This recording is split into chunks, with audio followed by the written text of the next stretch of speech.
1. Wake up, really gonna rise with the sun. Step 2. Get some good, some food in you. Step 3. Think real hard about what you wanna be. Step 4. Everybody just do your thing. Wake up, today's gonna be a good day. Wake up, today's gonna be a good day. Wake up, today's gonna be a good day. Wake up, today's gonna be a good day. Wake up, today's gonna be a good day. Wake up, today's gonna be a good day. Wake up, today's gonna be a good day. Wake up, today's gonna be a good day. Yo.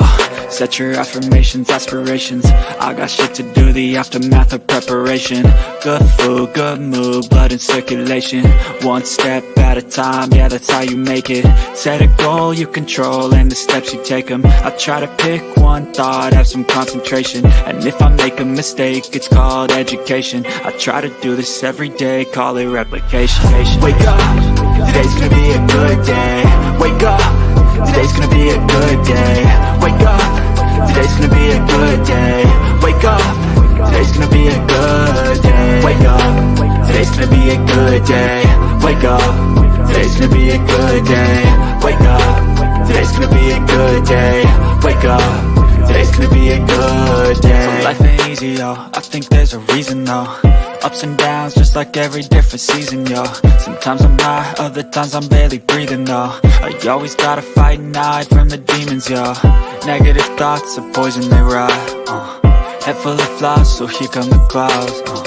They'll never stop unless I can swap all the bad for the good in my head when I'm lost.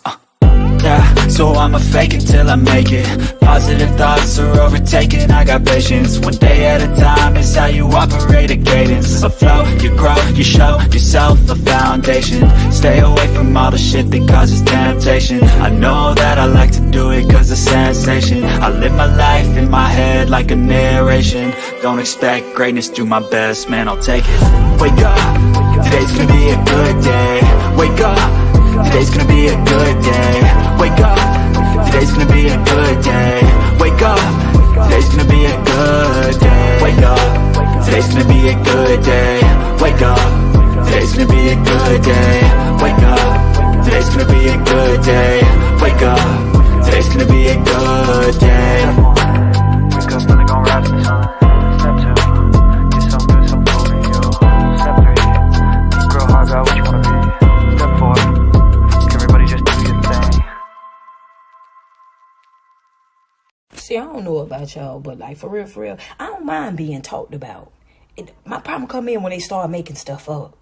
So you can talk about me all you want. It is what it is. You know, it's either I did it or I didn't. I said it or I didn't. Whatever the case is, I don't care. I let whoever think whatever, feel whatever. That's on them.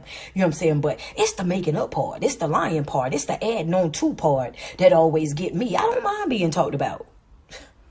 It's when y'all start lying that bothers me. Welcome to the Bullhorn Betty Coffee Club.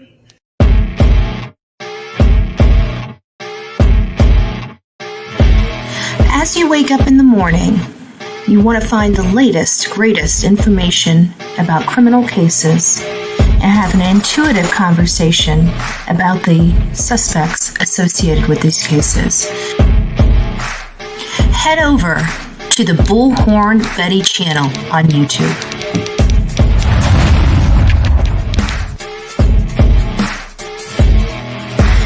Breaking news right here on the Bullhorn Betty channel. Welcome to the Bullhorn Betty Coffee Club. Enjoy your stay and enjoy your day.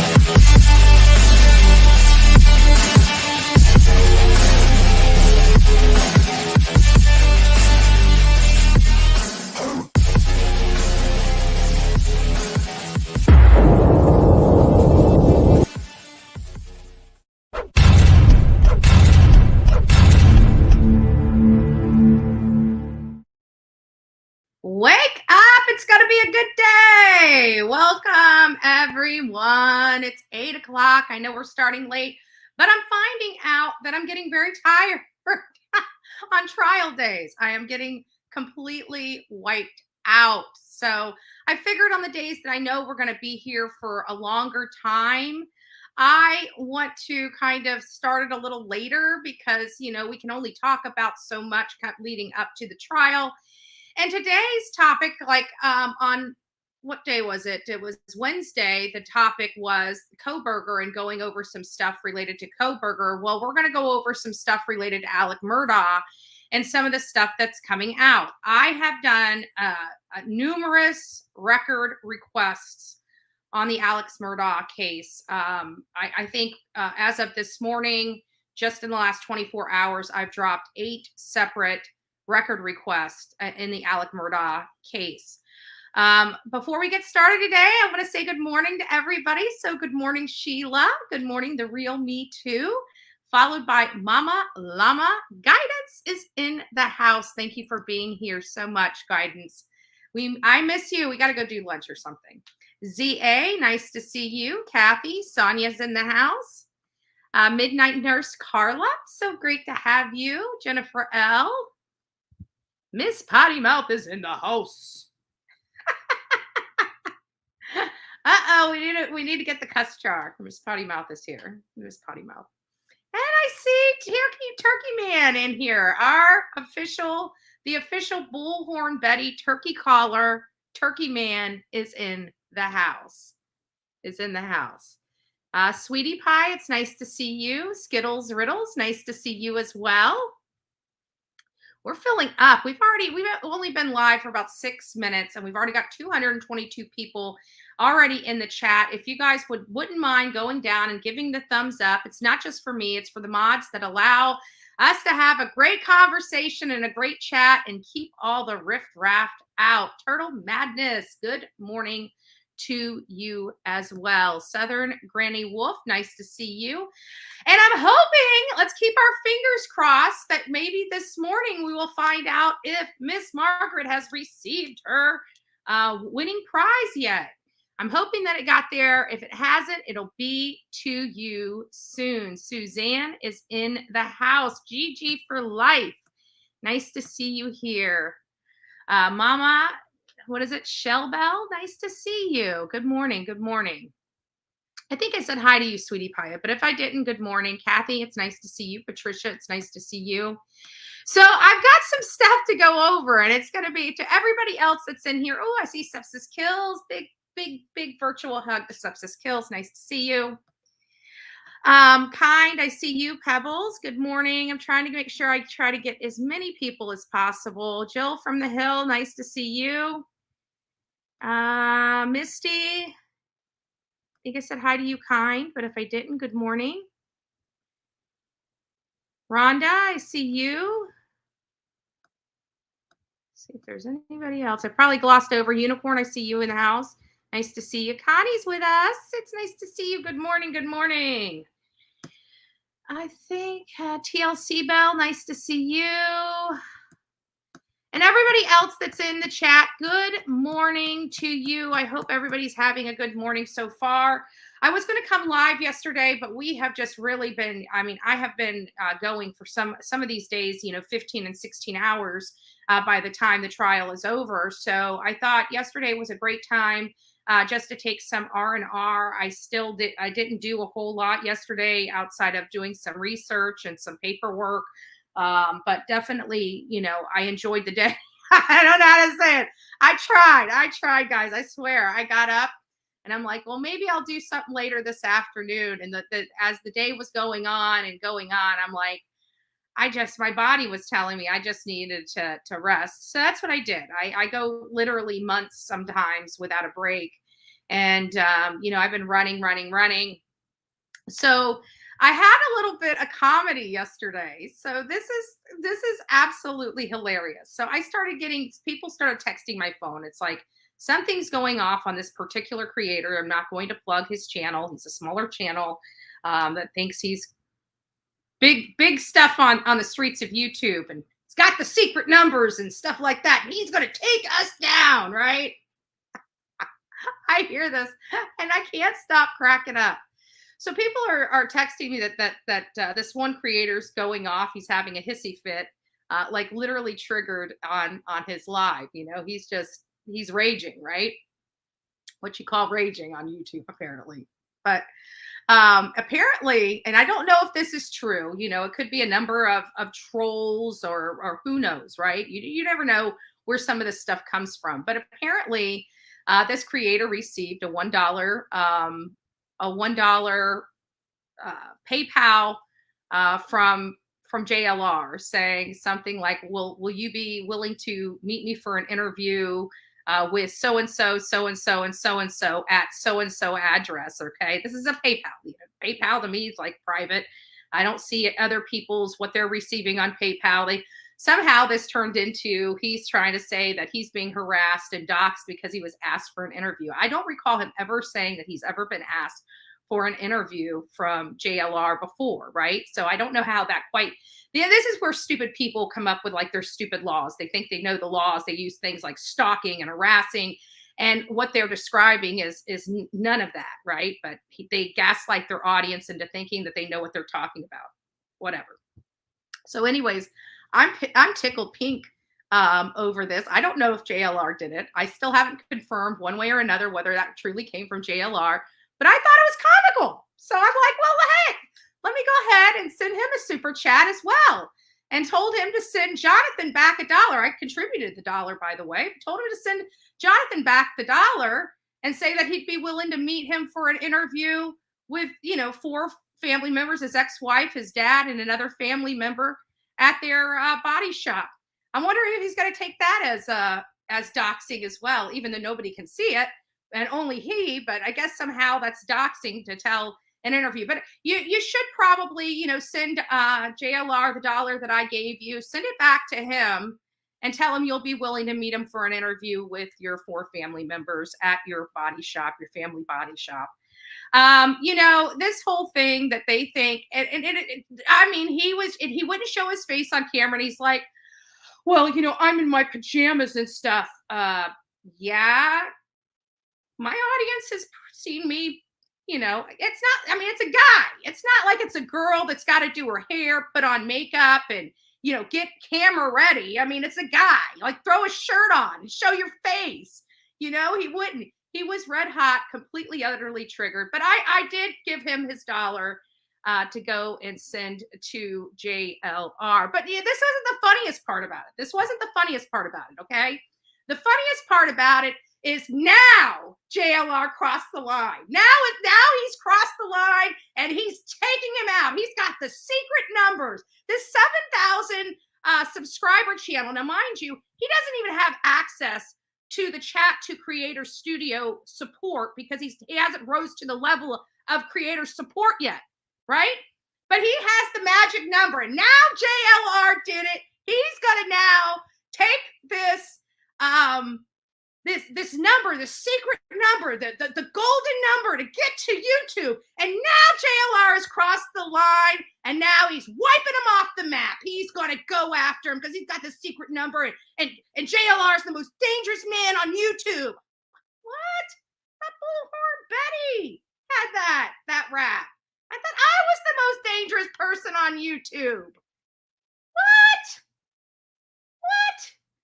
So I'm trying to go to sleep last night and I can't go to sleep because I am literally dying laughing in bed that this guy is so triggered by this $1 that was sent to him, right? I keep wondering, did you refund that $1 back since you didn't like it? I'm just curious. Can you refund my $1 back since you're not going to give it to JLR? Can you refund my $1 back?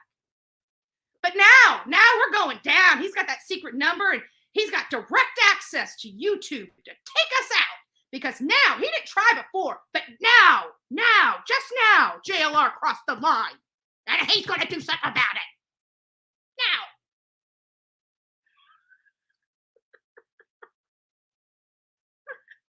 Seriously, I'm not lying. Now he's crossed the line, right? Because they don't want to admit that they've been trying. And he's talking about how JLR does stuff, all this dirty stuff behind the scenes. Meanwhile, he's telling his audience, keep going after Team YouTube, keep going after. That's some dirty stuff behind the scenes. So it sounds to me like this dude's getting a little taste of his own medicine. And he's kicking and screaming. He don't like it. Oh, but you can do it to somebody else. It's funny how that works. And then he goes further into saying he's going to call JLR's PO. These people do absolutely no research. And every time they open their blessed mouths, you hear how ignorant and how unknowledgeable and lack of facts they have. I don't know. Hello. I know there's haters in here. You haters in the back. I don't know what to tell you. JLR hasn't been on probation or on parole in I don't know how many years. You're going to call a PO officer that doesn't oversee Jonathan and has no jurisdiction or authorization to do squat. But if you were so factual and knew how to open a computer up and do the scintilla of actual fact-finding and research, you would have probably known that. So I don't think you're going to get very far with this probation officer, because once he's done with probation, they're kind of out of the picture, right? And he's so dangerous.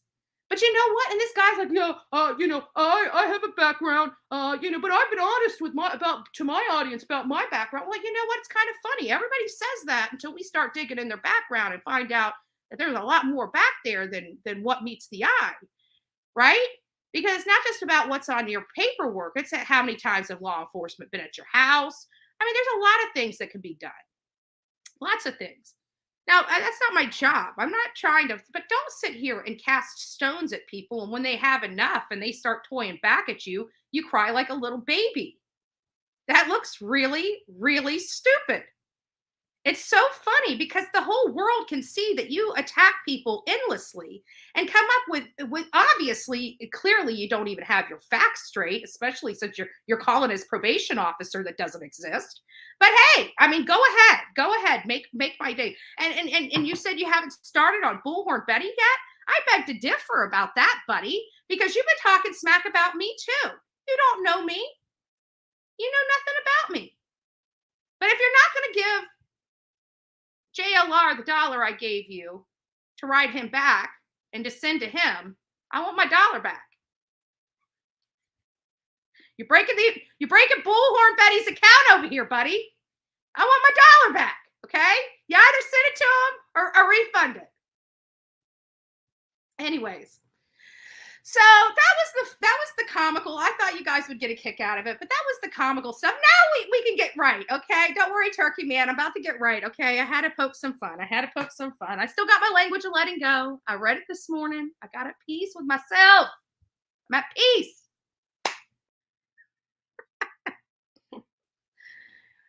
Don't worry, guys.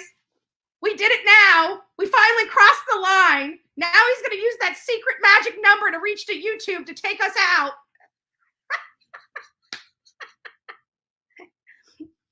He's got 7,000, but man, YouTube's going to stop the presses for him. Oh, these people. Now we did it. April 21st. Discern. I think I need a moment of silence to regroup, because it's hard to try to dovetail into the word of the day when I can't stop being bad.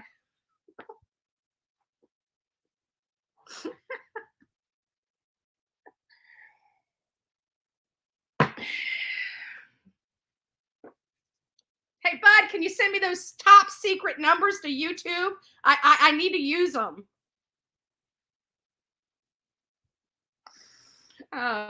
This is messing up my makeup.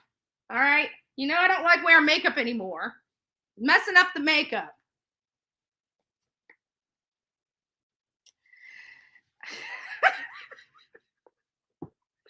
I'm gonna get it.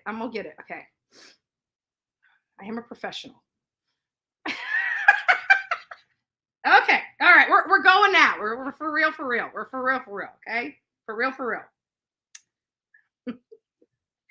Okay, discern what is important. Because this is not important stuff, okay? That was more comical than anything, because I was laughing last night. Now I'm trying to get into a real statement, and it's telling. Okay, discern what's important. Above all, I learned to distinguish what is important in life and what was not. Important was often a handful of water, sometimes protected in the bivouac, can never say that word, site, bivouac. I can never say it. It's like bivouac. Bivouac. I'm sorry, I can't say it. Bivouac site, a book, a conversation. A friend of mine desired to pursue life of adventure by joining a skydiving community, quit a good job, and sold all of his belongings and moved to an airport with a couple duffel bags and a parachute. Today, he has realized his dream. He's a professional skydiver, married, living in a decent home close to his dream job, jumping out of planes. I'll never get rich doing this, he explained, but I get to wake up every day knowing that I get to do exactly what I want to do.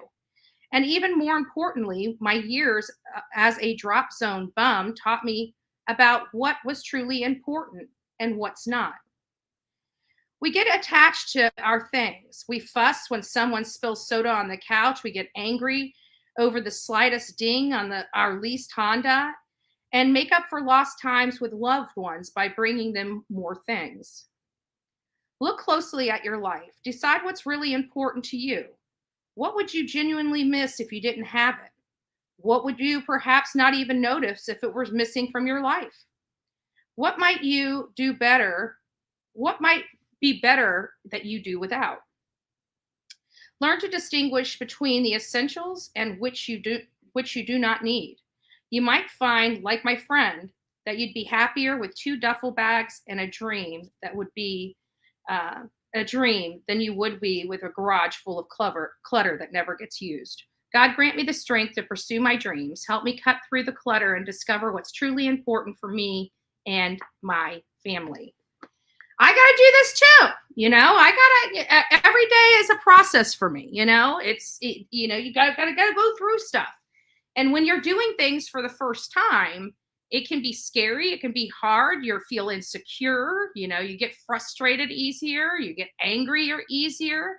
And, even like me, there's a lot in this house that I need to let go of.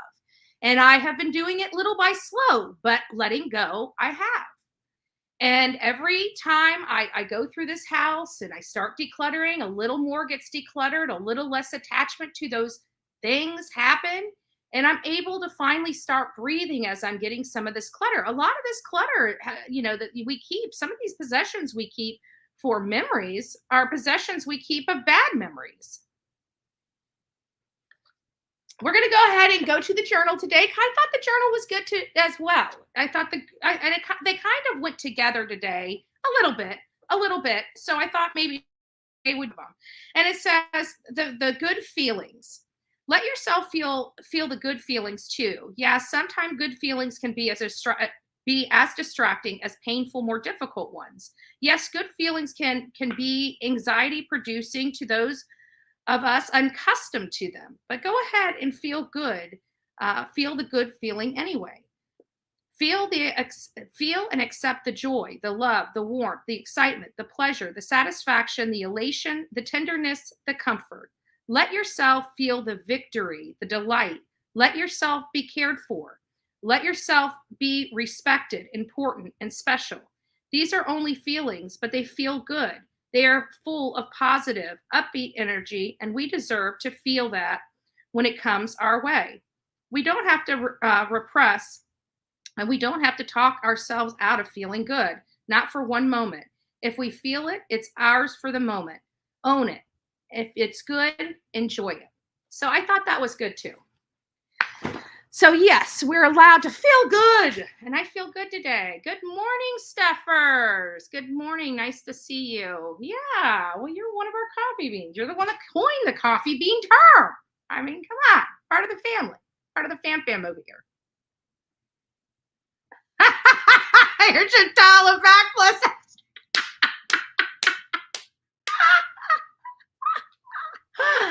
Oh Lord, yes. But I just found it comical, and and it was funny because that's all he did was bitch about it. Complain about it, literally for like an hour and a half or something like that on his live, and He's not mad.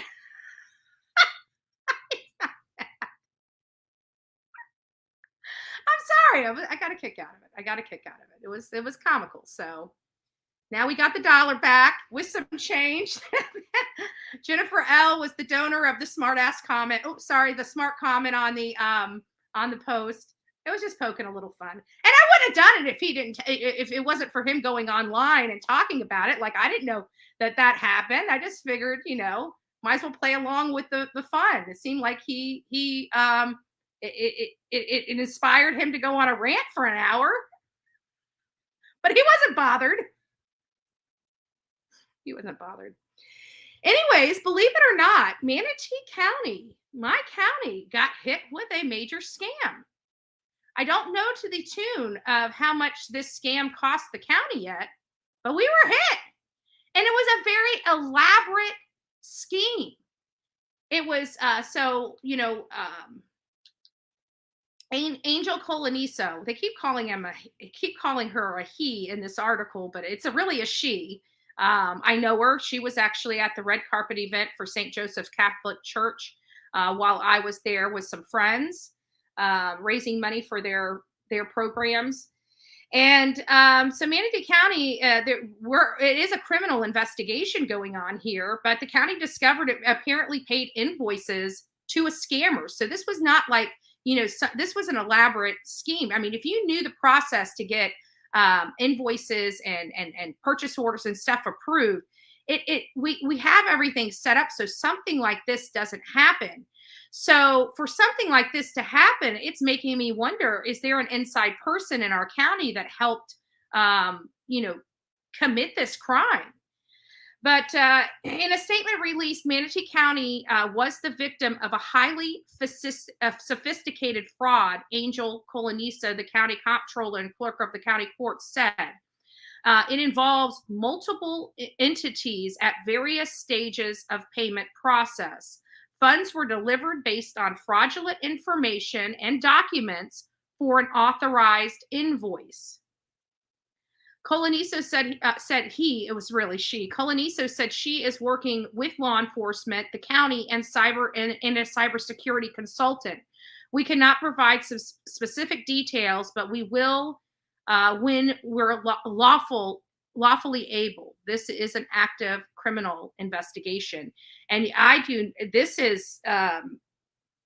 I feel very bad for our county. I mean, this is our money. This is just like anybody else's. This is happening anywhere across the country.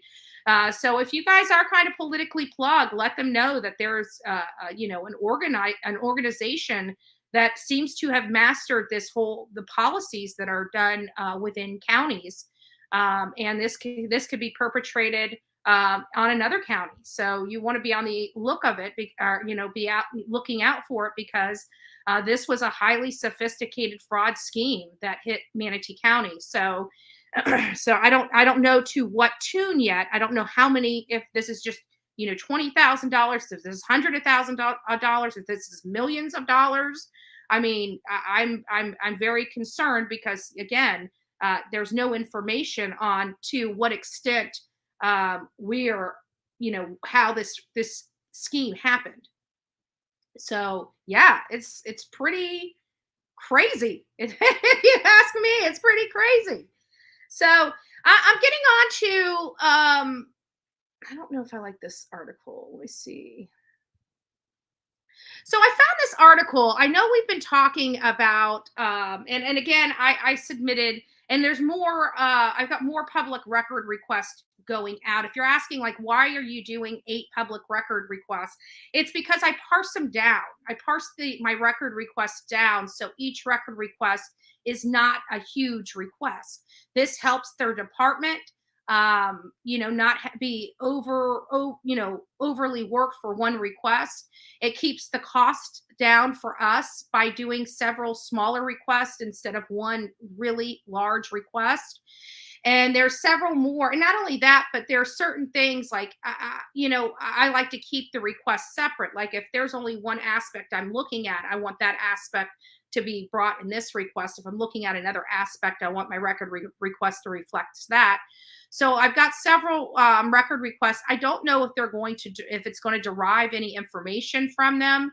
But I'm just now starting. So as they respond, it gives me, usually depending on how they respond, it gives me the idea for the next request that I'm going to do.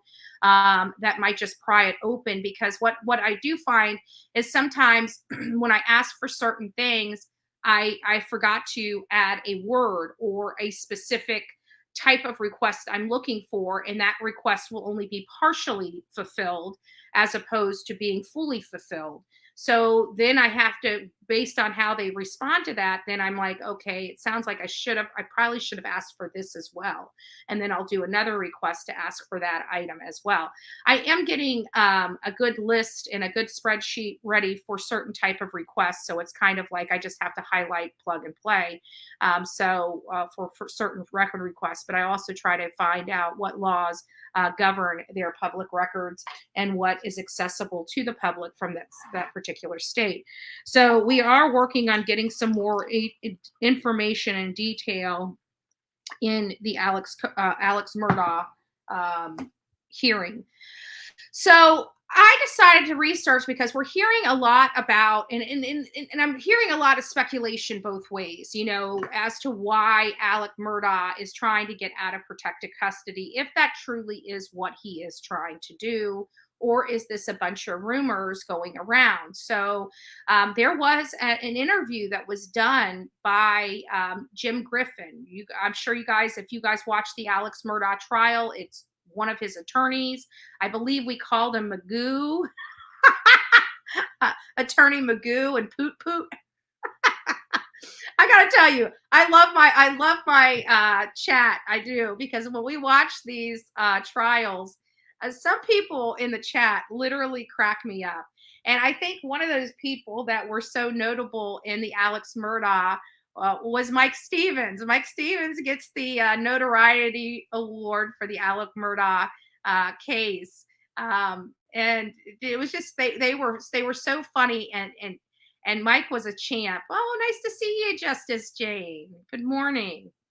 Brielle Alexis Marie Silver 9, Newport, Virginia.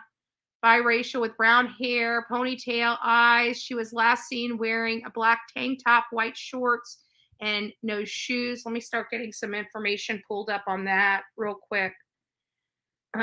Thank you so much, Justice Jane.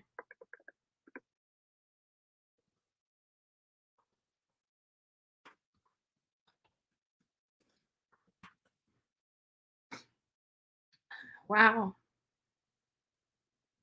Well, it says that I'm reading right here. It says that if that's the right girl, yes, it is. She's been found. She's been found safe. She was found safe 3 days ago. So let me see if it says any more about this. Thank you for bringing that up, though. We like to jump on these things as soon as humanly possible, because you never know. Time is of an essence in some of these cases. So here it is. The Amber Alert canceled for 9-year-old. She was found safe. And it doesn't really say where. Well, let's see here. Virginia State Police issued an Amber Alert on a 9-year-old girl who is believed to be in extreme danger. Brielle, excuse me.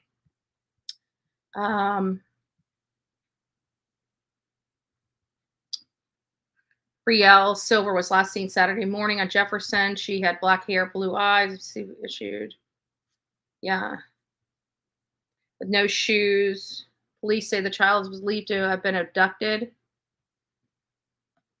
They even identified the car. And so they don't tell us how she was found, though. So I don't know if she truly was abducted. That would be kind of scary if she was truly abducted and they found her and nobody has, stated that somebody is arrested. I mean, they had a vehicle and everything listed there. It's a little odd that they just cancel it, but don't give people an idea. Yeah, and then there's another one right there. That one I've been hearing about too. That's a sad case as well. So we have 2 Oakleys spelled differently, but both missing and have not been found at all. So what do we have here? They just had a vigil for her.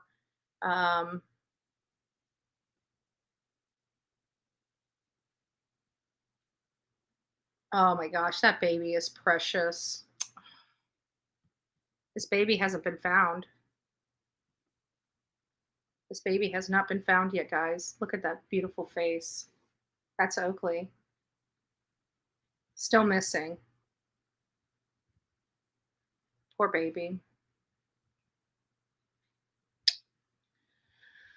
All right. Well, what we'll do is maybe I'll dive into that case. Maybe I'll dive into Oakley's case a little more in depth after we are, or actually, probably I'll start doing some more research on her case. I'll keep her up here so I don't forget to do something when we go into the trial and stuff like that. I'll be paying attention to the trial, but I'll start getting. Thank you, Justice Jane, for bringing her back around to our attention. I know we've touched on her, but I've gotten away from her case, so I'll do some in-depth stuff and see what we can do. And not only that, I'm looking for a new case to kind of occupy my time with for the time being. We need a new case here.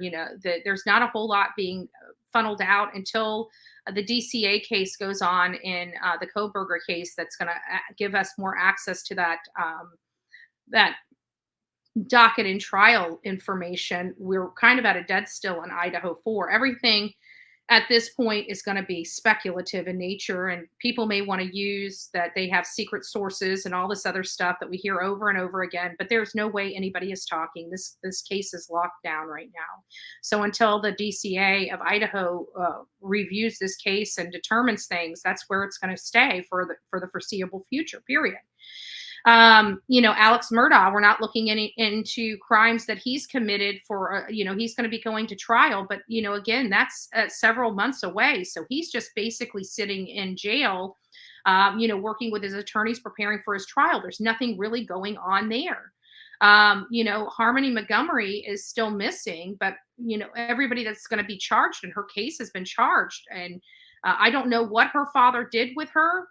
But he did something, and they have exhausted all remedies to find her. And because of this case with Letecia Stauch, we're learning some things that might be beneficial in the Summer Wells case, because we're so hot that nobody has been charged in that case. But I didn't realize they have to literally resolve and show that there's no way that this child is still alive. And maybe that's what the time being is. Maybe they can't really bring charges right now in the Summer Wells case, even though they're eyeballing the parents. Clearly, the state is still fighting to keep the boys out of their custody. So there's something more going on there than meets the eye than we're paying attention to. However, I do believe that there is stuff going on. And I do believe that the sights are on the Wells parents, because we know that their behavior, we see the behavior in all these trials. And there's a lot of behaviors that we see that is common from criminal to criminal that have committed these types of crimes, and their behavior and their actions and how odd their behavior was, especially shortly after the disappearance and everything else of the child. We see these in these cases, and we can identify that behavior with the Wells parents. So I do think that and because Summer Wells hasn't been found, it's going to be a much harder case, because it's, they don't have all the necessary information to say that this was a plan. They will never be able to, without pretty darn good witnesses, that they actually planned or carried out a murder. They're never going to be able to do that without a body. Once they see the condition of the body, like even with Letecia Stauch, the reason why she has such harsh crimes right now is if they never found that boy, they would have most likely charged her with a second-degree murder charge with the evidence of the blood in the household. But they would never be able to find out if there was intent there to harm that child or not. They found Gannon, and you bet your butt there was intent. He was bludgeoned, shot, and stabbed. This is not a mere accident that she would have been able to allege had they not found him. So that's the difference in the case with body and without body. But how long do we have to wait for justice for Summer? How long is it going to take them to confirm that she's nowhere in this country? And when are they going to come with the statement like they did in Harmony Montgomery, remember they went back to their old apartment and they processed it, and we saw them carrying out all these bags of evidence from that apartment. We saw them wheeling out the refrigerator that they were taking with them, and all this stuff coming from that apartment. It was some days later, they're like, this is they had a press conference and they said, Harmony Montgomery is deceased. This is now being moved into a homicide investigation. And they started talking about that and talking about what information they could release to the public. And that's the first that we had learned that Harmony Montgomery was deceased. Now, we haven't gotten that message from Hawkins County Police or the TBI related to Summer Wells. But we are learning a lot with the Letecia Stauch case, and some of the witnesses up there explaining, how the difference would be in this case if they hadn't found Gannon, as opposed to now that they found Gannon. And the officer that was, I want to say that was on Friday of last week, or it may have been Tuesday of this week. I remember the witnesses. There was only 2 witnesses on Monday, and one was just a couple of questions for a law enforcement agent, and then the rest of Monday was consumed by Harley's testimony. But there was a officer that went up on the stand, but I believe it was the week before, that went up on the stand and they discussed how much harder it would be without a body, and he explained all the how what the process of that is. So I'll go back and try to find it, maybe make a couple small little video clips of highlights that I think is important of the Stauch case. But it's crazy. But just dovetailing back over to Alex Murdaugh, and we're going to bring I'm going to do some research later today, and we're going to discuss the Oakley case tomorrow at our live tomorrow. So just be on we need to advocate for this. Let that baby. I guess I'm just looking at her photo, like it's still up on my screen, and I'm just thinking what a sweet little baby girl that is. And she's still missing, so she needs some avocation, and we're going to do that. Maybe I think this case has been around long enough that it might warrant maybe a trip to Oklahoma. I know there's some other cases in there, and we have some friends in Oklahoma that I'd love to see. And one of the stops that I would definitely want to make would be to go meet Crystal Turner's cousin, Diane, while I'm in Oklahoma. She was a family member of somebody that was brutally murdered in Moab, Utah, and just a sweet, kind soul. And she trusted our team to help find answers for her loved one when law enforcement wouldn't provide her any information. And, we did the best we could and kept her up to date and in the loop the entire time we were out in Moab when it came to her cousin and her cousin's wife, Kylan Schulte. So, I've always wanted to meet her. I've always wanted to give her a hug, but most of our communication has always been online. I haven't had the privilege of meeting her yet, and would absolutely love to. So maybe it might be something that we go out and put our feet on the ground there, just to see what information we can truly find and see which way this case is going. Because I can tell you, a case like that with that little girl, we're not getting the true sense of what's going on in that case. I can tell you that. Law enforcement wouldn't be opening up to it, and most of the family and friends probably aren't either. But we'll see what is out there. We'll see what's out there. And Justice Jane, if you have anything on Oakley Snow's case, but you can email it to me. If you've done any research or anything, I'm happy to review that as well. If you want to send it to bullhornbetty@gmail.com, I'd greatly appreciate it, so I don't have to duplicate work that might be already readily available to me. That would be great. So let me just see if there's any more questions here. I kind of let this thing go while we talked about it. I'm pushing both governors, Little and Inslee, to get DOJ on police force to investigate Moscow PD corruption and Whitman County. Caroline, I'm interested in that because, we do have, it's a little concerning for me because we know as we're watching the Idaho 4, we know that there is a Brady Giglio disclosure in there. And many of us are left, questioning how that the Brady Giglio disclosure was put in there. Is it something that was done? Was it something that was done in this case? Was it some kind of poor judgment or some kind of error in the Idaho 4 case against Brian Kohberger? Or is this related to some kind of other issue that may have arisen from maybe an internal dispute or another case that this officer was working on? I mean, I think we should know that, because it's leaving a lot of people to speculate, which doesn't look good for the Moscow police department.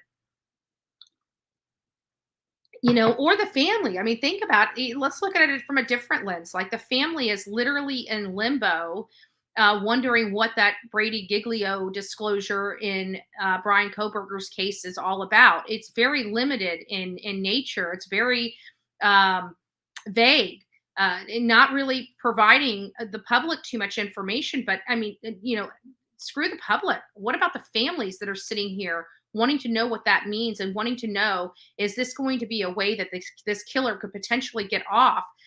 Some stupid mistake that, maybe a law enforcement agent did. Could this get the killer of their family or their loved one from going to court or being held accountable for that charge? I'm sure this is running across all the victims' families' minds at this moment, and has been for some time. So I'm curious, have they at least been informed of what's gone on, whether they can talk about it or not, but has the prosecution's office at least informed the family, so they're not sitting here worried sick to death, wondering what's going on?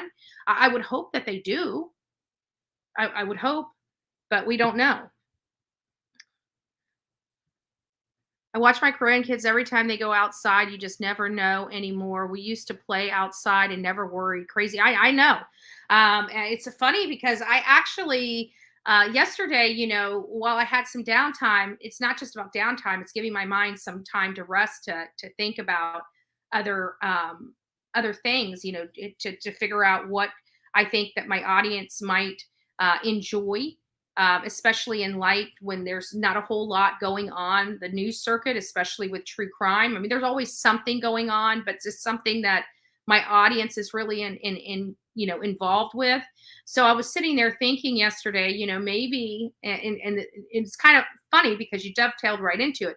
Maybe I should do, a day all about Betty, showing my audience, a little bit about my community, a little bit about my life, where I was raised, some things. And, it would be a lot of some of that stuff would be from my ACA, from my grandfather's house, and driving to, I was 7 years old behind the wheel of a car, driving to the post office around the corner to get the mail for my grandfather.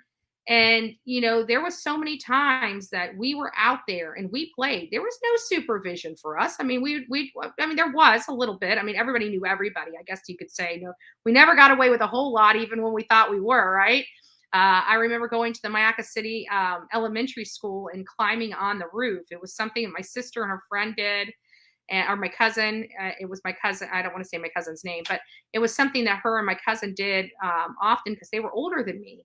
And so this is my first time being able to keep up with them and getting on there. And I remember my Aunt Dee Dee, she walked her butt down there and she was yelling at us, "You need to get off that school before you hurt yourself. Get down here. And don't you." And by the time she was ready to say, "Don't you dare jump down here," all three of us jumped off the roof of the school and onto the ground right next to her. And she was so mad. She's like, "I need to beat you." There she was ready to beat our butts, right? But she ends up calling Mom. We did get in a little bit of trouble, just a little bit.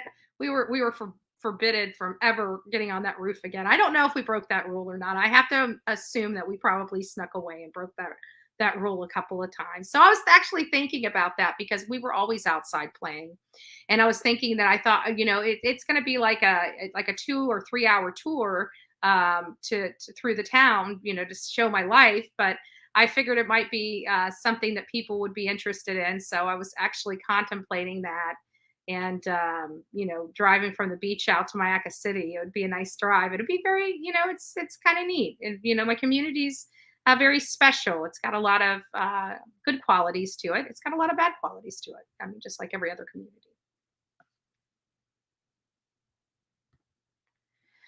I can imagine the shock Granny felt when she started hunting him, shattered trust and pain from parent.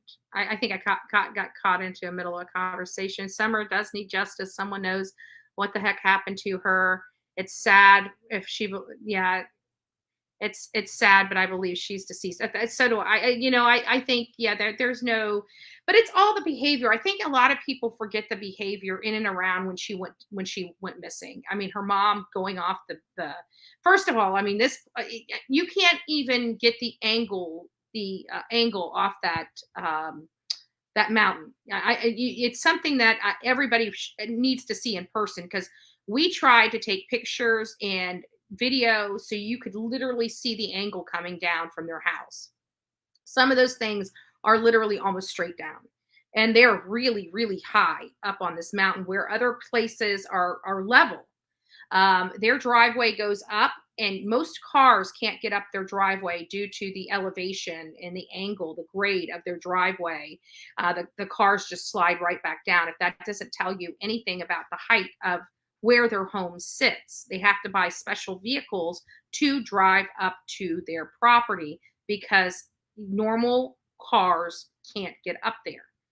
So that's the first thing. So there's all, and this place is not, without children. She's not the only house with kids. She's not the only house around there that has a young girl that lives there. There's a lot of easier properties to get this young girl, but that's not the point. People forget the weird behavior before law enforcement was even called. We learn that Candace left she knew her daughter was there on the property, and within minutes of her reportedly realizing that her daughter was gone. Now, mind you, this is a vast area of property. Actually, let me show this. I'll show this. This is one of the clips that I did Olivia did a long time ago. And these are my thoughts. So as we're watching Dr. Phil and getting an insight on Summer Wells, we're paying close attention to every piece of words that are coming out of their mouth. We're paying attention to their body language. We're paying attention to every little detail. We're going back. We're fast forwarding forward. We're rewinding back. And so go ahead and shoot that. So Don Wells on here says the first thing he thought of when he realized his daughter was missing is that she was abducted. That was his very first thought. My question is with that, all that greenery, all that trees, all that whole vast land, your first inclination would be that she was abducted? Not that she was lost, not that she went out and played and fell asleep somewhere, in a tree, something. Your first thought was she was abducted. And he says that multiple times, that's his first thought, is that she was abducted. My question is that would have been my first thought, first and foremost. Secondly, why would that have been his first thought? Was he threatened by somebody that he owed maybe money to, that if he didn't pony up, something would happen to his family? If he didn't owe any money, why would that be his first thought? The wife, Candace, has failed and actually got up out of the interrogation with the human lie detectors. The two gentlemen that were there, reading body language and everything else like that, which was a little suspicious because, you're here to try to find answers for your daughter. And especially if you think she was abducted, your first thing would be, selflessness. You're not worried about yourself. You throw everything on the table to save your child. And somebody asks the tough question and you break down and get up and don't want to talk about it and take your microphone off. This is not conduct of people that had nothing to do or don't know anything. Secondly, it was apparent that Don Wells may have been at work during the time. So why is the the wife half, Candace, so upset about stuff. To me, just on just this little bit I've previewed thus far, I believe she knows a hell of a lot more than she's saying she knows. I think Don now knows that she may have been involved, and that's why he's having some body language, eye blinking pattern issues. But if he was not there at the time she disappeared, I think the mom knows exactly what happened to Summer Wells. So that was my my thoughts going into this case. Those were the initial thoughts of the fact finding that we were able to do from the home front prior to ever making our first trip out to Summer Wells' case. That was kind of our intro video as we were doing research and watching, you know, all the, this is before we ever reached out to Don Wells. We were just watching some of the stuff that he had, some outlandish stuff that he had stated online, on videos, on YouTube, even Molly Go Lightly, where he's yelling at Candace and telling her that, you know, he's got 12 alibis or whatever, how many alibis he's got, and she's got none. And just really, really bizarre behavior from the parents, primarily, you know, finding out who has the more alibis to keep them from going to jail, which is not what you typically hear from parents that have lost a child, is, you know, who has more alibis. This is stuff that we're seeing in the Letecia Stauch case, about how she's, you know, doing all these weird, bizarre statements and everything on the heels of Gannon disappearing. Well, we had that same kind of behavior in Don and Candace Wells right out of the gate. So much so that even the first interviews that they provided were very sickening to hear. Him even keeping a stone cold face, talking about his daughter potentially being, you know, hurt in a dungeon-like area. God knows what happening to her, and he's not breaking down. He's just, you know, deflecting, saying it can't be me because she's over here in this dungeon with these bad people. And we keep hearing all this deflecting language, and we always hear all these convincing languages, especially when Grandis gave her statement to the news media on March 1st of 2022. That was a hot mess in and of itself. And that's when Sheriff, what's his name? Good Lord, my brain's not working today. Ronnie Lawson. There we go. It's clicking. It's just a little slow.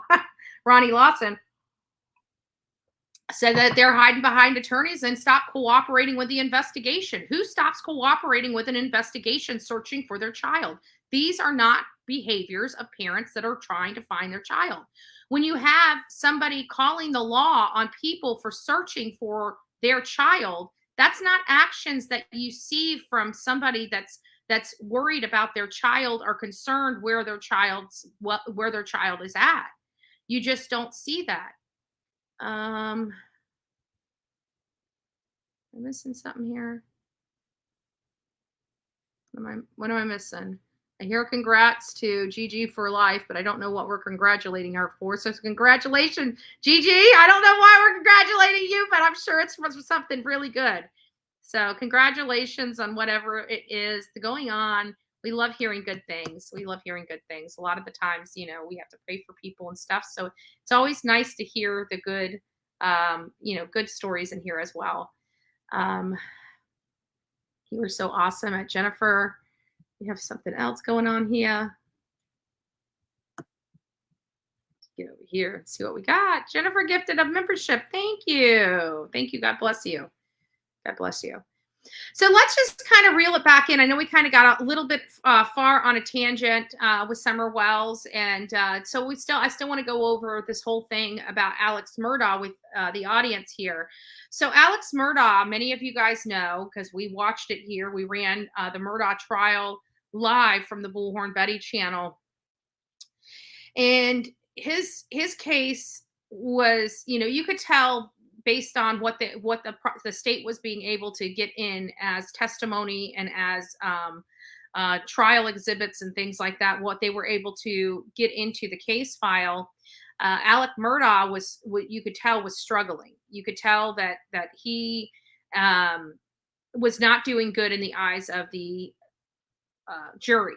And so he made the decision, because as we learned throughout the trial from his partners, law friends, the people in his life, is that Alec had this this ability to know what made people think, that he had this way about him that he, almost mesmerized people. He was very manipulative. He was able to control people through words and things. He knew what made people tick. We heard that a lot of times. We knew what made people tick. He knew what made people tick. And so it was my belief that he thought that he could really, use that ability on the jury. And I think he ended up causing himself even more problems. I think at the end of the day, whether he went on the stand or he chose not to go on the stand, I honestly believe his fate was already set. Based on all the digital forensic evidence, in my opinion, really did paint this picture. It didn't necessarily show that he was the man with the gun in his hand, but I truly believe in my heart that his case showed that nobody else had the motive, means, or opportunity to do the crime except him. And the fact that he lied so vigorously about not being at those kennels, and then being caught with his pants down multiple times, and all the people that were just paraded up on that stand telling him that, he swore to me he never went to those kennels that night. He swore to me he never went to those kennels that night. And literally out the gate, he was trying to blame somebody, as if Mallory Beach and Mallory Beach's camp hasn't been through enough with her death at the hands of his drunk son. He wanted to try to put their murders on somebody in their camp after they have already been through all of this. And they were finally able to get some financial compensation for the life that was lost at the hands of the Murdaugh family. And they were getting so close to that. They would have never jeopardized their settlement for this type of revenge, in my opinion. And I think that was also proven in that court hearing, is that they had no responsibility of this. This was not done by them. This was not done at their hands. Mallory Beach's family was going after them in the legal and lawful manner in order to make somebody pay for what their family was going through. They were doing it all the right way. Why now would they change course and want to gun down the people when they're getting finally so close to getting access to how much money he truly has and how much money that they could potentially be awarded? Nobody would jeopardize the case like that. Nobody in their right mind would do that. So it was literally prevalent right out the gate that he was trying to point the finger at this boat wreck and somebody that was associated with this boat wreck doing this to his son, as his son was getting all this stuff. He never once brought up the fact that every time his son drank, a different person would come out of his son, and that could equate to some of the assaults that have happened to him. And maybe the good idea when you're on probation and you can't defend yourself, or you're going to be a violation of probation, maybe stay out of bars or stay away from alcohol, which is what got you on probation to begin with. But I digress. Paul is deceased. He none of this stuff really matters at this point, but just all these missed opportunities that could have helped them, but ended up really hurting this family. And the number one person that hurt this family more than anything was the father and the husband, the protector. The one that was supposed to take care of his family is the one that ultimately hurt his family. But when he got arrested and got convicted of this crime and went to, if you guys remember, I was kind of shocked. I knew that they were going to have a lot of financial crimes and financial trials coming. I don't know why I thought he was going to be in Hampton County until that day came. But immediately after he was sentenced, he went right off to the evaluation center at the Department of Corrections. This is like a transition prison for them to do evaluations, psych evaluations, health. They need to know everything because they're going to be 100% financially responsible for you. So they need to go over your medications. They need to go over your mental health. They need to go over who you are as a person to make sure that they're not putting you in a prison that's going to cause you death.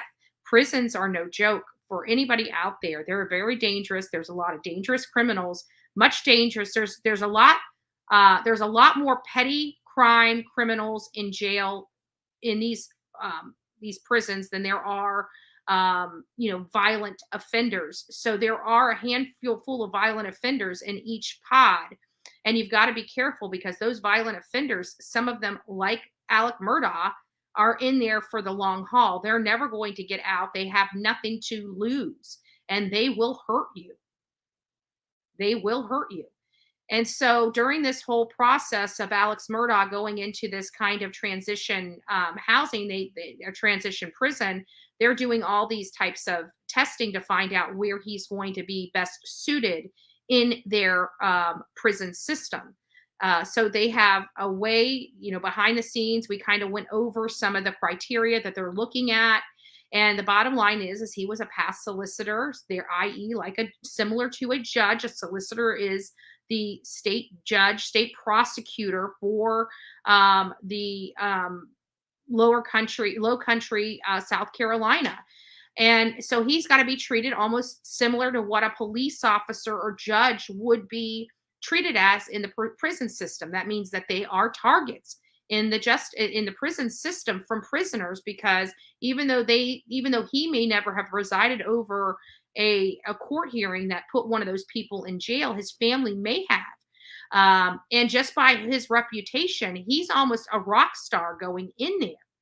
And it seems to me the reason why he wants to be in general population so bad is because he's a rock star in there. And he gets more clout by being in general population, even despite having some people on contraband phones making threats, actual threats from inside that prison against Alex Murdaugh, saying if they see him, they are going to hurt him. And even with all of that, he still wants to go into general population. And it makes you wonder, why would this person put themselves in harm's way? But we know he's not above, wanting somebody else to hurt him or kill him. This might be, this is his life. I'm sure he wants not to have this life. And maybe he's seeing it as a way to, be taken out without him having to do it himself. I don't know. Or it could be because he relishes in people looking up to him, and he is some type of rock star in this prison system and notable in this prison system. And maybe he's getting favors he wouldn't be able to get in a protective custody. Because right now we're hearing that he plays games in protective custody with a handful of other inmates. Many people perceive him being locked down 24/7. He is not. He's allowed to move in that pod. He has access to a telephone. He has access to limited internet. He's in there with about 28 other inmates. He has the ability to go out in the yard from, I think, 10 to 4 in the afternoon. He's free to move around. He's just not in the big crowd. He's in a smaller pod with smaller people in protective custody. And he wants to be out there in the big pod. So I thought this was interesting and wanted to read you this information this is an article from Fox News, and Rebecca Rosenberg actually wrote this, and it's about Alex Murdaugh, and he's become notable. He's become a notable jailhouse figure, So he's like, we know how Alex is, and we know image is everything to Alex. So him being in there and being notable and getting attention and having people that want to do things for him or help him. Not only that, he's getting mail, he's getting letters from people, all in support. People around the world have contributed so much to his commissary. He has thousands of dollars in his commissary. Like, he gunned down his wife and son, and you guys are paying for him to live in comfort? What the heck is going on in this country and in this world that you can have fans by gunning down your innocent wife and son and killing them for no reason? He's living in jail luxury. Exactly, Jennifer. Exactly. So this article says that Alec had become a notable jailhouse figure who plays checkers and cards with other inmates, but steers clear of convicted RSOs in his unit, according to his attorney. I don't know why his attorney felt the need to put that in this article. There's a reason. When he came in, he obviously had a lot of notoriety and was a celebrity of sorts. A celebrity of sorts. But he gets along with everybody in his pod. Jim Griffin, Mr. Magoo himself, told Fox News. Murdaugh's new home is at McCormick Correctional Institute in South Carolina. Murdaugh is 54 years old and is behind bars in a protective custody wing of maximum security prison, which houses 28 other inmates who are considered potential targets, including child abusers, former law enforcement officers. He has a small group he interacts with regularly, Griffin says. Murdaugh, he added, a significant number of inmates in the small unit who are convicted of some pretty horrendous crimes, RSO type of crimes. Again, I'm not sure why his attorney's over elaborating this point. Did he get threatened and said that, he's hanging out with the wrong type of people? Why has this been the second time in literally 2 sentences identifying that he and the RSO type of the sexual deviant type of criminals in his pods he separates from? I thought that was pretty interesting, a pretty interesting detail that I noticed really early on in this article. Murdaugh was sentenced to 2 life terms for fatally shooting his wife, Maggie, 52, and his son, Paul, 22, in June 2021. Shot them, and people are supporting him financially right now. That poor boy. He arrived at McCormick from Kirkland Correctional Institute. Kirkland Correctional Institute is that institute that I said kind of every inmate comes into and is evaluated and then decided where they best suit in their system, their correctional system. And that takes place at Kirkland Correctional Institute. The inmate who have the inmates in that pod have their own cells and are allowed in communal areas of the pod from 9 a.m. to 4 p.m. So it's not like he's on, excuse me, guys. It's not like he's in 24-hour confinement or lockdown in the least. They also pass the time by watching TV, Griffin says. So they have TV, they have games, they have checkers to pass the time. There's also a small courtyard for fresh air that they each have a table and can use for calls, emails, and limited access. Murdaugh appears to have plenty of fans on the outside. Strangers have contributed about $1,000 to his commissary, and he's received more than 90 letters from 28 states and several countries expressing support of this murderer. Support. This man has literally damaged hundreds, if not thousands, of people in his wake. And they are supporting him.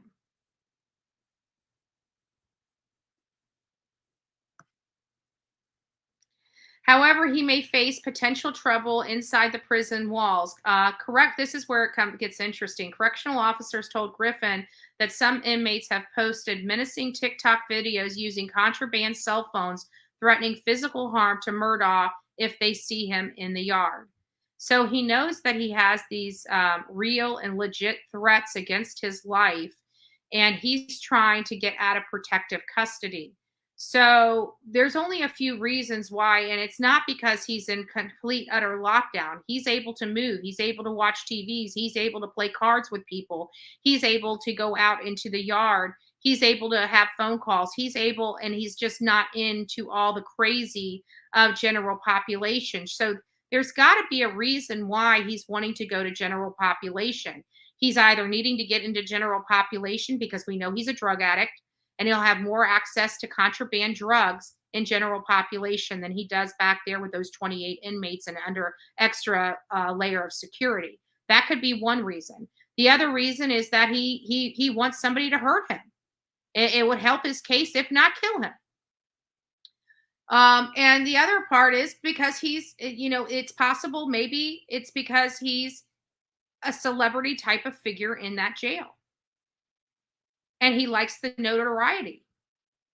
Those are the three reasons that I think that he would want to go to general population. I'm curious about your thoughts on the matter. I'd like to know what your thoughts do. Why do you think he is adamant that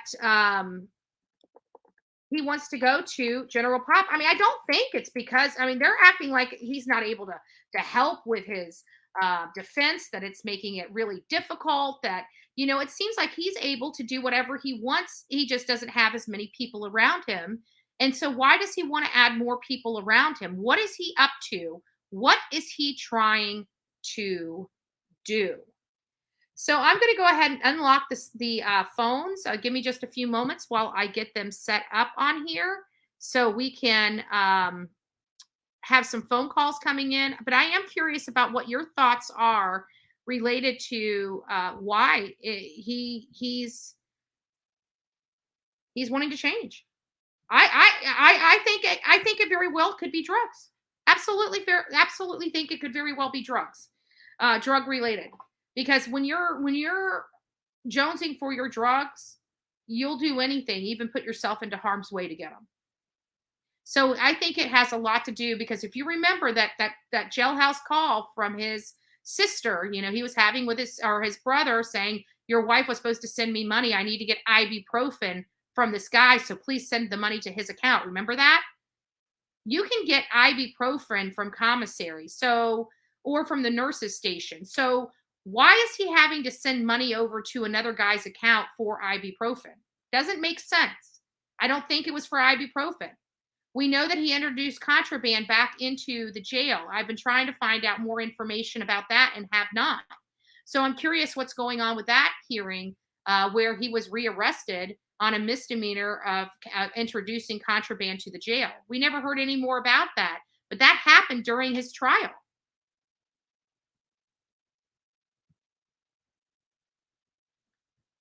Let's see what some people are saying in here. Put less eyes on him. Yeah, he's up to something. He's up to something. I heard he's in a special unit with 28 inmates. Yes, he is. I agree, Betty. Never thought of the addiction part. Yeah, because he's 28 people. He needs to be around hundreds of people to be past stuff. You can't get away when a pod only has 28 people in it. And, it's so much easier to manage and watch like a hawk, and which I am guarantee is what they're doing inside there. I have to think it has to do with a combination of all three. I really do. I think he feels like a rock star in there and wants to be relished around or over. I think, he has this drug problem and he's been cut off from using, and he's in there and he's watching paint peel and he would rather do it stoned. I do believe that. And I also believe that, he does not want to live the rest of his life like that. And I think he's willing to put himself in harm's way and let what may be done be done. I don't think at this point, Alex Murdaugh cares if he's unalived or not. I really don't.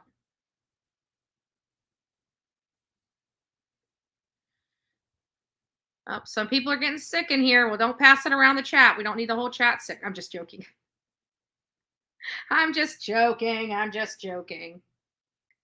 In my opinion, let's see what Unicorn says. In my opinion, he can offer his lawyer skills to keep him safe, plus get his drugs. Yeah.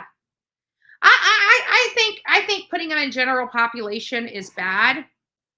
For him, and it's the duty of the prison, because this is what's going to end up happening. Okay, let me tell you something. He's a very manipulative man. Okay, he's a very manipulative man. How do you think it would be when he's got to go back to court and he's all bruised up or roughed up from inside the jail? What do you think that's going to do to the jury? It's going to make them feel bad for him. It's going to make them feel bad. I think he needs to stay in protective custody until the ending of his court hearings. And if he wants to go into general population, then he can go into general population. But I think they need to keep him out of general population until he has concluded all his court hearings. Because the last thing I want somebody to do is pity him because he forced his way into general population, knowing that he would be targeted and knowing that he would be assaulted as a result of that. And he's going to leverage that to help him out in court. And I don't want that to happen.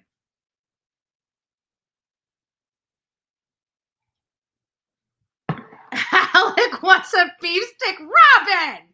Oh my gosh. You are too much. You are too much. I wonder how it works where he is. I know people, let's see what MJ says. I know people are in for murder and they are allowed up to one secure pack a month. All other funds go to victims and courts. Wow, I don't know. I don't know if he's got more funds than that, and people are donating money to his commissary. I do think that if he's not using that every month, I think that whatever he doesn't use should be put toward the fund for the victims. He's got hundreds of victims, but it's not just the specific hundreds of victims that he has done horrible things to. It's also their families. Because most of these people have lost their family member. That the money that they were getting from the lawsuits were to help support the families. So there's all these extra victims out there. You know, you take one victim, you have one financial crime victim, the person that died or the person that was supposed to win the lawsuit. But the effect that by stealing that money had on their family, one case could literally have 20 or 30 victims that suffered because of his action on that one case.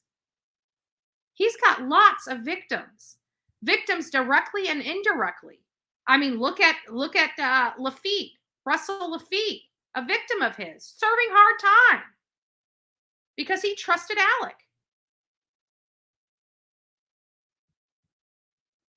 Alec has a status hearing today. I wish I would have known. I would have been in. If he was going to be there present, I would have been there in person. So keep me posted on those. Anything that have to do with Leilani or Alec, let me know because I'll take the ride there to be there in person. It's not that far away from here, and it's very convenient and affordable to do so. And I'd much rather be in front and be able to be there digging around than be here. So dealer, yeah.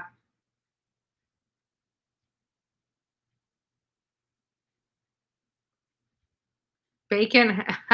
They said free Alex. Crispy bacon. That doesn't smell a lot like Mike Stevens with you. It does smell like a lot. It does smell like Mike Stevens is in the house. That's crispy bacon. We don't know. We don't know if it's true or not, but I have to believe it is. Same shit. Alex is insane. Yeah. I don't think he's insane. I think he's a psychopath and a narcissist. I think he's got issues, but I don't think he's insane. I mean, he's our definition of crazy, but he's not the lawful definition of crazy. Leilani next court hearing May 26th. I don't know why I thought that was, and I actually think I can make May 26th because yeah.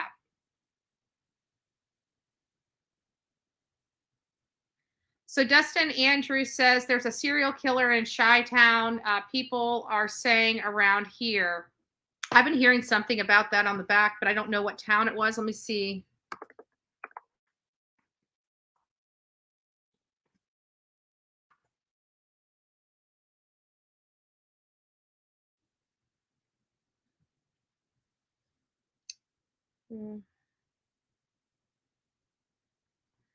Yeah, send me some. I've been hearing something about that, Dustin. Send me an email to bullhornbetty@gmail.com with a link in there so I can look in that. Good morning, Snow. It's nice to see you. Serial killer in Austin, Texas. That's the one I think I was listening to. Serial killer in Austin, Texas. Yeah, because I was reading something this morning. And I remember people saying that they feel like they're not doing enough, and that they're starting to feel like there is something more going there, as there are bodies showing up because they have the 8th body that they pulled out. It's a little creepy. So let me just pull this up since we have kind of are talking about it, and then we'll dovetail back to Alex Murdaugh, and then we'll start. We still have to finish playing some of our tape on Leticia's daughter's testimony. It was really sad to watch, but it has a lot of great details. And the only reason I don't usually go back and pull up testimony and play them during, as we're leading up to trials, occasionally I'll pull something up like an Alex Murdaugh. I brought in the trip out there to his property, where I went on his property and went and taped a lot of stuff out there. We played that through Alex Murdaugh, but I'm playing the daughter's testimony for the audience as we go into these trials, because she was the one that was around her mother before Gannon went missing. She was the one around her mother when Gannon went missing. She was the one around her mother after Gannon went missing. She was around her mother when her mother had a lot of these bizarre things where she was taking off when they were trying to serve an executed warrant for the cell phones and the car. She brought her daughter into all this mess. She had her daughter buy. I mean, I can't imagine how her daughter's heart feels knowing that she bought cleaning supplies that helped clean up Gannon. And, she believed her mom. She didn't believe her mom was capable of this. And her mom was so manipulative of her and just kept working at her day in and day out. The officers got it wrong. They're trying to pin it on her. She didn't do anything with Gannon. And you're taught, it's her daughter. It's her daughter would never believe that her mom would have been capable of something like this. But her mom has obviously got some emotional issues. I do give that her mother has a lot of emotional issues. I think a lot of us in life, from our childhood on up to whatever age we are, have a lot of emotional issues. I have a lot of emotional issues of abandonment. And so I have a tendency of pushing people out of my life. Because it's better than feeling abandoned. It's like, that's a decision I do. It's just something about me. Instead of feeling abandoned, I feel like, I had control over that. I feel like they're going to abandon me anyways. Might as well just break that, and take the control back. Right. So I have those types of things that go on in my life, so I do believe she has emotional problems. But I don't think she has an insane problem. And that's what she's trying to say. She's trying to say that she killed Alex Murdaugh, sorry. She killed Gannon Stauch because she was insane. So let me get to this. This is an interesting, I've got the phones on. I'm going to have to kill the phones right now here, guys, because I can't have both. And I don't want to accidentally show numbers when we have it on the full screen. So give me just a second so I can take that down and not show that. Again, we will, I am planning on getting a Windows computer, and then the audio problems will be resolved on StreamYard. The audio problems will be resolved on StreamYard. I just need a Windows version computer. So here it is, and then we'll put the phones back on. But here it is, fear of Rainey Street Ripper. A serial killer in Austin after 8 bodies in less than a year pulled out of Lady Bird Lake in the city. So somebody it appears, is dumping bodies in their Lady Lake. Austin residents fear a serial. This is definitely the one that I read. Austin residents fear a serial killer may be on the loose after the 8th body in just 10 months was pulled from the lake. So he's starting to kill almost on a monthly basis now. So that means he's out of control. John Christopher Hain, 30, was the last person to be found dead in Austin's Lady Bird Lake on Saturday. Texas police patrolled the water by boat after several people reported an unresponsive person in the lake around 1 p.m. His identity was confirmed on Monday. It is unclear how long the body has been in the water. Earlier this month, 33-year-old Jonathan Honey was found dead on April 1st. Cliff Axtell, 40, was discovered on March 5th, and Jason John, 30, was found on February 13th. And further, a further 4 unidentified bodies have been recovered from the lake in the past 10 months. Terrified, residents have since set up Facebook group and taken to TikTok to voice their fears that the deaths may be connected. So here are some of the bodies that were found.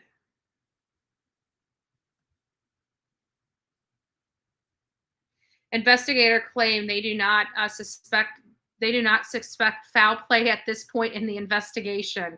Like, that has got to be unnerving for the people in that area to be watching every month a body being pulled out of a lake. I have 6 investigative journalists. They're trying to find out what's going on. Oh, nice. Well, thank you, Dustin. I'm here in Chi-Town as well. Well, Dustin, can you, if you wouldn't mind, I don't want to, I want to get to speak to you, but could you reach out to me at bullhornbetty@gmail.com so we can talk after the live, or when I dovetail into the trial later today, later this morning.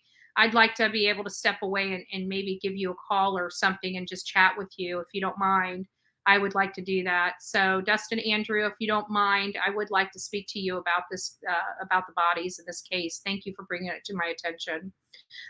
But it's got to be unnerving here to hear that they do not expect foul play at this point in time. Well, they've got bodies, so there's got to be some preliminary results back on those bodies. And it is a disservice to the community. I don't care if you let the serial killer know that you think there's a serial killer or not. Your first duty is the protection of the citizens that are in your community above the investigation. I'm sorry, but making sure your community is safe has got to be paramount to this investigation. And telling people that there's no foul play as they watch 8 bodies come out of a lake. I'm sorry, but law enforcement needs to do a little better than that. I'm sorry. They just do. That's just my opinion. People can believe me or not believe me. I'm sorry, but that would make me unnerved. I would be blowing up my police officers' phones, sheriff's phones, city police phones, my public officers, county councils or county board of county commissioners, city council. I'd be wanting a statement. Somebody better say something. That's just my opinion. A private Facebook group called Lady Bird Lake Serial Killers with more than 50,000 followers was created by Jason John's when Jason John's body was discovered in February. The autopsy of the men who died this year were not available, but police said their bodies show no signs of trauma. Austin police, then how the heck did they get into the water?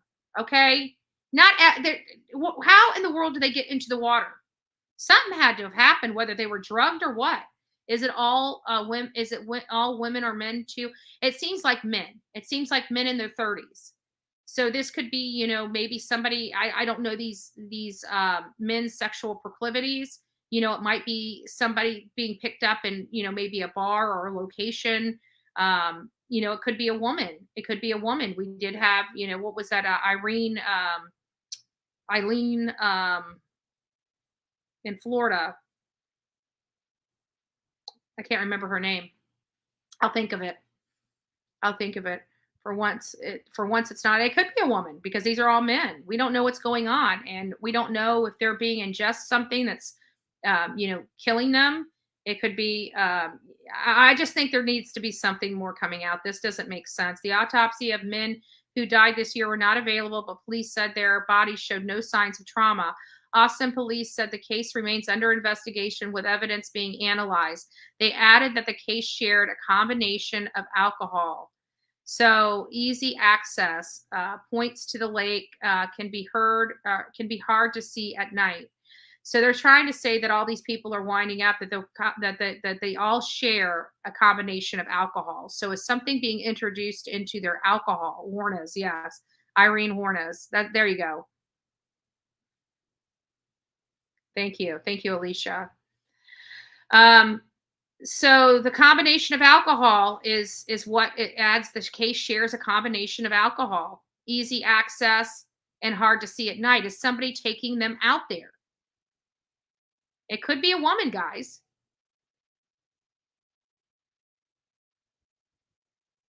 It could be a woman. But it could be, some people are still very shy about, their sexual proclivities. And, I saw one guy with a picture with his son. So there might be something else going on here. It could be a guy. It could be somebody that's targeting a certain type of guy. It could be a woman. I'm not saying that any of this stuff, I'm just throwing some options out there as to what it could be. But there's with them all having the alcohol as a accommodating factor and all winding up in the lake as a accommodating factor, I feel like there's some kind of connection with the alcohol and how that person did wind up into the water. And I don't think that 8 people in 10 months just automatically go out there and drink and decide to go diving in the water and die. They are all young men. They are party people. Yeah. Okay. I don't know. It sounds like it could be a man or a woman, guys.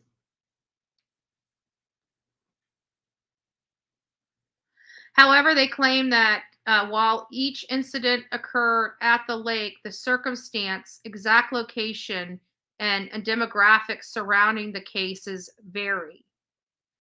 Investigators have not released details regarding the whereabouts of all the men before their death, but they have revealed both Jonathan and Jason were seen on Rainey Street before their separate disappearances.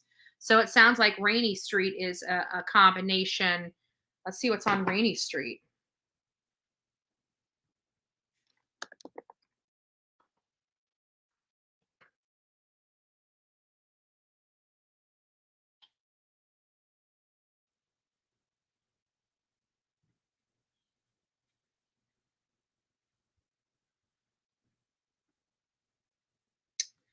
All right. So it looks like the party lifestyle. Lots of different venues.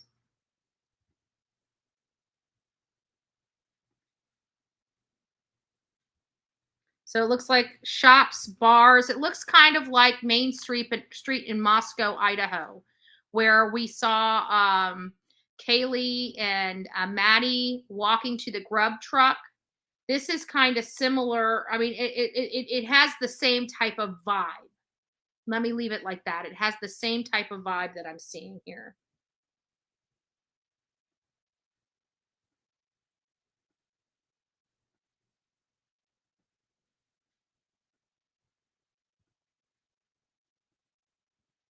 They have a lot of little food trucks out there.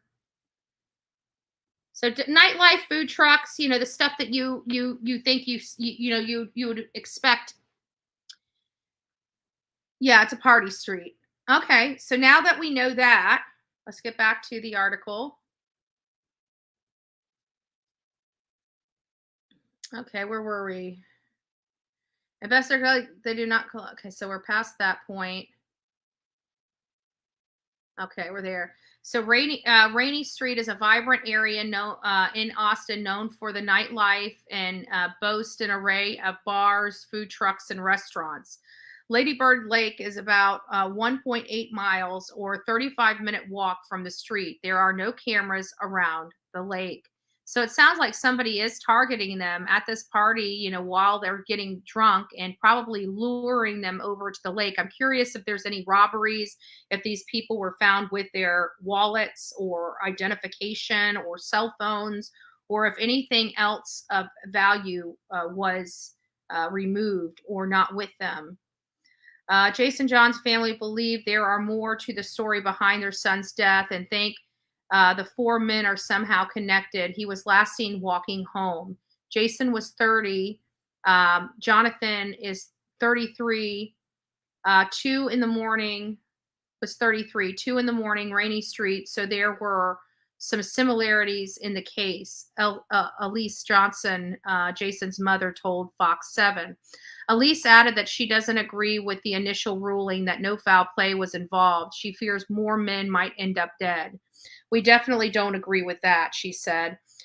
We don't know how many Jasons, how many Martins, how many Jonathans are going to be losing their lives again, and it's not acceptable. Meanwhile, Cliff Axtell, 40, was identified by his sister on Facebook. Axtell, who was married, a father of 2, was found in the lake on March 5th after he was missing near Stubbs in downtown on February 25th. So there's Rainey Street and there's the lake.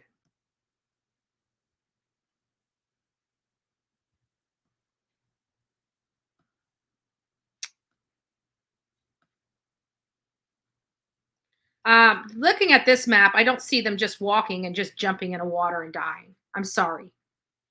And it wouldn't have just started happening either. They would have been having this problem for, long time to come. There's something going on where these men are targeted. Other bodies previously found in the lake, including 22-year-old Julio Santos in 2005 and 25-year-old Martin Gutierrez in 2018. And we know that serial killers have pauses when they're first getting started. They do a job and they usually have a cooling off period, and then they start getting rambunctious again and they got to go for the next kill. But usually there's a void, there's a time window in there. And then when the serial killer is losing all control, you start seeing more and more bodies winding up because their need is getting stronger and stronger to kill. So Christian Pugh, 21, was found alive in the lake back in 2019, but in rough condition. He sustained a hit on the head and bruised hands. I wonder what kind of information Christian Pugh can provide this case, since it appears that he may have been the only one that was alive. And listen to this. He sustained a hit to the head. A hit to the head. Gutierrez was found with several injuries after landing in the lake following a night out on Rainey Street, the same place Honey was last seen. His brother, Mitchell, previously told the news outlet. Austin residents have been left fearful over the multiple incidents and warnings others to stay safe. Several people urged others not to visit Rainey Street alone and to stay with another person at all times. Others have also taken their concerns to TikTok by creating videos warning of alleged serial killers as questions about the men's disappearance remain unanswered. Is there a serial killer among us? One TikToker asks. And this is them looking into the lake as they're pulling another body out. Some have pointed out the circumstances the men were found in resemble. Some have pointed out that the circumstances the men were found in resembles those of the smiley face killers. These deaths began in 1997 and all bore striking similarities. Most of the men were young, athletic, academically high achievers. According to the retired New York Police Department detective Kevin Gannon, and his team of investigators, they have evidence that 100 of men may have been murdered by a gang. A key piece of evidence that the team found smiley face graffiti symbols at all of the sites where the bodies were recovered. Gannon started working on the issue in 1997 when the parents of the New Yorker who had been found dead in the water pleaded with him to find out what had really happened to their son. Among the deaths they believe are suspicious is that of Dakota James, 24-year-old, who was found in the Ohio River after a night out with friends in Pittsburgh, Pennsylvania in January 2017. Police said he likely fell into the river while walking over an overpass on his way home. So it sounds like there are some other cases that match similarities, where people were in a nightlife situation and seemingly walking home and wound up dead and in water. Could this be somebody that's been moving around the country and now is in Austin, Texas? We also had somebody here in Florida where women, much different than this, but women were being found near our waterways. I haven't heard any more about that, but I know we were kind of concerned that there was possibility of a serial killer in Sarasota County. Thank you, Dustin. I appreciate it. Police said he likely fell into the river while walking over the overpass on its way home, but there is no damage to his body, which would have been likely if he had been in the river more than a month, the amount of time that passed between him vanishing and his body being found. Some autopsies of victims, including William Hurley in 2009, showed alcohol and hypnotic depressants. That's what it says, and a hypnotic depressant. So are these people being drugged? That's what it sounds like, which is used as a DR drug, date rape drug in their system. So I'm wondering if that is being found in these victims as well. We need more information on this, without a doubt. This is definitely interesting. There's enough people here. There's enough outcry from the citizens in this area, and it doesn't appear that they have a lot of attention being provided on this particular matter. So let me just look. I didn't want to dox you. So let me just make sure that I got this. Perfect.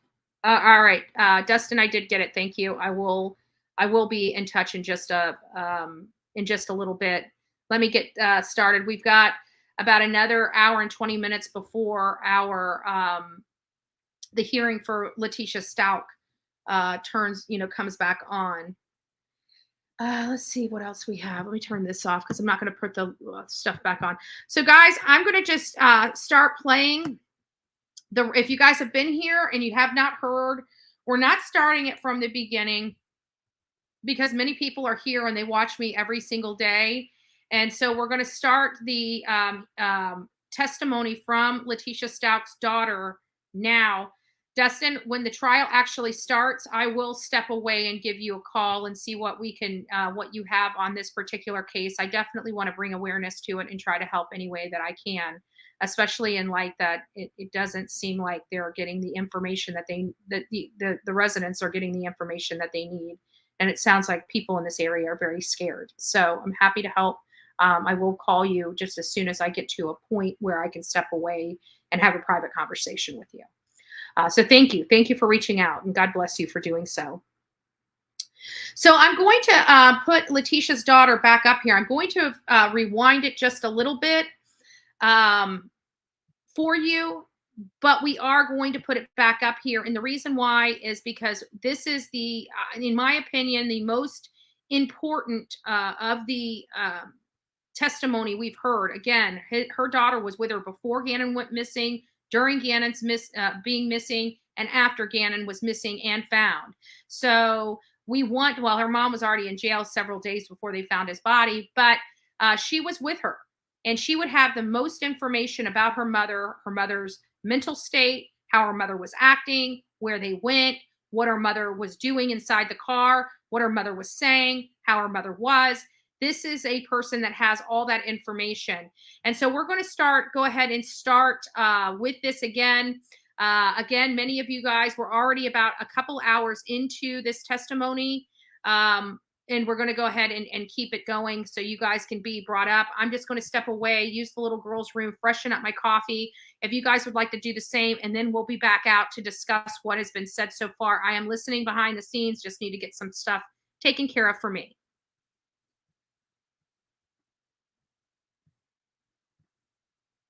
The garage and the house when the police were outside? Correct, yes. And the police get there at 7:21 p.m., is that right, based on the text messaging? Yes. And at 10 o'clock, are they still there when you try to leave with Lane? Yes. Tell the jury about that. What happens? So I opened the garage and they just came out from the side right from the garage. And they were like, "Hey, Harley, like, where are you going?" And my mom told me to say I was going to like Starbucks or something. So just listened to what she said and told them that. Did you cooperate with them? Yes, they asked me questions and I answered it, and then I feel like they kept asking more questions and I was just like, I don't want to talk. And why didn't you want to talk? Because at this point I'm like, I don't know what's going on. Everything's just so like up and down. I'm just so confused. If we can fast forward to 10:03 p.m. in the text string.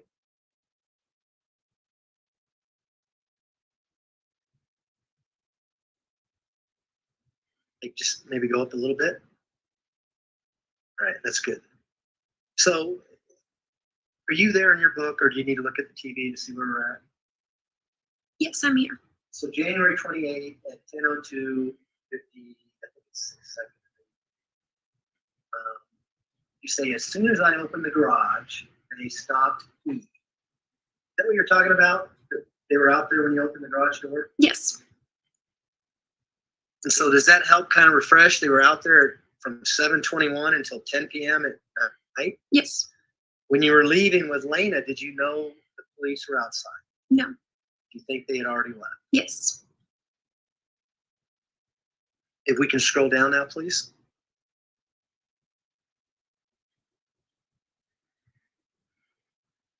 You say they were hiding out? Remember that? Yes. Okay, we can keep scrolling down. And your mom says, wow. Remember that? Yes.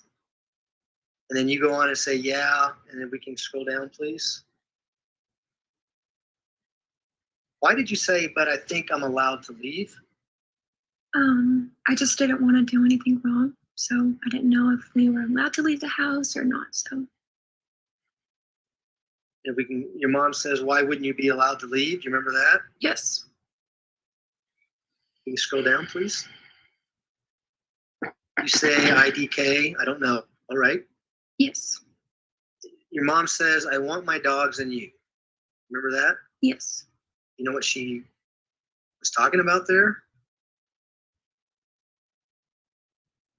Just that she wanted, like, dogs in me. I don't know. Yeah. Kind of speaks for herself. Yeah. All right.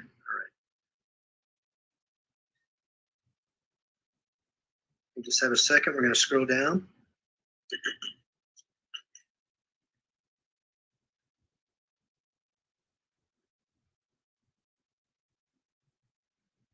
Do you remember telling your mom during this text string, that I told them I'm not going anywhere or saying anything? Yes. And why did you tell your mom that? Because that's what she told me to say.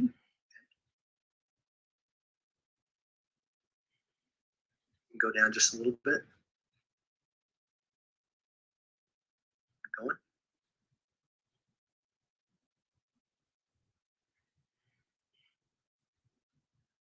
Keep going, please. You can find where I just read from. Yeah, I'll find it here.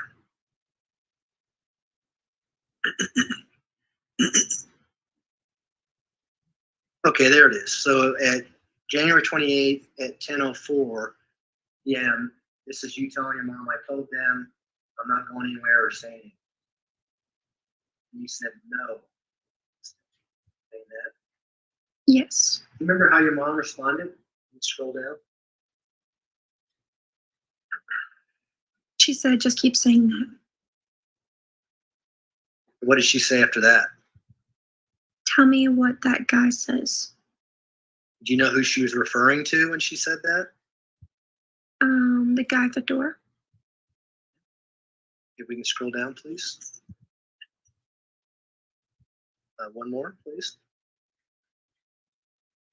Now at 10:05 p.m., your mom asked you, has any other family asked where I was? As like our family. That? Yes. Give you any contact, any of the phone calls earlier about what this is about? No, I just assumed she meant, like, if she was okay. And she'd been missing essentially since about, what, 3:45 that afternoon? Yes. If we can scroll down, please.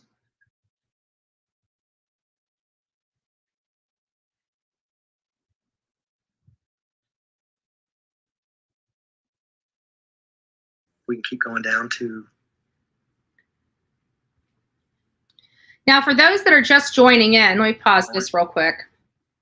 For those that are just joining in, When she first got on the stand, if you weren't here to watch this live on the Bullhorn Betty channel, and you weren't here when we started going through and updating everybody on her testimony, she was terrified.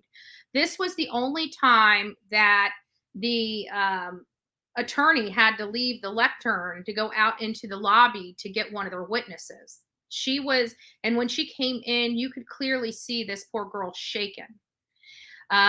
Since then, a lot of us it was hard for us to believe that she was driving all the way across the country with Gannon in a suitcase in the back of the van and her not know anything about it. Many of us did jump to the conclusion, and I have to admit that I was one of them, even though I didn't harp on it. I did believe that she knew more about this than she was saying. I still believe she may have known a little more about this, or maybe she knew something wasn't right, but didn't want to acknowledge what she was feeling or seeing. I will give her that. I don't want to say that she was directly responsible for the dumping of Gannon's body. I think her mother was very manipulative. I believe, her mother is not opposed to drugging someone. That was prevalent in the autopsy of Gannon Stauch. So I believe that, she could have drugged her daughter to make her sleep harder as she was disposing of Gannon. I don't believe that this girl here was a part of the dump. Nothing in my heart and soul will ever convince me that she was. She is torn up about everything going on. I don't think she would have helped her. I think her mother asked a lot of her, but that was the one thing her mother would not ask of her, because that would have been one strong witness against her mother. And I think her mother was smart enough to know she did not want her daughter as a witness against her, especially participating in the dump of Gannon. She wanted her for a witness to get her out of it. So she wanted to have the most pristine appearance in her daughter's mind, because she's going to be using her daughter as a witness to help get her out of this mess. Her daughter could have faced charges in connection with this, and she was none the wiser about what was going on. At least that's what she stated on the witness stand. And I do believe that in part. Jennifer Coffindoffer came out afterwards to also apologize and said that she thought she might have overstepped when she made some commentary about Harley Hunt and her involvement in Gannon's disappearance. And I don't know how hard, I didn't read all the comments maybe that she made about Harley when we were finding out information about it. But I know that I've even made comments like she had to have known more, but I never really harped on her too much because I didn't know who she was. I didn't really do a lot of investigation into Harley Hunt that I should have done. So I couldn't really base an opinion or state something for myself with the lacking of, information and due diligence on my part. So I didn't really harp on it, but it was just, in conversation as we were discussing and in chat, I remember saying on a couple of occasions, yeah, she had to have known more, or something to the effect of, there's no way that she couldn't have not smelled something. But when I started hearing how they left and how they put the dogs in the front of the cab, not in the back of the van, that kind of started, formulating an opinion of mine that, there was reasons why the dogs were up front with them and not in the back. They, the mom could have, in conversation, as you can hear, Harley does not remember everything with specificity as she's on the stand. So she could have, her mom could have said, oh, when they got in the van, and she could have forgotten, they gave me this van. I know it stinks. I tried to get it changed out, but they didn't. So we're just going to have to tough it out. We'll adjust to it when we're on the road. Or it was, man, it's starting to stink. I think the dogs have gas, something like that. There was an out for her mother. We also heard through this testimony that her mom would not let her turn the air conditioning off in the van, even when she was really cold. So we're going to keep listening to it, but I just wanted to express some things.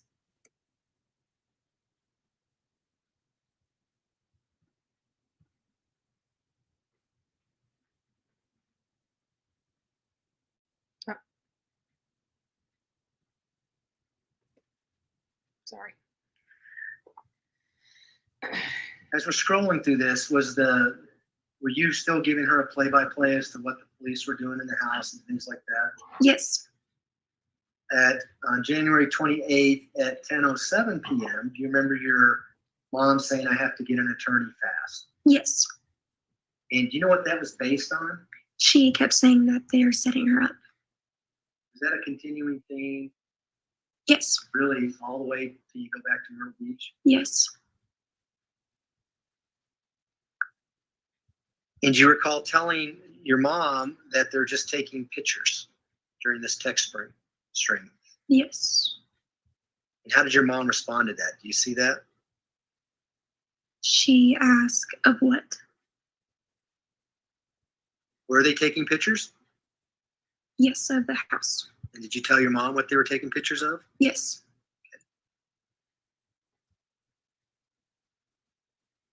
Yes, Mike. That's from the when we did the We can video. scroll down to 10:11, please.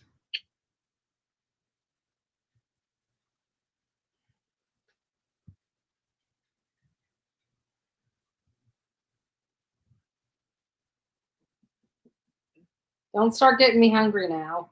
We can go down one more. Right there. Well, let's go back up. I'm sorry. My computer's out. So this is where she says, what are they taking pictures of? You say the entire house. Yes. You call that? Yes. And then if we scroll down, you don't hear from her until 10:11 again, where she says, what's Landon been doing? Yes. Had you seen Landon up until this point? No, but she's not here.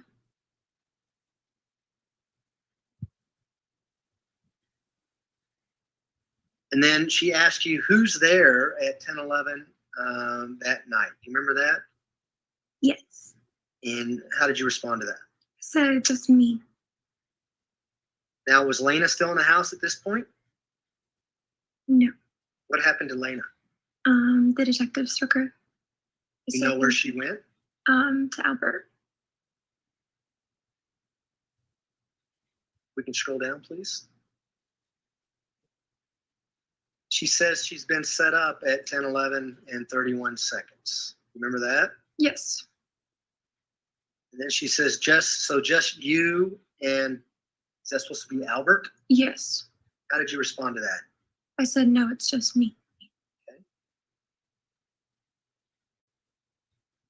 Did she ever tell you what to say to the police officers when they were there? Do you remember?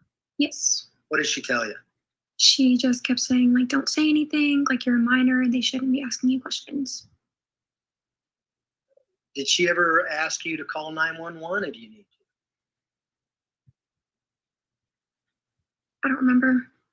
We can scroll down a little bit, please.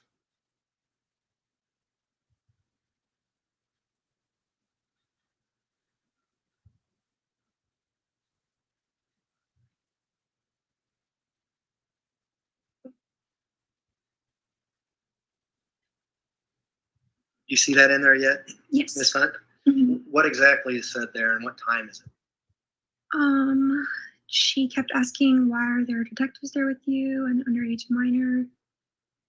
I was at 10:12, and I said, I don't know, but I'm asking if I can leave. And she said, tell them you're uncomfortable with these men at 10:13. We go ahead and scroll down to 10:13.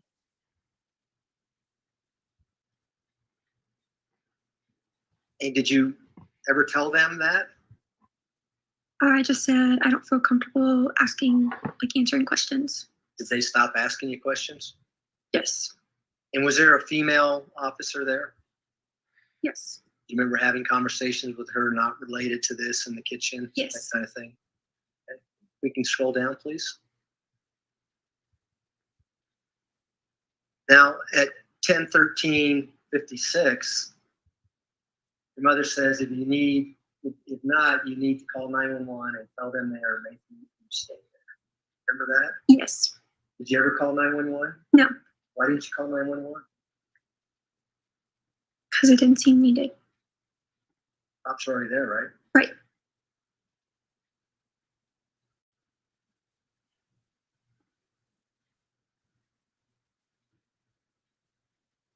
I want to fast forward to 10:23 p.m. Do you remember having a FaceTime conversation with your mom?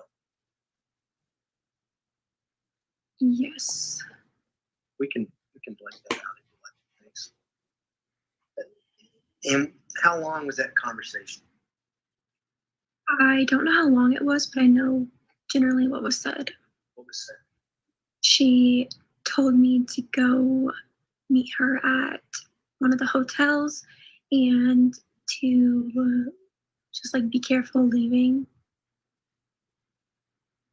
What was that all about? You know, why did she tell you to meet her at one of the hotels? We were gonna stay there that night. Is this the first time the entire day where she told you where she's going to be? Yes. So what did you do after having this FaceTime conversation with your mom? I listened to what she said and then I went to where she was. And did you go by yourself? Yes. Did you take the Jetta? Yes. While you're driving to go wherever you're going, did you attempt to call her a few times? Yes. And did she answer? No. Where was this hotel you were going to, and how close was it to where you work? It was right next to where I worked at. So close to the Massage Envy? Yes. Off of Powers? Yes. Did she say why you're staying in a hotel room that night? She said that she didn't want to be in the house with Albert and Landon and his family. Why did she need you to leave the house? Did she tell you? She didn't want me there with them. And so did you pack a bag?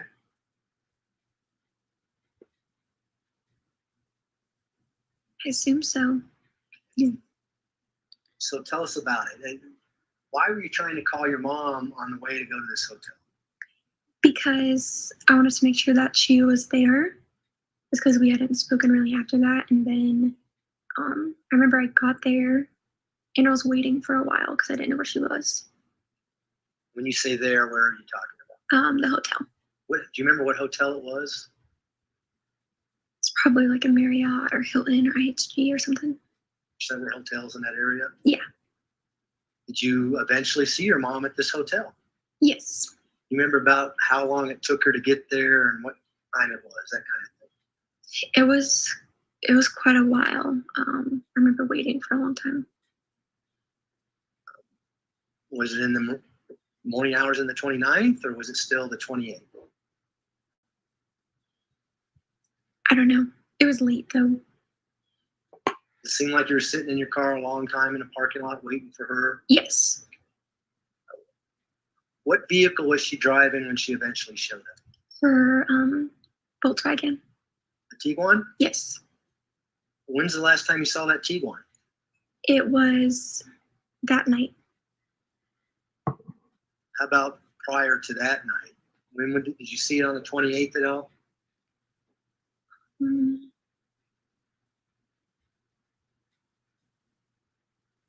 I saw it prior. I don't know the exact date though. Do you know what happened to the rental car? No. So you just go to this hotel, your mom shows up in the Tiguan. When she left that day, was she in the rental car? You know. I don't know. I just know that when I met her at the hotel, she was in her Tiguan. What happens when she eventually shows up at the hotel in her Tiguan? So she shows up and she's like, we just need to go home. She leaves her car there and then we drive back to the house in my car. Tell you why she's leaving her car at the hotel? No, she was just like, we can ride together. Did you ever get out of your car to go to her car and look and see if there's anything in it, that kind of thing? No. Did you ever get close enough to her car to smell anything? No. Did you ever ask her, what are you doing, Mom? Why are you leaving your car here if we're going to go home? No. She just kept saying, like, she was just kept being, like, paranoid, I guess you can say. Tell you why she was being paranoid? There was a couple of different stories, yeah. I was told that they brought Albert and her in different rooms and tried to say, hey, like, the other person did this to see how they would react. And that's why she felt like she was being set up. Do you even know if she ever went to the police station to be interviewed at this point? You know, the next day is when she went to the police station to be interviewed. If you don't know it, that's fine. I don't know. At least she's telling you that her and Al are at the police station. They separate us.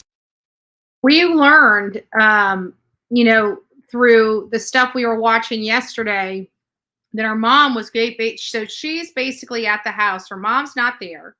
She's assuming her mom's at the police station. Her mom is not at the police station, even though her mom is telling her she's being treated horribly, you know, all this stuff, making it sound like she's at the police department. Meanwhile, she's got Harley giving her play-by-plays at the house as to what's going on. And that's what we were learning at that police through that text chain that we were listening. Good morning, TD. Listening to the day before. You know, on Wednesday, we were listening to her text messages and her play-by-play, her mom's play-by-play to her about what's going on. What she assumed was her believing that her mom was at the police station. And her stepdad, Al, is calling her, telling her, you need to tell your mom she needs to come down here where I'm at. And she's like, and there was another part where her mother texts back saying, you know, I was just there. There's no need for me to keep going back, or something to that effect. Her mom had a weird and bizarre behavior. You know, this is a 17-year-old girl at the time, possibly when all this stuff was going on, 16, on the heels of 16. She might have just turned 17, but she was 17. She's like 19 years old now when she's on the stand. But she, you know, this was her mom. We always have to remember that this was her mom. And they're trying to play each other against us. Is that what she's saying? Yes.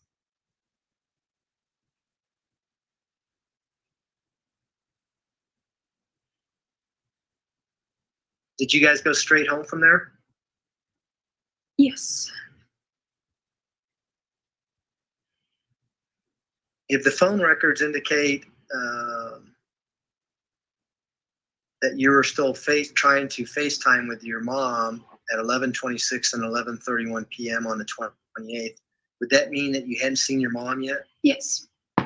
So she's saying right there. Hold on. And so what happens when you get home? She was saying right there that here it is almost midnight on the 28th, and she still hasn't seen her mom. She's still texting her mom at almost midnight at night on the 28th, the day after Gannon disappeared.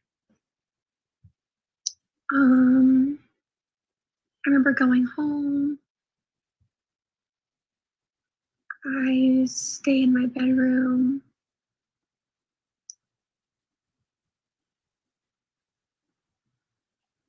Yeah. Who was there when you got home? Do you know? Pretty sure Albert and his family and everybody was there. Was Landon there? Yes. I think. I'm not sure. And if you looked at your text messages, People's Exhibit 705 that's in front of you, do you see a string of text messages on January 29th, 2000 from 1:36 a.m. to about 1:40 a.m. in there? Yes. Is your mom in the house when these text messages are going on? Yes. She upstairs and you're downstairs, or what's going on? Yeah, she's upstairs. I'm downstairs. And what is she asking you about? I guess the police had like gone through her clothes and everything, and there was stuff everywhere. And asking me if my room was the same way. Do you see in People's Exhibit 705 whether or not she asked you what the downstairs looks like? Yes.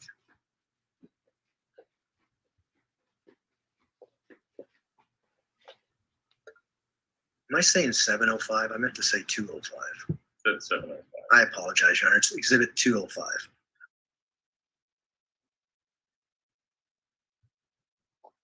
Does this text messaging back and forth go on for an hour or so that morning? Yes, while we were at home. Does it end roughly around 2 in the morning?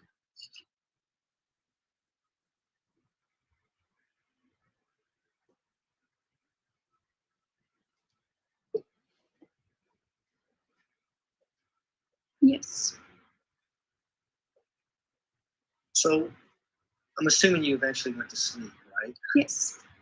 Do you remember about what time you got up? Mm,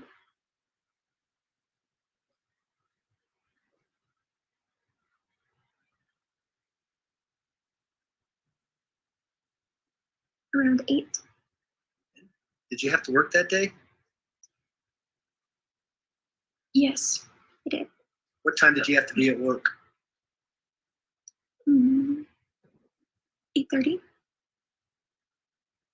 So January 29th, 2020, you have to go to work. Did you take anyone with you when you left to go to work from the house? Yes, I took my mom with me And why did you take your mom with you? because she said that she was going to pick up her car since it was right by where I worked. Okay. Did you ever ask again, why did we leave it there anyway?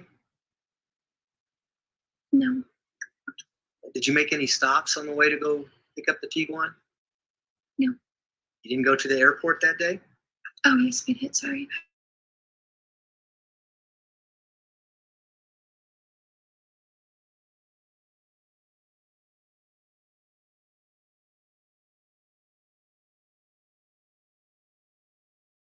With the rental car. Did she tell you where the rental car was at? No, I think it was at the airport. So did she tell you why she kept the keys that the rental car was already at the airport? No. So can you describe to the jury what you remember seeing your mom do and how she returned it? I don't remember. I just remember being in the car when she returned them. Did she go inside the airport? I don't remember if she went in or left the keys in the car. Well, did you see the rental car when you went to the airport? If she left the keys in them, then yes. Well, how long were you there? Was this something that happened fairly quickly, or did it take some time? Yes, it was quick. You didn't see her talk to anyone from Avis, or did you? No. So what happens after she gets done with the keys? We drive to my work. Did she get back in your car then? Yes. Did you park your car anywhere, or are you still just kind of in the drive-through at the airport of theirs? Yeah, I was just sitting there waiting. So what'd you talk about as you're going to take her to her car? Excuse me. She just told me not to speed because somebody was following us. And when we got to my work, she sat in my car for a little while and I went inside to work. How close was it to the hotel where the Tiguan was at, your work? It was close, across the street. Did she tell you what her game plan was? I mean, as she sat in your car? No, she just said that she needed a minute and she sat in the car and then she came inside to give me my keys and left. Did you see her looking around the parking lot or looking to see anything? No. Earlier you alluded to that she kept telling you not to speed. Did you say that she thought she was being followed or something like that? Mm-hmm. Yes. Did she tell you who she thought was following her? The police.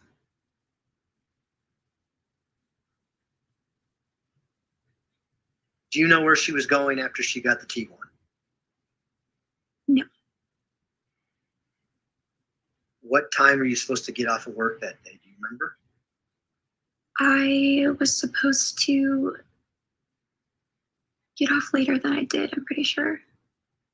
Did something cause you to leave work early? Do Yes, I got a call that she was at the hospital. you remember who called you? I think one of her sisters. So what did you do when you got a call from one of her sisters saying that your mom was at the hospital? I asked if I could leave to go pick her up. And did you do that? Yes. Did you pick anyone else up or ask anyone to go with you to pick up? Yes, eventually I did. And who was that? Do you remember? Janine. Is that Janine Sanchez? Yes. And is that someone you work with? Yes. Is that someone who was a friend of yours back then? Yes. Why'd you ask her to go with you? I remember I tried to go there at first and they wouldn't let me go in because I was a minor. And then I remember just before that day, she was like, if you need me or anything, I'll come with you for anything that you need. So where did you try to go first and they wouldn't let you in because you're a minor? Right. Where was that? The hospital. So do you remember what hospital it was? No. Was it one close to downtown here? Yes. Memorial Hospital sound familiar? Yes. So you went to the hospital, then did you have to go somewhere to pick Janine up? Yes. Where did you go to pick her up? I believe I picked her up at her house. Did you go back to the hospital after you picked up Janine? Yes. And what happened when you got back to the hospital? We picked her up from a Taco Bell. How did that happen? How did you get from the hospital to Taco Bell? I got a call. She said she was riding with some random person and to pick her up at the Taco Bell by the hospital. Who called you and who said that? My mom.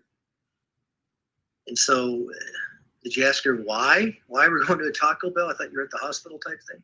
Right. Pretty sure I was told like they didn't want her to leave at first, so. And how did you respond to her when she said, I got a ride with some stranger to the Taco Bell? It was weird. I was like, be careful. So did you and Janine then go to this Taco Bell? Yes. And was the Taco Bell here in the downtown area? Yes. Are you familiar with Platt and Wasatch? I know Platt. Okay. Was the Taco Bell close to Platt? Yeah. Close to downtown? Mm-hmm. Yes. And so what happens when you get to the Taco Bell? I'm driving, Janine is in the passenger seat, and my mom's in the back seat. Does your mom say anything to you as to what's going on and why you picked her up at the Taco Bell versus the hospital? Yeah, she was just rambling a bunch of things. Remember what those things were? No, it was just, I remember being like just a lot, just a bunch of random stuff. Did she have her phone with her? No. Did she ask to use anyone's phone? Yes. Whose phone did she ask to use? She had my phone. And how long did she have your phone after that? At least until we got home. Did she tell you that the police had taken her phone? Yes. Let me approach the witness, Your Honor. Right. I'm going to hand you People's Exhibit 206. Have you had a chance to look at that last night? Yes. You know what People's Exhibit 206 is? Yes. What is it? Yes. It's messages between my phone and Albert's phone. And does it cover this time frame that we're talking about here after you pick up your mom from the Taco Bell? Yes. In particular, January 27th, 2020, 7:16 p.m. to January 30th, 2020 at 10:41 a.m. Right? Is that when it starts and ends? Yes. And do you recognize those messages?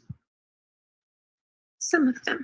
Do you recognize the ones up until the point you picked up your mom at the Taco Bell? Yes. And do you see the ones that were used after you picked up your mom from the Taco Bell that went to Al Stauch? Yes. Are those messages that your mom used while she had your phone? Yes. You guys are And do they following. actually Are you guys following all of Your this? messages and what your mom was doing when she had your phone on those dates? Are you guys following all of this? Like keeping it, you know, when Leticia had her phone, weird things were going on. What many of you guys missed is when we first started this trial, the name said maybe Nicole or something to that effect, maybe Nicole.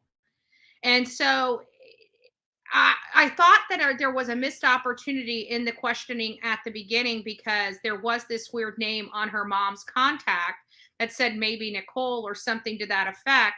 And my question has always been, you know, what was the, what did she have her mom labeled as in her phone? Was her mom labeled in her phone as mom? Obviously her mother had her phone a significant amount of time, especially after the law enforcement took Leticia's phone. She started using her daughter's phone. So she did have significant time with that phone away from her. And we also heard the call from the friend where Harley was going to be staying. Her mom grabbed her phone and started texting the lady from her phone, acting as if it was Harley, when it was Leticia in possession of the phone, asking if her mother could stay the night with them. Harley was invited to stay, and then her mother uses her phone and acts like her and invites herself to stay there as well. So there's a lot of weird stuff that's going on, and I do believe her mom did manipulate her phone while her phone was in her mother's possession. So this is more of that same. I do have, just for everybody to know, I do have the WebEx up. As soon as this gets started, we will divert from this testimony of Harley Hunt back to the original trial. This is day 12 of the trial. Yesterday, we heard a lot yesterday. It was just all of the excuses and lies and stories that Leticia was telling and trying to manipulate her husband, and her husband wasn't having it. Her husband, you could tell at the end of this, was just really just done. Like, stick a fork in it. He's done. He's calling her a liar. He's telling her he doesn't believe her. He's telling her all these things because she's sick of being lied to. He is so sick and tired of being lied to. Oh, did I just go up? Sorry, I must have hit something wrong. Yes. Move to admit People's Exhibit 206. Mr. Tellini? A sufficient foundation has been laid. She's stated that she's familiar with her phone number. She's familiar. Why is it not letting me make it large? It's allowed me to make it large this entire time, but now today it's not allowing me to. There we go. There we go. Familiar with who she gave the phone to. If it goes to weight, not admissibility, the objection's overruled. In addition, Your Honor, this exhibit was shown to Albert Stauch, and he authenticated his messages on there. He did. Thank yes. You. Go ahead. So, where did you go after you left the Taco Bell with your mother and Janine Sanchez? To Janine's house. Did you make any stops, or did you go anywhere before you went to Janine's house? I remember getting the dogs at some point. Do you ever remember going to a parking garage? Yes. What was that all about, and who told you to go to a parking garage? My mom told me, and she was looking to see if her car was still there. Do you know where this parking garage was at? Somewhere downtown. And describe to the jury what you did as you went to this parking garage. We just drove around, and she was just seeing her car was still there when we left. What did she tell you happened to her car, and why was she looking if she told you that? I think she was... We have about another 30 minutes. That the police took her car. 30 minutes of this, and then we're going to go to the... When you picked her up at Taco Bell, did you ask her where her car was? I think she had mentioned it to me that it was there. At the parking garage? Yes. Was it your understanding what this parking garage was associated with? Just, I thought it was associated with the hospital. Okay.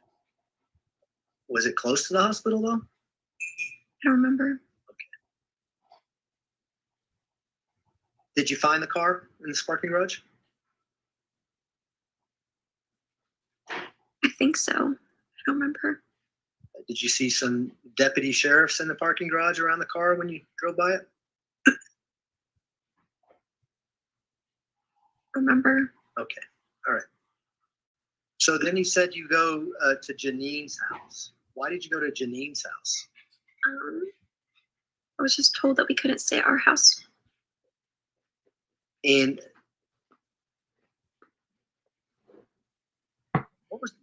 you you planning on staying there prior to picking up your mom? Yes. Remember her telling me, like, because I remember talking to her in conversation saying, like, I don't know if we can stay at our house. And she was like, well, if you ever need to stay with me, then you can. So prior to picking up your mom, you already made arrangements on to stay at Janine Sanchez's house, right? Yes. How about your mom? Was it planned for her to stay there as well? I don't remember. Well, did she stay there? Yes. Do you remember her text messaging Janine while you're in the call? Yes. How do you know that? From these messages. So that's not you texting Janine. What does the text message say?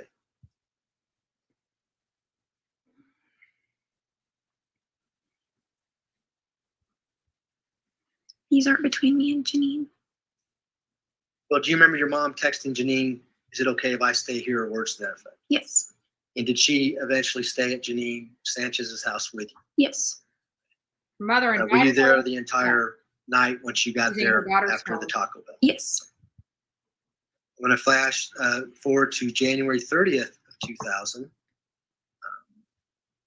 Do you remember, well, I'll ask you, did you text Massage MD saying you're going to resign? Yes, I remember my mom wrote the email for me. Was it an email or a text? Do you remember? A text message. And if the records indicate that was at 4:30 a.m., would that sound accurate? Yes. I don't remember being up that late, but Did you text that or did your mom text that? Do you know? I don't remember. So what happens when you get up? What do you do the next day? I remember getting up, we took the dogs out, and I think that's the day that we drove to like Marshall's. Now, as you're driving to Marshall's, who was in the car? Me and my mom. Did your mom ever say anything about the police following you at that point? No. Did she say anything about go the speed limit, don't break the law, that kind of No. thing? Did you know that the police were following you? Eventually. We're going to talk about what happens at the Marshalls. Okay. Up until the point that happens, did you know that they were following you on the road? In other words, any discussion, hey, there's a car behind us, that car's been behind us for a while. No. Was your mom ever looking around to see if anyone was following? Amen, Linda Lou. Amen. No. Nothing unusual about that trip then? No. So tell us what happens when you get to the Marshalls. We get Guys, to the listen to this. Marshalls, go inside to. So this is the infamous trip. This is the one that was freaking nuts. This is the one I think really let law enforcement know they were on the right track. They had already pinned, already started looking at Leticia at this point, because that's why they were doing, and they knew that she was very calculated. Otherwise, they wouldn't have put this entire sting together. But I want you guys to hear this and pay attention to what is about to transpire. I'm hoping it gets done in the next 20 minutes, but I'm pretty sure it will. But listen, you're hitting the wrong one.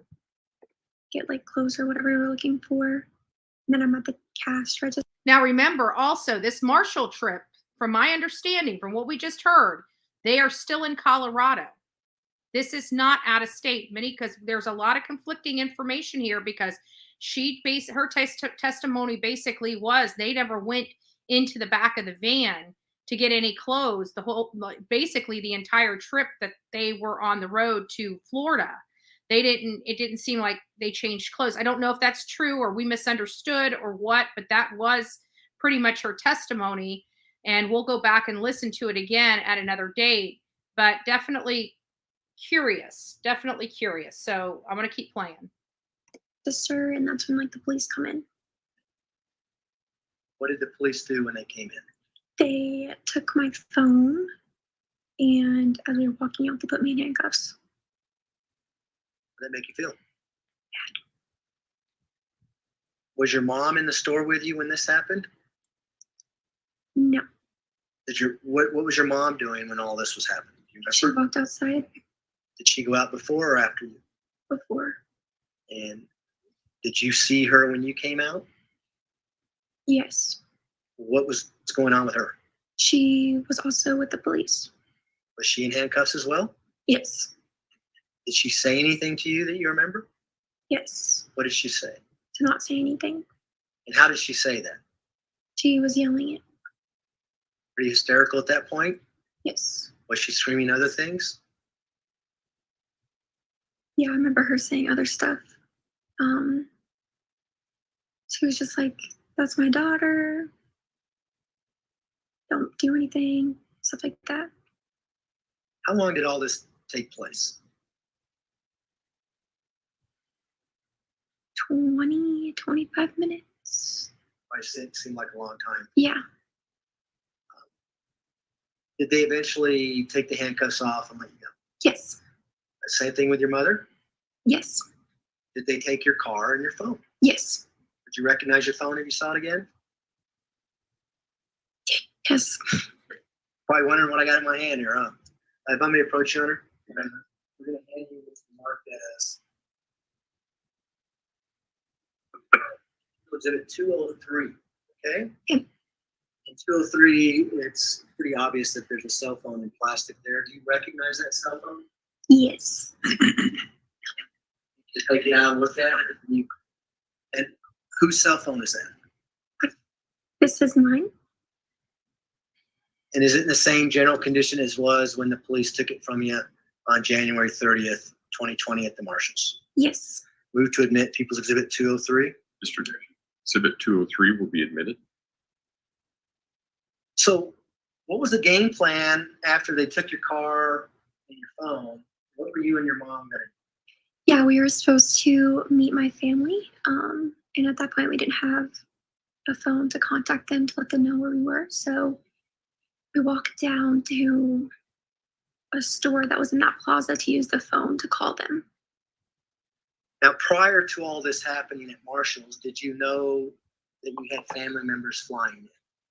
Yes. And did you know what family members were coming? Yes. And what family members did you know?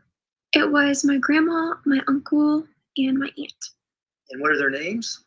Deborah, Dakota, and Brenda. Is it Deborah Locklear? Yes. And who's Deborah Locklear? My grandma. And Dakota Lowry? Yes. Who's Dakota Lowry? My uncle. And Brenda, is it pronounced awkward? Acquired. What is it? Acquired. Okay, acquired. Yep. I'm sorry. And who is Brenda acquired? My aunt. And so did they eventually come and pick you up there? Yes. Where did you go after you were picked up at the Marshalls? We went to the hotel we were staying in. And do you remember the name of that hotel? It was an extended stay. Was it Extended Stay America? Yes. And you probably don't know the address, but was it up north area? Yes. Does 5855 Corporate Drive ring a bell at all? No, I didn't know the address. So what did you do when you got to the extended stay? We got there, we were talking with my family, and then after then we went to Walmart. And why did you go to Walmart? They were just saying, like, you guys need to get some clothes because we didn't have any at that point. I'm assuming you got some clothes at Walmart? Yes. Where'd you go from there? Back to the hotel. You guys remember where you ate that night? No. So once you get back to the hotel, do you remember how many rooms you had? 2. Who was staying in which room? It was back and forth, so I'm pretty sure my grandma and my aunt stayed in one room, and then it was me, my mom, and my uncle. So you and your mom and Dakota? Yes. Did you guys talk about what you were going to do the next day or what the plan was? Your family's out here. You got 2 hotel rooms. What was it going to be the next day, you know? Yeah, so they were just there, like supporting us, of course, because of everything that happened. And the next day we were supposed to go and get our belongings from the house. And how are you going to go about getting that? They rented a van. And who is they? My aunt. What kind of car did they have, or did they have a car? I'm assuming when they picked you up at the Marshalls. Yes, it was a sedan. Do you remember what kind of make and model it was? Nissan. Sorry? Nissan. Altima? Does that sound familiar? Yes. And so did you go the next morning to get a van? Yes, we all went to get the van. And who rented this van? My aunt. Would that be Brenda? Brenda, yes. Okay. And so where did you go after you rented the van, or after Brenda rented the van? After we got the van, that's when we went to the house. Did you take the Nissan Altima as well? Yes. Do you remember who was driving which vehicle?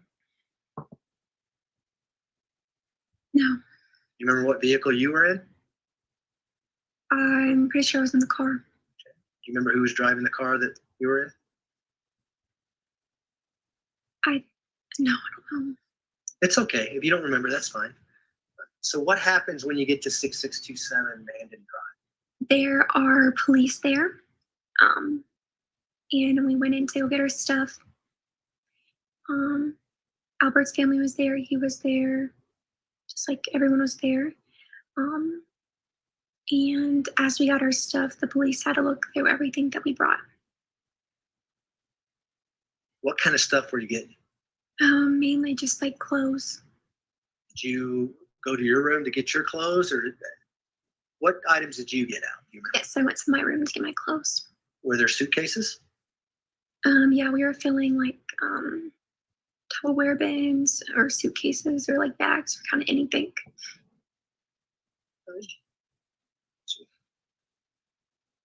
Do you remember seeing a big, large, olive green suitcase that had wheels? And did you remember seeing that when you were moving things out of the house that day? No. Do you know what suitcase I'm talking about? Yes. And who did that suitcase belong to? Do you remember? Albert. And is it a suitcase that you saw in the past when you were moving from Alaska and things like that? Yes. Were the police checking every suitcase that came out of that house? Yes, they were checking anything we took out. If there was any books, they had to go through the pages. We couldn't really take any technology. And so how long did this take to get things out of the house and put in the van? They were trying to do it quick, maybe like an hour. What happens when you get your things and the van is loaded up? Where do you go from there?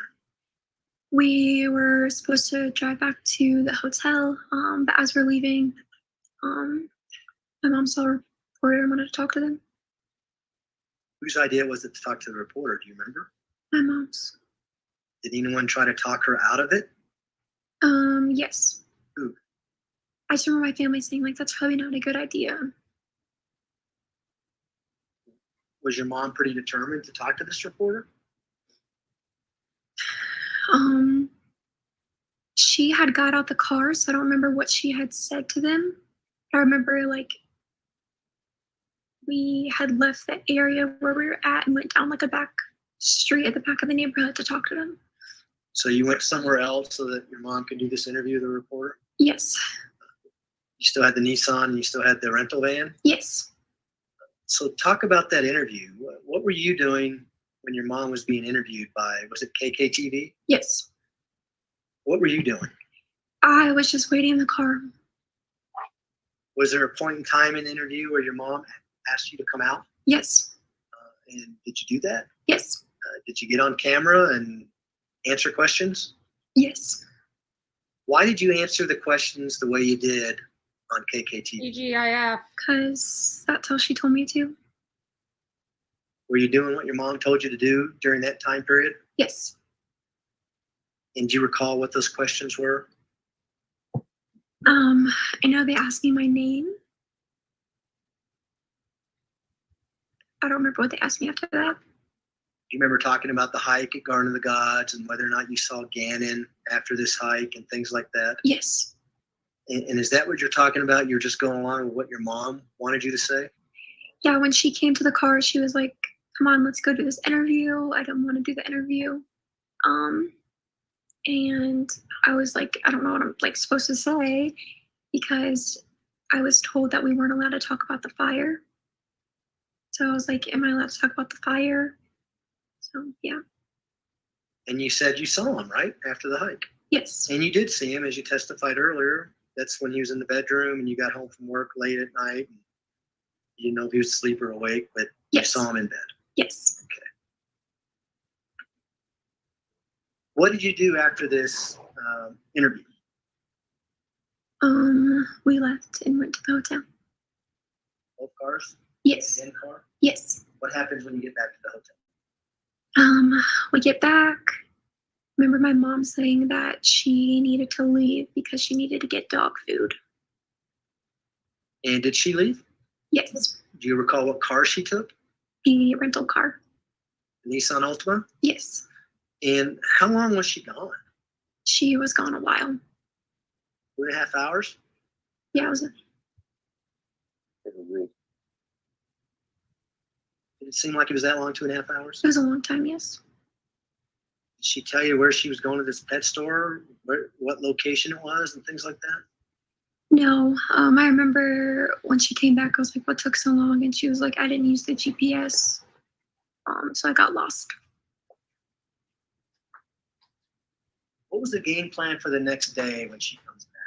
Did you know what was going to happen the next day, February 1st? That's the day that we left. And so just January 31st is when you go and get the items out of the house, the KKTV interview, you go back to the hotel. She's gone for quite a while, comes back. The next morning, what was the game plan? Next morning, I remember that we were going to leave, and my aunt said that she didn't want to pay for the van while we were gone, and just like insurance purposes, so we had to go and get a new one.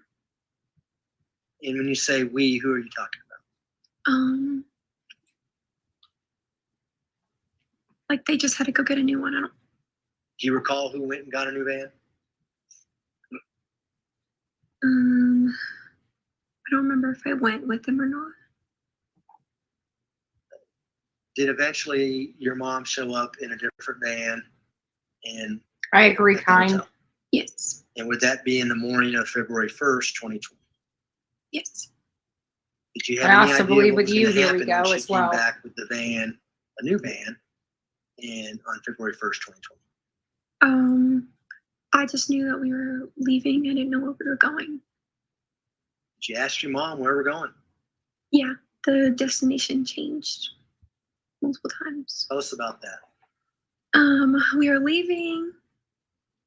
I remember she just kept saying, like, where do you want to live?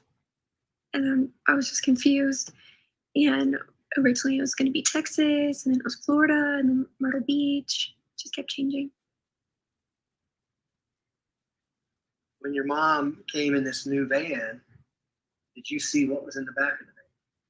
No. Did you ask about where our stuff is? Because assuming all your bags and things were in the first van that Brenda, is it acquired? Acquired. I'm struggling with that name. They were in there when you moved them. Do you know how they got from one van to another, or if they even got transferred? Yes, my mom and my uncle moved them. How do you know that? I just remember that morning it was cold outside and I was in the hotel and they had moved stuff. So was this a pretty quick deal? I mean, did your mom literally come back, pick you up, and then you hit the road? Is that what happened? Thank you, Pat. I remember Gaines, that 2-month they were on milestone. a time crunch because my family had to get back to their flight in Denver. And so did your family go one direction? I don't know if it's the same direction, but and you and your mom went somewhere else? Yes. May I approach the witness, Sharon? You may. And just to let you know, you might hear the doorbell ring. I ordered dinner. That was from the other day, guys. That's not from me today. Do you recognize those apologize in exhibits? advance. Yes. What is People's Exhibit 202? Okay, so we're going to hear a doorbell ring. It is the back of the van. Is that a picture of the van that your mom rented back on February 1st, 2020 and picked you up from the hotel? Yes. And 204, is it 204? 202 and 203. Is that right? 201 and 202. God, I'm not even close. Great So job, guys. 201 is a picture of the van. What is 202? A picture of the back of the van. Burger. The back of the van look like Fattening the sergeant? burger. Yes. Now we're talking about food. Or is there Lord a have partition mercy. between the driver's seat and the back of the cargo area? So we're gonna listen to just a few more minutes of this. Let me put my face back on here. Hello, that are just listening or just tuning in. So we're just going over some of the daughter's testimony as we're leading into the trial this morning. Again, for those that are just tuning in, Harley Hunt, her daughter, took the stand. This is somebody that was with her before Gannon went missing, while Gannon was missing, and while they went to Florida and back to Myrtle Beach, South Carolina. So she holds a lot of information, whether she means to hold the information or not. She did not. That was your, yeah, Elphick. That was when I was getting my burger from SOB Burgers. That is absolutely correct. And sometime through this, you're going to hear the doorbell ring, and we are talking about my sandwich, and I'm sorry. And it's probably going to make us all really, really hungry. And I might just have to order another burger today. I don't know. I just ordered groceries yesterday. So I have all my healthy salad and stuff here for lunch. But I don't know. It depends on our halftime. If we're all going to get really, really hungry at halftime by listening to this, rewatching this testimony, I'm not sure. We'll see. We'll see.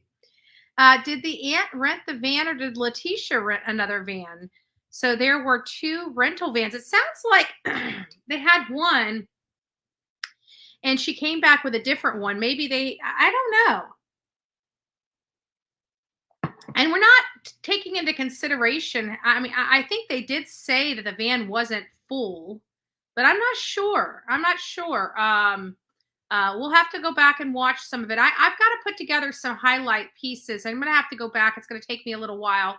I'm going to try to start making notes of them like today. It's already quite a bit of the way through the trial, but I need to get some highlights of this trial out, because there's been some pretty outlandish stuff said here. And I got to say, Leticia is her own worst enemy in this case, because all these recorded conversations with Albert are just detrimental to her case, because you hear how much and how you hear out of her own voice how she tried to manipulate everyone, every single person, and how Gannon was nowhere in that. Thank you, in the Dax. Nice to see you. Welcome to the coffee club. But you know, it like Gannon was nowhere in that conversation. It was all about her. All about her and her daughter. Like, I mean, I get it. Her daughter is important. Well, his kids are important to him too. And she was angry because she felt like he never really accepted Harley as his own. But Harley was a grown, teenager. She probably wasn't really I mean, she's a sweet girl. So she was probably having had some kind of familial relationship as a family member in this blended family. But for the most part, when she was going to go to college or wherever she was going to go, her mom was going to be stuck with these kids that weren't hers. So she was blaming, Albert for feeling the same way that she felt about his kids. Obviously, she felt less, accepting of his kids than he did of hers, because it still sounds like after her testimony, I believe, if I'm not mistaken, we saw Albert follow her out. He probably hugged her. I'm sure his heart breaks for her as well, because, in the grand scheme of things, she was left. She had a family one day and she woke up and she was all alone. And that is very scary for a young teenager, even a young adult, just being pushed out and boom, you're out on your own.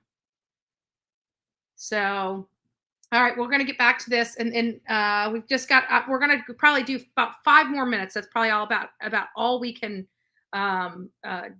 designate to watching this before the trial? What do you mean? You see like a metal grate between the front area and the driving area? Yes. Is that what that's like from inside? Yes. Move for the missions 201 and 202. Exhibits 201 and 202 will be admitted. Request to publish. You may go ahead. So here we have People's Exhibit 201. Do you see that on the TV screen behind you? Yes. Is that the van then you drove off to with your mom on February 1st, 2020? Yes. And People's Exhibit 202? We see in People's Exhibit 202. It is a picture of the back of the van. Do you ever go back in this back area during the entire time you had this van? I did not know. Why not? Because everything that I needed was right by my seat in the front of the van. So she's saying everything she needed was right in the seat at the front of her van. So I hope they're going to get to the close thing soon, but it still makes me wonder. So just stay tuned. Back there? I remember like wanting more clothes. Why didn't you go back and get some more clothes? Just because whenever we stopped, it was like quick.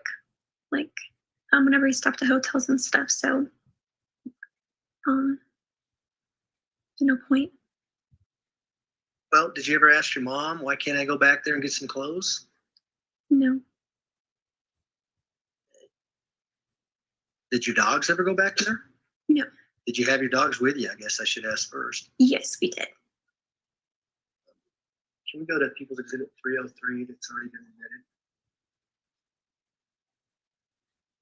I'm going to show you a picture that's already in evidence. It's People's Exhibit 303 in just a second.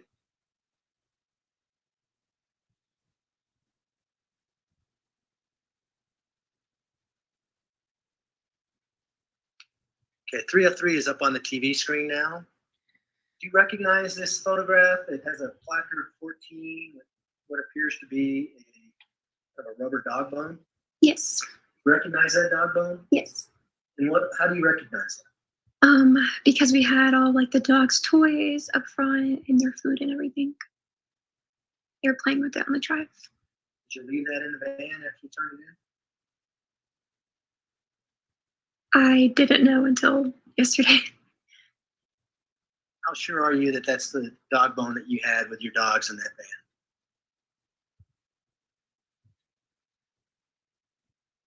van? It looks familiar, because they were puppies, so we had like the little bones. So yeah. All right, great. We can take that down.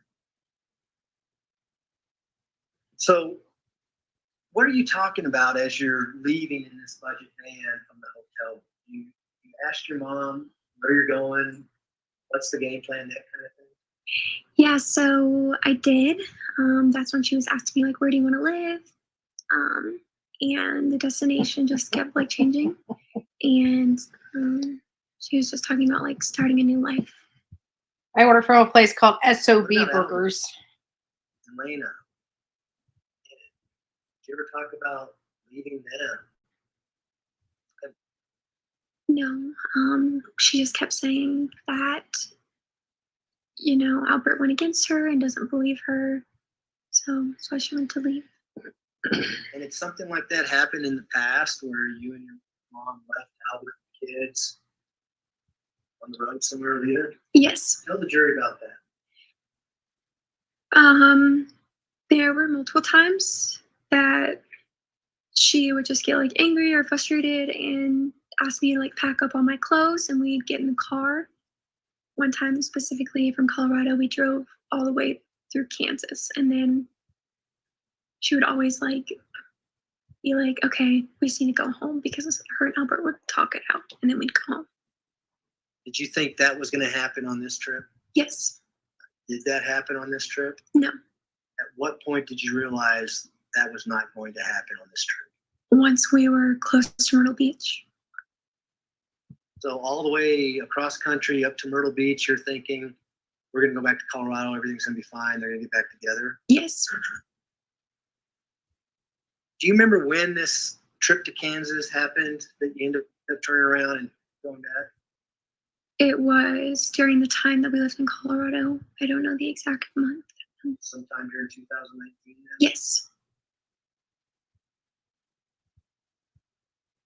Do you remember stopping at a Love's truck stop in Pueblo, Colorado to get gas? Yes. Do you remember about what time it was? Good question, Aaron. Do you remember stopping at a Walmart in Trinidad on your way in the budget van? Yes. Did you know why you stopped at the Walmart in Trinidad? To get a phone. And did you guys get a phone? Yes. Who went in and got the phone? My mom. Up until this point, as she's driving, was she obeying the laws? So we have clarification, guys. It says the aunt rented the first van, but she wouldn't let Leticia drive it. So Leticia rented a second one in her name. So that's what I'm hearing. That's the information. I know somebody was asking about that. Stopping at stoplights, stopping at stop signs, that kind of thing. She's driving. Yes.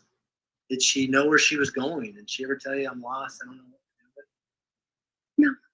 Where did you think you were going as you left Walmart in Trinidad? Texas. Why Texas? I just remember her saying, like, Texas is a good place to live. Up until this point, did you notice anything unusual in the back? No. Smell anything in the back? No. You talked about Gannon and where Gannon might be driving down through Bingo. You asked your question, Aaron. No, she was on the phone a lot talking to people about everything. What was she talking about? I remember one conversation was about a video that was going to be surfaced. She said I was going to prove her innocence. Just going over like everything that happened. Who was your mom concerned about during these phone conversations? Sustained. I think you can ask her what she said. Sure. During these phone conversations, did you hear your mother talking? 20 CR 1358. Okay, we're starting. Did you hear your mother talking on the phone Jury's not present in the to court. someone on the other side? Saying we need to take up outside the presence of the jury. Not from those people. Do we have everybody? Yeah, I didn't check. Okay. All right, then let's go ahead and bring the jury in. Hold on, guys. We're gonna. And after a few short questions, we'll be playing another phone call from here, Judge, so make sure the is connected through podium. Okay. Need to turn the TV on too, so.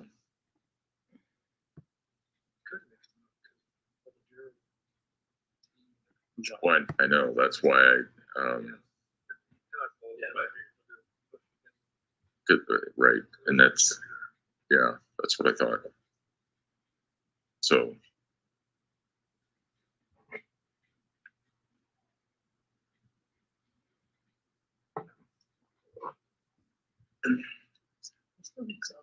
Well, that's right. We're in day what? And I don't know any of these people.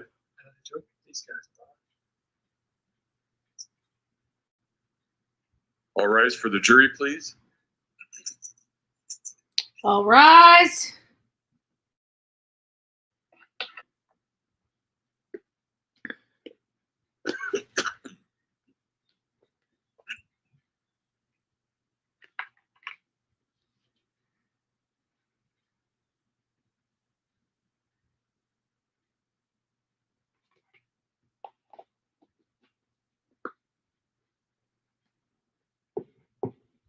Thank you. You may all be seated.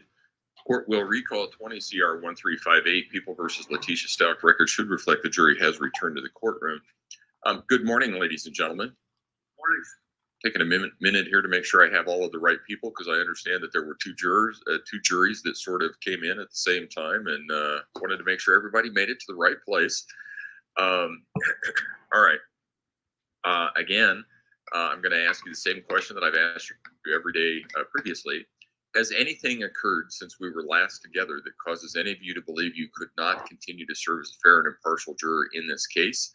If so, please raise your hand. No response. All right. With that, when we took our break, we were in the midst of some telephone calls, I believe it was. And Mr. Allen, how do you wish to proceed at this point? So we were in the middle of, so the record is very clear. Exhibit 57. 57 we finished. Actually, I think 58 we finished. And we had also at the same time former Special Agent John Grusing on the stand. Yes. He's here, so we were just asking him to retake the stand. Okay, Mr. Grusing, if you would retake your seat in the witness stand, I remind you, sir, that you're still under oath.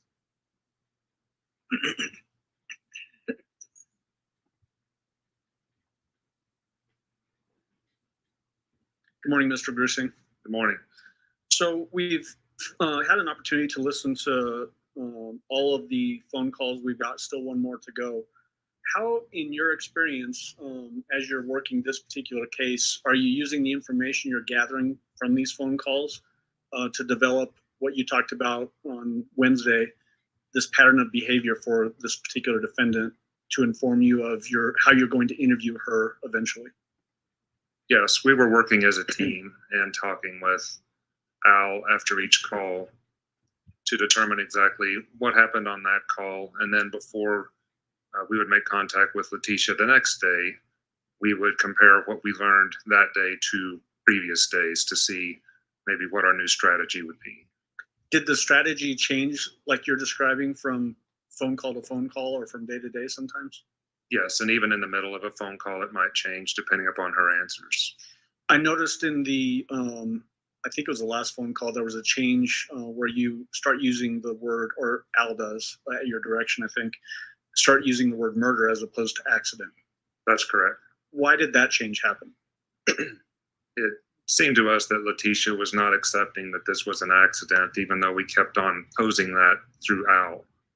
And since she was rejecting that, we encouraged Al to see what she would react to if we said, well, possibly this was a murder and possibly you were responsible. In that last call also, People's Exhibit 58, I want to ask you about third person. In your life experience, have you encountered people that have referred to themselves in a third person? At times, yes. Would that be both professionally and in just regular everyday life? Yes, most of it was outside of the FBI, actually. Can that be a hallmark of somebody that's self-absorbed? It can be, yes. Okay.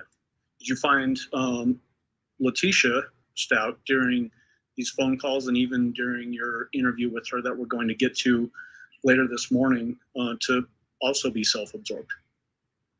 Yes. Almost every call was centered around her and how she was feeling instead of us trying to get her to focus on Gannon. Okay.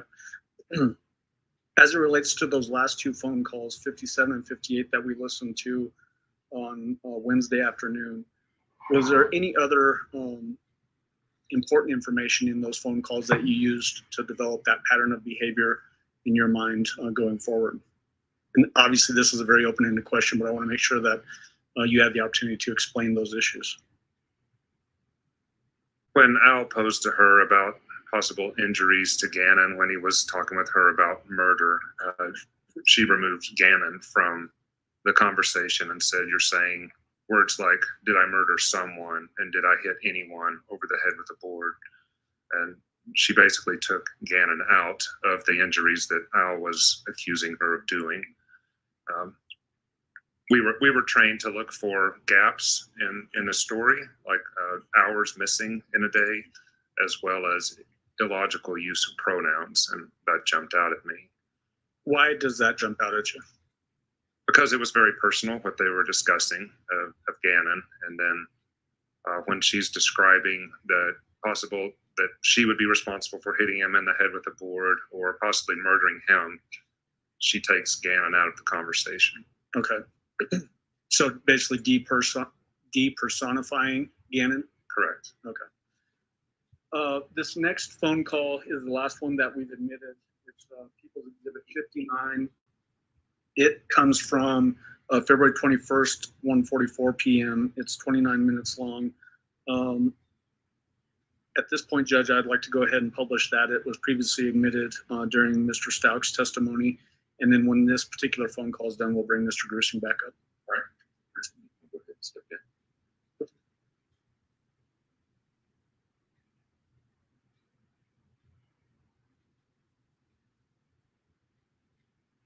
Hello? Hey. So, hey, you said there was an emergency that you need to talk about? Yes, are you okay, because I sent you the message about stopping searching, and I said, are you ready to work together with me? Yes, I sent that to you. Okay, so what is it? What do you mean, what is it? I'm telling you. Oh, God, I don't know how to clear to say this. Do you believe me now that I didn't do anything wrong?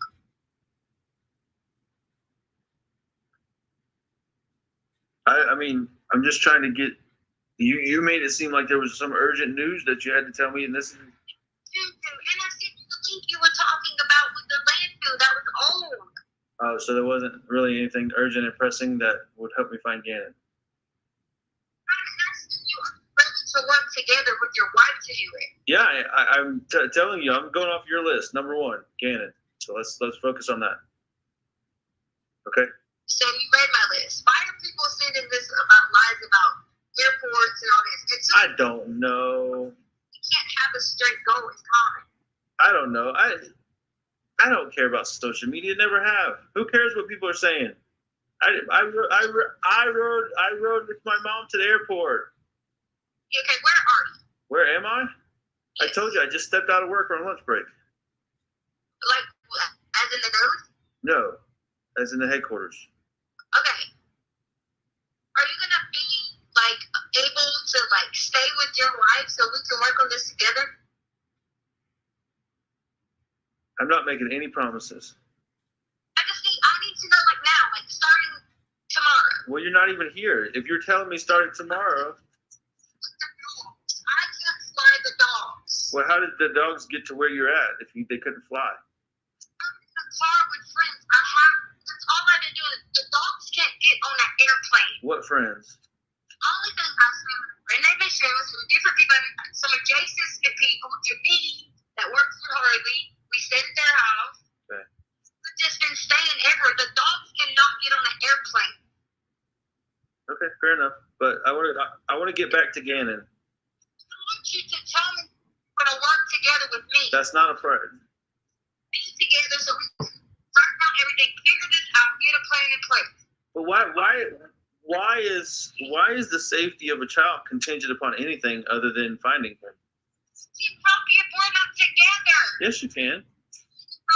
I can't do any of that together. The safety of a child is together. It's writing down 10 freaking times and work through it. I'm not big for this.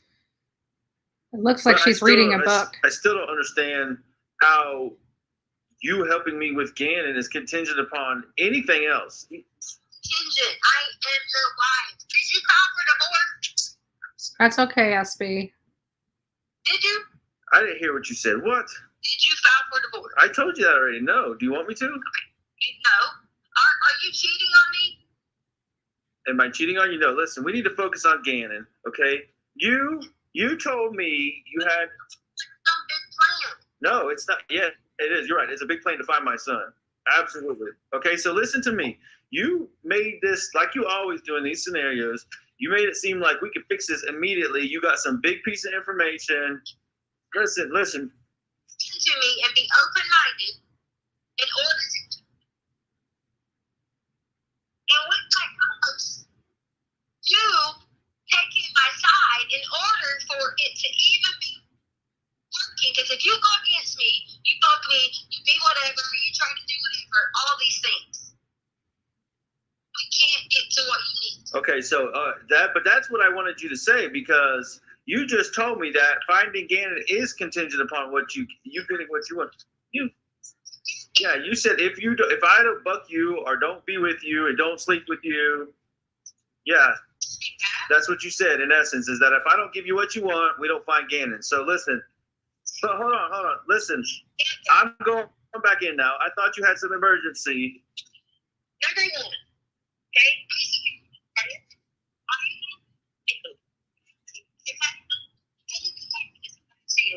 if you tell me information I need to know on Gannon, like who took Gannon or what happened to Gannon, then we talk about this other 7 parts of your list. Okay. She has cuffs. But number one is Gannon. Nothing happens for anybody in the rest of my life, period, until I get information about Gannon or find him.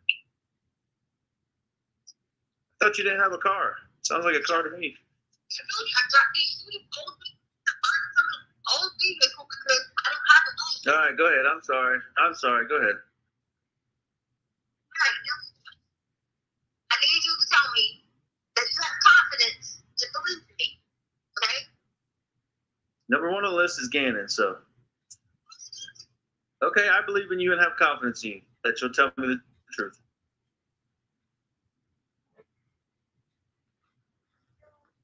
All right. Number one, find again. Okay, so why come there hasn't been any kind of like locations, searches, anything outside of only where I went? And this is the most concerning thing to you. Is that the first move that has to be done? Okay, so tell me why that's not happening. That's a question we need to ask law enforcement, not me. But that's not something that you have even thought of to ask because, I mean, you called me to ask about this landfill that was so false that someone was messing around with your hand being a dick, but your guidelines have existed this several times. I'm sure. Yes, I've asked them this. Why are you searching there? Well, we can't tell you anything. Okay, so then, next question. I went with search.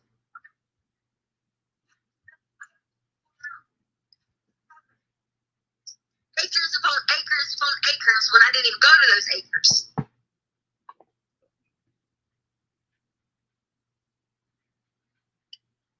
How do we find Gannon if none of those things, he was none of the places that I went? Does that not make you open up your eyes and say that I'm not involved, someone else is? Yeah, you're absolutely right. Like back to your first question. I believe in you, okay? But I believe you know that someone else involved and you know who. That's what I want. Okay. So, but then you keep sending me messages, emergency, we can fix this right now, but then you never tell me anything. Number two, that's the second thing. We know that, all right? Anything I haven't done. So why come when I gave them the information that I gave them, why did they not look into it? Why did they not believe it? Why? What information about Christy Brown? Where? Are you talking about Christy Brown? What information are you talking about? No, I did not. What information? Okay. You just said they don't tell you anything, right? That's what you said. Okay. Yeah, exactly. So, which means they would have gotten information from me. Okay. So what information was it? And that I told them they have not covered any areas except only the areas that I drove. Okay, but what information are you talking about? Why won't you give me that information? I'm the father of the missing child, Tisha. But I've already told you one time, and when I told you it's good enough. Well, tell me again. Tell me right now. I'm in believe Tisha mode. Okay, how long do you have? Like 5 to 7 minutes. Honestly, I gotta get back in. 5 to 7 minutes. Well, what do you need? Tell me what you need. An hour, 10 minutes? Are you on lunch? I mean, I'm not trying to mess you up at work. No, I'm working like 4-hour days. So I mean, I come out because I told you I'd come out around this time. Okay, but I got another hour or some of work, and then I'm leaving for the day. Because they're just trying, like I told you this morning, they're trying to phase me back in. So I don't want to be out here for 20, 30 minutes. Okay, so then what time did you sit down and talk with just you, not with you and all your other clan? Right now. So you got 30 minutes to give me right now. Listen, I'll make up some bullshit when I go back in there, but yeah, I'll give you 30 minutes right now. Walk me through it.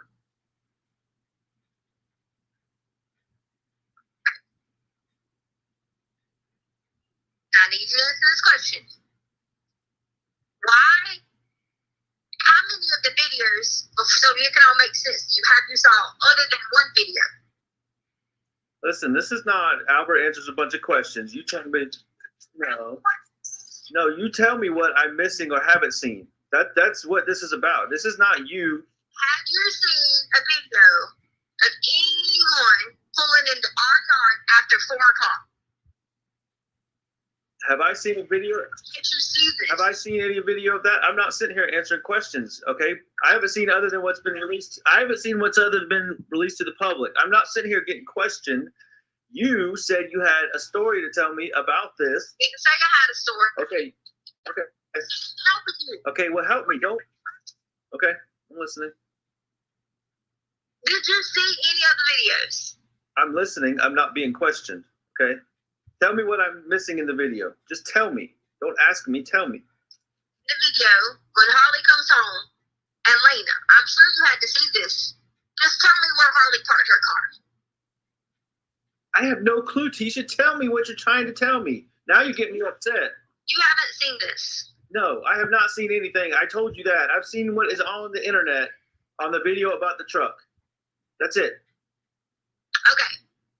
So can you wait by your phone for 5 minutes? You said 30 minutes, and just if you got something. But I need you to wait by your phone for 5 minutes because I have this girl's kids in here. Yeah, what? Her kids are in her car. I drove to get some food. I have her kids in here, so I just need our kids to pull up in the yard for the kids to get out.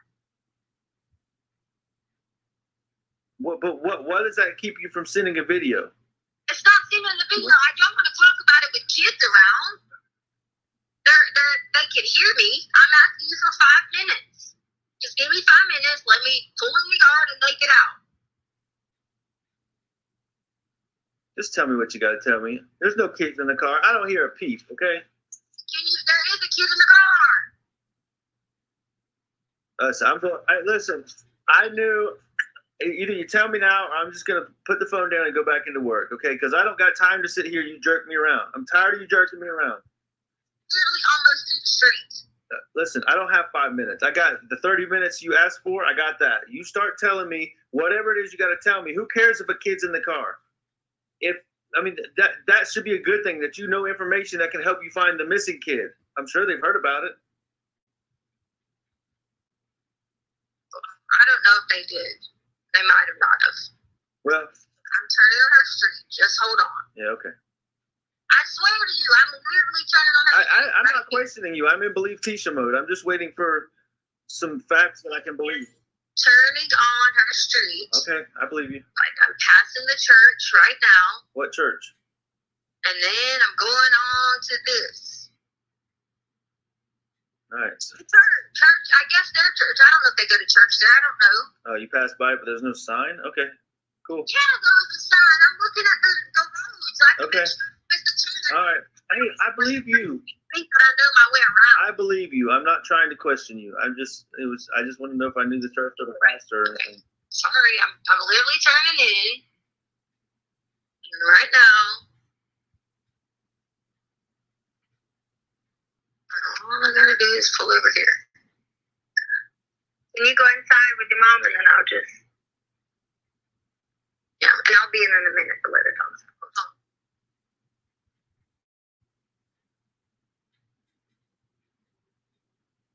All right, give me 1 minute. So, yeah, okay.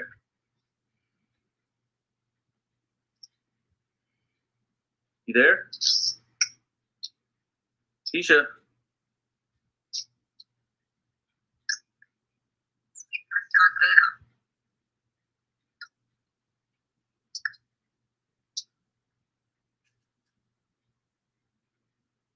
Yep, I'm here. Stay here. And then I'll get the dogs when I get back and we just no. And then we can try to be work.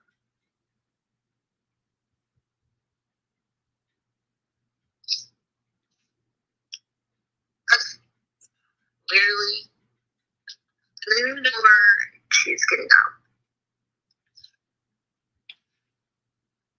Make sure you do that stuff for your mom. All right. Where did you put mine at? Right there? Okay. Thank you. See you in a little bit. Sorry, her daughter is like of age. Anyway, all right. What all that is telling you is, I need you to believe, Albert. I need you to believe that someone did take in it. I need you to believe that I've already given the police department the description. I've already did that. I need you to quit thinking that it's somebody just made up, because it's not. Obviously, I didn't do it. There's no way possible that I could have been hours and hours away in a certain window.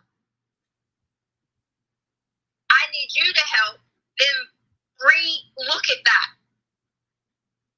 I'm telling you, Anna would have left our neighborhood anywhere between that time frame, and it wouldn't even be surprised if it weren't like the kid in North Carolina. What certain window are you talking about? The certain window I'm talking about, between 3 and anywhere that evening, because here's why. There was a lot of people out and about in the neighborhood. Everywhere. So you weren't home during that certain window? Is that what you said? Do what? You said you weren't home during that certain window, or he could have left in that certain window? I'm saying that's when it happened. So by the time I called, okay, Anna still could have been in the neighborhood. But you said when it happened. What is it, Tisha? I told you already. You haven't looked at it to see. Okay, go to the ring. See, we went out the front door. When we left, we went out the front door. Okay?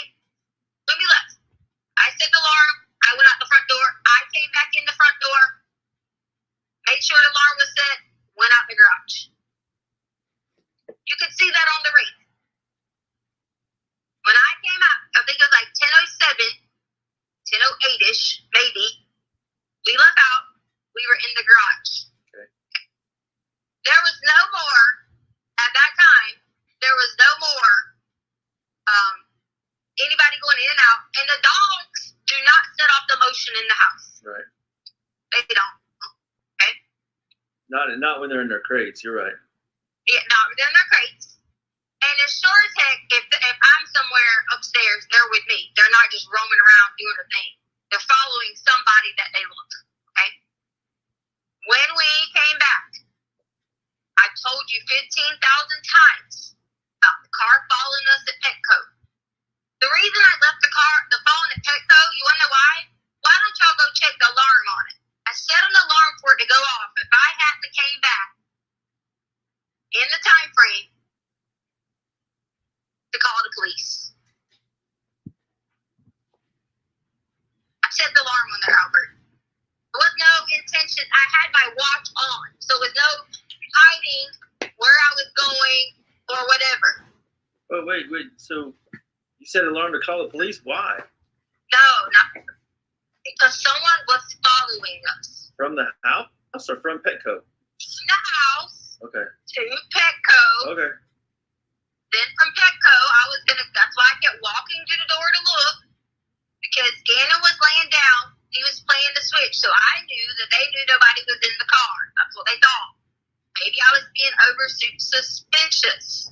Well, so help me out here, because I'm in believe teacher mode. So, okay, just so you know that. But somebody's following you from the house, and you leave Gannon in the truck? They never knew anybody was in the truck. But if they followed you from the house, didn't they see y'all get into the truck? I was not like from the house as in our house, like as in not the area that. All right. Well, okay.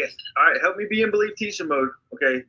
All right. Don't start spinning. Just tell me. I'm spinning. Okay. All right. I'm trying to. You go through the whole entire thing. Okay. I'll go ahead. Go ahead. Okay. So I sit there. I was playing with these period pad things because apparently dogs have periods. Okay, so I'm holding the thing, and I sat down. I said alarm, just for the alarm to go off. Whatever. That was for the alarm to go off. Maybe I was superstitious. I just was being whatever. I don't know. No, I hear you, Uncle Mike. Sorry. And now you're yawning? Listen, I don't sleep good at night. I haven't for years, you know that. So go ahead.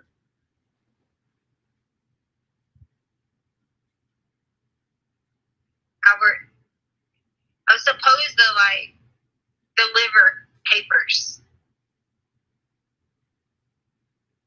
Deliver? So I couldn't do it, Albert. Deliver papers for what?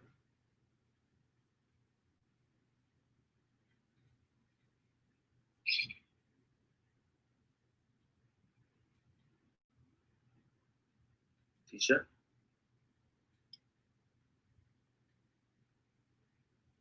When I went to Nevada, there was this pregnant lady. So I agreed to help the pregnant lady because she was really, really pregnant. She gets in the car, which is why Dana was not in the front seat. He was in the back seat. You said you said when you went to Nevada? I went through Nevada. Oh. I'm like, what? You're in Nevada? Anyways, go ahead. Right. When I realized she's not pregnant, once she gets in the car,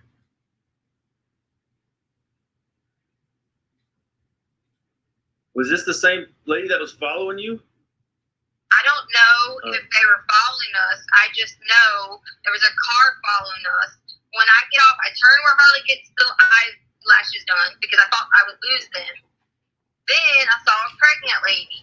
She looked legit like 8 months pregnant. What kind of car was following you? Because maybe they told you this 15 times. Oh, okay. It was a blue something, like a blue little car, like a Cooper or something like this. Okay, so like a blue, not red, right? Just a blue one. No, it was the red earlier today was nothing. It's already been checked out. Okay, all right. The reason I know that was been checked out because I had somebody in Lorson Ranch do it. All right, I'm just making sure. I make sure I keep these cars straight. So there's the blue one, not the red one. See, No, don't get upset. Don't get upset. I'm just trying to get it straight. I'm not picking holes in your story. I'm just making sure we're on the blue car. Okay. So now back to the pregnant lady that gets in the front seat. So the pregnant lady gets in the front seat, but she's not really pregnant. I don't know that she's not really pregnant, but she says she just needs a ride. I felt bad. She looked really, really pregnant, like 8 months. I said, I'm just listening. You know what? I'm not going to help if you're going to do this to me. Listen to hear, believe me? I really came in this to be honest with you. Okay, and I'm just listening. No, you aren't. You're being a dick by saying, That's being a dick to me.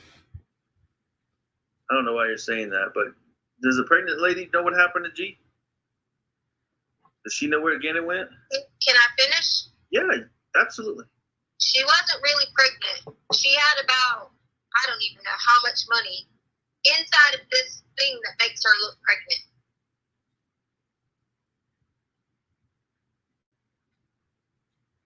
So you know where my mind immediately goes? Where? What would you think a pregnant person disguising as pregnant but money in her belly means? Probably robbed a bank. Okay, she might have.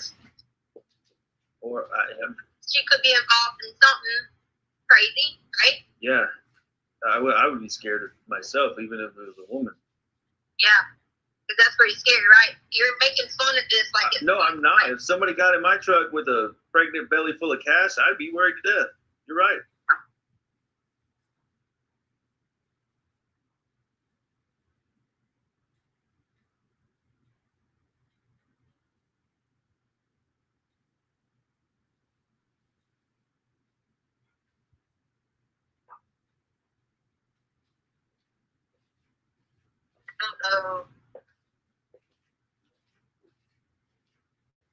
I don't know how else to help other than to know we were in the wrong place at the wrong time.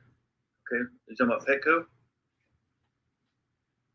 Yes, because Petco, I I just was supposed to walk in Petco, look around, be normal, go drop this lady off somewhere. Oh, so she told you to walk into Petco? Yes. Oh, okay. She forced me. I got you. Okay. Yeah. Did she have a weapon, like a gun or a knife or something that threatened you, or what? How do you think someone would force you? No, you're a tough girl, so I'm just gonna take a lot. That's what I'm trying to say. Somebody. Tough girl. Yeah. I don't think you'd be scared easy by somebody like that. So that's just what I'm saying. You probably start swinging unless she had a gun or a knife or something.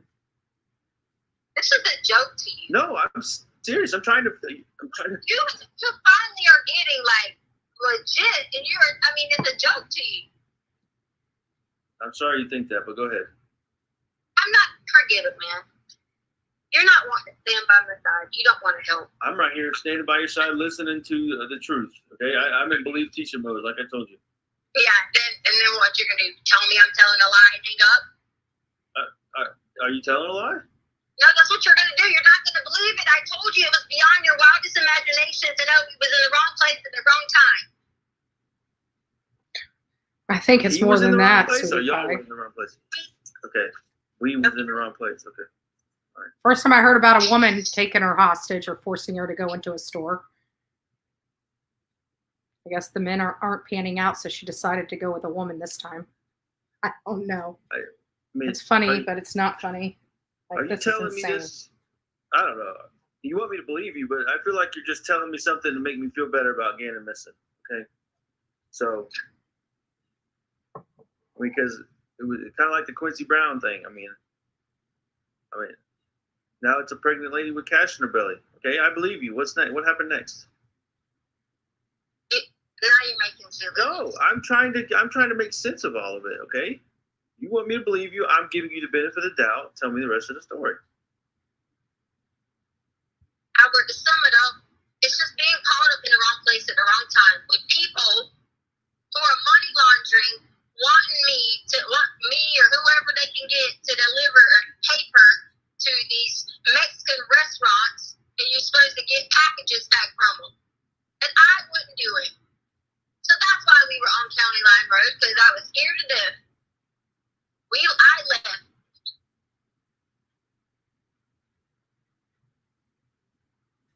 So I was going round and round and round to make sure that no car followed me. So is that where they were trying to send you, or you just went there because you knew that was out in the boonies? No, because 25, I got on Interstate 25 and it was backed up. Oh, so you did like we did that one time and took a detour? With nothing to do with whatever. They've already searched the entire area. I'm innocent.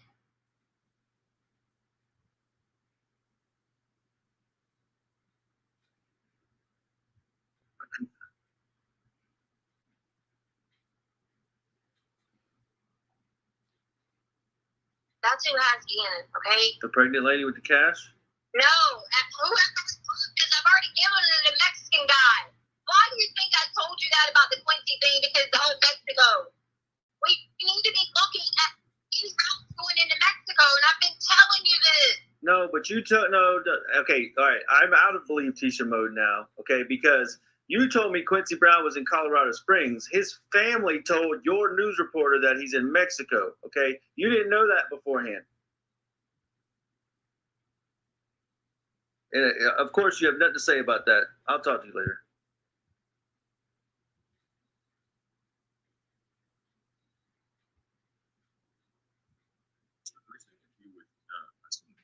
Yes. Mr. Gruesing, if you would resume your seat in the witness stand and remind you, sir, that you're still under oath.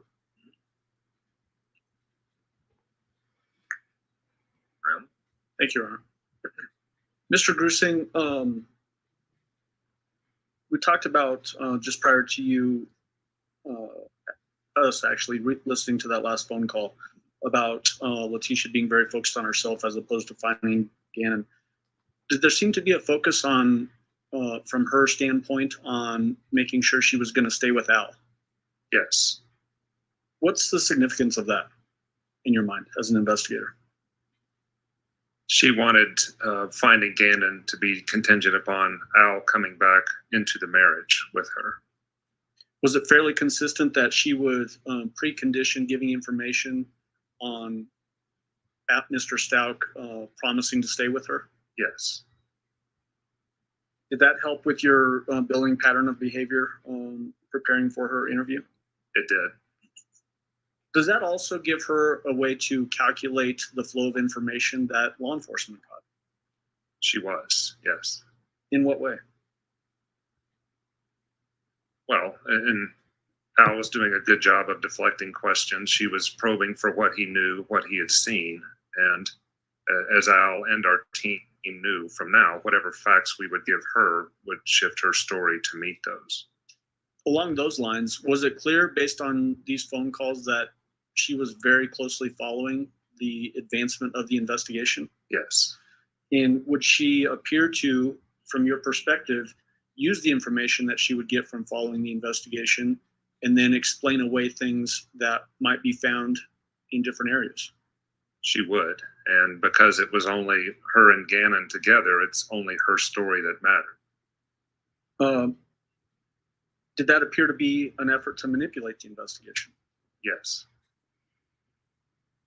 Is that a calculated move on her part? It was.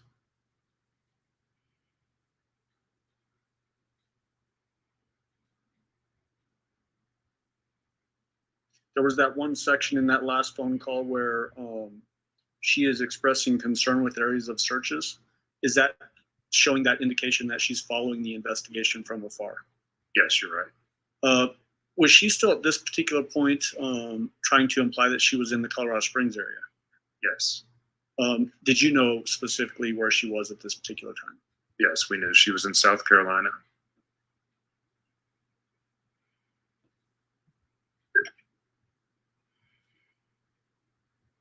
Talking about her efforts to manipulate the investigation, did she point throughout all of these phone calls at random, unknown persons? It's hard to say random. It seemed to be somewhat calculated. Random from your perspective as an investigator, calculated from her perspective, is that what you're suggesting? Yes. Okay. So we have Eduardo, right? Right. The information that she gave about identifying Eduardo, so any identifying features, do you remember that right now? I don't. Okay. If it was basically a 5'8", thinner Hispanic male with pockmarked face, is that a very detailed or not very detailed description of somebody? Not if you have extensive interaction with him, which she told us in her story that she did. That was prior to me coming on, so I was reviewing that information. Okay. And then changing it later to say, well, maybe he was actually a black guy, like a Puerto Rican. Correct. And then developing into Quincy Brown. I believe next she went to Uncle Matt. I was going to get to Uncle Matt here in just a second. Do you remember as it develops into the Quincy Brown story? I do. Did that coincide with the same time that Most Wanted release was issued for Quincy Brown in Colorado Springs media? Yes. And then you mentioned Uncle Matt. Did she give any identifying features for an Uncle Matt? She did not. She laid the blame for Uncle Matt at Gannon, saying this was Gannon had been talking about Uncle Matt prior to Gannon's disappearance, and then Gannon was jumping on Uncle Matt, and then Gannon disappeared because of Uncle Matt.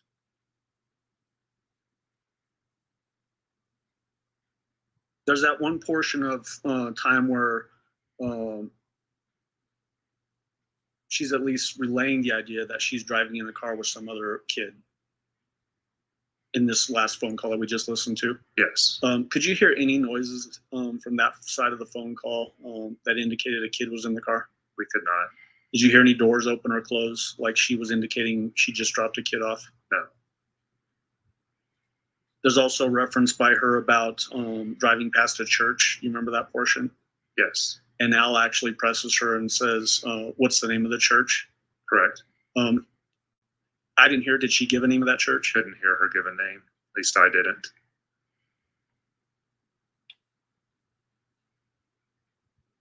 There was an an interesting quote that she made in that particular call, and it was, I need you to believe someone took Gannon. What's the significance of that type of a statement from the defendant? Well, she was, again, the last one with him, and she's now tried 4 or 5 someones, and now she's not giving us an identification of this pregnant lady. We were not scripting Al to yawn or do those things during this one, but it was obvious that this was not going to lead us anywhere closer to Gannon. So with her not giving us a name or anything to follow up on, we were fine with Al just reacting naturally to this new story. Okay. The leading up to the pregnant lady with some sort of a money pregnancy thing, was there any indication that somebody followed her from the home area, Lorson Ranch, to Petco? There was not. Were you aware that she actually made 2 Petco visits on January 27th that were basically 2 hours apart on that day? Yes. Was there any indication through the investigation that someone was forcing her to go into Petco? There was not. As it relates to this pregnant lady with the money thing, did she ever give any detailed information about description of this pregnant lady with money coming out of her belly? No.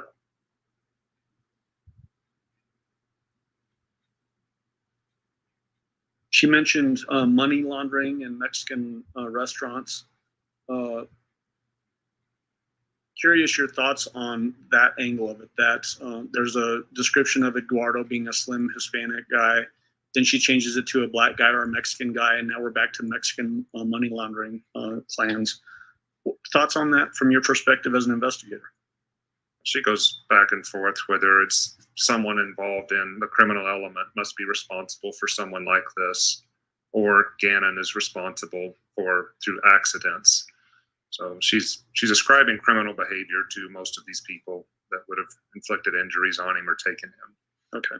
And as it relates to blaming others, does she consistently almost try to shift blame onto Gannon? She does. In what ways? It's accidental. She did it at the very first by saying he just ran away. But then throughout, she will say that he was involved in an accident, or he stepped on something, or he hit his head, or he busted his lip.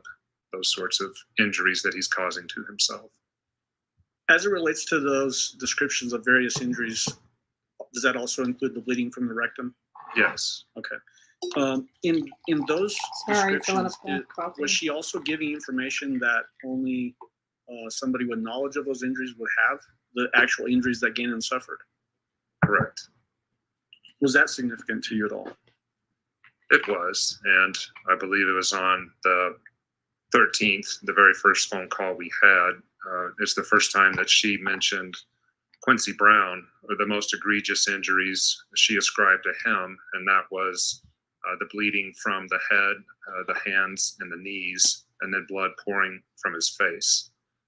So she was describing, things, and as we were going, we were trying to how can we use that to help find Gannon. But then she would shift later and say, whether it was the burns or the face, that those injuries were not as significant. So we were just back and forth. But throughout, if you look at the whole picture of these 10, 12 calls, she was describing a significant amount of injuries to him.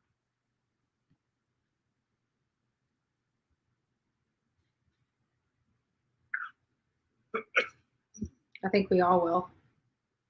As we listen to all of these calls, and I think we've actually admitted 16 separate phone calls into evidence in this case. Were there that's 16 separate stories conducted, that were not admitted in this trial? Yes, I believe so. How did you use the information that you gathered in those particular phone calls that you participated in? How are you using that to build the pattern of behavior for this specific defendant? Well, our primary goal was to find Gannon at this point in the investigation, and information was coming in daily. We had a whole timeline across their break conference room that we would add new data to each day. So even with the story about the pregnant lady and the blue car and whatever else we're trying to compare, will something new give us a clue to where Gannon is? And then secondly, we're looking at building a case against Leticia and working towards an arrest and an interview. Okay. So let's jump into that. When was the defendant ultimately arrested? March 2nd, 2020. What were circumstances that led to that arrest as it relates to your involvement? So the sheriff's office and the FBI agents that were assigned the case in Colorado Springs had drafted an affidavit that a judge had signed off on. And our team had been communicating with law enforcement in South Carolina to arrange an arrest and possible interview of her if she was willing to afterwards. Did you in fact travel from Colorado to South Carolina to be participating in that? Yes. Was that on March 2nd exactly? Yes, it was. Describe for the jury how, were you there when she was taken into custody? I was. Describe that for the jury. I was on the very periphery, wasn't close, but it was in a mall parking lot, I believe, and local law enforcement did the arrest. I did come up and introduce myself to Leticia and told her I was with the FBI in Denver and I would like to speak with her, that we were going to take her to a law enforcement facility. Did you in fact then have her transported to that law enforcement facility? Yes. Was that at the Myrtle Beach Police Department? It was. Did you interview her there? Yes. Your may I approach with People's Exhibit 354? You recognize this exhibit? I do. How do you recognize it?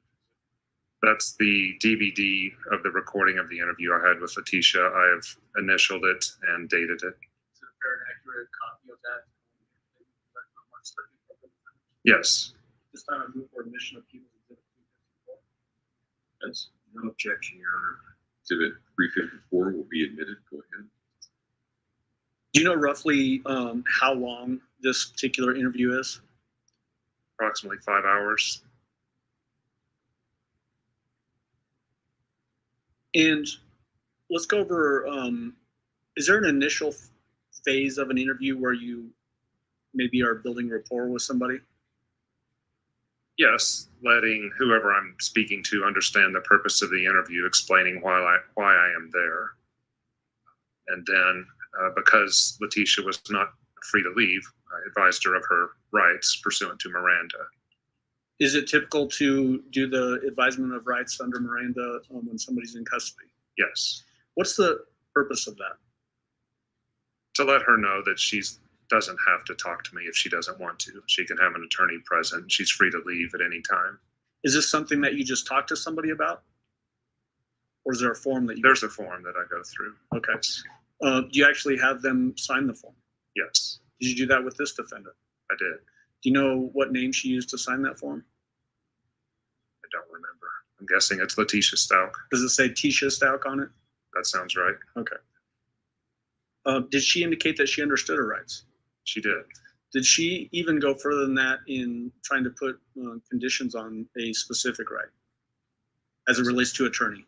Yes. Okay. Did that indicate that to you from your perspective that she appeared to understand those rights and could contemplate them and potentially even try to put additional conditions on them? Correct. At this time, I'd like to start publishing, and what I intend to do with People's Exhibit 354 is just keep Mr. Grusing on the stand, play portions based on questions that I'm asking. Obviously, the whole interview is in evidence, Judge.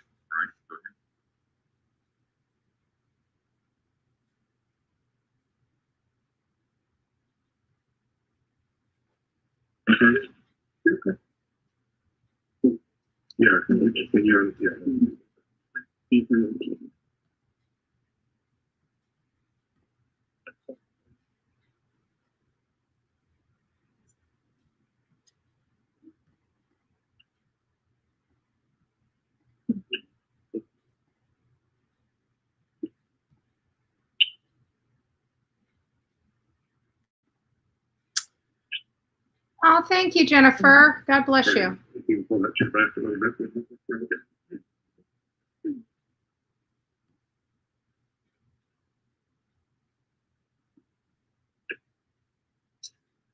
We are going to record this. And Judge, I'm wondering if we can check with the jurors to see, this one's a little quieter than the other recorded phone calls, if they can hear this okay. The other thing is, it sounds as though your plan is to play part of this and then stop it and ask questions during part of it. That's right. Yeah, I'll do this throughout, Judge. I think for the purposes of the record to remain clear, you just need to identify the timestamp where you're stopping. Yeah, I will. Yep. About as loud as I can make it. Okay, let's see. Protection. You all hear it okay? So Leticia and John Bruce saying with the FBI, mentioned them all perfectly. Do you know why you're here? Did they inform you, the officers, of why you're under arrest? I'm under arrest. Yes. For Gannon Stauch. Warrant was issued out of Colorado. Okay, but no, someone could have just called me. Yeah, and apologize for that. Because of the nature of the warrant, it being a murder warrant, there's, and that's what I'd like to talk with you about today. That's why we're not having a cast of thousands here and whatever, is we would like to get to the bottom of what happened there. I know that a lot of things have gone on with your life, a little bit of how this turned out. Okay, but because you were arrested and you're not free to leave, I need you to explain and advise the rights before we can talk. Well, I mean, so I'm getting charged with what now? So you were charged in a judge in Colorado Springs signed off. So the way this case worked was El Paso County got the original case. They didn't have enough manpower to work it. Okay. So they called the FBI. Okay. Part of for the FBI, I'm an extension of the profiling unit, and I came in and assisted. And I've been helping for about the last 3 weeks. Okay. So our evidence response team, you've probably seen that on the news, we've been doing some searches, et cetera. And then other FBI agents have been writing warrants. So a lot of warrants have been written. We've gone through the court. El Paso Sheriff Office and FBI have worked together. And we found enough, you call it probable cause, for a warrant to be issued. So that's why you're here today. Okay, a warrant for what though? It was for the murder. What murder? Gannon Stauch. So Gannon is murdered. That's what the evidence shows. Okay. And I'm happy to share with you evidence, but we can't have a conversation unless you're advised of your rights. Okay, what am I right?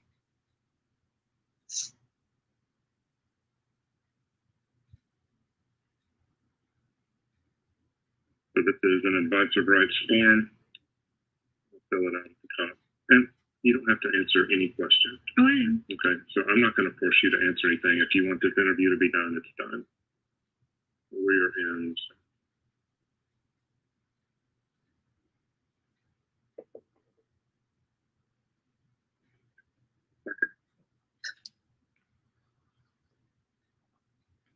I don't think he could have been any more clear than that with her.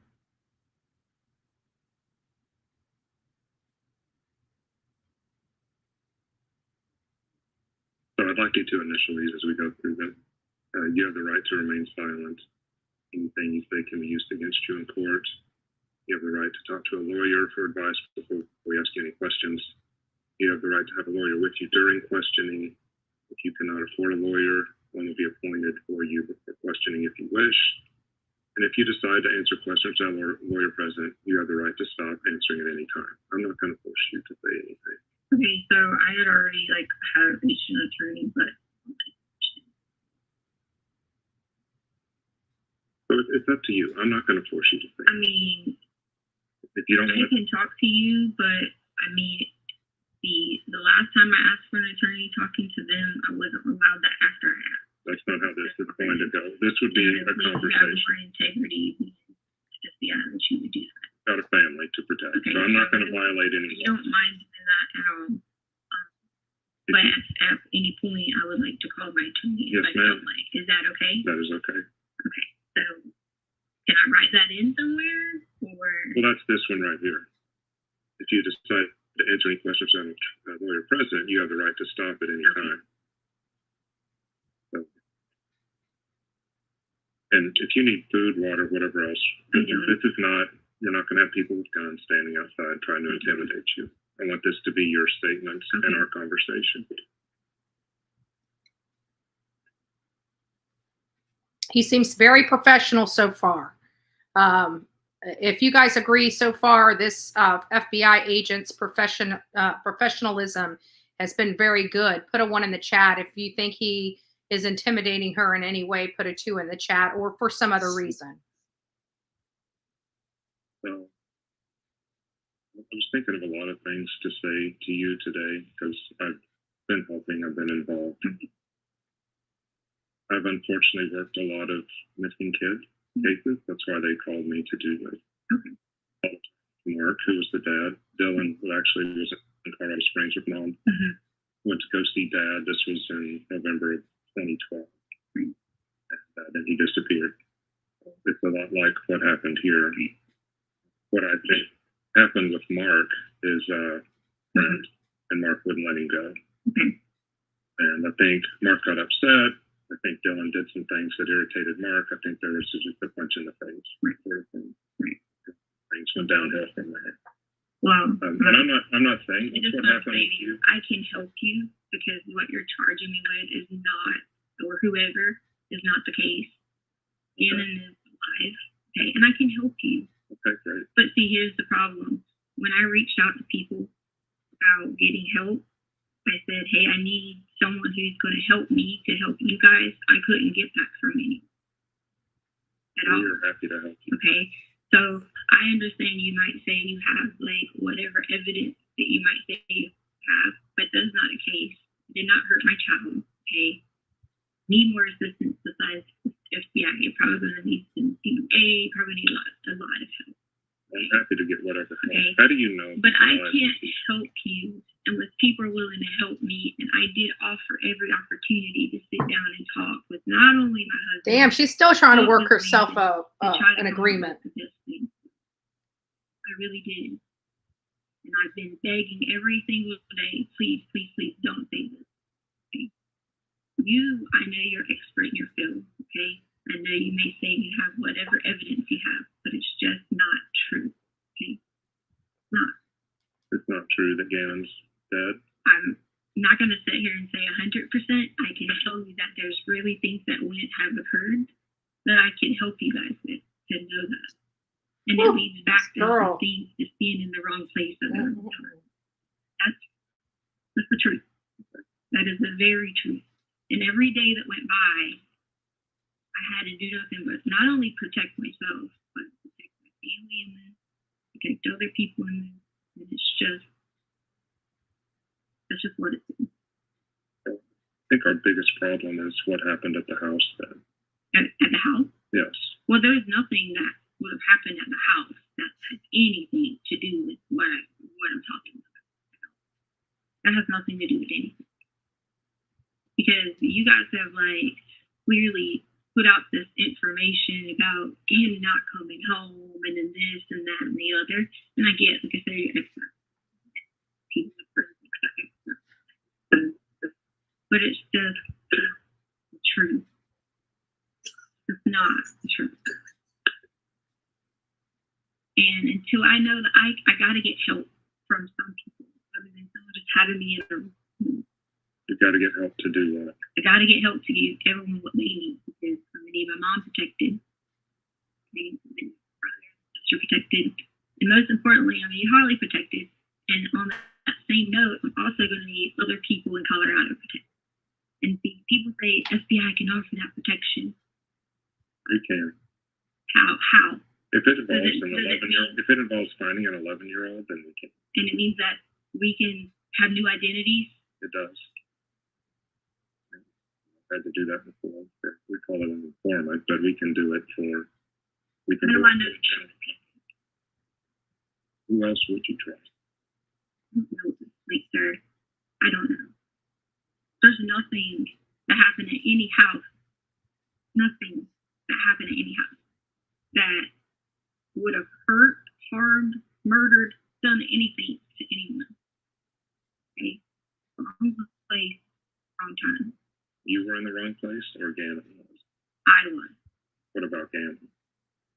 We all were in the wrong place. Even my family was in the wrong place at the wrong time. Even Rena, even Harley. Okay? With all of us in the wrong place at the wrong time. And I swear to you on that. So But I gotta get just like you have trust issues, let me tell you where I am. Okay. So with the FBI, when a child goes missing, if they're underage, then we can get involved, and it can be even a kidnapping. So if Gannon is moved from one point to another without his, will, then it's a child kidnapping. Right. And so that's what we're working with as. And with me as a federal employee, with me working a federal case, because right now it's filed with the district attorney, but the U.S. attorney could file it as well.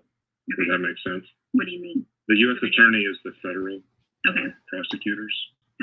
Right now it's in the state.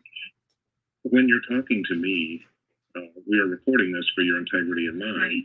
But if you'd rather not say something, if I would rather you just say I don't want to answer it instead of telling me something that's not true. Because there's something called false statements, which is it's U.S. Code 1001, to where if you lied to us during an investigation, that can be a year of prison time. So that's why I said on this last one, if you want to not answer a question, I'm not going to push you. Okay. So with these people, taking Gannon or whatever else, if it's not true, just say I'd rather not answer that. Okay, because we're different than your local detectives and whatever else. It's not a felony. Okay. So my goal, though, is to find Gannon. Right. And if you need protection, if there truly is someone out there, we can provide that. That's not me. Happen, though, I will need you to explain what happened from that night. Which night? The night that he disappeared. So I've stopped it at 12 minutes, Judge. Just as a pause. In the beginning portion of that, Mr. Grusing, when you're advising her that she's been charged with murder, it appears that she acts like she's confused. What was your impression of that? So eventually she asked me, so Gannon's been murdered, but yeah, she appeared to be confused as to why she was there and what investigation might have been going on at the time. She makes a statement, you could have just called me. Yes.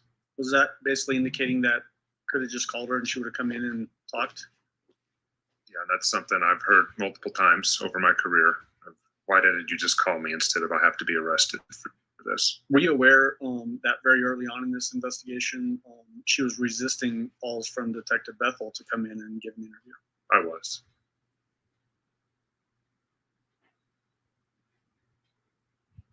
She makes a statement that she's been begging every single day for somebody to help her and says stuff like, I can't help if you don't help me. What was your takeaway from that? Yeah, I think I could couple that with when she said that she would need even more help than the FBI could provide, whether it's DEA, and then she rolled into she needs secret identities for herself and multiple people. I think she was giving me a task that she thought I couldn't meet, and therefore she might not have to talk about difficult things. Is the FBI equipped to do those things for witnesses that need protection? We are. It takes a very extraordinary circumstance, but they could if they had to. Okay, so I guess the question is if that was actually necessary here, could the FBI have provided that? Yes. So you were the right person to talk to if that was the eventuality? I could get the right person for her. Okay.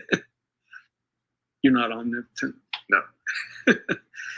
I want to jump into the next section. Did you have a chance to talk with her about the calls that we'd gone over, those consensual recorded calls? Yes. I'm going to jump to 12 minutes and 30 seconds, Judge. I can find my mouse on the screen. There it is.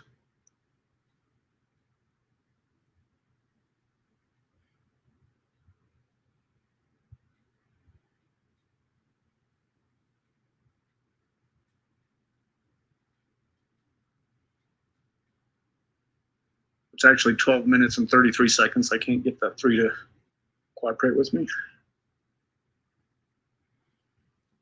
You mean like talking to him? Oh, okay. So let me just explain that to you, and you might think that's like I'm not going to judge you here. Whatever. To him was the reason I already knew someone was listening, but because of him not ever being supportive, and I tried originally to talk to him when he first got there. That was the only reason I said those things was just because I was out of anger and out of like hurt and not being able to have. It was nothing to do with like I'm just sitting here going to tell you these. That was just anger, stupidity. Pause that 13 minutes and 11 seconds.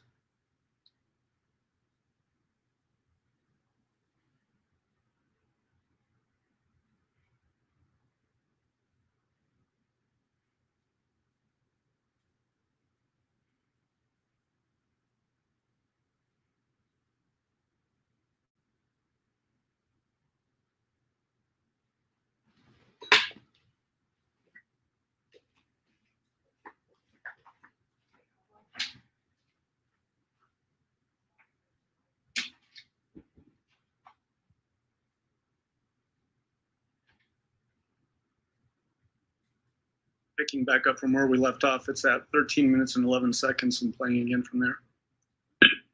I already knew, like, if you heard it, you heard me say a lot of times, I know people are listening because I know the same time that someone called, every time I could hear people, right. I knew that. So me saying those things to him was just being, what is the word you want to call it?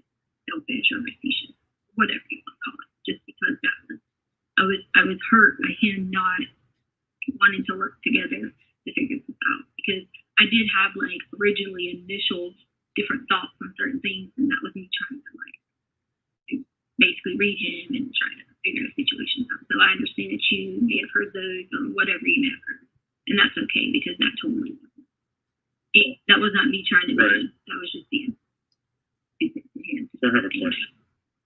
So, and it's paused right now at 13 minutes and 59 seconds. Mr. Grusing,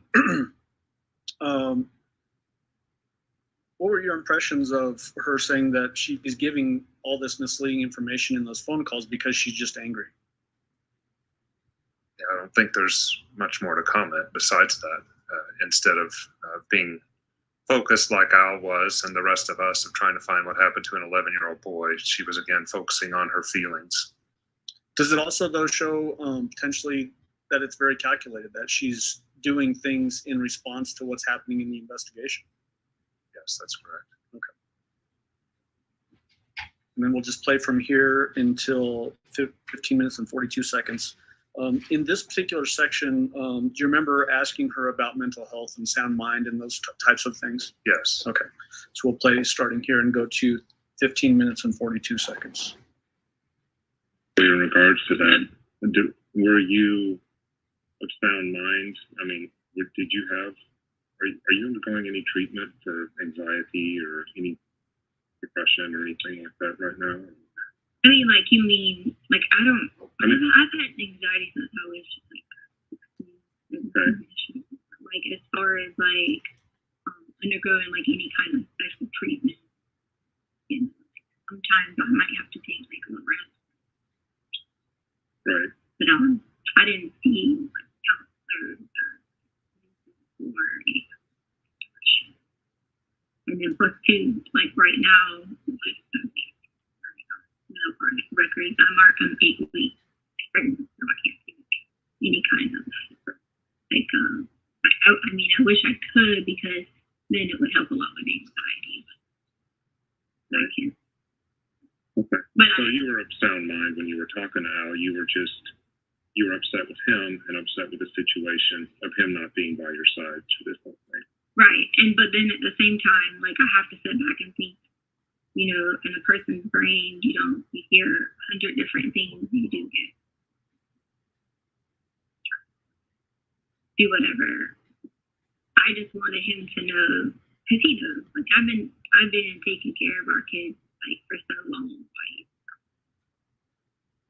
I'm not here to bash either one of them. They had a lot of different separate situations going on that I've always taken care of the kids.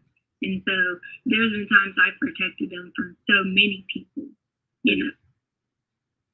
So it's now paused again at 15 minutes and 42 seconds. Why are you asking these types of questions about sound mind and mental health based questions? Well, I spoke with the district attorney's office before the interview, and they suggested that I ask them.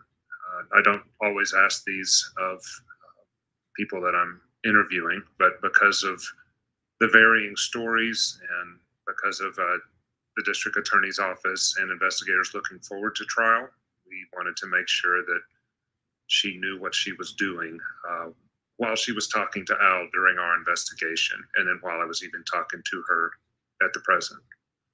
When these types of investigations are ongoing, is the investigation goal to try to build a case that will plead out, or do you have to assume that it will go to trial? We assume that it'll go to trial. You asked her, was she sound mind during this time? Do you remember what her response was in that? She said that, well, I can't remember right after that, but she referenced the reason why she was doing what she was doing to Al, was to make him come back to her in the relationship, basically. In that particular call, or I'm sorry, in that particular portion of the interview, it's at 15 minutes exactly when you ask about, were you sound mind? And she says, right. Yes. And then she goes into that description of taking care of the kids. Does this start to build in your mind when we talk about that pattern of behavior and then that pathway to violence that you talked about? I haven't gotten to the question yet. Let's get all the way to the end of it first, and then we'll see whether it's leading or not. Does that information that she's giving you there build into that grievance portion of that pathway to violence? Yes. In what way? She was articulating that in her mind she felt like she was a good mother and she was a good caretaker for Gannon, and that she had over the phone calls expressed multiple grievances, and we actually addressed that later on in the interview when we go through her phone searches. We go into more of the grievance portion later, but just that she brought up her being the caretaker initially is something that we addressed later on in the interview. Yeah. Do you remember asking her about what kind of dad Al is to Gannon? I don't. Okay. Well, let's jump to that portion of the interview starting at 15 minutes and 53 seconds.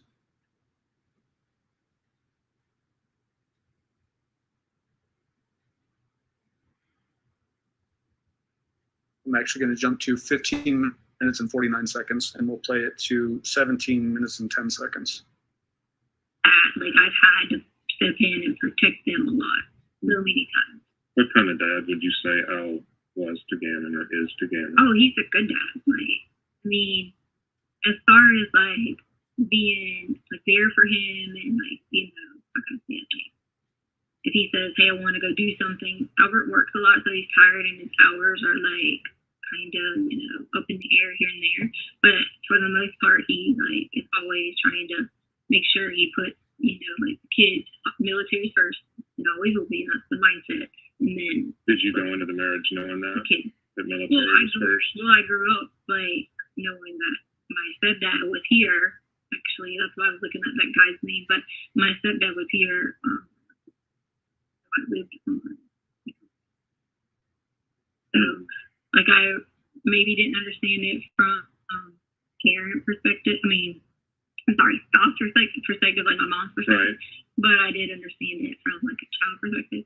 But the thing about it was, Albert didn't have to like go be deployed, anything like that. It was mostly like work through the night type thing. So it was like we were blessed in that way of not having to have to see him go overseas. Right.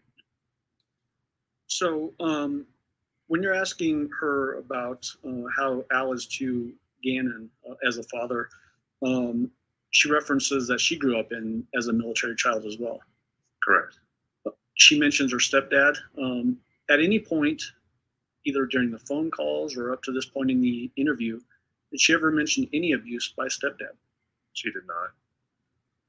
In that last section that we heard where you're asking her about being in sound mind, she mentioned having anxiety and taking lorazepam. Did she mention anything during that section of this interview about having any severe mental health disorders or diseases? No. Did she ever mention being in treatment for extended periods of time for any mental health issues? No. Did she ever mention losing consciousness and not showing up someplace else that she didn't recognize? No. Did you go over family history with her during this interview? Yes. So let's watch that next, and it's essentially 17 minutes and 12 seconds to 21 minutes and 20 seconds. And you guys have been married 6 years, 5 years? 5 years. And you came to the marriage with Harley. Right. Then Elena's the youngest. Right. And then we had like maybe I think 4 or 5 went to like kind of midterm miscarriages because we always try to like have kids, and I don't know, like something must have happened like when I get to a certain point would have more kids. Right. But yeah. Do you think Al was faithful to you? Was he cheating on you? I don't like we never had like any conversation until like of course now recently. But like prior to that we never had like buses, or it might be something like Albert type of person. When he got work, he just liked to come home. He wasn't like going to go do this with people. That was the part because it wasn't, like not saying you can't. Oh, thank you, Linda. Which was different. Right. Usually, for the most part, we do it together, do something together, but it was never really like having our own people. We never like had issues of anything like that. Most of the time, the issues that we always had was I never wanted the kids to ever come back here. A lot of times they would celebrate and we would get. But he would always say, "Well, I have to. I'm obligated." So you don't think he was cheating on you prior to this whole thing going on? Did you suspect? That Albert was cheating on me? No, there's been times in the past where I saw that he's talked to other women, like on messages and things like that. But then he's also like, on my phone in the past, he would have saw that he's always apologized for. Were you guys considering divorce or no? You and Albert? I didn't know anything about any kind of divorce. Like I know, like we use the term loosely. Because there was a lot of stress having to deal with situation with Landon. There was a lot of stress because like we fought so hard and so long to get kids to like a safe, situation. So it was very hard to like you with someone and they're so emotionally like upset about the kids not being with us and we not being able to protect them that it was kind of hard. It took a lot, toll throughout that time frame of like Alaska, the time in Alaska. So during that time in Alaska and stuff, it was very hard to like have to see him be so upset from so many miles away. We get calls that the kids didn't have a place to stay. We get calls that there were guns in the back of their car and people were arrested. And that took its toll in the terms of like figuring we should not have to like go through these things. But then once like we got to Colorado, we all could be in like one place, and then it was like at first it was like kind of hard because we've been back and forth to Alaska for so long. Because if you know the background, I had the kids here for the school year for Gannon and Lena. So it was Lena was the first grade year, again fourth grade year, yeah. So they would have went to school here. So I had them here with us and deal with that. Being hard going back and forth, trying to on holidays, things like that. So that would have been, just with that. Like, so we got to Colorado, it was just like, okay, we're here. We are together. We said stupid things to each other, but like the things that we could do to be like, okay, we'll forget all this, or if you do this, we'll do it and forget all this. Right. But at least. Paused at 21:20. And before I jump into these next questions, just noticing the time. Do you want me to go to about 10:30 and then? It's up to you. I was actually just going to say whenever you can find a break for the next 5 minutes or so. Okay. It's up to you. Okay, sounds good. This particular section, Mr. Grusing, was she able to recount details over this 5-year period that her and Mr. Stauch had been together?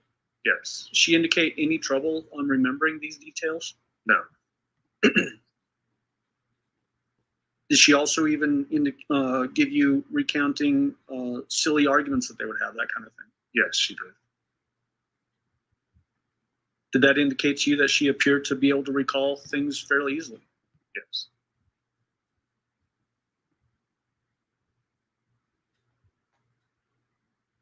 Do you remember talking with her about where she starts talking about people are being upset, and she uses the words hard part. This is the hard part. Yes. Okay, let's go ahead and watch that section. And this is from 2345 to 2551.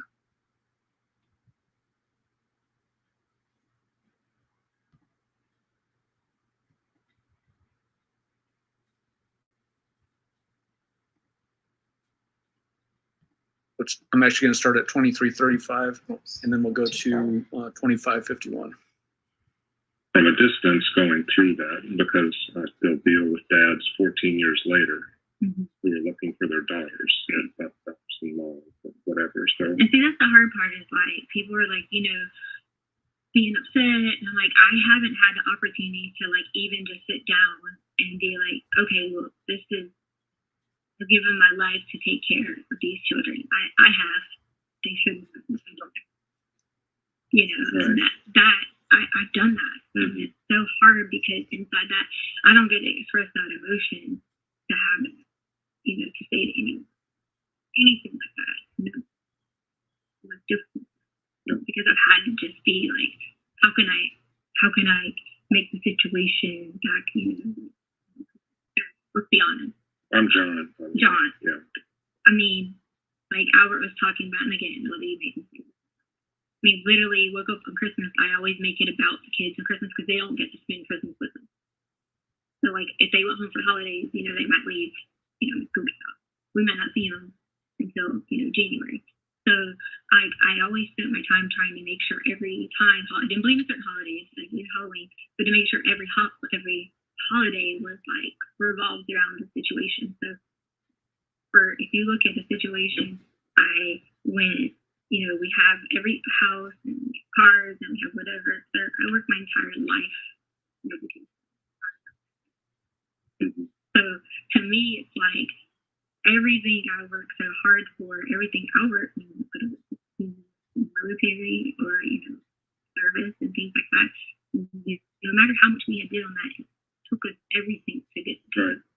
And that was where we were at in our safe spot. So for a person who can, you know, take care of everyone and do everything for everyone, and then just cannot do it for a split second, that's the hardest part. You know, knowing that this is an image getting fed on me, all these horrible things, all these things that are just not true. Well, that's what we'd like to get to today. And so, Mr. Grusing, where she's talking about, I've given my life to take care of these kids, is this building more on that grievance portion that we talked about earlier? Yes, I was asking her about, well, I was talking to her about when kids go missing, how hard it is on parents, families, society, etc. And then she, you know, talked about herself again, and then what she tried to do to be a mom. And yeah, I would see that as, and then she went from there to holidays, you know, so she wasn't going where I would like her to go to see the gravity of us looking for an 11-year-old child. Is that another indication of trying to distract away from the main focus of what this investigation was about? Yes. Judge, this might be a good time. The next section is about 13 minutes long. All right, ladies and gentlemen, we will take a morning break. If I can have everyone back in the jury room at, say, 10:45, we should be able to start on time at that point. Again, don't discuss the case among yourself. Don't discuss the case with anyone else. Don't do your own investigation about any aspect of the case. With that, we'll see you all back at 10:45. All rise for the jury, please.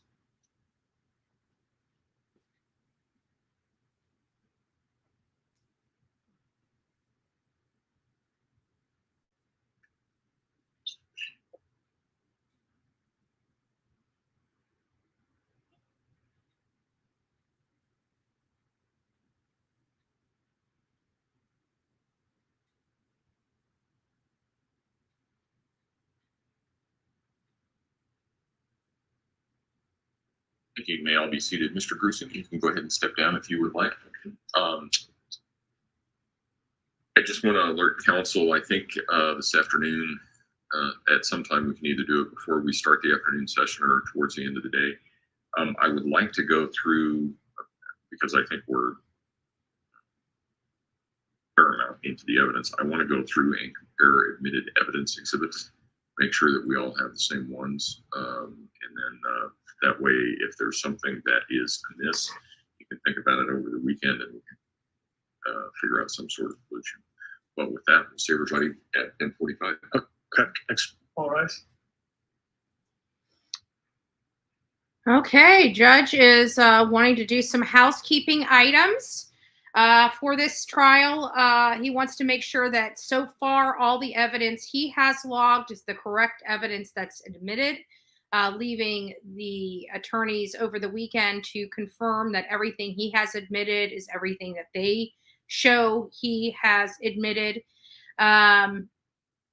So this is kind of a lot more of the same in the early portion of the trial, where we listened to a few more of her conversations with her husband, Albert, which recorded a lot of these conversations. And we can hear just he doesn't give an F, seriously, he's over it. He can't stand to speak to her one more moment, but he keeps answering the phone. And this witness that's on the stand, the FBI agent that actually met with Leticia when she was arrested for the crime of murder against Gannon. Again, this is before they found him. This conversation, this interview, the charge of murder, that happened days before they found Gannon's body in Florida. So they still haven't found him yet. And she's still in that mindset that they haven't found him.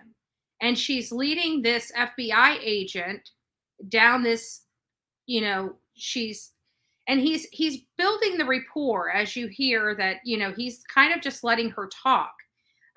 That's what they've been trained to do, is when someone's talking, you let them talk. It's something that I've been learning since I've been on YouTube and since I've given a number of interviews. It's one of the things that has been one of the hardest things I've had to learn to do, is let people talk. When they're talking, because your mind's going 1,000 miles a minute when you're giving an interview. He's obviously seasoned and trained to do this, probably has done hundreds and hundreds of interviews. I have not done hundreds and hundreds of interviews.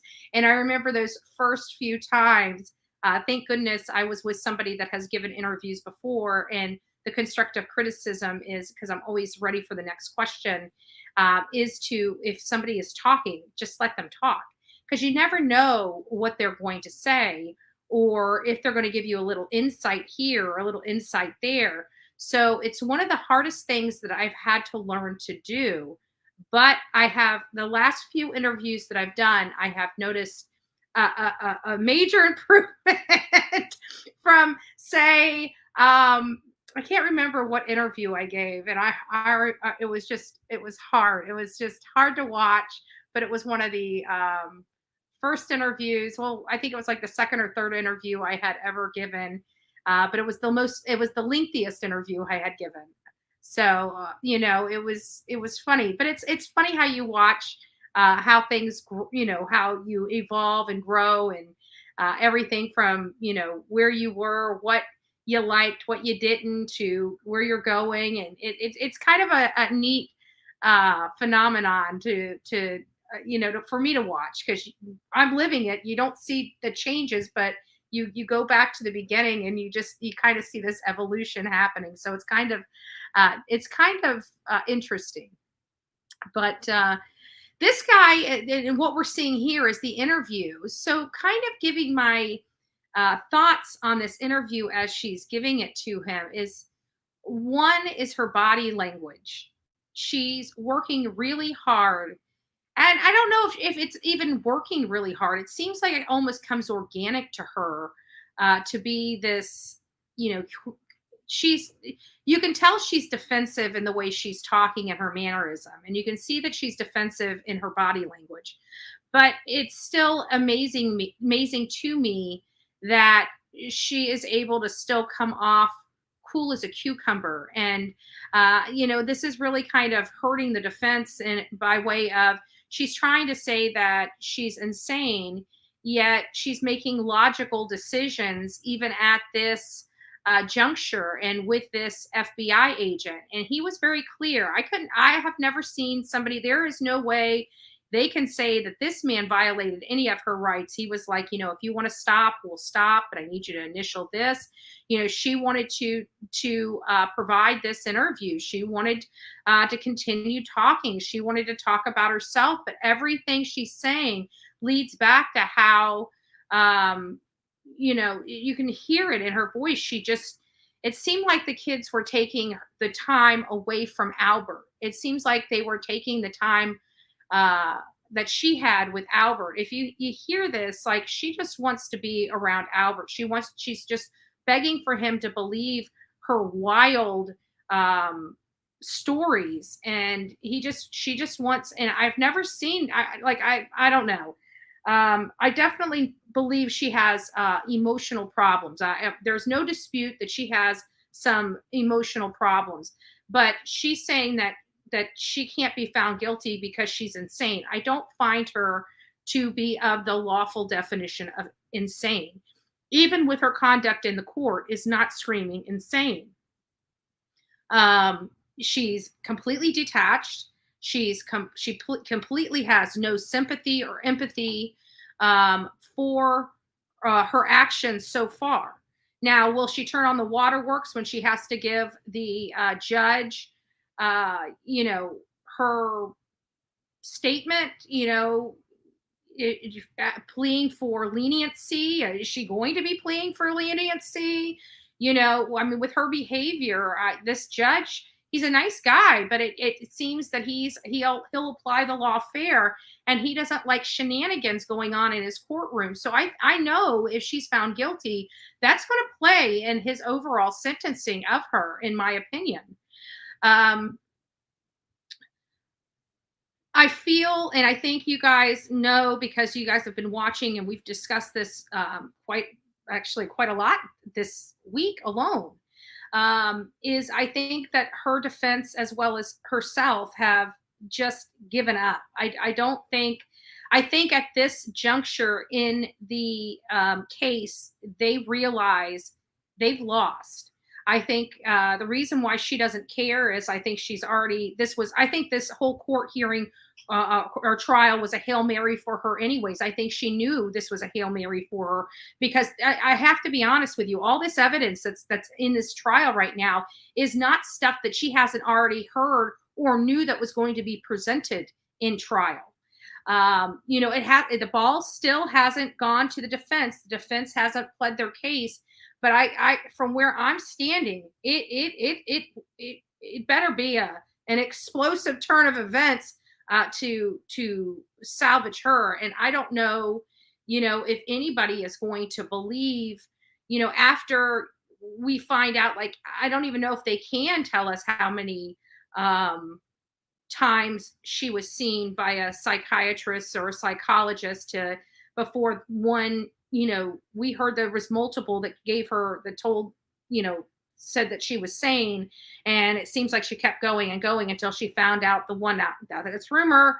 That's what I've read. So I wonder if that's going to be brought up in this court hearing, if that's allowed to be brought up in this court hearing. The judge may have already ruled on that, and maybe has already stated that can't be brought into the trial. But in all fairness, I think it would be allowed under the rules.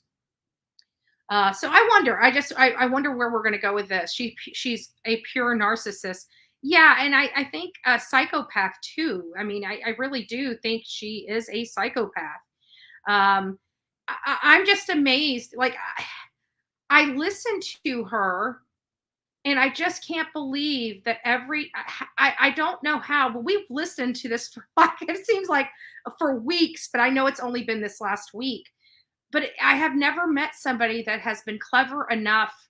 Well, I shouldn't say that. I do not to this level, but that has been clever enough to find a way, no matter what is going on, to make this about them. Like there is a little boy out there missing, and somehow it's about her. Somehow it's about how something was done to her that shouldn't have been done to her. I mean, I don't hear or see Gannon in hardly any of that until somebody reminds her. You realize that Gannon's missing, right? Oh, well, yeah. You know, it's amazing. It's amazing to me that she can somehow find a way, and I can see how exhausting it is, find a way to turn around and make it all about her. And think that just that's her mentality. It is just I've never, and she does it like I don't know if she even knows she does it. I don't even know if she.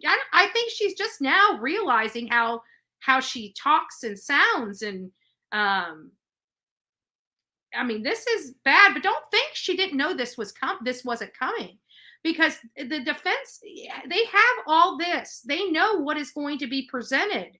That's why a lot of this stuff is handled through pretrial motions to exclude evidence, or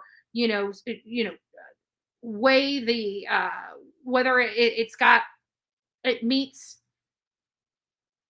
what the judge will allow into the court case as evidence.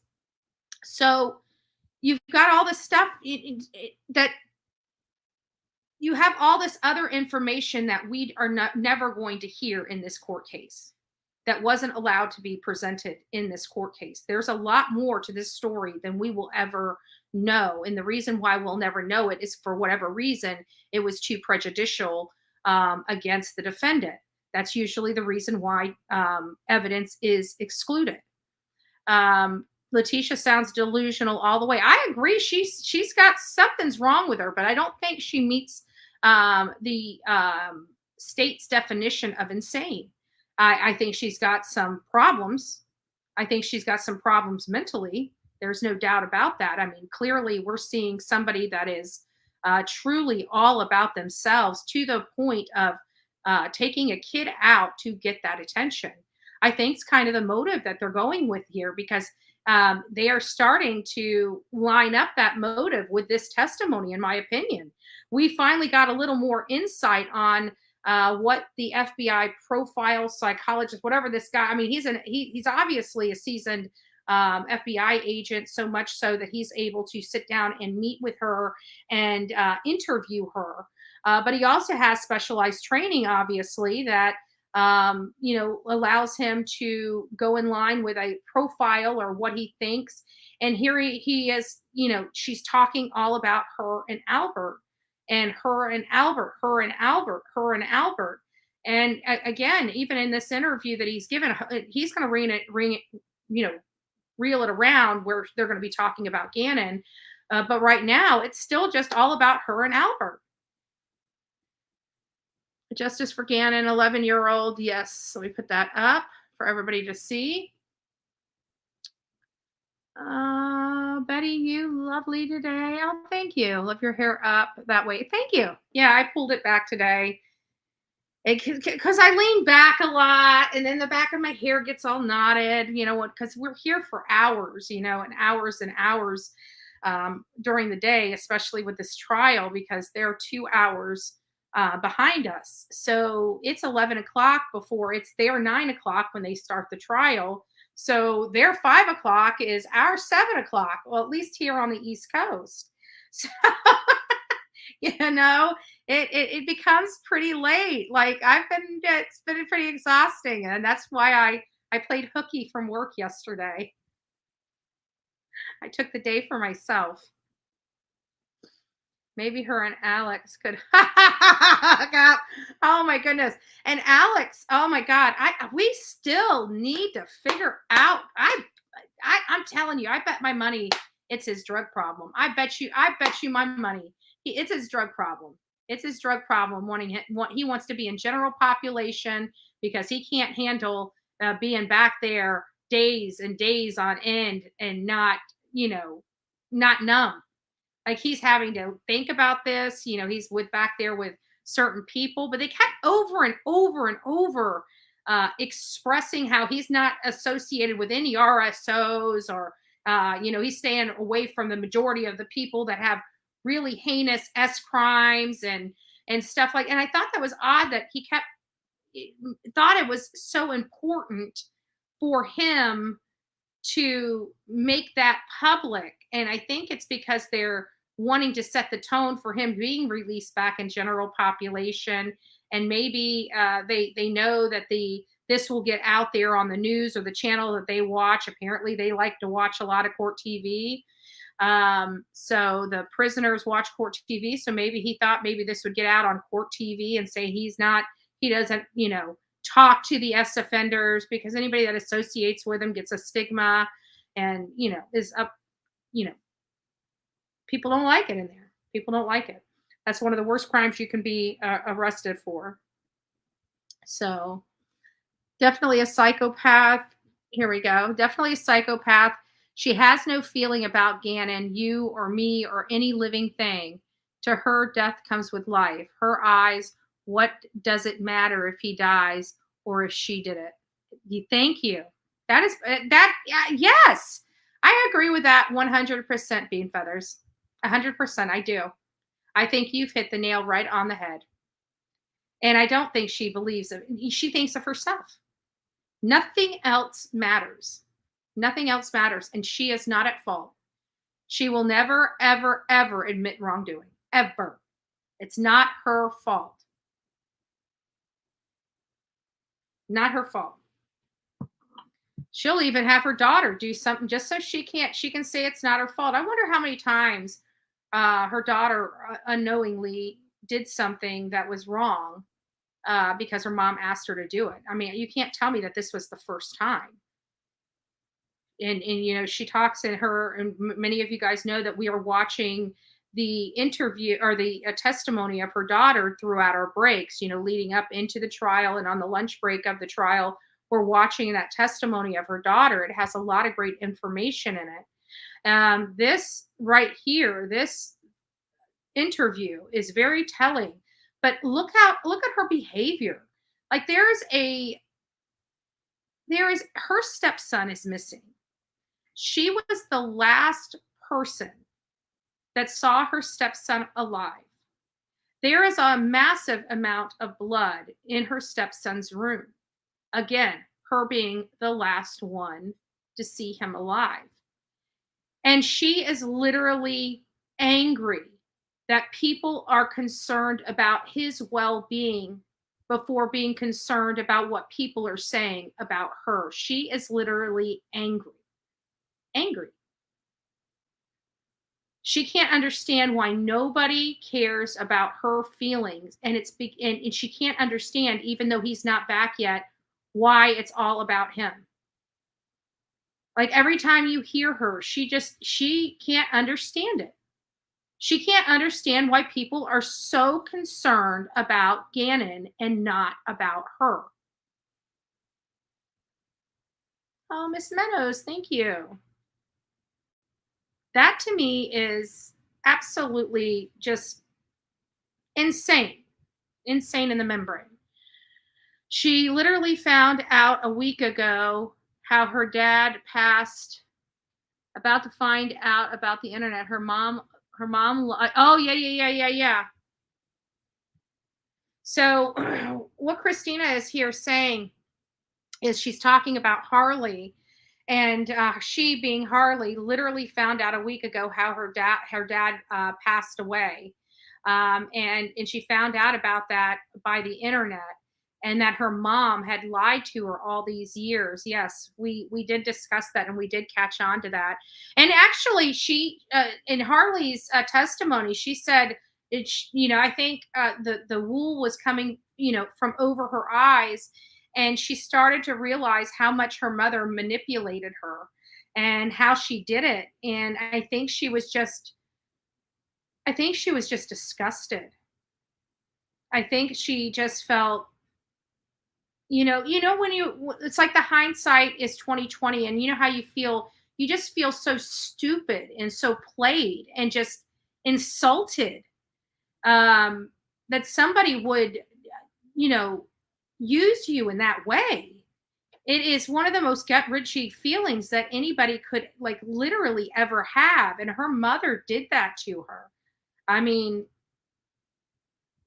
I mean, you have that done to you by, maybe a backstabbing by coworker, maybe a significant other, but from a mother, Leticia Stauch. that had to have been a hard pill to swallow. Had to have been a hard pill to swallow. Anything we need to take up outside the presence of the jury at this point? Yes, Your Honor. I'd like to bring a matter up. Go ahead. With respect to the agent now. Agent Grusing. Yes. Okay.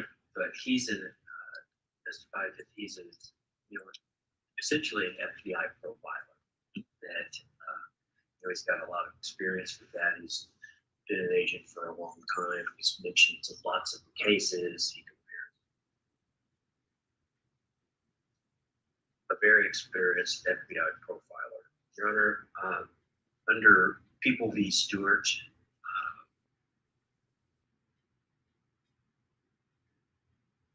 Colorado Supreme Court, I would object to any senescence or tantamount. Agent. We're talking about language of, these are grievances that lead to the pathway to violence and stuff like this. This is expert testimony, and this testimony was, or this information that is being used in this testimony was gained by being an FBI profiler. And, regular people, lay people, this isn't a lay opinion. They don't go around talking about pathways to violence in this grievance language that leads to pathways to violence. This is information and testimony that comes from, and is directly from being a long-time FBI profiler. We have to speak to the reports about this FBI profiler material. It's not endorsed as an expert. If we had known that this testimony was going to include this expert FBI profiling type testimony, we would have done a Shrek hearing. There's, a lot of information out there in other reports that, talk about some of the problems with profiling in general, that it has a lot of holes in it. There could be a lot of problems with that. So based on that, I know he's got a lot of good, relevant information to testify to for the people, but them trying to elicit this pathways to violence and grievances leading to this, and this other information, I think is wrong. I think it's moreover,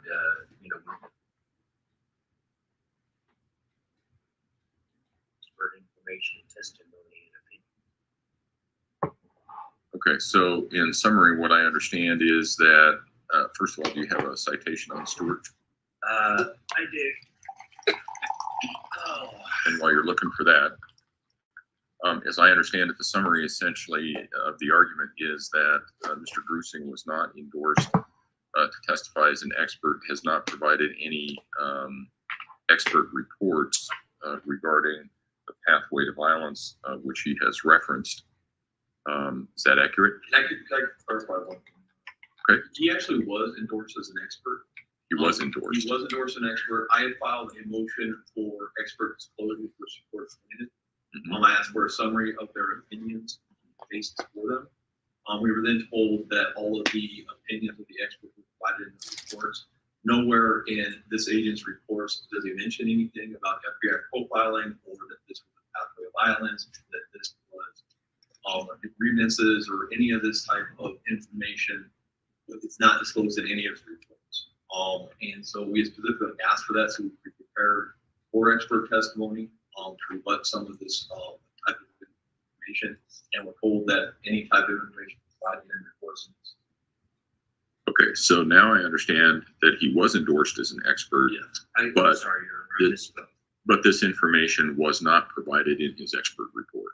He wasn't even, we didn't get an expert report. All we have is his FBI, the reports like every other agent gave him. And we have no report. We have a CV from him, but nothing in any of his reports that he was going to give in this type of opinion. Mr. Allen? And Your Honor, just while I have it up in front of me, Yes. it's the Colorado Supreme Court, as I said. Mm-hmm. And 55 P 3rd 107. Thank you. Mr. Allen? So, Judge, he was endorsed as an expert. Obviously, didn't move to have him qualified as an expert. In discovery, we released his CV, which starts on page 45-0168. It's a 24-page CV, which might be the longest CV that I've released in discovery. But it's got extensive information about his background and training and things that he's done, including things with BAU, talking about serial killers, all that kind of stuff, school shooters, Scott Kimball investigation. And the basis of his testimony has been in my intention is to continue to have him testify as to his experience and training and how he is using that in this interview to gain information from this defendant to continue on with this particular interview. That's been the entire basis of these types of questions. And a grievance is just really somebody feeling like they have a grievance. That's all that is. There's no specialized training for that necessarily. If somebody is complaining about something, people understand that to be, they think that there's a grievance that they have. We're not asking for expert testimony. Didn't qualify him as an expert. Went through his background because that is important. It does inform how he does this interview. And I would ask the court to, well, one, I'm not sure exactly what the objection is from defense because we've had both attorneys talking about it, and it's been different statements from both of the defense attorneys. And so just allow us to continue to go through his direct examination. To the degree he is testifying as a lay expert, his opinion based on his training and experience is banned by people. To the degree that they want to qualify him as an expert, we have a violation of the court's order regarding experts. All right. Is Agent Grusick, he is back there. Okay, good. Here's how I see this. I did enter an order that required that if the witness were going to provide expert testimony, that a report regarding that expert's testimony needed to be provided so that it could be disclosed. I understand that Mr. Grusick has been endorsed as an expert. He's not been offered as an expert at this point in time, but he's been endorsed as an expert. It's not clear to me. It appears to me that Agent Grusick did offer some, or he's mentioned in the reports, or he has some reports, but apparently does not have or did not disclose the opinions that the defense is requesting. What I would order is I think that Agent Grusick needs to stay away from the phrase pathway to violence. I think he can testify as to why he was directing the interrogation in certain manners. I think the issue of him saying, well, I wanted to keep her talking, I don't really know that that's any different than anybody else, frankly, that's testified here. I was telling her this because I was hoping that I would get her talking. At one point, I think it was in the video. I don't think it was independent testimony from Agent Grusick, so I think it was in the video. At one point, he mentioned something about the Dylan Redwine case, but I think that was in the video, and he was trying to get the defendant talking about that and trying to explain his experience.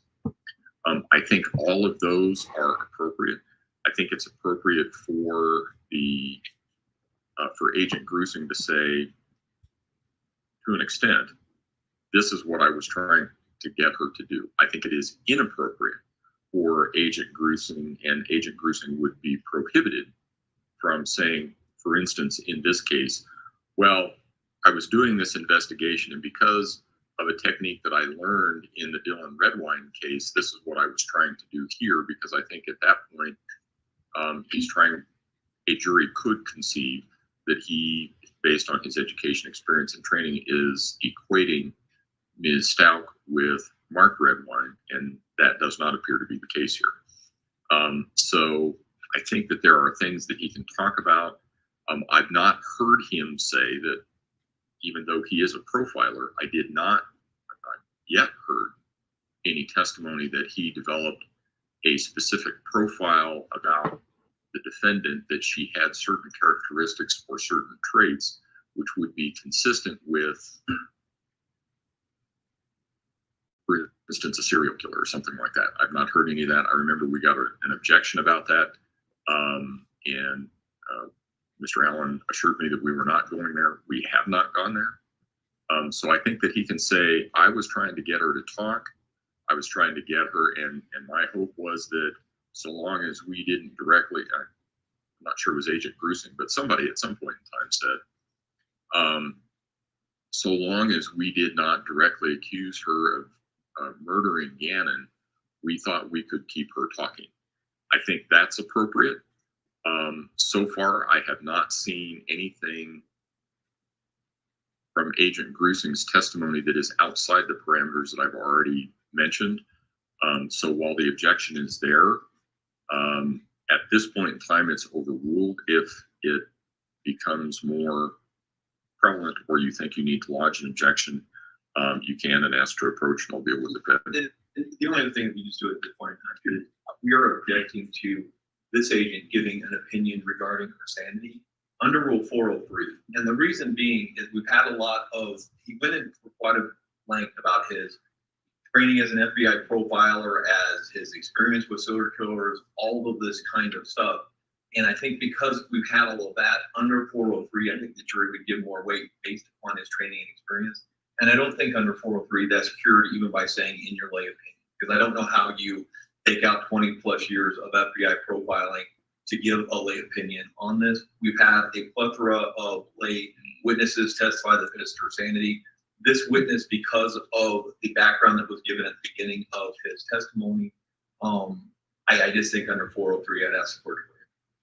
I'm going to require Mr. Allen that you not ask that question until we get to the end of the testimony, and then we can take it up then. I want to see what other foundation is laid at that point in time regarding his contacts with Ms. Stauch. It appears it's primarily this video. Well, no, that's not accurate, Judge. If we're saying contacts, we've got a plethora of recorded phone calls. We've admitted 16 of them, but there's even more than that we didn't decide to admit.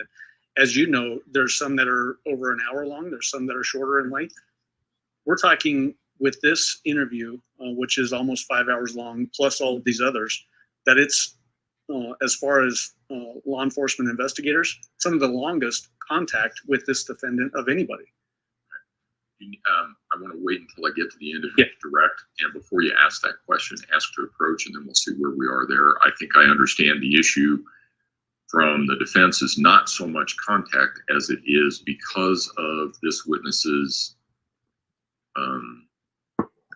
background and expertise. They may give more weight to his opinion than they would to just a lay opinion. So yeah, no, I understand that as well, Judge. I think that if we are making that sort of decision, and we can talk about this again later, but if we're making that sort of decision that based on we're guessing that the jury is going to give a particular witness more credibility or less credibility, I think we're invading the province of the jury.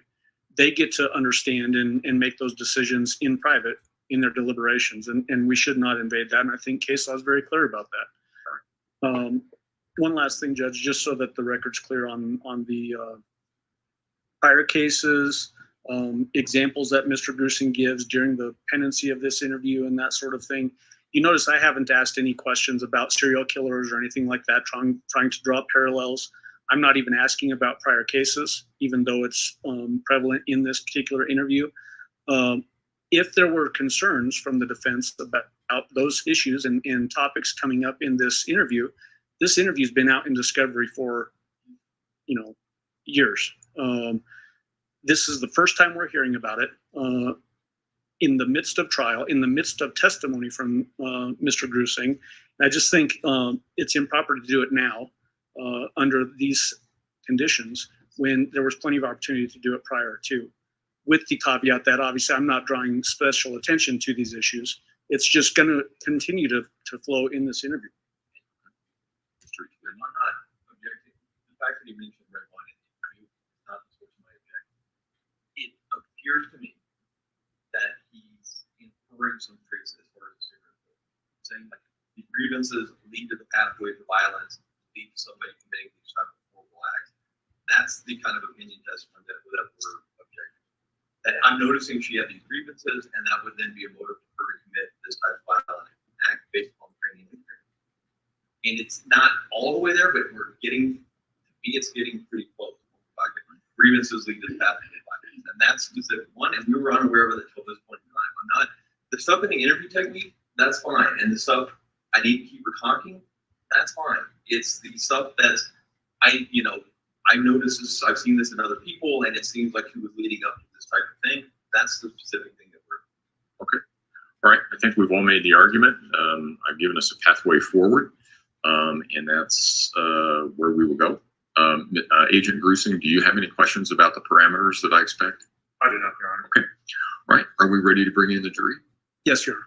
Okay. Let's go ahead and bring. Do you want Mr. Grusing back on the stand? Yes, please. Agent, if you, Special Agent Grusing, I'm sorry, it's now Mr. Grusing. If you would, Only Mr. Grusing. If you would resume your feet on the witness stand, I remind you that you're still under oath.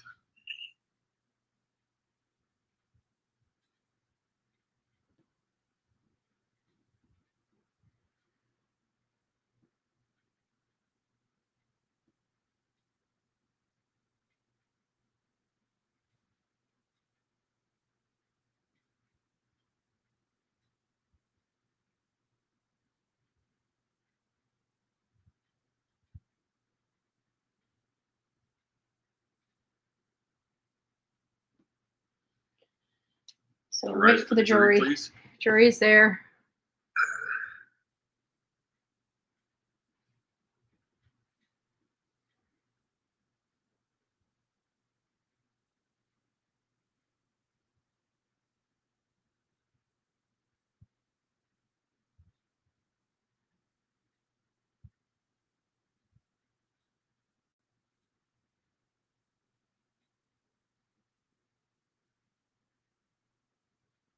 Thank you. May all be seated. Court will recall 20 CR 1358, People versus Leticia Stauch. Record should reflect. With that, Mr. Allen. Judge, we just need the screen back on. Right. So, Mr. Grusing, in this next section that we're going to watch, which is 25 minutes and 55 seconds through 38 minutes and 28 seconds, you discuss victimology. Just so that the jury understands what victimology is, will you explain that? It's just simply the study of the victim. So for someone like Gannon, we just try to find out as much as we can about him to maybe lead us to what happened to him. Okay. We'll start that now at 25:55. But first, let's go to Gannon, because what we do is called victimology. Have you heard of that before? So victimology is we find out as much as we can about Gannon, the victim. And even if he's safe somewhere, even if he's not, knowing more about him, especially since you were the last person with him, helps us to try to figure out, like, say we don't have a suspect, somebody killed, but we have nothing. Then we will look at that person to see what drew that homicide there. Why did those two people interact at that time? And then we'll also do things like the subject, the situation, and the location. So something happened. Gannon's here. You have someone or something that did him harm, and then you have why the location. So we have those three things. And, we've looked through your house and, done the CFI stuff and looked at all the, quality fluids all over the house and garage and whatever else. So that's all been done. I'm curious to see your challenges of Gannon. here when you had to be a parent, and then there? Challenges, successes, whatever else. What special attention did he need? What can you tell me about him? Well, here he was younger, you know, it's a little bit towards, you know, like 6. So like here he was more so of like, let's see, like at that time the situation here, okay, so prior to that we never got to see him at sex, like every other kid for a long time. Right. All right, so then when Albert, we finally paid all the money and had insurance, whatever. Albert had to choose between getting out of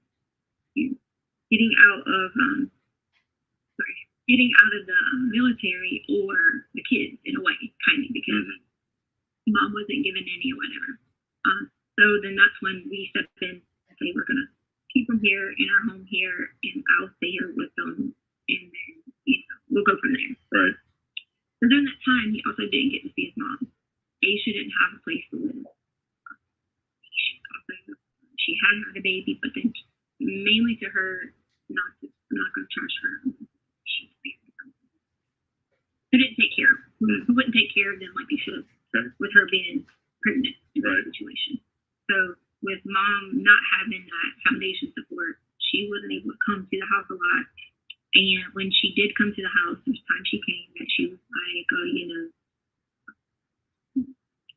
she just wasn't in a good place. So I let her stay at her home. And Gannon had a tough time every time because in his mind, he just wanted it to be like a stepson. What? His stepsister? Yeah. You mean Harley? No. Landon's? Yeah. No. Mia. Mike. Sorry. These are Mike, right? Yeah. Okay. So he wanted it to be like Mike's daughter, which was they go to house for a week. Right. You know, that was Gannon's mindset when he was here. Grandparents, amazing people, which is amazing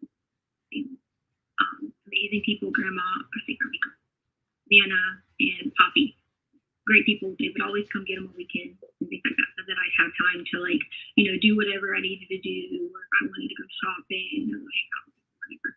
So we had all that, going on here, and the missing piece was, Yep. Gannon would do his schoolwork, very smart. I think he made all A's here in 4th grade. I'm pretty sure he made all A's. So made all A's here, didn't have an issue at all. What did he like when he got home from school? Because Albert's out, you're having to take care of him. Well, to be honest with you, I got him from after school, which was about like 5 to 30-ish. So by the time we did homework, all those things, it was almost time to get ready for me. Are you doing his homework with him? Is he doing it on his own? See, the difference between schools, and I'm not trying to talk about Colorado if you're from Colorado, the difference between Colorado and South Carolina schools was South Carolina did a lot more with history and those type of things for Colorado.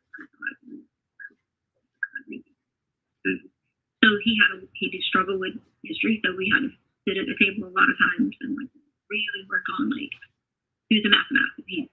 So like I said, Gannon is just like I said. He is so mathematically inclined, engineer type brain. So when it came to history and reading science stuff, unless it was something he liked, he didn't like. So we spent hours sometimes, working on those things. But with knowing the curriculum, it was easy to learn. And so by the time we did that, it was time for him to go to bed. Yada yada. So that was. That's here. Yeah. And what about in Colorado? So, well, when we get to Colorado, of course, I start them in school, which would have been August. Okay. So I start them in school. It was a big help because Gannon is at this point a little bit more mature. He knows he'd stay with us. Because I took him to Alaska and homeschooled him before we got to Colorado. I homeschooled him for those 2 months. And then we transitioned into Colorado. Actually, it wasn't August and started. It was like January that we got here because I homeschooled him November, December, not of this past time, but of the year before. So January 2019. Yes, so I homeschooled him 2018, November, Christmas time because mom couldn't get him. Might have been Sonia. For whatever reason.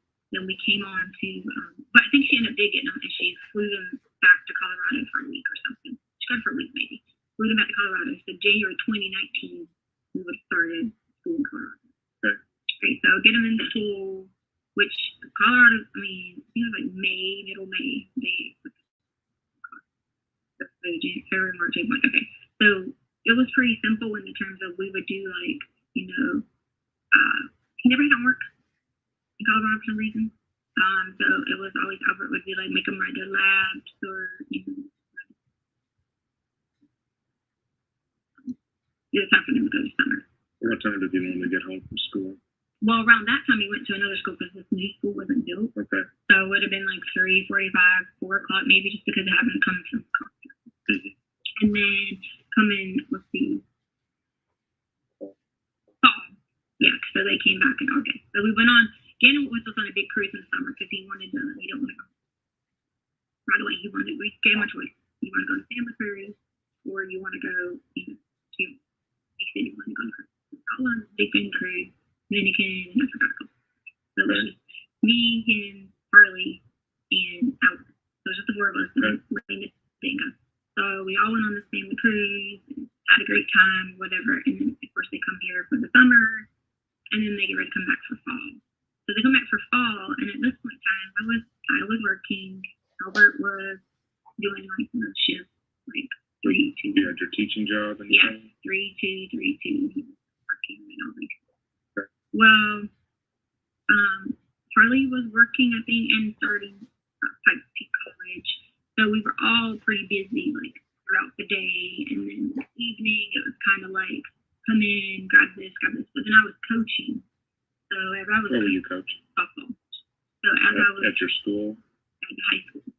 So as I was coaching softball, you know, I probably didn't get home sometimes till, like, 5:30, maybe sometimes later, just depending on if it was a game or practice. So honestly, a lot of the help had to come from either Harley doing a lot of it, if Albert was working, or Gannon had to independently, like, you know, do a lot of it himself.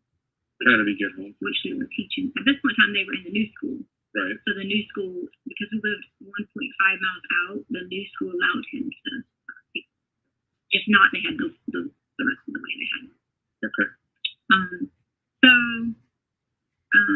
coaching was over, you know, probably around, it's weird because they do softball first time. So coaching was over maybe around, you know, Gannon started having a hard time because he didn't want to go home for Thanksgiving. When I say Gannon, he loves his Nana. Like that's his, if it was up to him, he'll be at Nana's house all the time because he loves Nana. So he like wanted to go because he has 2 little boy cousins. If you know, again, we're sisters. He doesn't have any brothers. Mm-hmm. So he, in his way, those 2 little boys are like his brothers. So if he goes to Nana's house, you know, he can spend a lot of time with his little cousins. And then they can all just hang out. He didn't get to go for Thanksgiving. Albert had to work. So we kind of, I don't really cook. Always like eating out or whatever. Right. So I just said, hey, listen, you know, we'll go out to dinner. We did all this Thanksgiving, tried to make it up the best that I could because I'm not his mom, but he wanted to be there with the family, you know, because holidays and that's and then of course Christmas came around and everything kind of happened at Christmas, but then we worked it out and I figured out a plan to get him home for Christmas. There's something about this Christmas. She keeps bringing up Christmas. Yeah, because Mom never had like a house. So Albert said it's okay if they go and then they have to get married. That was our biggest worry. Like, have you ever been here before today? Okay, so like if you like look on the boulevard and things like that, there was a lot of like not the best places, and that was where they were staying at once a week. You know, when they would come, and so that was why they were like. Right. Okay. Yeah. So then, is Gannon responsible for taking his own? He has ADHD medicine, right? Does he do that on his own? Do you help him with that? Most of the time, like how it worked is I got all lunchboxes ready, set them on. We've been in the house with the stove that's in the corner by the refrigerator. We would set lunchboxes out, snacks, and let him pick. And he always picked for Lena because he just knew that he could get it. If he beat her up, he could pick the snacks he wanted. Mm-hmm. You know, so he would pick the snacks that he wanted, and I would lay his. If Albert wasn't getting them up, I would lay his ADHD medicine. 20 milligrams. I would lay his 5 minutes. What form is it? Just So I would lay it on the counter, and he would know, come in and take it. How does he take it? Is it with water? Yeah. He doesn't even use water half the time. Right. He's been taking it since he was 5. Okay.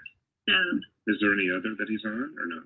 Like Adderall or anything? I don't know. I think when he was like 5, they like tried one medicine, but 5 didn't work. That was it. Like, that was the one. Any of the other kids on medication? Harley? No. What about you or Al? I don't know. Other than when I told you about lorazepam, but see, the thing about lorazepam was they might give it to me and I might not get it again. 30 tablets, but it was only for like panic attacks or things. As far as Albert, I know he has the gout, so I know I'm sure it's nothing bad. But nothing that he could mix up medications with or whatever.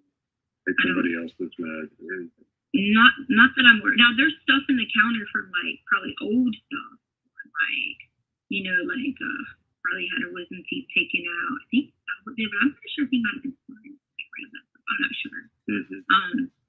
But none of us had like any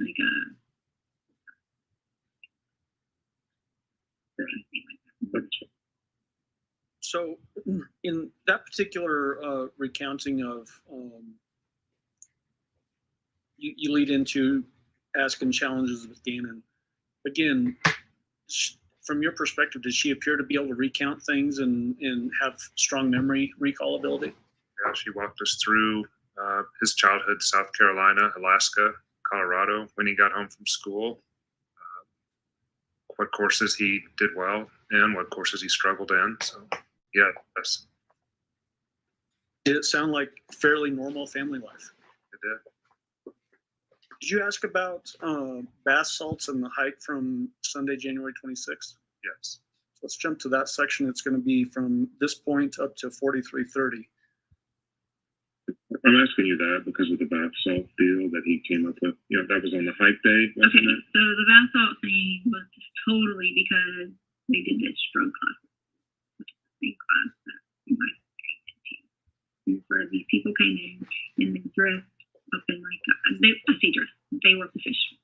They are medical professionals.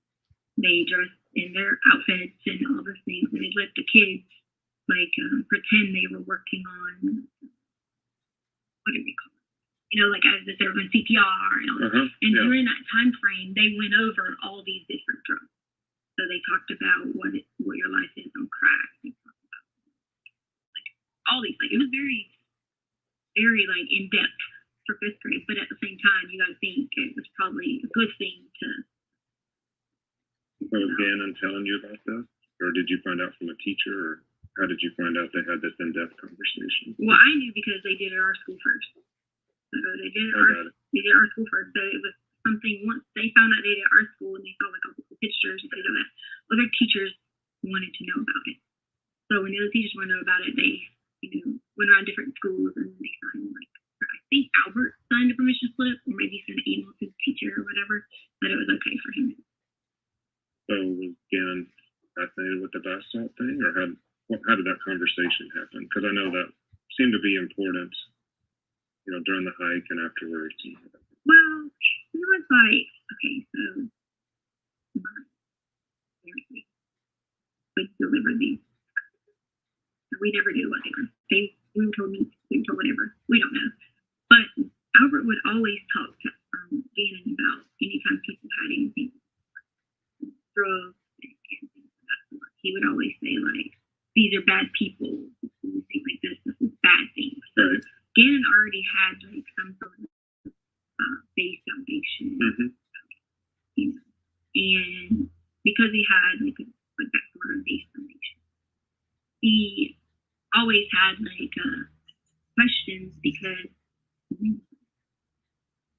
that was always the thing. Baby Nova. And that was his main concern. Was wanting to know these things because he was just curious of how But were you guys on the hike when he brought it up, or where were you? He had already brought it up prior to the hike. He had already said something when he came home after the Was it a concern for you? Tell me what he said and how your conversation went. Honestly, sir, I don't remember. I just remember he was telling us about the different things that they were talking about. And then I was like, oh, did you guys do this? And then he'd be like, yeah, I don't know. So it kind of like mimicked the same way. Mm-hmm. So we did talk about that a lot. Was that before hike, you said? Yeah, leading up to it, before the hike, there was a lot of talk about it, you know, for a little bit. And then, of course, I think he said a few things. What did he say? I just remember he was talking to me. And was it concerning to you? Like what he was saying? Like he really wanted to try these things? Or what? Like, I didn't think anything about him wanting to try any of it, do anything with it. Know that he said something about it and I gave him a back ball. When he said something, what did he say? He just asked me about, in general, about if we had basketball. Because, to be honest with you, he had already pooped how many times? So he said that after he pooped on the hike? He pooped a couple of times on the hike. Yeah. Like, when I say poop, I don't mean like. Just a little bit to where right, it's comfortable. Right. And so, it was the whole thing about basketball was just, I think he just wanted to know. Because he took two, ended up taking two baths. So, now, you wanted to. And this, I don't want to be weird, but are you giving him baths? Is he taking them? No. And then it goes by himself. And he's very, like, helpful, independent. Like, I've taught him so many independent skills where he can go in there and just, now, he'll forget to, like, bring his clothes up or, you know, simple things like that. Okay. So he takes two baths that night, or one bath that night, one the next morning, or? I think when we got home, we took one. Hi, Murdaugh. Me and Lena went to go get food. I think he had used the bathroom again. I think me and Lena got the bath. And then she took one somehow. So, Mr. Grusing, in that portion of the interview, we're talking about the hike and bath salts. Again, did she appear to have ability to recall those details as well? Yes. Is that markedly different than when you're talking about trying to get details as to what happened again? Yes. In what way? She's comfortable talking, and as you mentioned, she's giving details, and she can clearly remember what was going on, just even from her comfort in talking to me. And this is from what she's describing here is from the hike that occurred on the afternoon of January 26th of 2020. Yes. Did you ask her about what does it look like if her and Gannon argue? Yes. So let's jump to that section. We're going to jump to just a little bit ahead, 44 minutes and 45 seconds.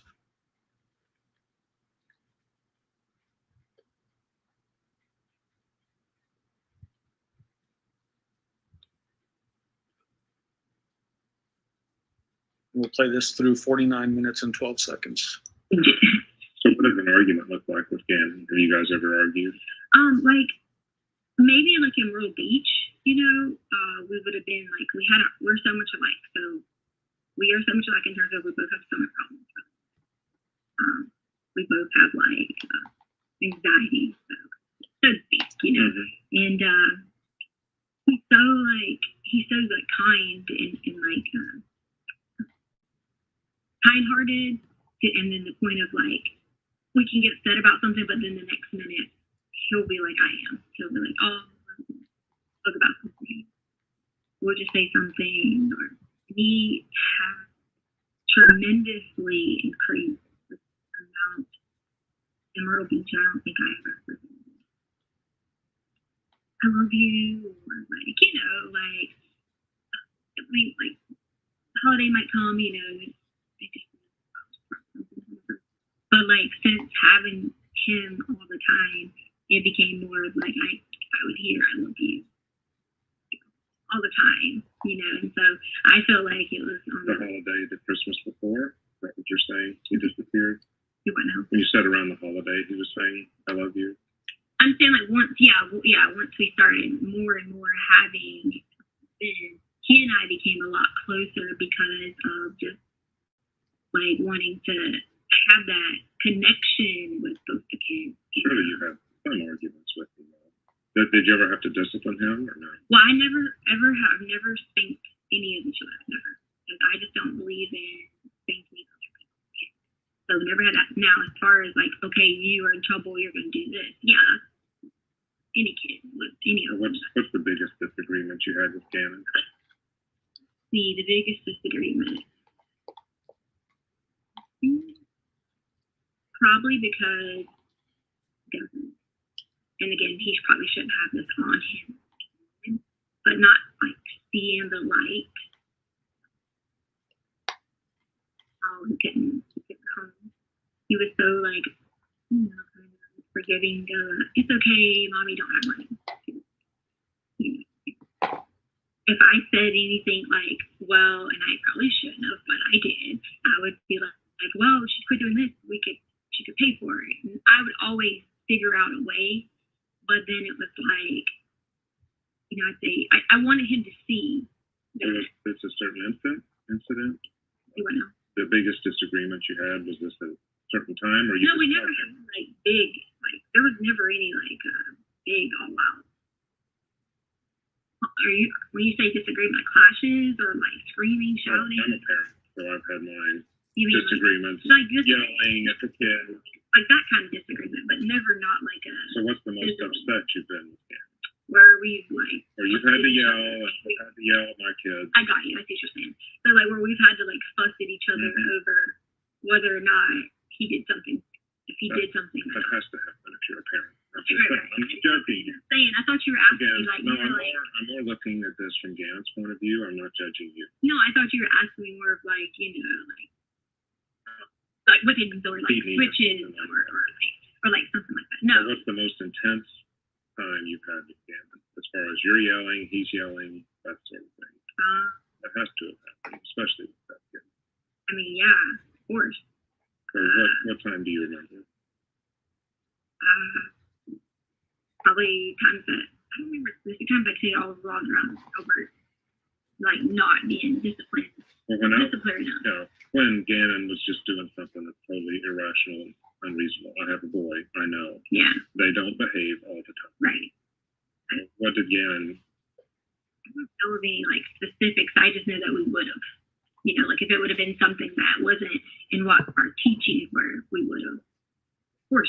So you never had to yell at him that you remember? I just said that to you. I said there have been plenty of times. Yeah, but I mean a specific one. So, Mr. Grusing, in that portion of the interview, when you're asking about the biggest disagreement that she had with Gannon, she referenced Gannon's mother. Did Gannon's mother and the relationship that Gannon had with his mother become a fairly consistent theme as it relates to her feeling like she wasn't getting credit? She mentioned that a couple of times, yes. Okay.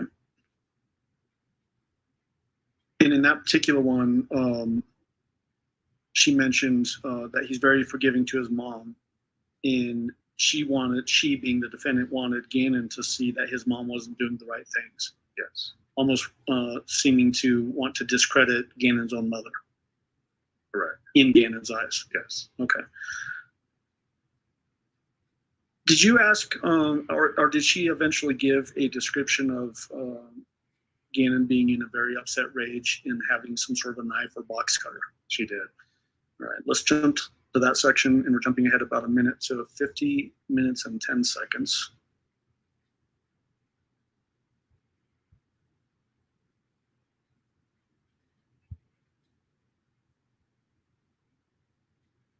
And we're going to play it to 55:32. Gannon wouldn't like yell back. Gannon would not like yell back and be like, like confrontational. So Gannon would not like. He might say something smart. How did he react? Under his breath. Do you have an incident you remember or no? No. And you had to put your foot down and say, Gannon, that's not acceptable. No, like if I said that, he pretty much listened to what I said. Yeah. It was like not. I don't remember him screaming back at me. I mean, or just go in his room, slamming the door. Situation. Anything like that. The door room. Me. More so me like saying something to Albert might have been more of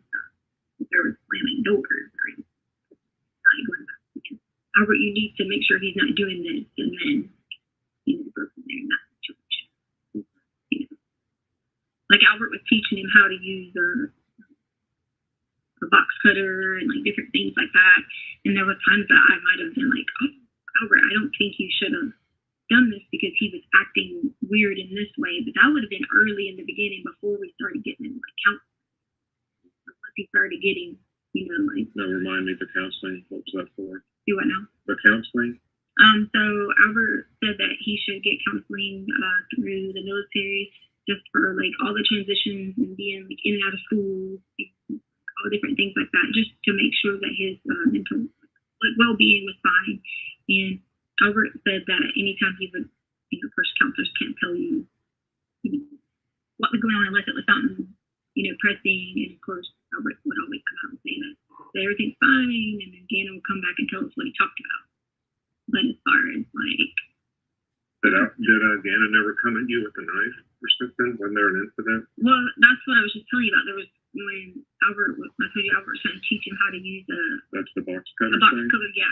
So Gannon had this thing about the knife, and he was doing like this. And whoever told you that it was coming at me, it was not. That's right.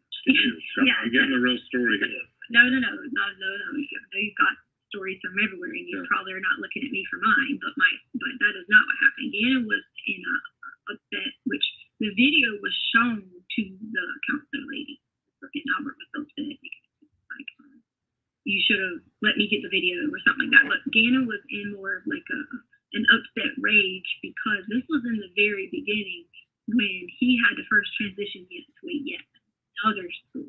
It was fall? No, so this would have been, I don't know if it would have been fall, but okay, so 4th grade, new school. Then they went to the first school in Colorado, and then the new school opened. Correct. So it was somewhere between that time frame of, again, it was too much transition for him. That had nothing to do with him being mad at me or being mad at Albert or Landon or whatever. It was too much transitions for him that he was so upset. Like, where was he when he was doing this? Was he in the drum? I feel like don't really ask me something that was a while ago. I don't remember. Yeah. I mean, were you threatened by Gannon doing that? Did it make you nervous? Well, I told Albert, I said it has a mentality. Like in my mind, I said it has a mentality of like he's going to not hurt himself, or not just specifically hurt someone in general, but specific, but in general. And so like I was a little worried because I thought he had so much anger and aggression for what was going on. Because it honestly was, Albert hadn't even got there yet, I feel like Albert had just either got to Colorado or hadn't got there yet. Right. And so he had to go from being with his mom back to me, and then Albert wasn't there. Mm-hmm. And then it was, okay, like, I gotta start new school, I gotta make new friends, like all those things. How did you handle it? How did you calm him down? He was typically always, I'm specifically with the box cutter thing. How did you calm him down? I don't know if it was a knife he had then. I was just saying, like, he had been using the box cutter, so that's how he was teaching him. So I remember I took it to his amiibo. He loves his amiibos. And I took his amiibo, and I just threw his amiibo out the front yard. And I told him, I was like, the amiibo's gone, we're never getting it again. And I made him call his mom. Mm-hmm. And so I don't remember what we exactly said, but I know she was basically saying, like, you better listen. She gets upset and sends me a message. I send her a message back, and we were both like mad at each other as in me and Landon. And then it was kind of more of like, okay, it's calm down. But this was a year ago, so that was the gist of that. It was he needed that counseling. Well, that helps us. So pausing you at 55 minutes and 32 seconds.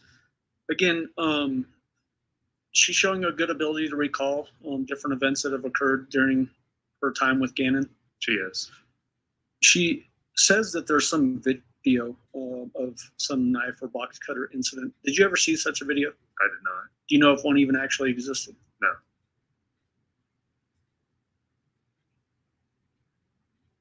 Was there a portion of the interview that you did with her where she relays to you that she had somehow convinced Gannon to call her different names? Yes. The way that she's talking about that with you, did that seem like that was a calculated move on her part, meaning that she's trying to convince Gannon to do this? Yes. Okay. Let's jump to that. That's going to start at 57 minutes and 15 seconds.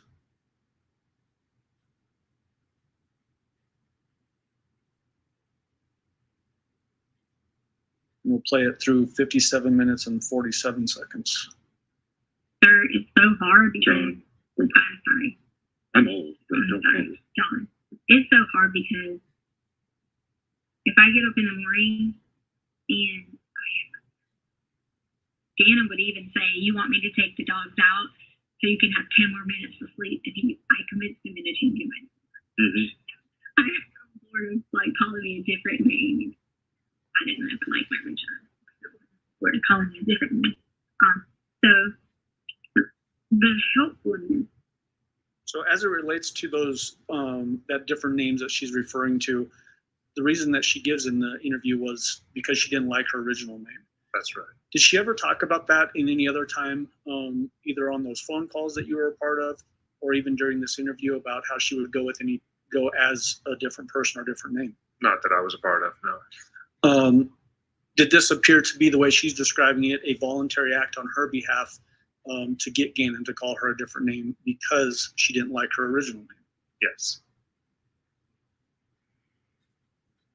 Did you ask her about the candle incident and the fire in the basement and keeping Gannon home? I did. Why'd you ask about that? We as investigative team were very unclear on what happened with the candle incident, and she ascribed a lot of injuries to Gannon, including burns on his arms, blood, that sort of thing. So I wanted to see how she would talk about it to me. Okay, so we'll jump to that section next, and we're going to jump to 1 hour and 1 minute and 20 seconds and play through 1 hour, 26 minutes and 58 seconds.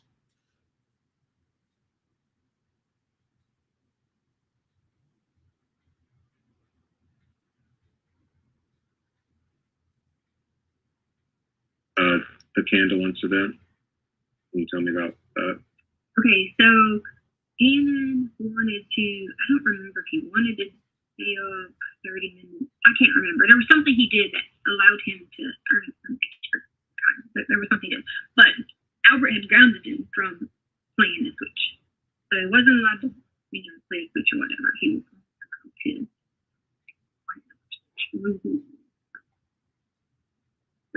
Well, on the hike earlier that day, he was so helpful with me. People think he's sick and he's still whatever, but there's some issues and still have to operate. But he was so helpful with taking care of the dogs and stuff. And I had told Dan that, yeah, so that's friend. I remember that. So we sat around and, we had before we left, when I'm just crying. He didn't know who that was. He knew the name, but not going to have my generation to know who that was.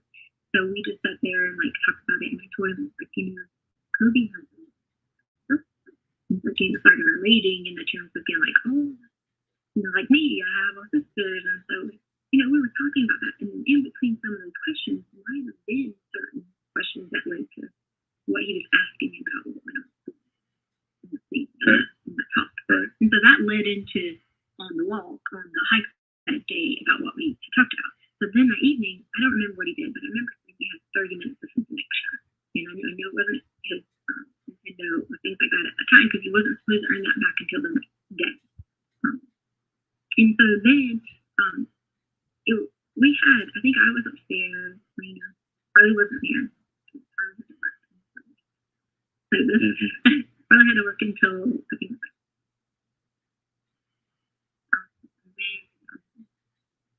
Gannon had, what was he doing? He was doing something else. So I go back upstairs, then I hear the machine saying, beep, beep, beep, is this someone coming in the house? Right. So I put the code in thinking, so why is the alarm being off?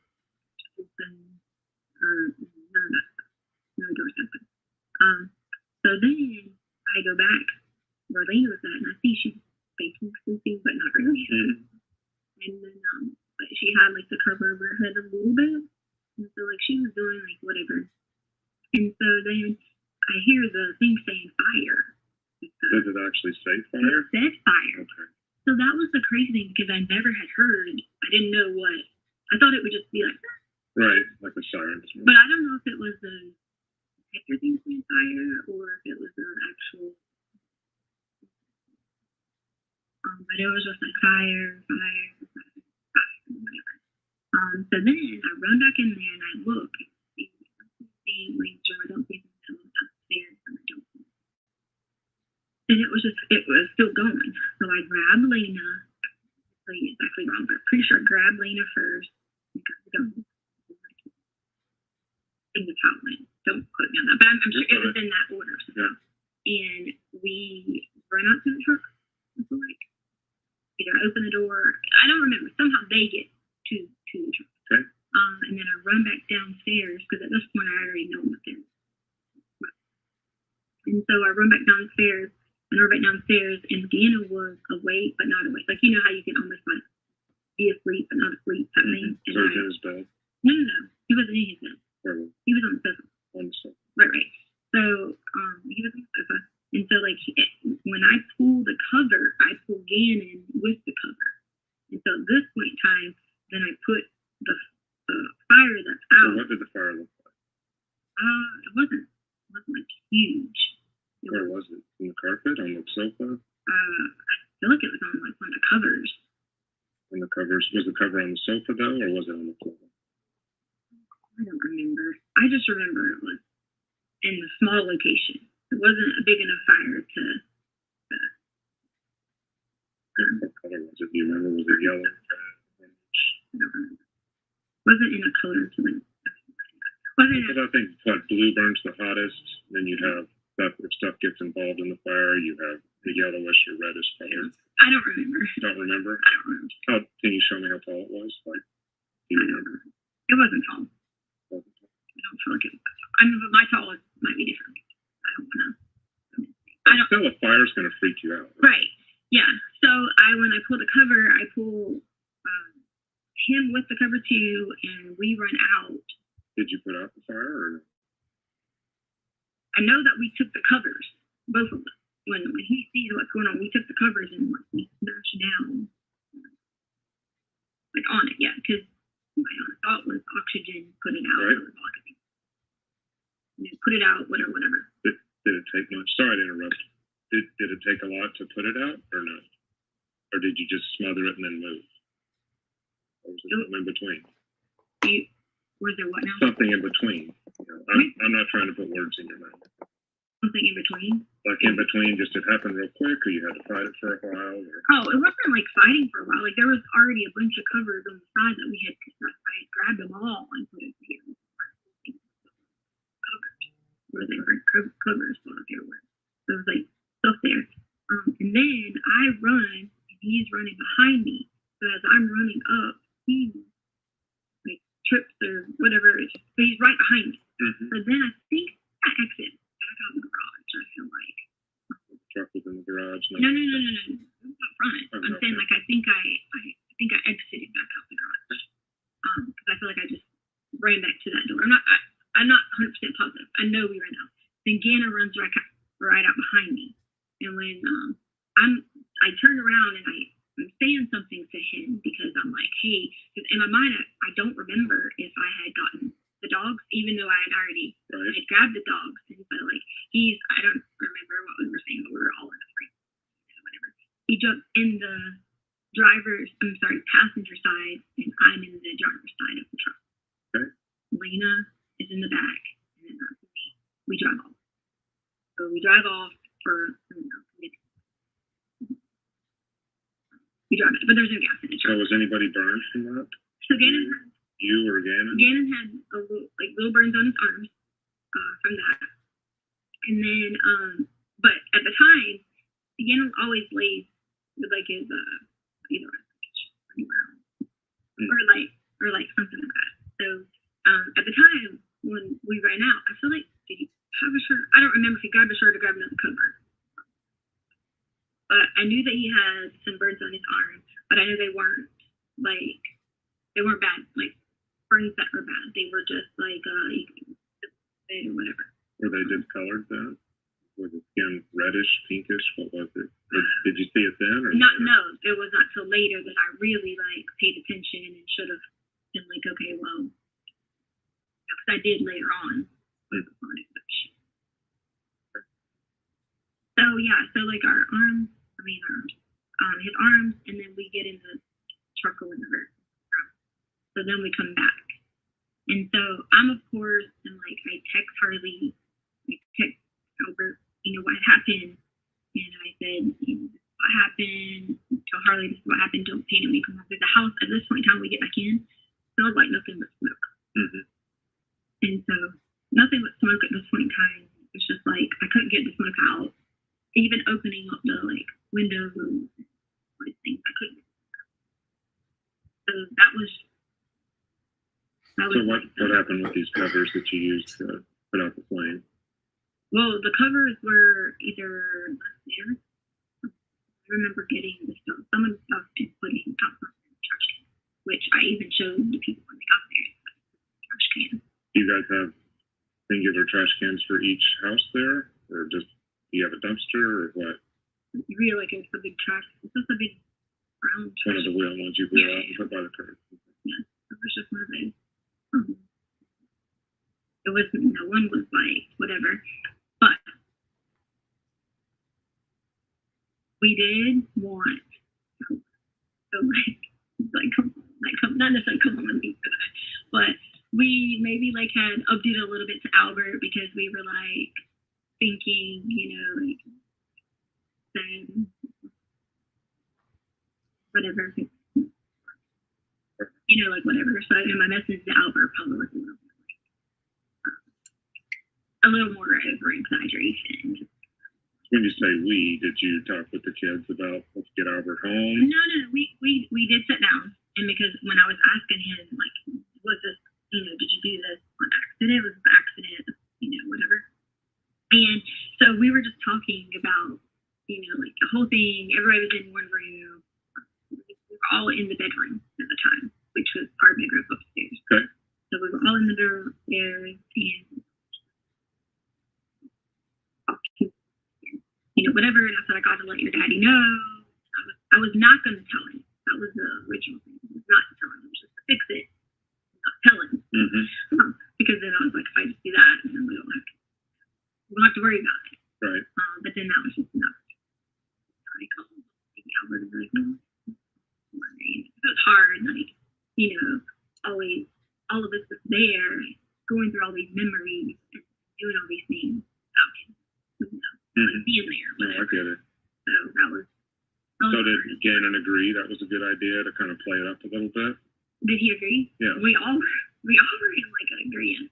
So how did you play it up? Was the fire really not that big, and you made it like it was a big deal? Or well, so whenever just to get Al to say, hey, maybe I should get back home. When we were explaining it to people in general, like that was our whole like, oh my God, whatever. You saw that like if the people that we messaged should be made it more of like a situation, like than what it really was. Yeah, because I couldn't understand how a candle could make a big fire, because my wife lights candles all the time around the house, and if we knocked them over, and if you knock it over, kind of nothing happens. Yeah. And then it might singe the carpet a little bit. Yeah. I've seen the pictures, and I'm surprised that, that much of the carpet was burned. Well, it was probably because, I don't know, but I know that we did go, like, push down on the carpet cover, because the cover was wrapped up on it. So, I don't know, like. That's what. I was just curious about the burn itself on the carpet, because that looks awfully big for a candle. I didn't even think that was even big. Was that really? Yeah, it's that big for a candle, because, like I said, my wife, we look like a church sometimes with all the candles she lights. Yeah. We have dogs running around with kids. Yeah, no, it was. I was just surprised that it could make, a big black thing in the carpet that much. That it might have been held there for a little while. Yeah. Maybe he tried to set. I don't know. See, the thing is, I don't know that Gannon would try to like purposely possibly like set something on fire. I don't know. I know that he did tell me later that he thought that I was coming downstairs and he was playing the game. So he was playing this game when he knocked the candle over? Yeah, so he did tell us, he told me and Lena and all the stuff. We were all talking together. He thought I was coming downstairs to catch him on his game. Well, he knocked it over. I don't know. I don't know if he accidentally or thought, whatever. I just know he said that he thought. But did he take any responsibility for knocking the candle over, or did it just say it happened, or what? No, he did say that. He did say that he had done it, that he had started it, whatever. And I asked, that's why I kept asking him, like, did you do it on purpose? Curious. Or did you, was it an accident? He told me an accident. He thought I was coming downstairs. So, and to me, sir, we could have squared up by another. Yeah, for sure. Sofa in another. That's not a problem. Like, I mean, you're talking about, like, things that we had, nice things that we can afford. That was not a point of contention, and Gannon very well was not. So did it burn the sofa also? I don't think it burned the sofa. I'm just saying, like, in general in the area, whether if it would have burned sofa, TV, all that. Yeah. Did he light the candle? We could have afforded to do it. You know? The candle he had already lit the candle because the dogs were. And so he had already lit the candle, which we allowed. Does he normally do that? Yeah, we allowed him to. He could light the candle if he wanted to. He was allowed to open like packages that came. As far as Albert taught him how to use like the box cutter and stuff like that. He was allowed to do those type of things. As long as, he was usually within reason, like, okay, I'm not going to go or something like that. When I was little too, like I did the same thing about curious about matches. But we had already given him enough of, like safety talks about, like Albert, when he talked to him about using box cutters and knives, he always showed him the right direction, not to just go to cut the boxes and stuff. So he had already had these, talks about the correct way to do these things. Well, explains those two, so about the bath salts, the candle, and now the foot injured in the garage. Tell me about that.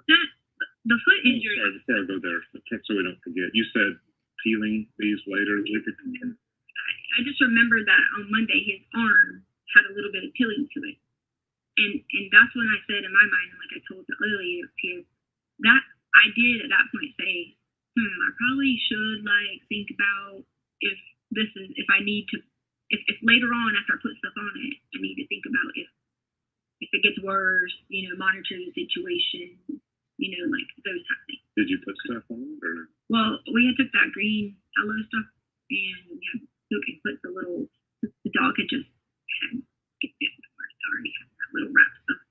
Okay. And so we had already done that in that situation. Did you put it on both arms?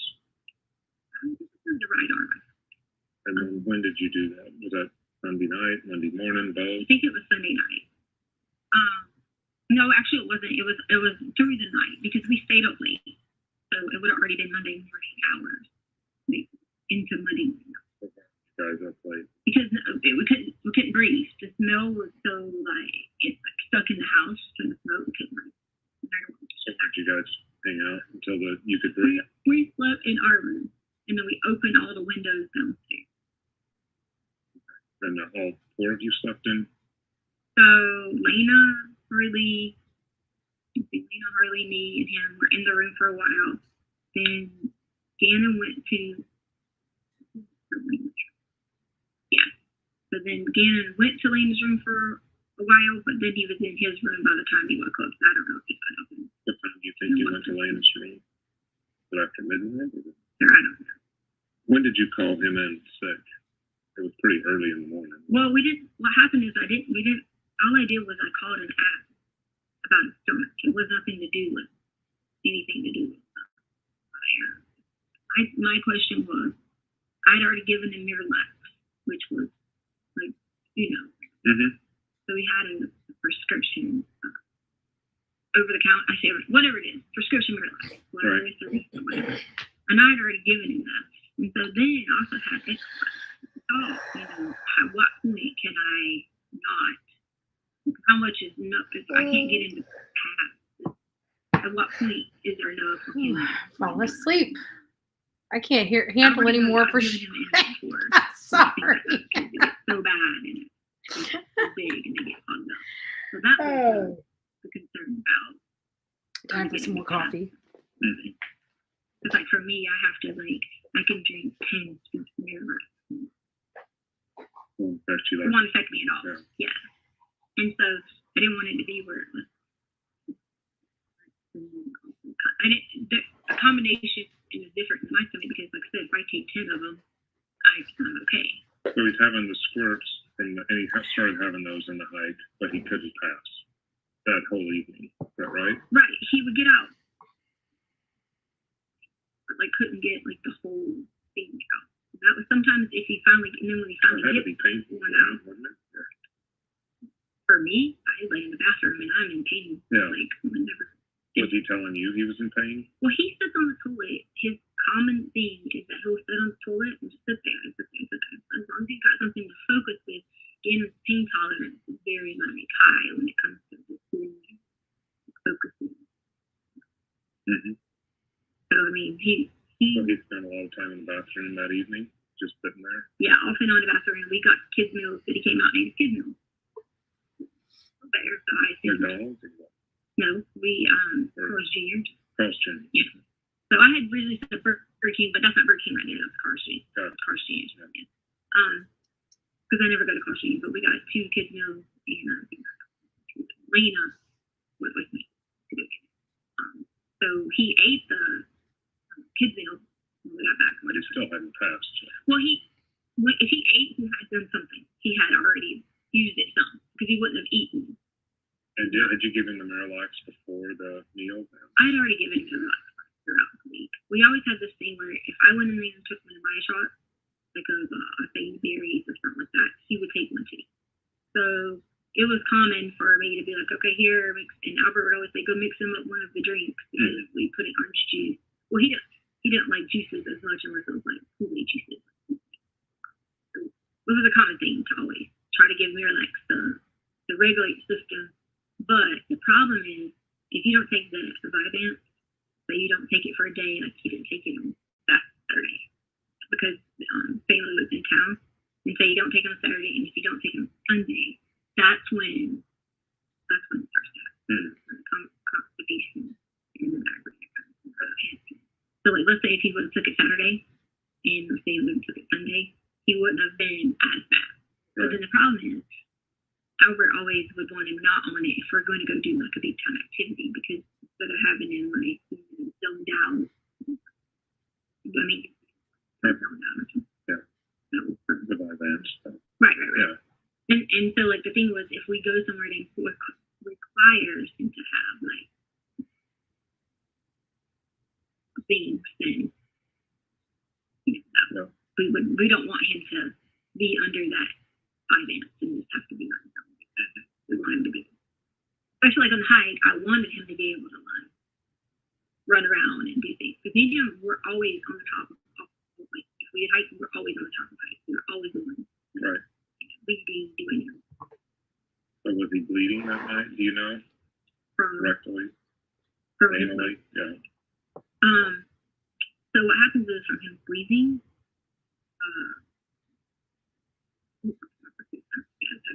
I'm trying to figure out, things that are going on with him the last couple hours. Yeah, so like from him squeezing and stuff like that, his does the same thing as mine does, and mine doesn't. So that's why I told you we're so much alike, and we could relate on that because it was like, oh my gosh, you're fun, and then just from squeezing and things like that, and that wasn't like copious amount. Yeah, because of him struggling with that all night, that evening into the night. You don't know when he eventually felt good? Or how it works is he might feel good, we're hurting still until he gets it all out. It's not until he returns like 100% and being like, okay, I'm back to game. Did he get back to Gannon that night? For Sunday? Yeah. Yeah. So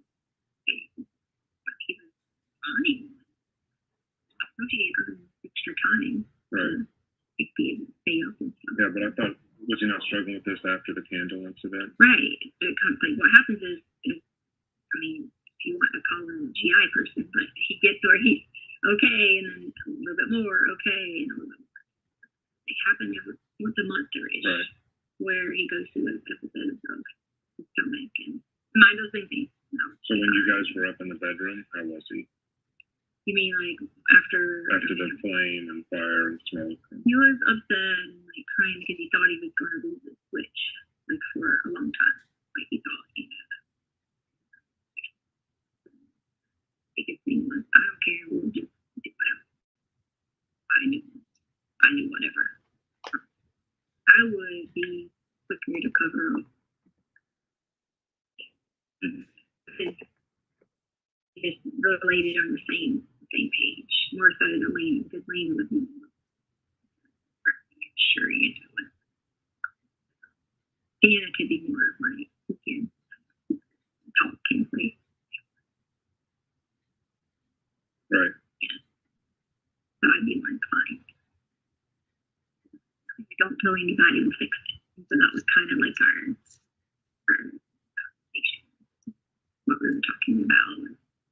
Yeah, he was upset, like very, like upset and hurt and just trying whatever, but we also kind of. So, like, do you think he stayed up with you in the room until he finally left? I don't know. Was it past midnight or do you know? I don't know. But this was time I don't know. So whenever he went to Lena's room, I think I don't remember exactly, but I know we all four of us couldn't fit in the bed with 2 dogs. But at one point in time, we had to switch. And I feel like at one point, Harley was sleeping on the sofa, and then Harley and Lena switched. Because we were up, like I said, we couldn't breathe. It was very smoky. So we were all like, when Lena went to school, I'm pretty sure she probably went to school. Like exhausted. Right. Because like us. So Lena was real sleepy, but she went to school. Yeah, like what I'm saying is when she woke up, she probably was like really, really like felt like she could have used a couple more hours. So why did you call Gannon in sick and not her? Well, she wasn't struggling with stomach problems. So he still had him in the morning. Right. So it wasn't. I even had messaged Albert the other night and said, "Hey, I asked him." Like I asked him, and he said, "Okay, it's Gannon." And so that was. Yeah. So he didn't respond because he was on a different time zone. So you called in sick though too for your work. Judge, that's at 1:26:58, which was where I intended to stop, and this is probably a good time for lunch. Yes, it is. All right. Mr. Grusin, you can go ahead and step down. Ladies and gentlemen, we will take our noon recess. If I can have everyone back in the jury room a little bit before 1:30, we could be able to start on time at that point. Again, don't discuss the case among yourselves. Don't discuss the case with anyone else. Don't do your own research about any aspect of this case. With that, we'll see you at 1:30. Have a good lunch. All rise for the jury, please.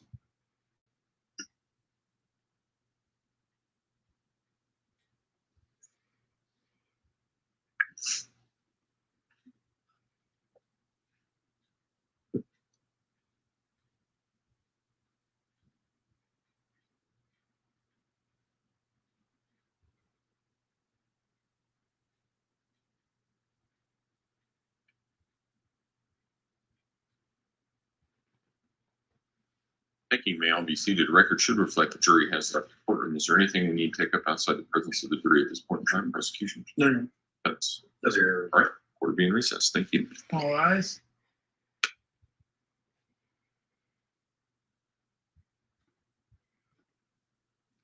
So much of the same,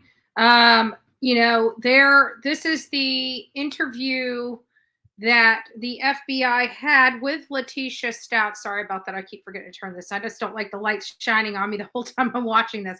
So this is the officer. So shortly after Letecia Stauch was arrested for murder, this FBI agent went to her jail cell and decided to question her.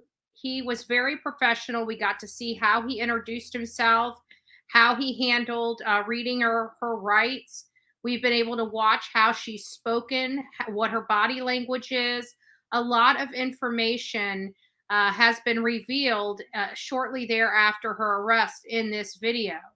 She seems very relaxed, very calm.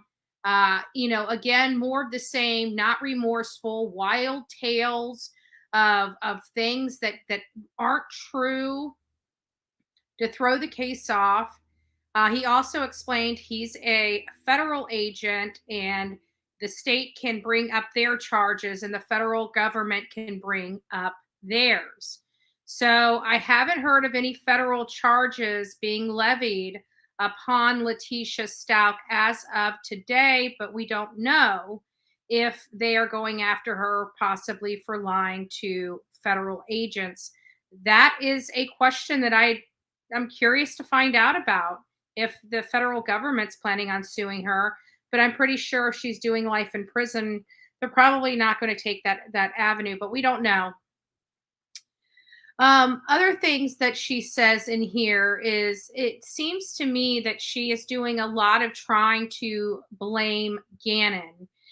In this interview with this federal agent, she does a lot of stuff like, talk about the behavioral changes in Gannon and all this other stuff. And she's talking about the trip that they went on and how his stomach hurt and how he used the restroom. I keep wondering, is that the trigger that caused this whole outburst? But many people in the chat, I think, kind of believe the way I do. And I believe she's tried to do some things to him for a little while to make it look like an accident. And I think she just got frustrated. Nothing was working. Nothing was happening quick enough. And she just lost her stuff on him.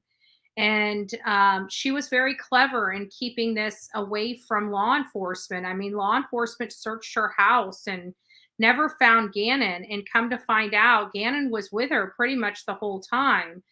There is a reason why her car was parked, why she rented a rental car. So we have to believe that, maybe the Volkswagen Tiguan was holding his body in it. There is a reason why the very next day she was in a rental car, and she was in a rental car to pick up Albert in. None of that made sense. Nobody's worried about putting miles on their car when their children are missing. Nobody has the forethought to hold searching for an entire day so you can go rent a car to go searching. Nobody cares whether the pickup truck is 5 miles to the gallon or 25 miles to the gallon. When you have a child missing, nobody cares about that stuff. And when you go and rent a car for a day, you're already spending that much money that could have went toward gas in one of the other vehicles. So the whole story behind why she needed that rental car just really doesn't make a whole lot of sense. So that's what my take is on this so far. I think this is more of the same. This just really makes her look bad. I just don't see, the defense, and we got to give it to the defense. Finally, we heard the defense arguing about this witness's testimony on their lunch break. They didn't like the way the questioning or line of questioning was going. They're trying to set two standards and two metrics here, one for layperson and one for the expert. And it's like, some of these experts have been around these types of people a heck of a lot more than a layperson and would have more knowledge whether a person meets certain criteria or not based upon their expertise and their experience. And so I see that this is a very damaging testimony. I mean, this is an FBI agent. He's trained to, review people, profile people. He's taught to do this on the go. He's already taught and an expert in body language and identifying trigger points. And, he probably has said some things in the past, maybe not necessarily this far into the interview yet with her, but they're also trained to subtly introduce some wild stuff in there to see how they react to that, so they can understand what somebody's reaction is to a lie and what somebody's reaction to a truth is. So they have to do that just to elicit that body response so they can better key in on their subject's body language. So, you know, they FBI agents have a special skill set that we lay people probably will have an understanding of, but never quite, you know, a true gravity of what FBI agents are doing as they're interviewing these people. But we definitely know a lot of things are going on, from them asking the question and looking at them for the response, identifying their body language and doing, and all these things are going on organically and all at the same time that this agent is asking these questions. So I think they knew early on that she was giving them a wild tale, but they kept listening as they're trained to do. And they also probably knew a lot of the answers. You know, we hear Dolly talk all the time about how he was visited by the FBI, and he said that they already knew everything they were asking him before they ever asked. So we have to believe that they had a good understanding of what happened. They knew in short order that they were going to be finding Gannon. At least that's what they had hoped. And shortly after her arrest, they did in fact find him, and they found him in Florida, where she had recently visited. Actually, when they looked at everything, come to find out, he was dropped off or disposed of not too far from where they were, in a hotel. So the question is we know that the daughter does sleep hard and heavy. Did she sneak out of the room to dispose of Gannon while her daughter slept? There is that possibility.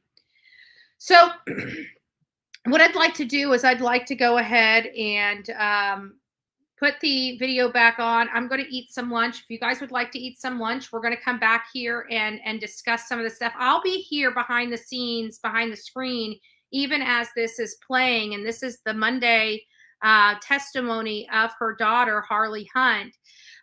We're going through it. A good portion of it is completed, but I still want everybody to hear her testimony in full. There's a lot of key pieces of information that you can pull from this testimony to make heads or tails. I think we're all under the impression that Leticia is guilty of this crime, but that's not what we're here to find out. What we're here to find out is she not guilty because she was insane at the time she committed the crime. That's really what we are here for. We're here to decide whether, well, not us, but I mean, we're watching, but the jury is not here to decide whether she did this or not. They're here to decide whether she's not guilty by reason of insanity. If she was insane at the time she committed this crime, she cannot be held accountable for her actions. And that is her plea to this charge, is that she is not guilty by reason of insanity. Much different than not guilty. So she is admitting that she did do this to this boy. She's just saying she should not be held responsible because she was legally insane at the time she committed the crime. So we're going to go back to her daughter and listen to what her daughter has to say for her testimony that she gave on Monday. It was a very powerful testimony, in my personal opinion, and a very good one. And I think we all, you know I had personally, despite what I said to the general public, I definitely had my doubts about Harley and her involvement in this whole thing, especially being under her mother's direction and care. But after hearing her testimony, I can promise you, and I think a lot of us changed our tune on how we felt about Harley and her involvement, and kind of got a real idea and a real look behind the curtain and realized she was controlled by her mother. And I'm glad that she's not being charged in this case at all. I think that was a smart idea on law enforcement's part. She has a long way to heal as well. She is a victim of her mother's as well, and probably one of the most scarred victims of them all. So we have to keep that in mind as well. But I'm going to put this brave girl on and let her tell her truth to you.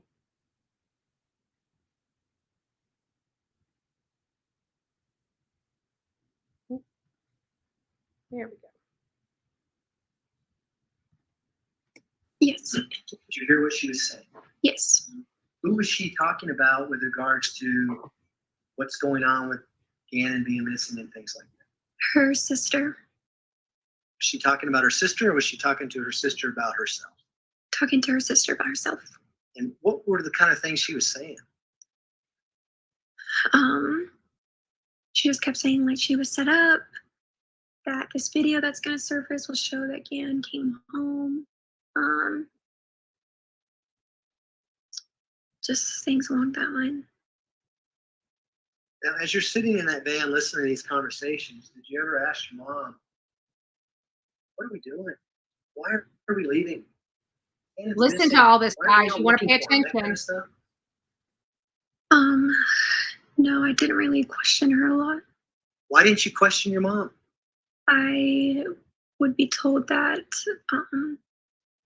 like I'm being like disrespectful or like talking back. And what would happen if you were being disrespectful or talking back to your mom? Sometimes she would like backhand me. Where would she backhand? Wow. To my face. Backhand. Is that why you just didn't say anything and you sat in the van and went wherever she was driving? Yes. That was the other day. That's not today, guys. That was when my food was delivered. Thank you so much. Do you eventually go to Amarillo, Texas? Yes. And do you recall staying the night in Amarillo, Texas? Yes. And do you remember what hotel you stayed at in Amarillo, Texas? No. Did you stay at a Candlewood Suites? Sounds familiar, yes. Do you remember watching some videos of you and the dogs walking into Candlewood Suites in Amarillo, Texas? Yes. You know, we can take a break now and then get into the videos, or I can keep going, whatever you prefer. Council first, please.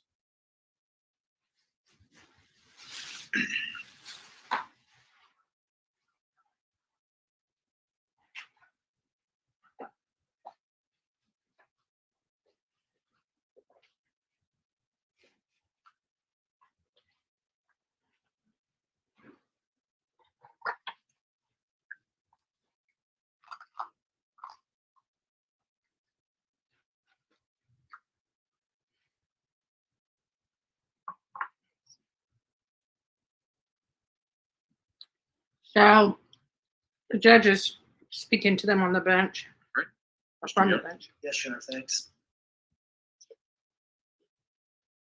You know, I believe there's a stipulation to the admission of People's Exhibit 316, 321, 317, 318, 320, and 323. And that's the order we're going to play them. That's why I went out. I was going to say, let's try that again. All right, we'll go 316 through 318. 316 through 318. 320, 321, and 323. Okay. And defense, do you agree? I do. All right. Exhibits 316 through 318, 320, 321, and 323 will be admitted. Thank you, Judge. And before we play those, Ms. Hunt, did you hear your mom making these reservations as you were driving, particularly the one in Amarillo? Yes. Remember about how close in time when you actually checked in that she made these reservations? It was close in time, yeah. And would she make the reservations for one person, or two people with two dogs? How would she make that reservation? For one person. Did we see that in the video that you'll walk through the lobby first with two dogs? She later comes in and goes to the counter and registers? Yes. With that, we would play People's Exhibit 316. All right.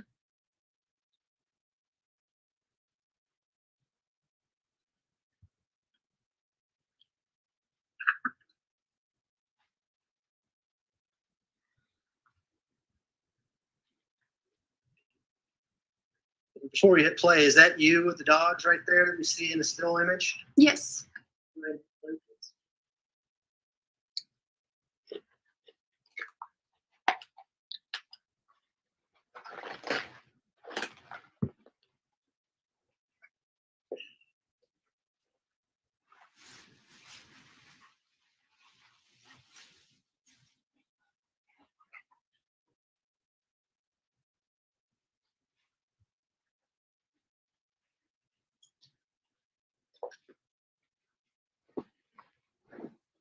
Now the clock on that video looked like it said 7:48 p.m.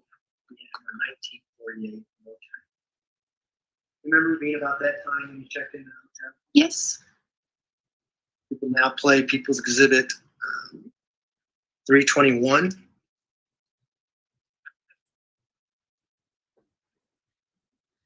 Can we?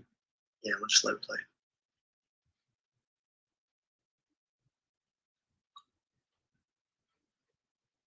Can't really see it very well. So hopefully that'll describe it.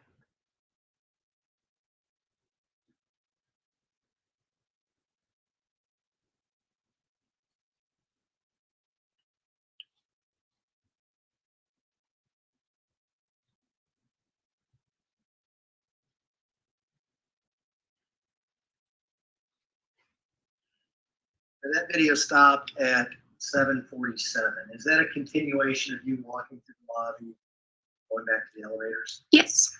Speaks for itself, but is that what happens here? Yes. And where were you gonna go? Why'd you go to the elevators? Do you know?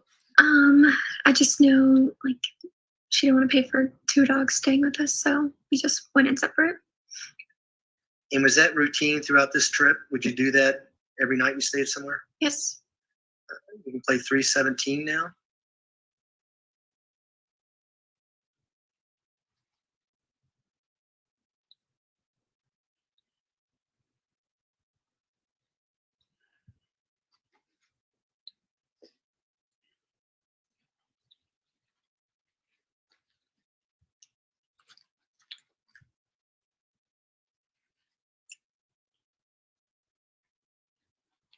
Your mom there received the counter? Yes.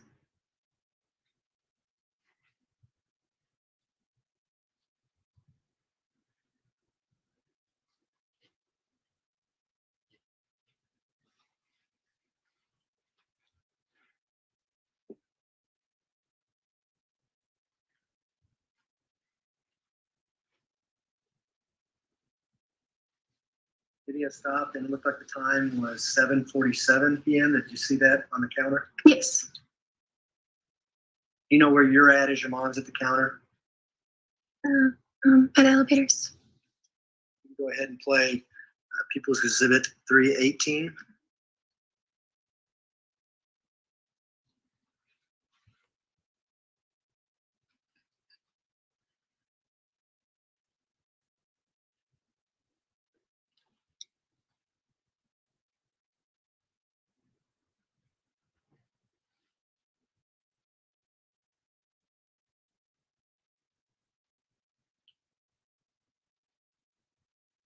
Now, we haven't seen any bags in either of your hands now. Did you guys get bags out of the van or change clothes, or what was the plan of that? No, it was always just like a in and out thing when we would stop at hotels. We can go to 320 now. She had to have known something was wrong. She just couldn't say anything.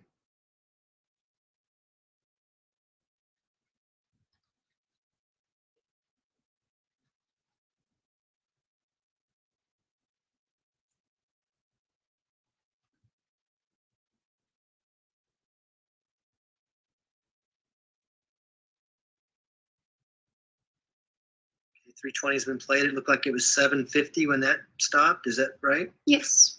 So we can go to 323 now.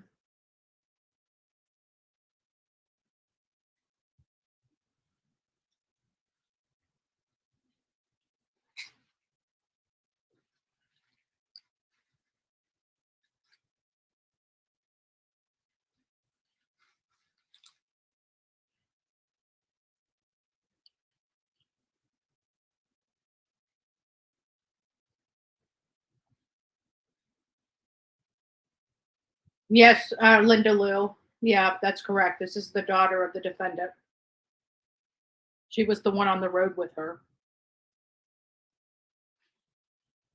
Was she on the same elevator you did? Yes. Do you remember where you met up in that hotel that night? No, I don't know if we knew the room beforehand or how we arranged that. Do you leave the hotel at all to go eat dinner or do anything like that? Do you know? No. How did you eat that night? Do you remember? We would order it to the room. Room service? What'd you do? No, Grubhub. During the entire trip, did you ever stop anywhere and eat at a restaurant, a sit-down place? No. What kind of places, where would you eat during this trip? Places with like a drive-through.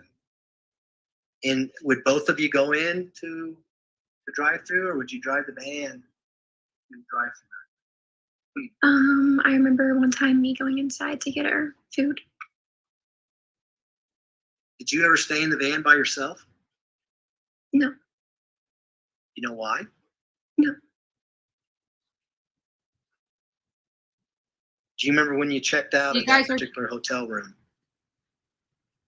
You guys are hearing how her mom was able to kind of start covering this up. I'm going to back it up just a little bit. I want you to listen to that.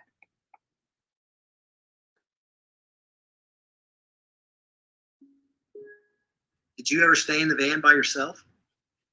No. You know why? No. Do you remember when you checked out of that particular hotel room? The next day. On February 2nd, 2020? Do you remember about what time of day it was when you left? Around like 9 or 10. Checkout's at like 11, so. Okay. And so when you wake up the next morning, do you have any idea where you're going? No, just back on the road. Was the plan still going to Texas, moving to Texas? I think at that point it was, we were just going somewhere in Florida. Now, the night you stayed in Amarillo, Texas, did you and your mom sleep in the same bed? I know there were times where we did. I don't remember at which hotel. Were there times where you had your own bed? I don't remember. I remember like one specifically when we did have the same bed. Well, the night of February 1st into February 2nd, did your mom ever leave the room by herself? No, not to my knowledge.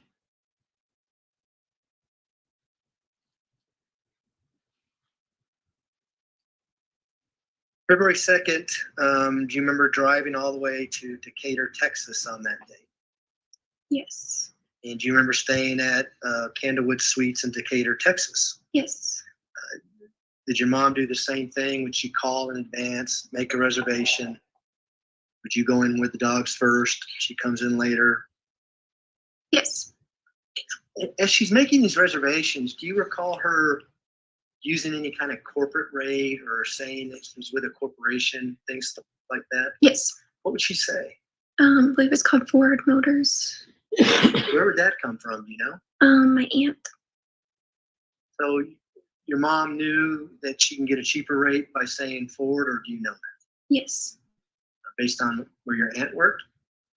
I believe it was her husband.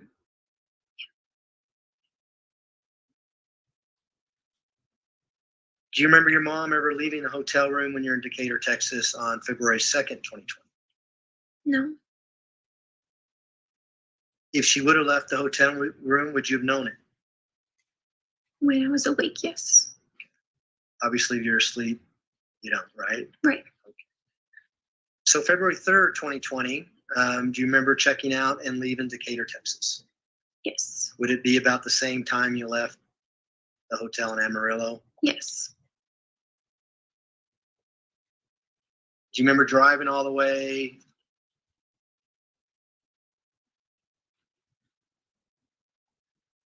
to Pensacola, Florida? Yes.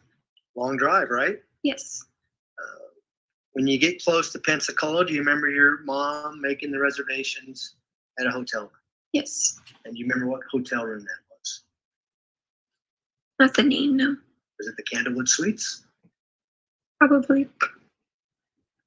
Same process. She's with the Ford Motor Company, corporate discount, one person. Would you walk in first? She walks in later? Yes. You remember that happening? Yes. At this point, I'd like to publish People's Exhibit 181, which is already in evidence.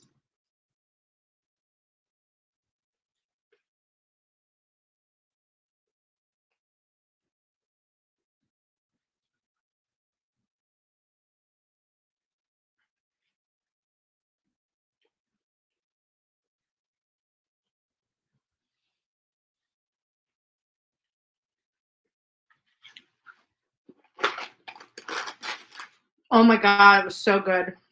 It was the Brewster. It has beer cheese, pretzel bun. I told you I'd get bacon, hungry. and caramelized onions. I told you I'd get hungry. Mm. So People's Exhibit 181 is up on the TV screen. I forgot I did that on Monday. You see that? Yes. Recognize any signatures on that document? Yes. Whose signature do you recognize? My mom's. You remember staying at that King of Good Suites in Pensacola, Florida, on the night of February 4th into the early morning hours? Yes. Did you remember checking in after midnight? Yes. Or actually going to bed after midnight? Yes. How many beds did you have in that house? One. And was that a queen size bed? No, I think it was a king. This document says it's a queen size bed. Would that refresh your recollection? Yes. Did you guys eat at the hotel that night, or do you remember?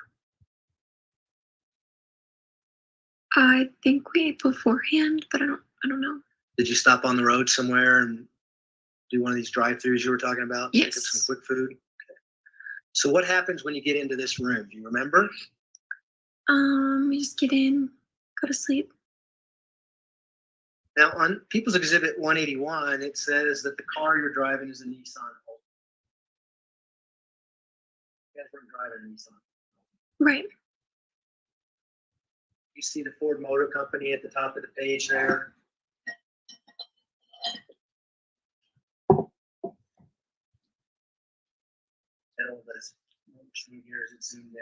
Oh, yes. Is that consistent with what you've been talking about, how she would use corporate reductions to stay in these hotel rooms? Yes. So after midnight on February 4th, 2020, did your mom ever leave that room? Not that I know of, no. Were you sleeping the entire time, or were you awake during times that night? And we're talking 12:30 in the morning on. I was asleep. Earlier, you indicated you're kind of a hard sleeper. Would you know if your mom left that room or not? No. How was your mom acting as you checked into this hotel room? She's acting normal. Up until this point, had you ever gone to the back of that van? No. At any of the stops up to this point, had you gotten any change of clothes or gotten any suitcases out of the back of the van? No. At any point during this trip to Pensacola, did you smell anything in the back of that van? No. You know why I'm asking you if you smelled anything in the back of that van? Yes. Why? Because Gannon was back there. How do you know Gannon was there? Because you guys told me that there was evidence that he was back there. Did you later learn that Gannon's body was found in Pensacola, Florida on Yes. March 17th, Yes. 2020? How did you learn that? When they arrested my mom and the FBI came to the house and told me. This is sad. And this is me talking today. So what happens when you wake up? What's going on in the room? What's that when you check out? Yeah, it was just like all the other days. We just check out. Afterwards, we go grab breakfast, and then we go to Orlando. Why are you going to Orlando? She was planning that's where we could stay. I remember her calling apartment places to see if we could live there. As far as you're concerned, is that where you're going to be living? Yes. For this trip? Yes.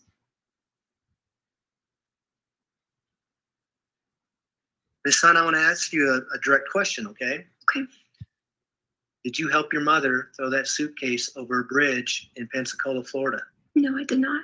on February 4th, 2020? No, I did not. How was your mother acting like after you left Pensacola? I remember that morning when we went to go get breakfast. That was another time that I went into the restaurant. Like I went into McDonald's to get our food, and she was just like I just remember her like being sad, just like being like down. Did you ask her why she's sad or down? Yeah, she was just like, because of everything that's going on.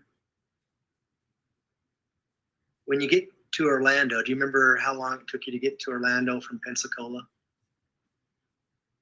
No. Was it the next day? Yeah. What happens when you get to Orlando? We were supposed to stay there. That was supposed to be like our time that we were going to stay there for a while. I think she booked our hotel for like 5 or so days. And we left early. Why'd you leave early? Do you know? She kept saying, like, they know I'm here. They're following us. And who is she referring to? That she said they're following us or they know we're here? The police. Was she acting the same way she was when you're in Colorado saying following us and things like that? Yes. So what happens after that conversation? We end up leaving. And I remember her saying, like, you know, we don't have like the money to keep staying at all these hotels in different places. So we drove to Myrtle Beach. And do you remember when you got to Myrtle Beach? A day or two after that. Did you turn the van in to the budget rental center in Myrtle Beach? Yes. Did you go there directly or did you go somewhere else first? We went somewhere else first. How long it took to turn the van? I remember we got to Myrtle Beach.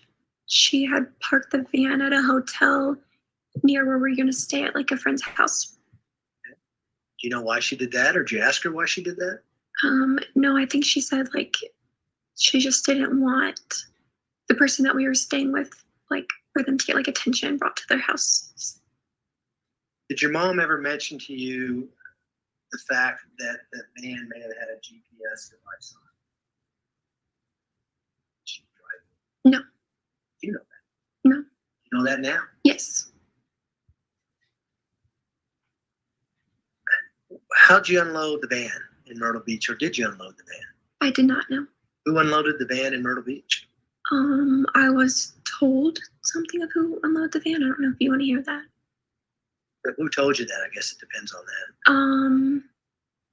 It is my best friend's mom. We can't get into that. We can get into things your mom tells you, but not others, okay? Okay.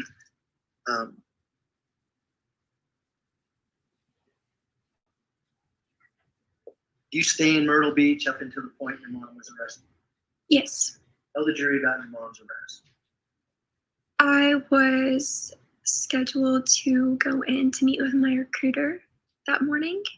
And she brought me there. She waited in the car that we had there. And that's when I walked in, and like there was like police and everything talking to me and told me that she had been arrested. Did you actually see her get arrested? No, I did not. And did this happen on March 2nd of 2020? Yes. Did you give an interview with FBI agent sitting over here? Yes. Recognize him? Yes.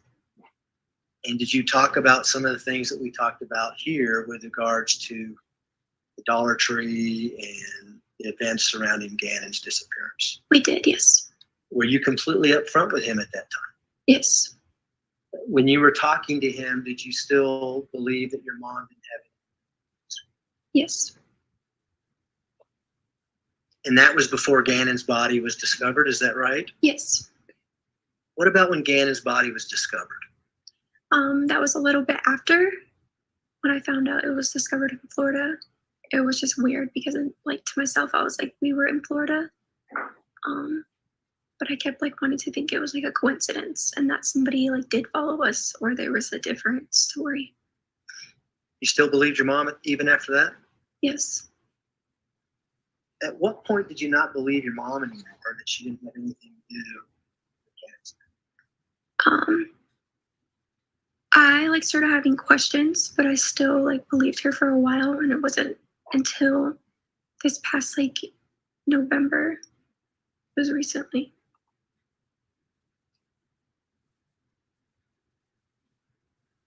What are your thoughts about your mom pleading not guilty by reason of insanity? I didn't know what it meant at first. Yeah. Did you learn what that meant in November? Yes.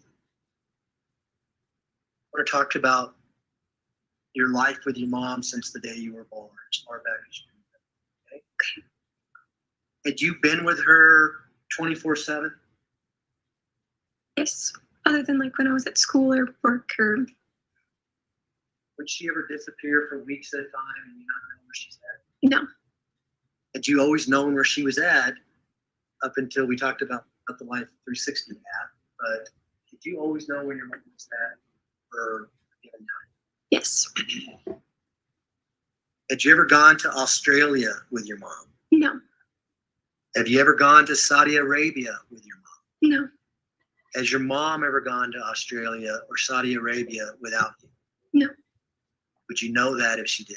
Yes. Had you ever seen your mom change personalities into someone she isn't? No.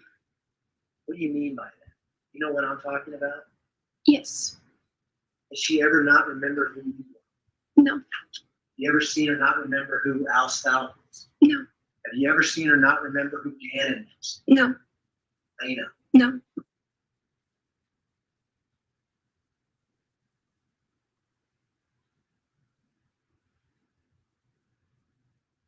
Had she ever been treated for any mental illness in your lifetime? No. Would you know that if she was treated? Yes.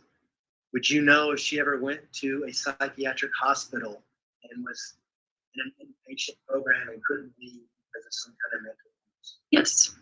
Did that ever happen? No.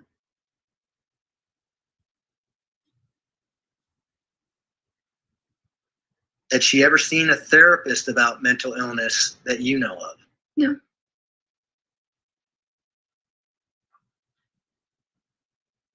During the entire time, especially in January 27th of 2020, all the way up till you go to Myrtle Beach in this van, your mother have the capacity to know right from wrong? Yes. Did you see that with your own eyes? Yes. Did she know how to check into rooms? Yes. Did she know how to register for rooms? Yes. Did she obey the traffic laws? Yes. Did she do anything unusual on during this entire trip? No. Have you seen people who are mentally ill? Yes. Do you know the difference in what I'm talking about? Someone who can't function in society versus the way your mom was acting? Yes. Did you see any evidence of that with your mother? No. Had you seen instances, especially in January 27th of 2020, where your mother had the capacity to form the intent to do things? What do you mean? She intended to go to the store.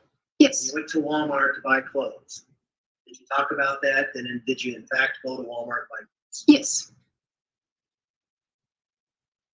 Did you have an opportunity to see her to have the capacity to form judgment and reflection, and to make decisions? What do you mean? Was she able to decide things? Oh, yes. Was she able to rent this rental van on her own, take you and drive Texas all the way to Florida up to Myrtle Beach?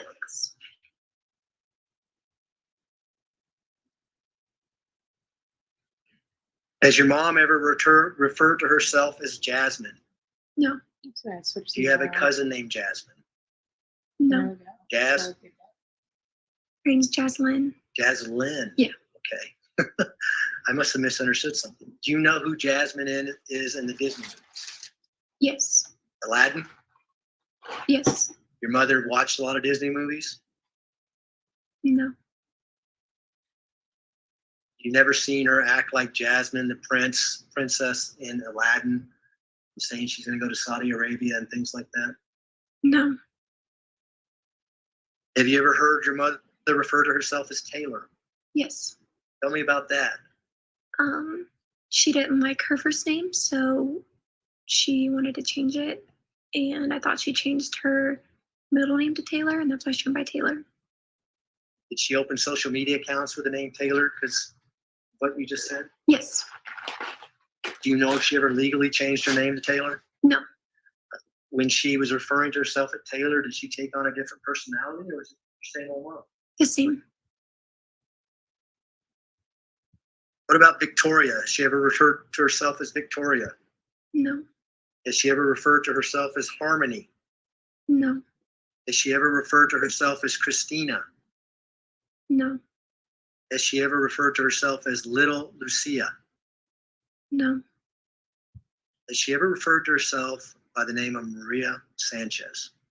No. Do you know a Maria Sanchez? No. Have you ever seen your mother speak with a Spanish accent? No. If she had, would you remember that? Yes.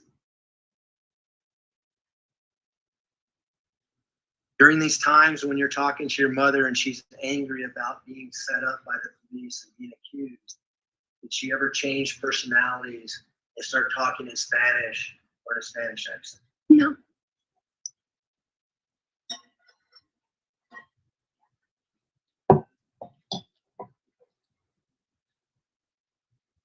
Harley, at one point last year, were you concerned that you might be charged with a crime based on the trip to Florida?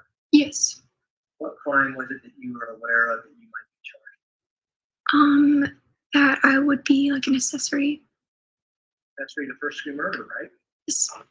And Told you ya received when we talked about information this. through your attorney that we was willing to listen to your side of the story before we made a decision as to whether or not we were going to file charges. Yes. You fly out to Colorado and give us a statement, much like what you just said today, to the jury. Yes, I did. Why did you do that? Because it's the right thing to do. When you gave that statement, was there any guarantee as to whether or not you were going to file charges against you? No, there was not. What was the guarantee? What was told to you? There was no guarantees. You know that what you told us could not be used against you. Yes. Were you completely honest with us? Say us. I was the one asking you questions, right? Yes. Videotape that? Yes. Completely honest with us. Okay. Yes. Sustained. You can rephrase the question.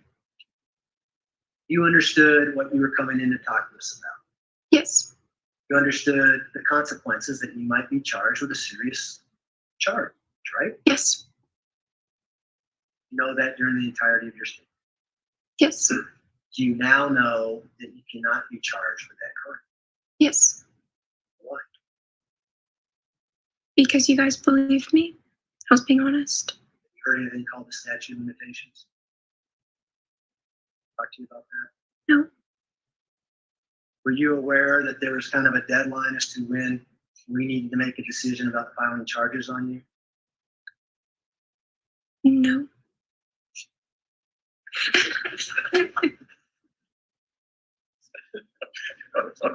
So we don't need to go any further than that, but at this time, you know you cannot be charged with that, right? Correct. But it wasn't part of the agreement that you signed back on August 17th of 2020.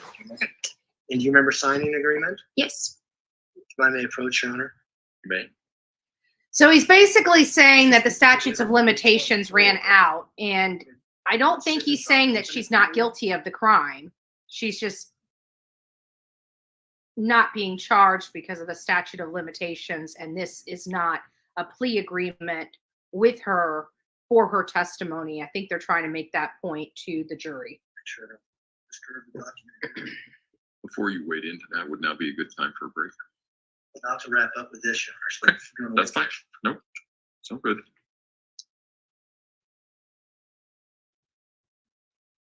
And for the record, I'm pulling out the contents of People's Exhibit 324. I'm going to hand that to you. Looks like this is a 2-page document. Do you recognize that? Yes. And can you put those on that table? Yes. What is that? This is what I signed after my interview. Is that the proper agreement that you signed back in August of 2020 prior to doing your interview with our office?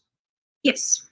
And is that the same as it was back in August when you signed? Yes. Move to admit People's Exhibit 320. Exhibit 324 will be admitted. Go ahead.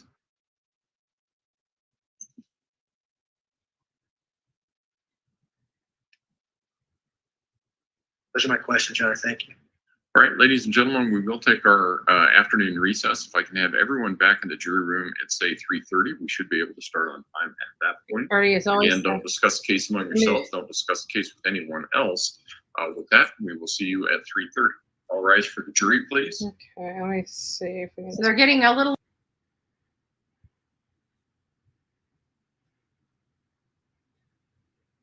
All right, they're coming back. There. All right. Let me get this thing.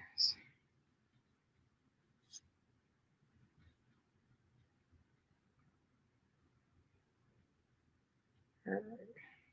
Court will recall 20 CR 1358, People versus Leticia Stauch. Record should reflect the jury has returned to the courtroom. Cross-examination, Mr. Tellini. Thank you. I know this is emotional and difficult. I've just got some questions to ask you. Okay. If you don't understand my questions, just let me know and I'll rephrase. I hope this once I'm defense done, attorney's nice. Mr. Young is going to have a chance to come up here and do what's called redirect. So if there's something you don't think that you think you needed to ask for my question or that wasn't quite fair, we'll have a chance to clear that up. Is that all right? Okay. Okay. So your mom and dad split up when you were about 6? Yes.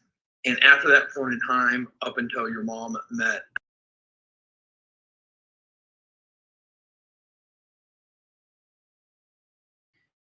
I keep forgetting I mute myself. We're getting close to the most heartbreaking spot, and it gets closer to the end of her testimony, which we're getting close to. And it was just heartbreaking. But this is where the defense is taking over. I'm praying that they're going to be kind to her. And they are somewhat respectful, but they start really pushing a narrative that ends up, in my opinion, backfiring on them. So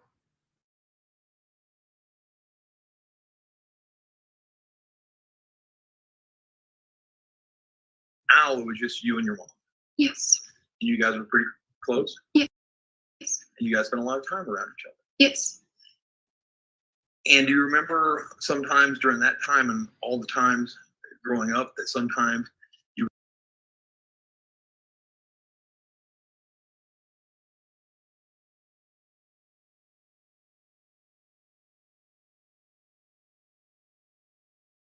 would come on your mom and she would be in the closet rolled in a ball crying? No. We met before, right? You remember? Yes.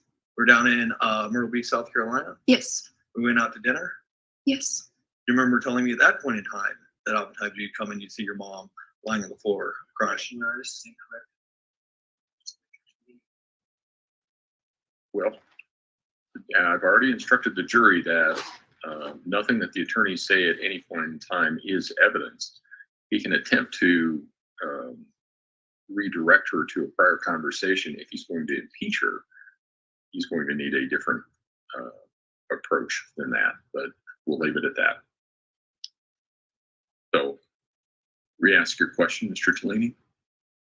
We went out to dinner to talk about your mom growing up. Yes. At that point, you told me that sometimes you'd come across her in the closet crying. The question that you asked me were very specific, saying rolled in a ball and everything. So I answered no to that. But yes, I've came across my mom crying before. Do you remember coming across your mom crying and she was in the closet crying? Yes, she was in the closet like many a times just growing up, either texting on her phone or crying or many different reasonings. Did she have an explanation what she was crying about? In which specific time? Any times that you would see her crying. Sometimes she crying for no apparent reason. No. Okay. When you were in Charleston? Yes. Do you recall a time where your mom was texting you that something's going to happen to her and that you need to go live with Amy Bolton? Yes. Who is Amy Bolton? One of my mom's friends. And that Miss Bolton and you were both very concerned for your mom? Yes. That you actually had to crack her code on her phone? See Yes. where she was? And she was in the hospital? Yes. She was in the hospital for mental issues? I was told she was in a hospital for like cancer and stuff. I don't know. I've been told so many things. Okay. Well, you had phone Poor calls of thing. both your mom, both you and Miss Bolton where your mom was going to commit suicide. And then you tracked her down into the hospital. Yes.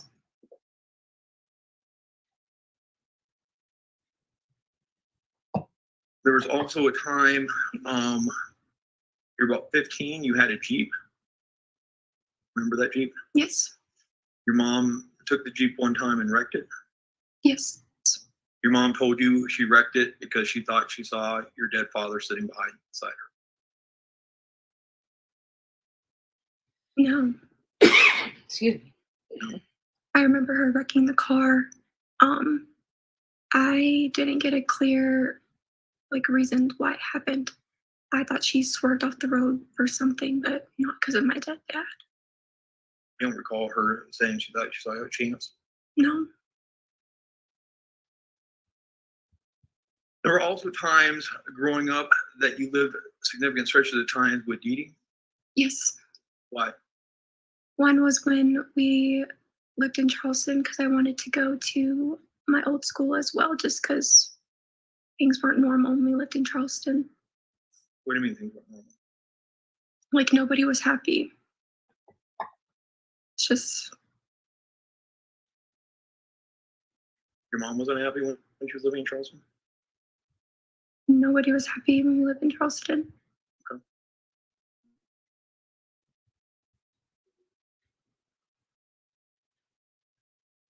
You would Hey, take lots of Diesel. trips with your mom? Yes.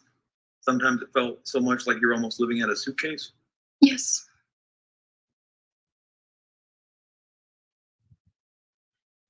Growing up, do you remember your mom being paranoid about you getting kidnapped? Not specifically me being kidnapped. She was always just worried about me. I mean, she would give you code words? Yes. What were the code words? I mean, describe. What do you mean by that? I think it was like my middle name. How were you supposed to use it?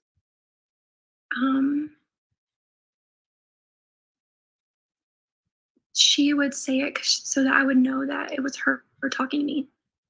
Okay. Did you say why this would be necessary? No, I just thought it was normal mom things, making sure your kid's safe. Okay. And you guys would also have safe places that you would meet up if necessary? No. Like the Chick-fil-A parking lot? No. You started using the name Taylor just prior to meeting Al? Yes. You remember complaining to her that it was confusing for you? You didn't know what to call her? Yes, because I didn't know if that was her. I was told it was her middle name, so. What about using the name Nicole? No.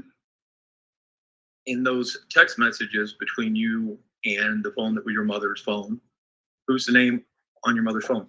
It says Nicole.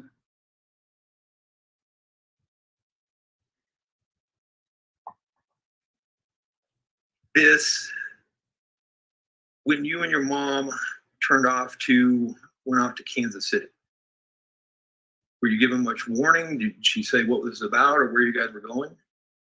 I just knew that she wasn't happy with her marriage, so we were leaving. She wanted to go do one of flight attendant or something. Where were you guys going? I think we were going back to South Carolina. Okay. How much notice did she give you between when they get in the car? Like, how much time did you have to pack? Was it a day? How much planning on this went on? Yeah, I did have to pack. I don't know if it was the day of or the day before.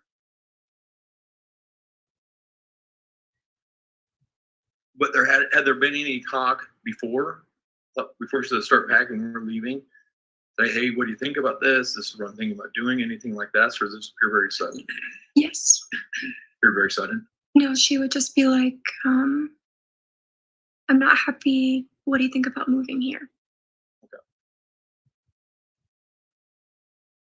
Around the fall of 2019, do you remember your mom also becoming paranoid regarding an alleged hit and run accident? A what?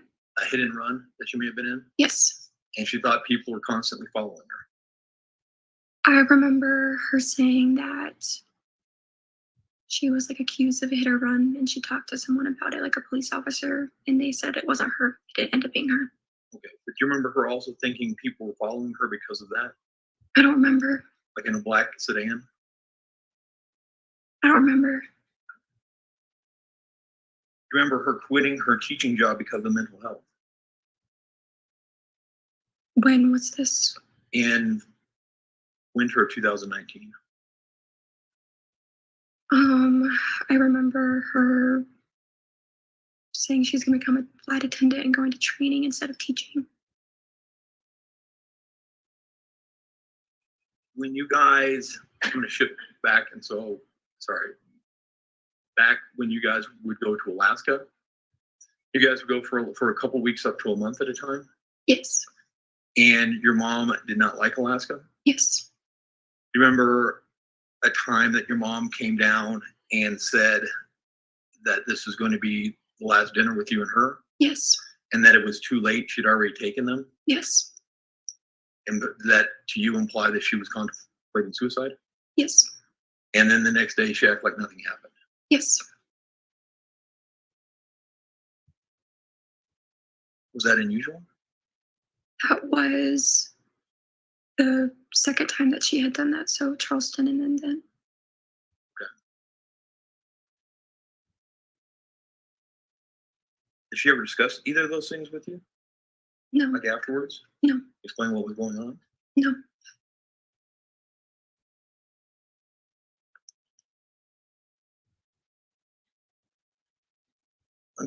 I'll move up to January 26th, 2020.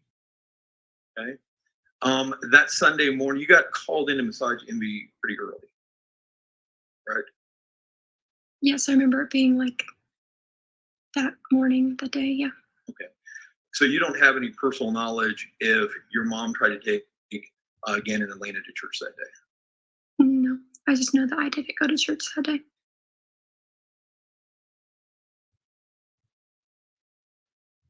And then you got home and your mom was telling you about the fire and everything like that? Yes. And you could smell that there was burning? Yes. That occurred down in the basement? You testified early or this morning that when you came home and you were talking with your mom, that your mom was scared. Yes. What was she scared of? She said that she was scared of like Gannon because he was acting weird.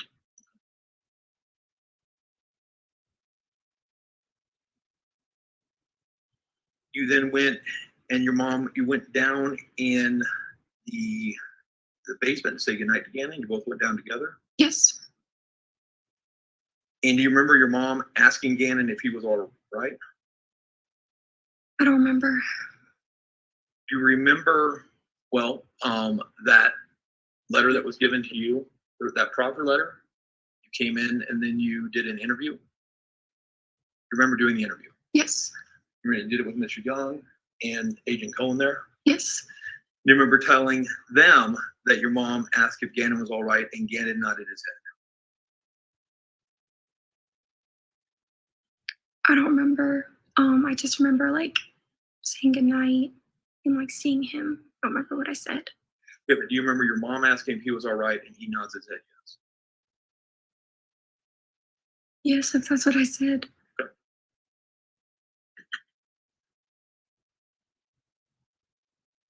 And then you left that morning for work around 8 because you had to be there by 8:30?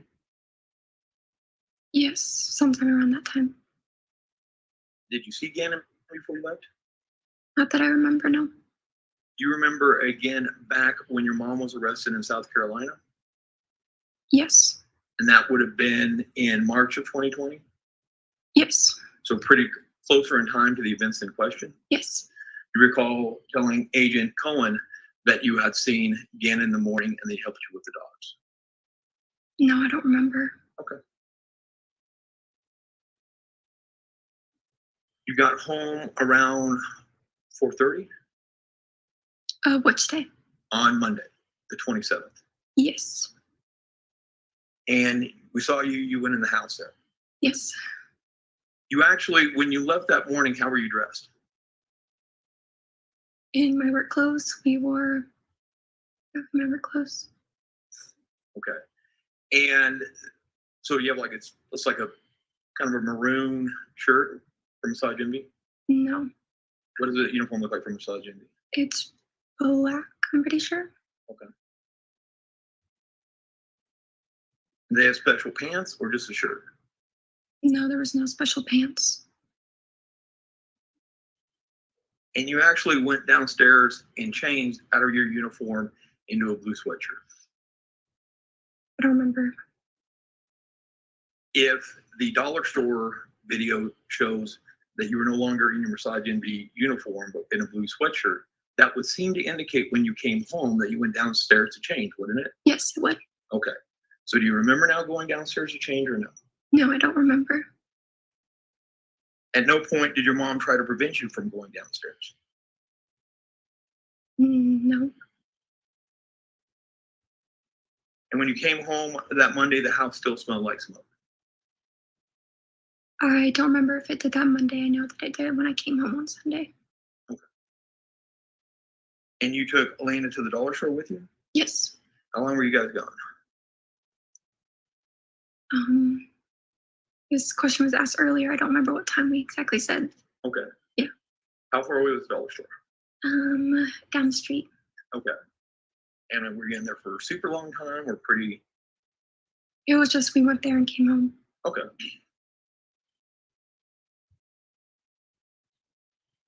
And then when you came home, well, let me ask you this. Did you get home from the dollar store before 6? No, I don't remember what time I got home. Okay. When you got home, was your mom already concerned because Gannon wasn't home yet? I just remember like time being approached and he wasn't there. And then I kind of understood that initially you guys all go out to look for Gannon and then your mom comes home and stays home. Is that correct? Yes. Okay, so initially your mom, you, and Lena are all going kind of some different friend's house to see if he's there. Yes. How long does that take? They lived in the neighborhood, so we were just driving around the neighborhood. So I don't know the exact time, but it didn't take forever. Had your mom called the police before you guys went and started looking for Gannon? No, I don't think she did. Okay, so after you guys go, look, can't find Gannon, that's when she then calls the police. I remember her calling Albert. So it was like after then. So. Okay. And it takes a long time for the police to come. Yes.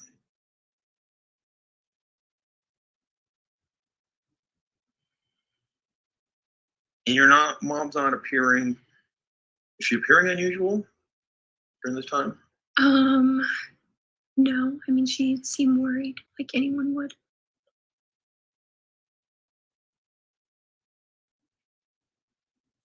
And so you've known your mom your entire life.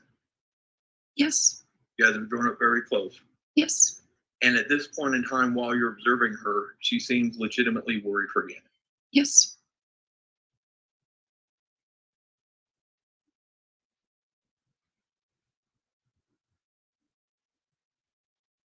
How long did you guys stay up after the police came? Do you remember? Or after the sheriff came?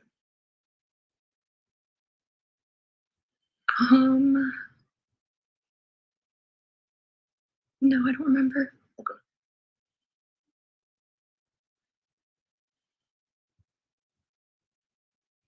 And then that next Tuesday is when everybody comes back home. Right? Yes. And other people start arriving. You have people from the military come over. People are expressing concern. People are bringing food. Yes. People are trying to set up searches for Gannon. Yes. There's a lot of traffic in and out of the house. Yes.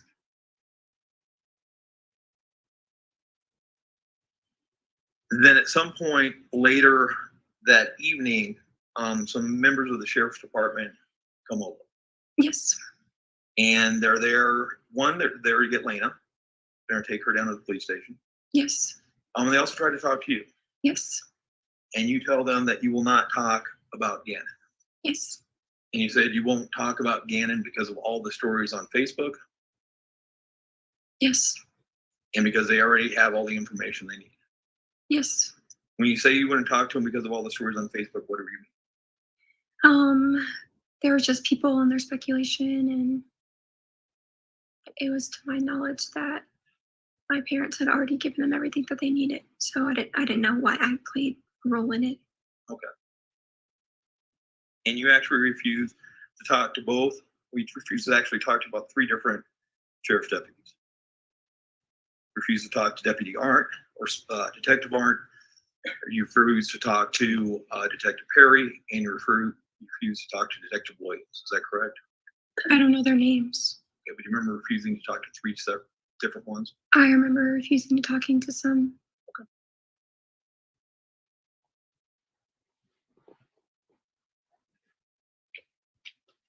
You said that going on to the next day, when you picked your mom up from the hospital, that she was talking weird. What did you mean by that? What do you mean? You said that you picked her up from the hospital and stuff was just coming out of her mouth. What did you mean? Just saying stuff from what happened at the hospital, just saying like events that took place. Maybe I misunderstood. I gathered that you found the way that she was talking when you picked her up from the hospital odd. Is that incorrect? Odd as in like it was just like a bunch of like ramble at once. It was just going on and on. Like vomiting up words? Yes. Okay. You know what tangential thoughts are? What did you say, tangent thoughts? Tangential, where a person jumps between subject matter to subject matter to subject matter with not necessarily a logical connection. Was that how she was speaking? No, because it just all related to Gannon being missing and people accusing her, and so they all correlated it in some way. But you found the manner in which he was presenting you that information was different than normal. Yes. Okay.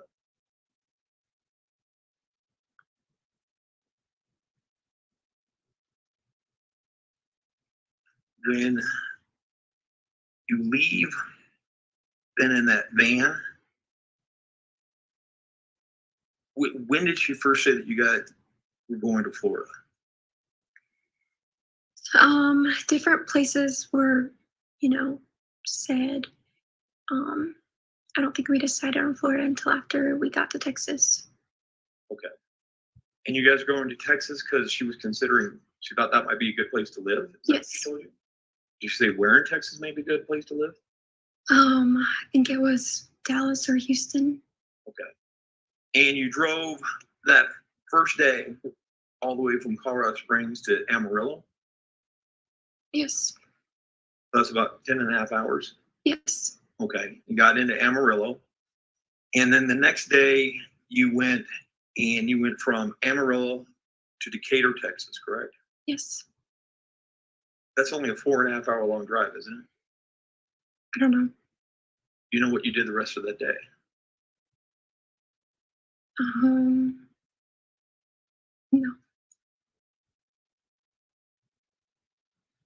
You talked about your mom making reservations at these different hotels. Yes. She was actually making those reservations with an app, wasn't she? I remember some of her reservations were through a call. I remember them calling because she needed to get her IHG number. She didn't have an app on her phone for that? I don't remember if the phone that she had was a smartphone.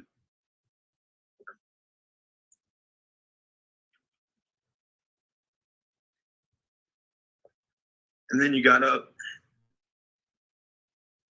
And then when was it decided? So was it decided in Amarillo or in Decatur that Texas wasn't for you two? I don't know because I don't know where they're like in proximity to Houston and like Texas. Like Houston and like Dallas. Well, Decatur would be just outside of Dallas. Okay. I mean, was it between Amarillo and Decatur that you guys were talking in the car and said, not Texas? Or was it that morning when you woke up in Decatur, said, let's head out for Florida? When was the decision made to go from Texas to Pensacola? I don't know what state it was in, but or which city it was in. I just remember us being in Texas and deciding that. Can you remember, was it before the first hotel or second? I don't know. Okay. And then when you were driving from Decatur to Pensacola, did you guys drive around along the coast? I know that Destin is on the coast, so. Okay. And you drove through Louisiana? If that's on the route to Florida. Do you remember driving through long stretches of the country that were marshy and swampy with nothing else around? I remember driving through like the middle of nowhere. Yeah. Yeah, middle of nowhere, lots of marshes, lots of just nothing around. Yes. Remember that? Nothing around, trees.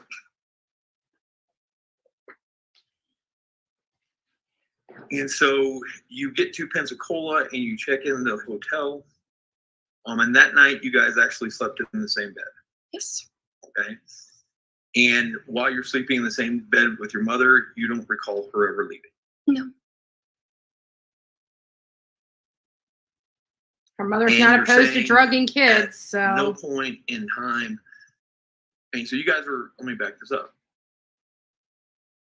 You guys are in the van for that first day when you leave, when you go from Colorado Springs to Amarillo. How long were you in the van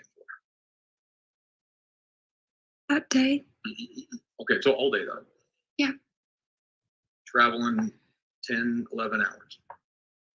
I don't remember how long it was. I just remember being in there for a long time. Okay, and you're telling this jury at no point did you smell anything suspicious? No, I did not. That next day from Amarillo to Decatur, Bill, you don't smell anything suspicious? No. And from Decatur, and that was a 10, 11 hour drive from Decatur to Pensacola, correct? I don't remember how long it was. But you're in the van pretty much also? Yeah. It's you and your mom? Yes. The dogs? Yes. You don't smell anything suspicious? No. And you can, I mean, there's that gate there, but you can still look back in that gate and see stuff back behind you. Yeah, I mean, there's no lights or anything, so. I know, but sometimes you're driving during the day. Right, but you can't really see through it. It's just, there's no lights back there. It's not really shining through. But you never look back, you're saying you couldn't see anything when you look back in that van? Didn't really have a reason to look back there. You didn't look back the whole time, all 3 days? You never looked back in that van? No. No? Okay.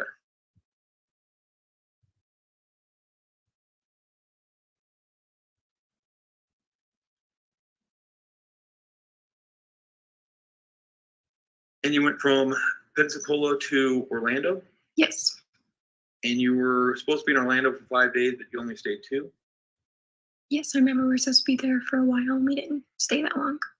Okay. And then decided that you wanted to go back to South Carolina? Yes. That to be around family? Yes, I remember my mom saying that we don't have money to keep staying in hotels. Our family was telling us just to go to Myrtle Beach, so that's where we went. And throughout this whole trip, this whole journey, I mean, it's part of the reason why you think you and your mom are going there is because you guys have been receiving some threats on Facebook and social media. Yes.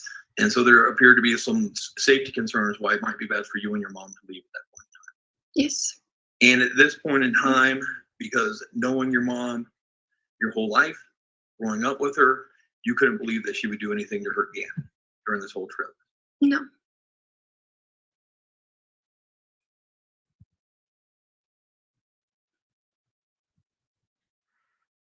Then how long were you then in South Carolina before the FBI came to arrest your mom? It was sometime between like February and March, like those weeks.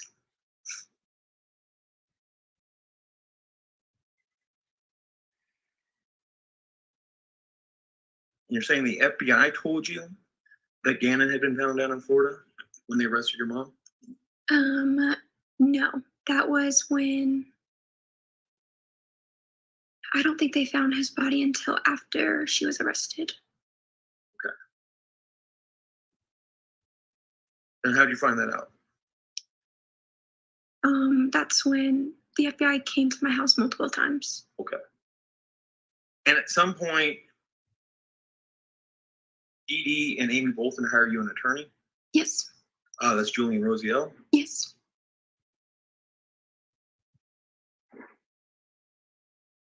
And so obviously from that point forward until you come in with Mr. Rosiel to talk to Mr. Young and Agent Cohen, you had not spoke to law enforcement? Not after, until like they came when they found Cannon's body and talked to me at Miss Didi's house. Okay. Well, I mean, you have. All right, guys, we're probably just going to go ahead and stop there for the time being. We've got about, I don't know, 8 or 9 minutes. Hold on, let me get this thing back. 8 or 9 minutes before they're going to be back on. Maybe I'll run about another 5 more minutes of this, and then we're going to get back to the trial of her mother, Letecia Stauch. This is her account for it. Again, just a very brave young lady. I can't imagine what she's going through. I know that this has tugged at her quite a lot. And I feel so bad for her because everything that she has known and loved she found out was a lie after losing literally everything she's ever known. Her security was ripped out from under her, and her stability ripped out from under her. So, she is a very brave girl. And, a lot of the times we talk about these cases and we don't get to see all the victims in the cases until this point comes. And when you start hearing these witnesses come up here, you realize each and every one of them was a victim of the person on trial. And her daughter was her victim as well. She lied to her about her own father's death. She lied to her about Gannon. It's just, I couldn't imagine. So we'll just listen to just a few more minutes of this, and then we'll get back to the trial.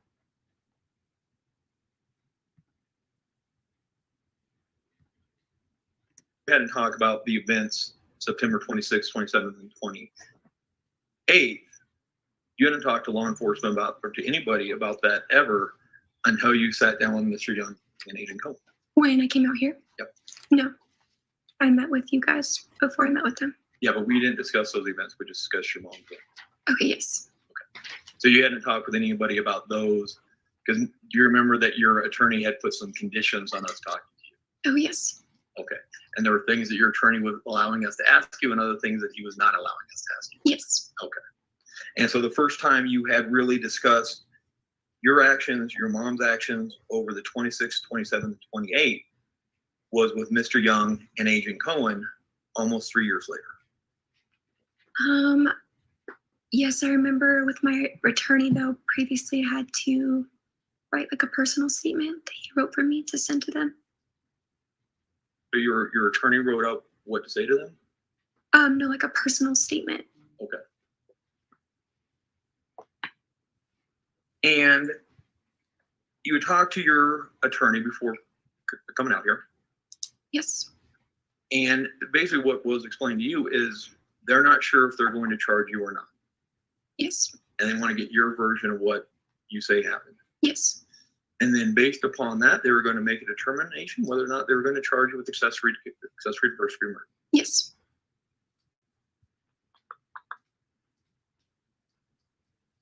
And at that point in time, you had already seen the probable cause affidavit Yes. And so, and this, you followed this case in the media.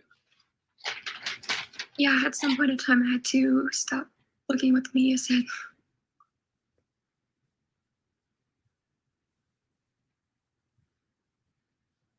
And you remember at the beginning of that interview that you did with Mr. Young, him telling you something to the effect of, I want to take some pressure off you. This isn't all on you.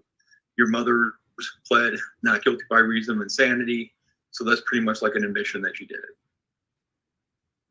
I don't remember what they exactly said when I went in there. I know that I had questions what it meant, but I had previously talked to Julian what it meant as well. Okay. And when you found that out that your mom had pled not guilty by reason of insanity, that angered you? Yes. Because you felt like you'd been deceived by her this entire time? Yes. And you had to put up with a lot of scorn. A lot of what? A lot of scorn on social media? Yes. Anger and backlash? Yep.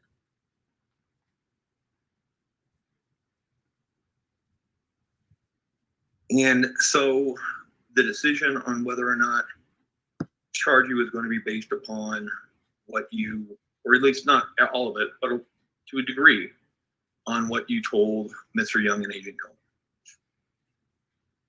Can you rephrase what you said? You knew when you were going in to do that interview with them that whether or not you got charged was going to be based in part upon what you told them. Yes.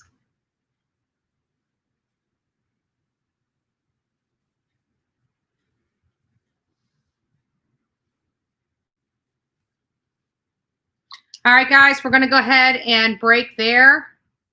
Get it over there quick enough. We're going to break there because it's got to be getting close to being back to the trial. We're coming up on 1:30, which is 3:30 our time. Let me see if I can get this. Here I am. Hi. Nice to see everybody this afternoon. If you have not bothered hitting the thumbs up button, please do so. Now we're just waiting for the trial to begin. What we were just watching there on the live, here we go. I see the screen starting to have some activity. So what, let me get this up so we can all hear and see. So we were just watching her daughter, Harley Hunt's interview. It's starting to get down to the end of that interview. Again, just a very brave young lady. You see how strong she was. The defense is starting to talk to her a little bit, but hasn't. There's still got some roughing up to do. It was I felt bad for her when they started talking to her and almost accusing her of being manipulative. And you guys will all see that. Hey, Cranky Pants, nice to see you, and all the others that have joined us this afternoon. Again, this is the Letecia Stauch trial. She's accused of killing her stepson, 11-year-old Gannon Stauch. We've seen throughout this trial his bedroom, which many of the experts described as a violent scene, that they were taken back. They didn't expect it to be such a violent scene in the room. She tried to clean up the assault on her stepson. She packed her stepson up. She reported him missing. And then she decides to leave. We heard for the last day and a half her conversations with her husband as she's trying to get back with him. Little does he know she's already in South Carolina, and she's trying to make him believe she's still in the area. She was very manipulative, very cunning, very conniving. We're hearing her conversations with the FBI agent. She doesn't appear to be, at least to our ability to appear insane in the least. So that is the questions that we have, you know, what is going on here. And not only that, but like, I'm not quite sure if she really thinks she's going to be able to play off the insanity plea here or not. In light, I mean, they changed her plea in light of all this evidence, and I don't know what they are, or if this is just a Hail Mary and they didn't have any other defenses to this, that the case against her is so strong from the state, trying to convince people that she was not guilty probably wasn't in her best wasn't best strategy for her. Maybe that is what this is about. I also want to caution you, I did just order some Chinese food, so you will hear the doorbell ring this time. I'm not going to be discussing my food because when we do playback, Briefly, it's this is really sort of just a continuation of the last all right. We're back, guys.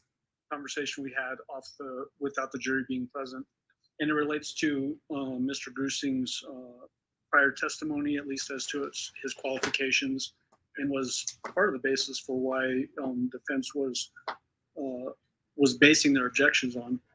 At the beginning of his testimony, we went through his background and experience and trainings and whatnot. He started talking about having trained with EAU and being trained by profilers, but he said that he's not himself a profiler. That's in testimony. And I think it's important to keep that in mind too when we're talking about the things that defense is bringing up. Well, I actually was thinking about it over, the lunch hour. And if we get to that, place in this testimony, I have an instruction that I'll be giving that essentially mirrors 16.8.109, and in addition informs the jury that Mr. Grusing is not being offered as an expert on the subject of psychiatry or psychology, and you should not accept his testimony as expert testimony. And so, and it gives them the language of 16.8.109 that he can give an opinion regarding conversations, context, those sorts of things. But that was the last sentence. So yeah, and in relation to, I think what you're talking about there, Judge, and correct me if I'm wrong, if I'm on the wrong track on this, but as it relates to that question that we've been asking some witnesses about, did you develop an opinion as to sanity? Right. Again, just further record of what Mr. Grusing's basis for any opinion would be in this interview, and we've already heard part of it, where he's asking her direct questions about mental health, and she says in her own words that she was of sound mind. He asked the question, are you of sound mind? She says, right. And then she gives an explanation. She gives explanations about having anxiety and being on lorazepam. And so any opinion that we would ask of Mr. Grusing would be based on those phone calls and this particular interview, which there's, I think, enough record being made for him to do that under that 16.8, and you just said the statute number, but I'm blanking on it. 16.8.109. 109, thank you. I think there is a sufficient basis already for him to do that. Obviously, we're not to that point yet that I'm going to be asking that, but there certainly is a sufficient basis for that. All right. Well, we will cross that bridge when we get there. Is there anything else that we need to address at this point in time? No, Judge. Yes. Okay. Let's go ahead and bring the jury in. Yeah, that camera's right. Yeah. No, that's true. Yeah, no, that's true. You can't. That's over here. I don't know what it's related to, but the buttons are mine over here, so you don't have to worry about that. And Judge, when we get started, we'll need the screen turned back. Right. And Mr. Grusing, if you would resume your seat in the witness stand, or am I just heard that you're still under oath?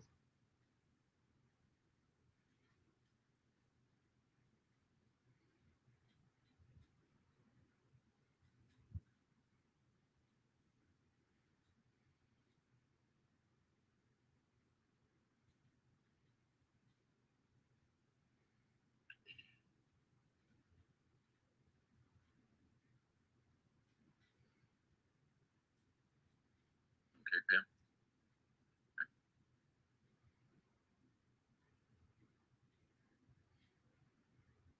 Need gloves. Oh, that's right. Okay. The court doesn't have blankets to hand out to everybody? No. I was about to suggest that everybody can keep their jackets on.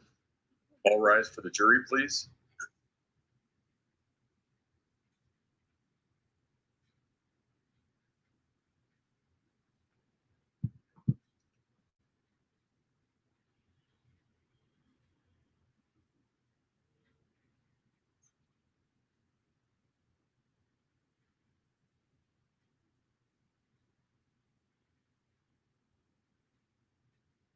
Thank you. You may all be seated. Court will recall 20 CR 1358 People versus Leticia Stauch. Record should reflect the jury has returned to the courtroom. Good afternoon, ladies and gentlemen. When we took our break, we were in the midst of testimony from Mr. Grusing. That's where we will resume. Mr. Allen? Thank you, Your Honor. And just so that we're on the same page as far as the record, we just listened to and watched a portion of the interview from timestamps 1 hour, 1 minute, 20 seconds through 1 hour, 26 minutes and 58 seconds. In the beginning of this portion of the interview, you asked the defendant to describe that fire in the basement. You remember that? Yes. She gives you some extraneous information there, specifically like Kobe Bryant. Was it consistent that when you would start getting into particular points of interest as it relates to the alleged crimes here, that she would give these extraneous details? Yes, and that was consistent through the phone calls as well. From your perspective, was that another distraction attempt to sort of create these tangents off of the main path of what you're trying to drive towards? Yes. Cell phone, please. Apparently the cell phone wants me to repeat it, Judge. I don't know.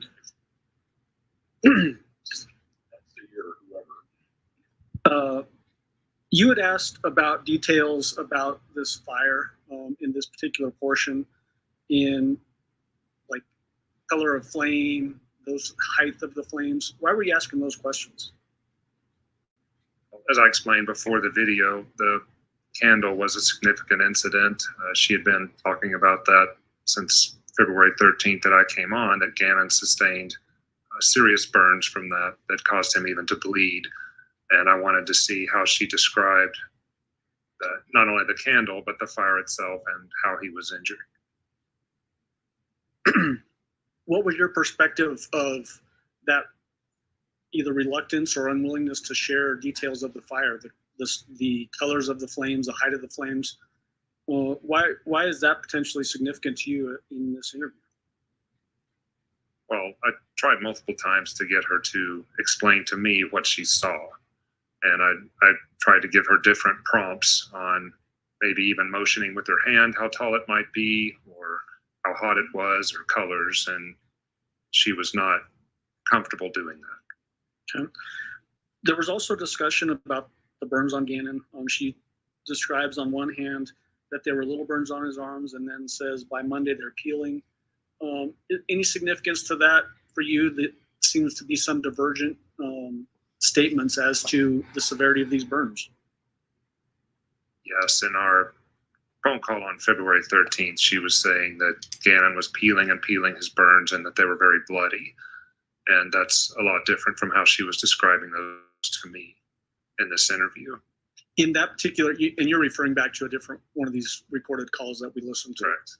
Correct. Did that appear to be, from your perspective, a way to explain why there would be blood on his walls and in his bedroom? Yes. So again, to explain away important details in the investigation? Yes. In this particular discussion of the fire in the basement, she gives a long description about opening windows and how people are sleeping upstairs. Everybody is, but then Gannon ends up downstairs. Did that appear to be an isolation of Gannon based on the way you're hearing that? Yeah, it didn't make sense to me at the time on why he would be back down there, but I decided not to press it. Does that also, I guess building on that, the fact that she describes all the windows being opened, we're talking about mid to late January, likely very cold in there. Was that significant at all to you? Yeah, I wasn't really taking in all of that, but I didn't think from talking with El Paso, the sheriff's office, that there was such a cause for so much smoke and inhalation and windows being opened. Okay. Next, I want to ask you about, during this interview, did you ask her about whether she went to work on that Monday, January 27th? Yes, I did. Okay. So we're going to jump to 1 hour, 27 minutes flat.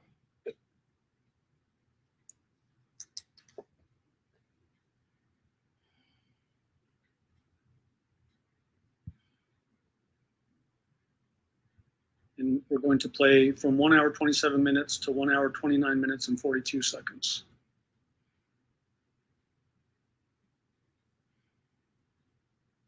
What I did was I said, I told Albert, I said, hey, I'll just stay.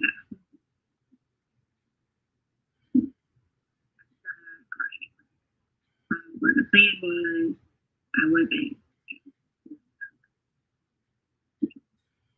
That was, like, the plan was I was not. So starting, when was that a plan? December, so I was just going to try to use like days, whatever, because I didn't. Right. What did you tell your school as far as why you didn't show up that day? Or that day, I didn't talk to them about anything. Your school, you didn't? Mm-mm. Did you just not show? Was the staff was waiting on you? Or? No. Okay, so what happened was I transitioned. So I was like, okay, I'm teaching. Okay, I have to do something until the side of things. So I had to do something and not have money or whatever. So I don't do anything.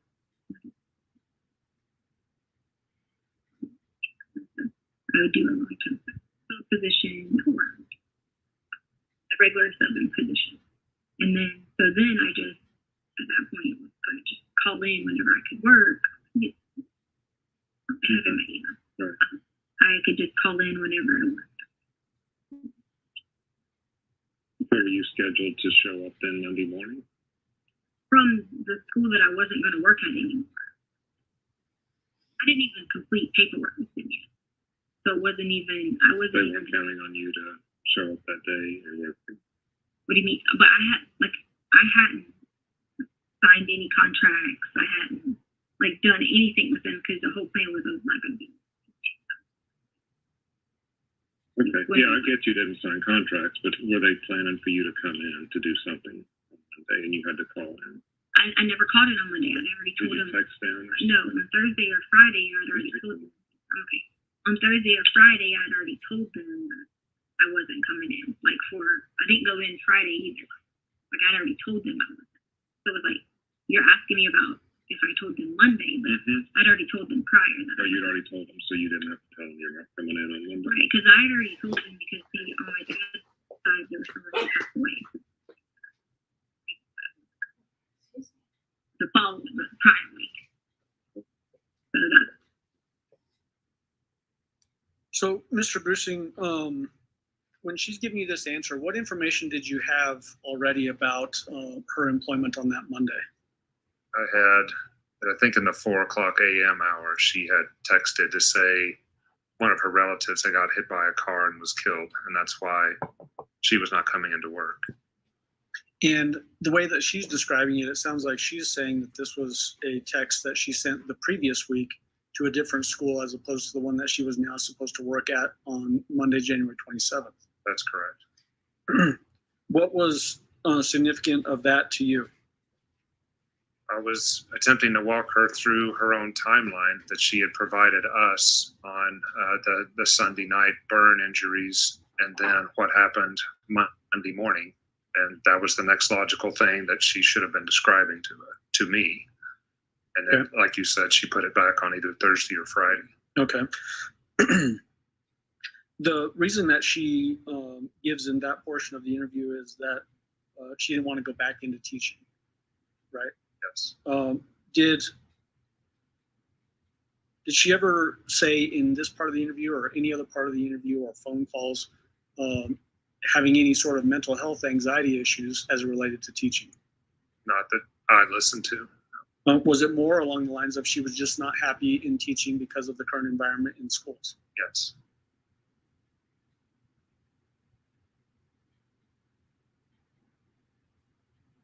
Following that portion of the discussion, did you ask her to give you a statement about what happens on Monday, January 27th? I did.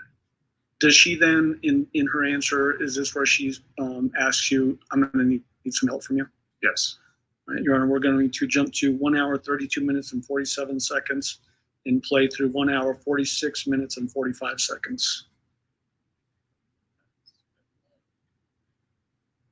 Thank you, Your Honor.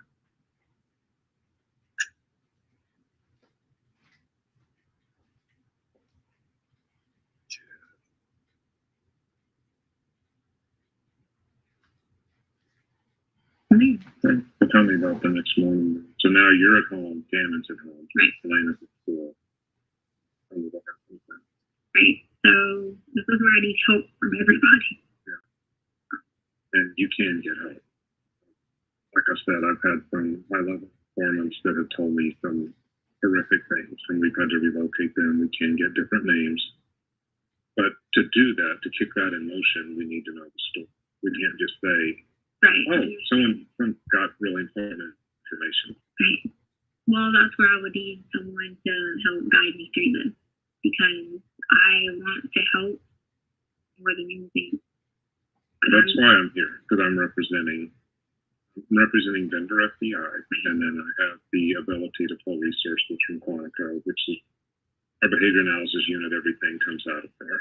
Right. It's called CERD, which is our incident response group. So this was a big enough case that the supervisor of the FBI asked me to come down from Denver, and I get all my training out there. So you're not going to have better resources in this room right now. And I'm not bragging. Right. I've just been doing this stuff for a long time. Right. So if you tell me what happened and then you need protection, we can do all that stuff. The DEA doesn't have those capabilities, ATF doesn't. DEA just investigates drugs, and they're very good at it. But the FBI, we're now worldwide, and we have offices over top to Russia, to China, to wherever. We get a lot more funding because when September 11th happened, that changed everything for us. We were the nation's #1 law enforcement agency before then, but they gave us so many more resources since then. And so I am specialized in missing kids and unusual homicides, including serial killings and whatever. So I didn't get in right away on your case, but I did. I have been working it for the past couple of weeks. Well, I'm here now, and whatever you tell me. There it is. The worst thing I can do for people like you is if you have a story that requires your protection for the FBI, it wouldn't be good for me to run out and say, Leticia told me this. Not how it works. If this can help us find Gannon, we'll do whatever we can. Not like I just need protection for.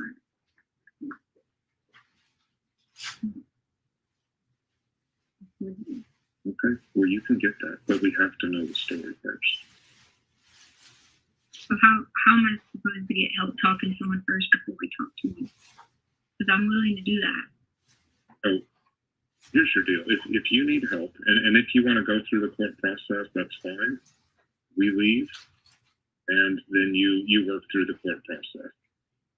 But then it just becomes the whole focus of this. Leticia, right now, you're the only one. You're the last one. You're the last adult with him. You're the last adult we know about with him. You have not told anybody anything else to lead us.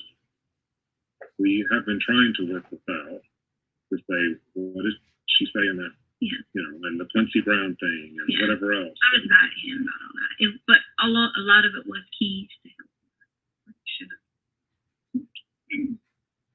I could have just reached out to someone to be like terrified for her.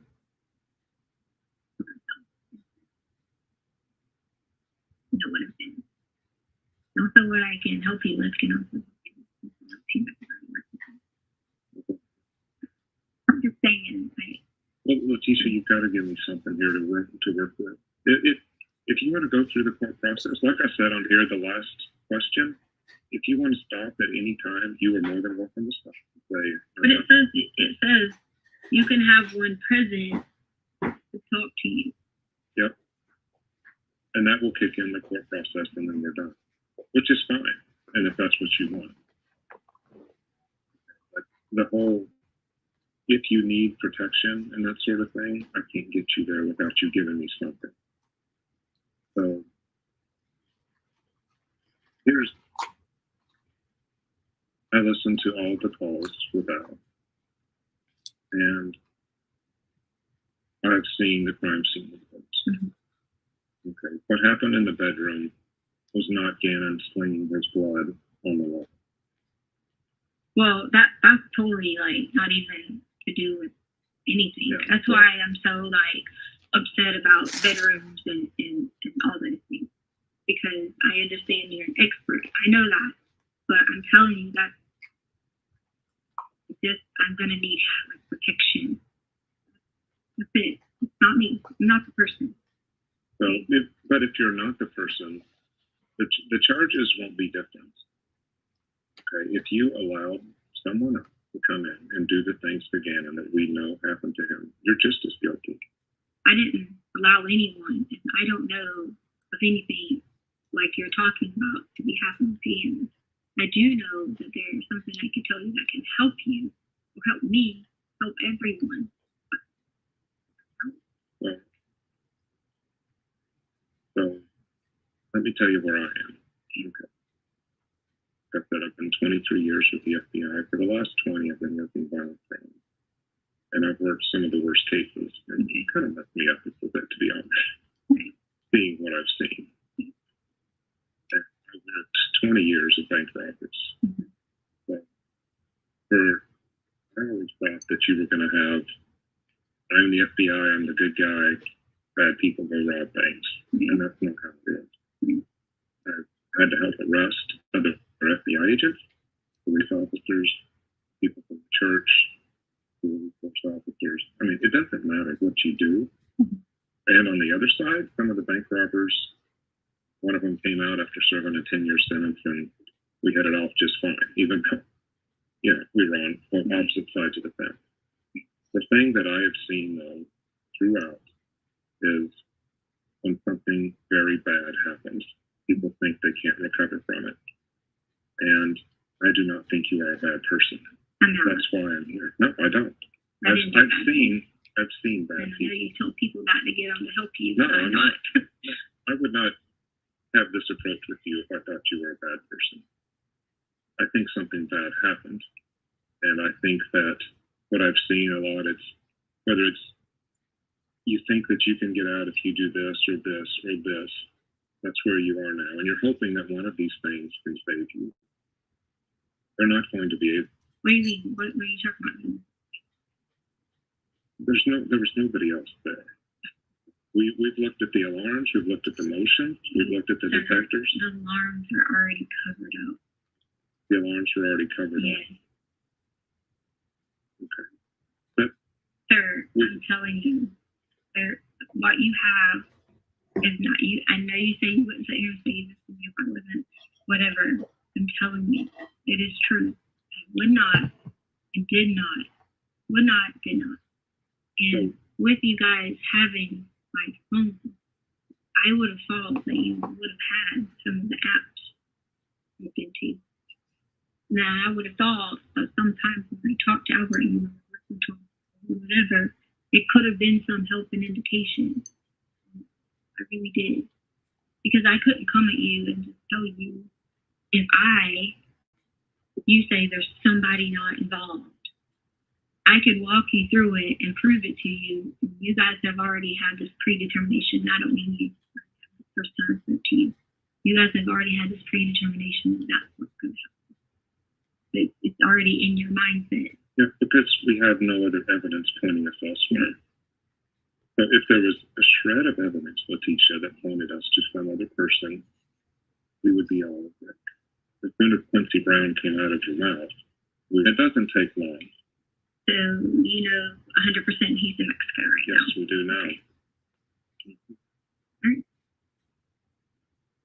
Because we did get our legal, we have what's called a legal attaché. Okay. Where that alone, and I get that you're saying you have someone who looks into that and knows that, that's where I know in my heart that I can't trust to get help in that area. You're saying Quincy Brown's No, that's not what I'm saying. But you would have said another word, like something in between that would have gave that off. Like, You wouldn't have said he's just in Mexico. You would have said, oh, did he come back here for a reason? You wouldn't have said any of that. You would have known some other things too. Or maybe you have and you just can't tell me those things. And that's okay. But we don't, in a case like this, so tips will come in, the public will call in. And then, of course, you and Al are primary interest because you're the parents of the missing kid. And 90% of the time, when a kid goes missing, it has to do with one of the parents. That's it. We work on probability. So, and especially with you, then, you're there, you say you went to a neighbor's house. That's the very first thing you say. And then there's no thought that somebody took him. You said there's no thought? There's no thought for law enforcement. But you don't think what happened leading up to the days before. Nothing to do with Gannon. Nothing to do with, in terms of me and Gannon. I love Gannon with all my heart. And so you can sit here and say 90% parents, this. I'm not saying you don't love him. I love him. I'm saying that even I have had times when my son rolled the basketball underneath that I want to turn around and do something, and then I would have regretted it later. But what you're saying to me is what you think is that I hurt Cannon. And I don't think it was intentional. Okay, but I didn't hurt Cannon. Okay. And I didn't either intentional or not intentional hurt Cannon. I did not. That's just not what happened. Okay? And I had this conversation with you just to see for a second if I could get help from you. But you can't. How can you expect me to help you, Leticia, if you're not going to tell me what happened? You can't go, let me tell you, you can unlock the entire resources of the FBI right now. I've told you that. But then you say that you're not willing to do it, whether you don't trust me or you think that there's these... You already told me someone wasn't there based on the alarm. That's from what we can see. Yes, movement in the basement, movement upstairs. But you've already told me that based on that, okay? But what you're not realizing is there's 2 sensors on that home, okay? Two that can easily be manipulated, easily, okay? And if you even knew anything about prior, you would be thinking a lot differently. But see, that's why I can't talk to you about these things, because you already have predetermined what you think. It doesn't matter what I predetermined. But you said intentionally, unintentionally, and that's not the case. I'm right 100% of the time. It doesn't, you need to just disregard whatever I think, or really whatever anybody else thinks. If you have a truth, and if you have something that will help us find it, really, the hell with me and everybody else with what we think. You should just cast that aside. All I can follow is the facts of the case as they're told to me. And so for me to go somewhere else besides the facts, I have to then go back to the facts to check it. So when I say something like... in private, but you can't tell Albert about anything that led up to it or anyone else. Albert will not know anything. But I will, but I need your help, and I need to know that you tell me those resources, you tell me whatever, okay? You're saying you got whatever, this, that, and all that, but I really am going to need help. A lot. Where do you? Don't base it on some alarm report. They can easily manipulate it. Well, we're not just... They easily whatever. I know, I'm saying when you're saying no one helps. Okay. So when you say that, don't base it on a tweet. I'm begging you. Because that was not even remotely. I mean,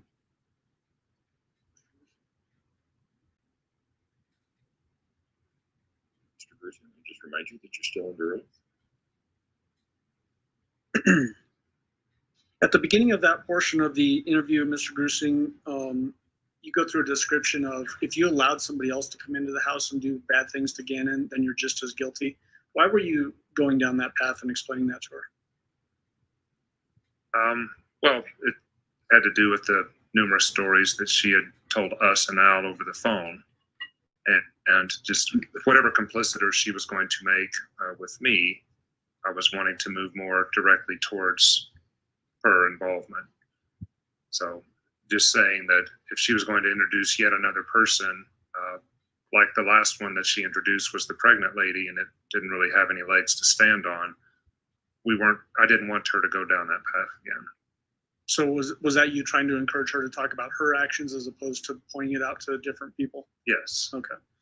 What about the discussion you had where you're talking about the good guys, the bad guys dynamic, and that whole thing, arresting bank robbers? What was that purpose of that?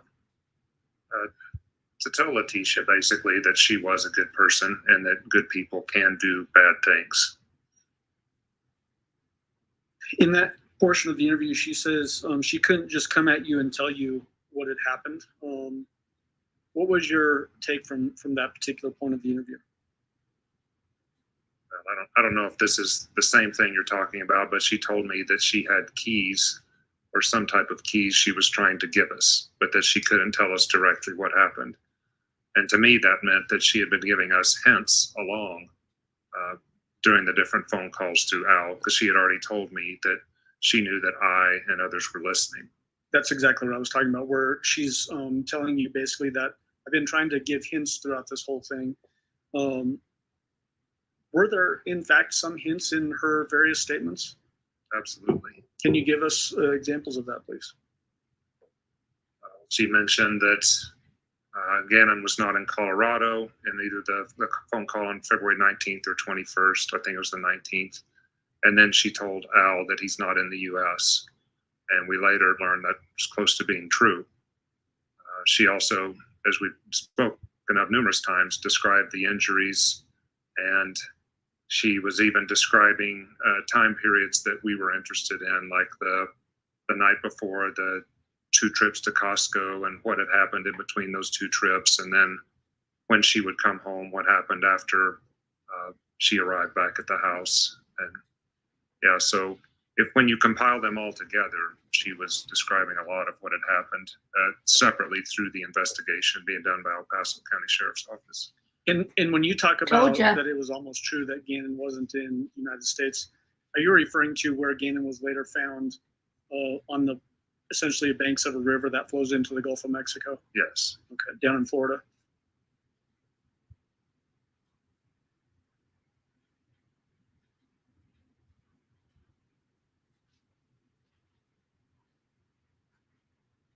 Why did you tell her that you don't think it was intentional? What, in the way you're implying it in that statement is you don't think what she did to Gannon was intentional. Why'd you say that? Well, in her first statement that I was present for with Al on the 13th February, she said that Gannon's first injury in her timeline was that he cut his foot on Saturday.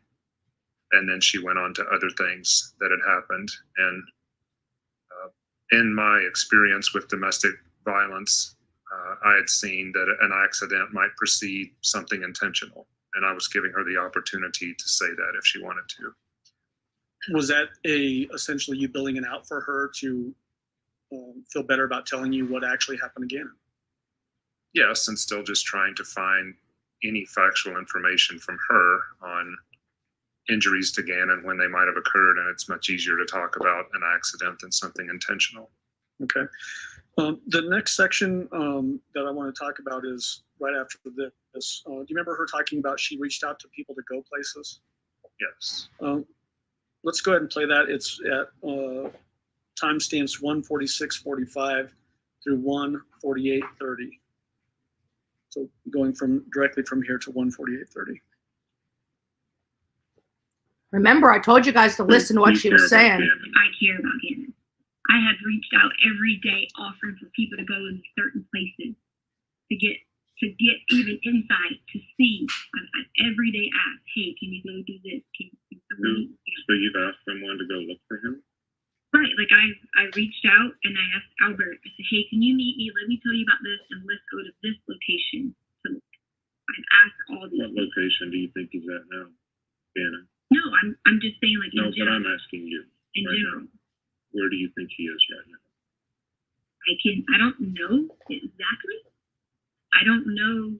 Where do you know him to last? But I am 99% confident it's Gannon. Okay. Leticia, where do you know him to last be? want to help her, but I'm in a room and you've already talking about all this and the courts, and it's me against everybody else. So here's the deal.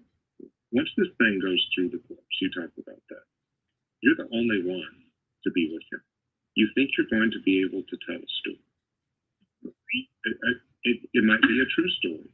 God, sir. But listen, I've listened to a lot of your stories, and I don't know what else to tell. Yeah, okay, that's because I was mad at him. Had nothing. I already knew. But I've seen what you told the news reporter. I've listened to what you told El Paso about the sex assault that happened in the house. I already knew that you guys were listening to him. Yeah.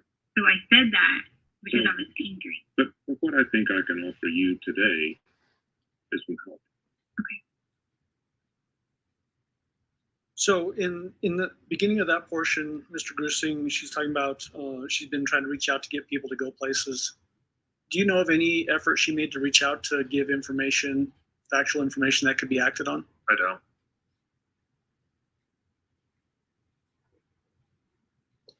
So in this,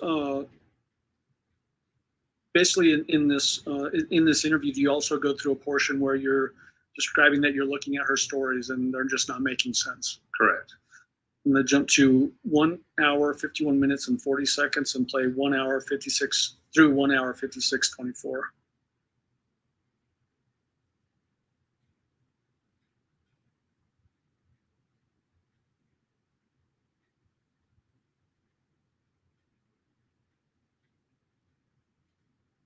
And so I'm looking at your story, the ones that you've told to Al, the ones that you've said in the media, of hitting your head. When you hit your head, you didn't see what happened.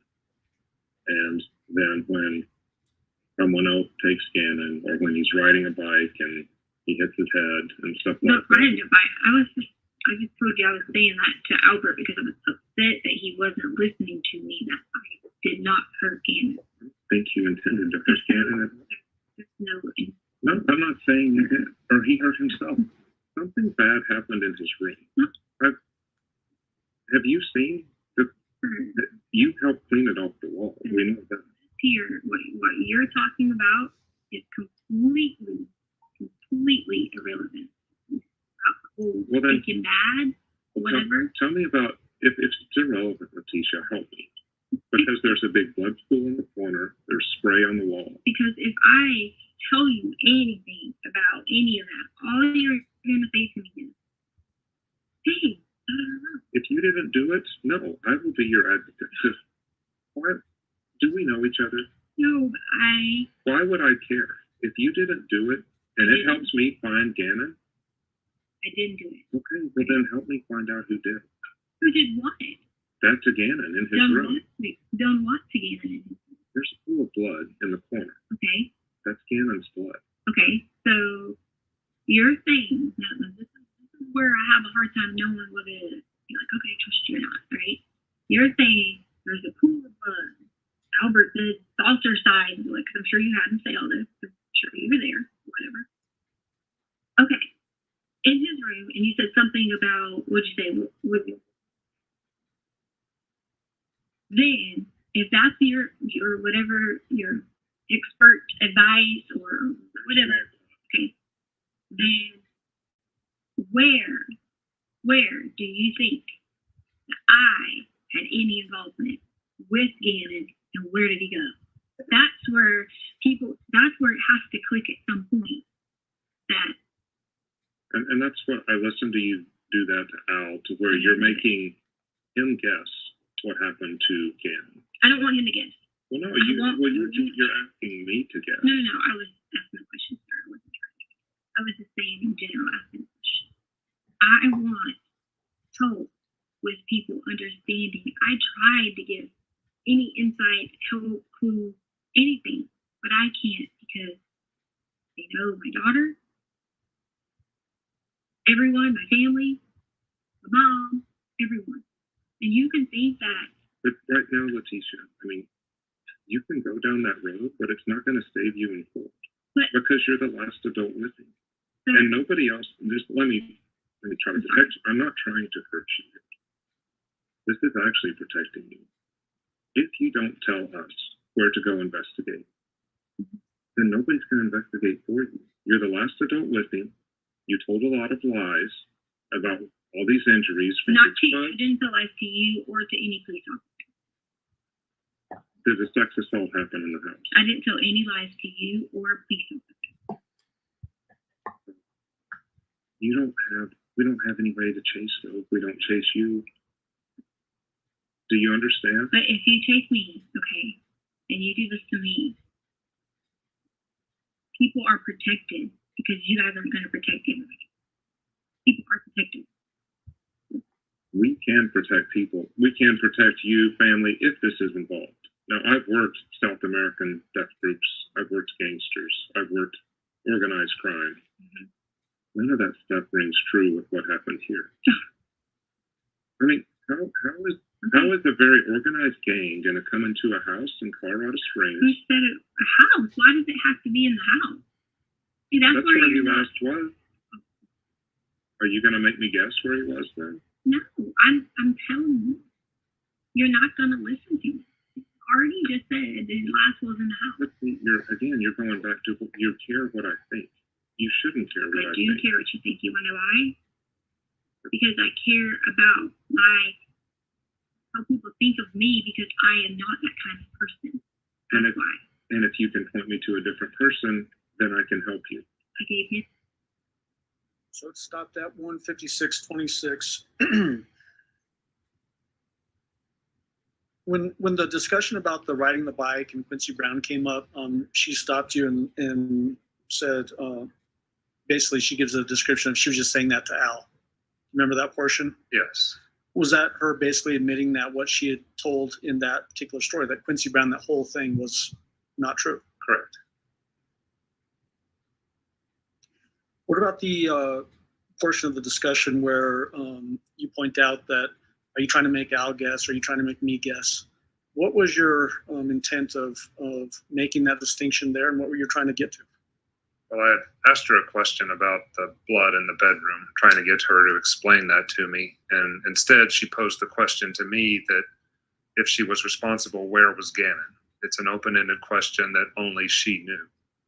And as I told Leticia, I had seen her do this to Al. Well, I'd heard her do it to Al while we were in the room multiple times. When it's a direct question, we need an answer, or I needed one for the blood, and instead she's asking me where Gannon is, and she knows that I don't know the answer. Did it appear from your perspective that that was intentionally trying to not give you information as to what happened in the room, or to Gannon? Yes, both. Did you confront her with web searches that were done on her phone? Yes. I'm going to jump to that portion of the interview, and this is 1 hour, 56 minutes, and 52 seconds through 2 hours and 10 seconds.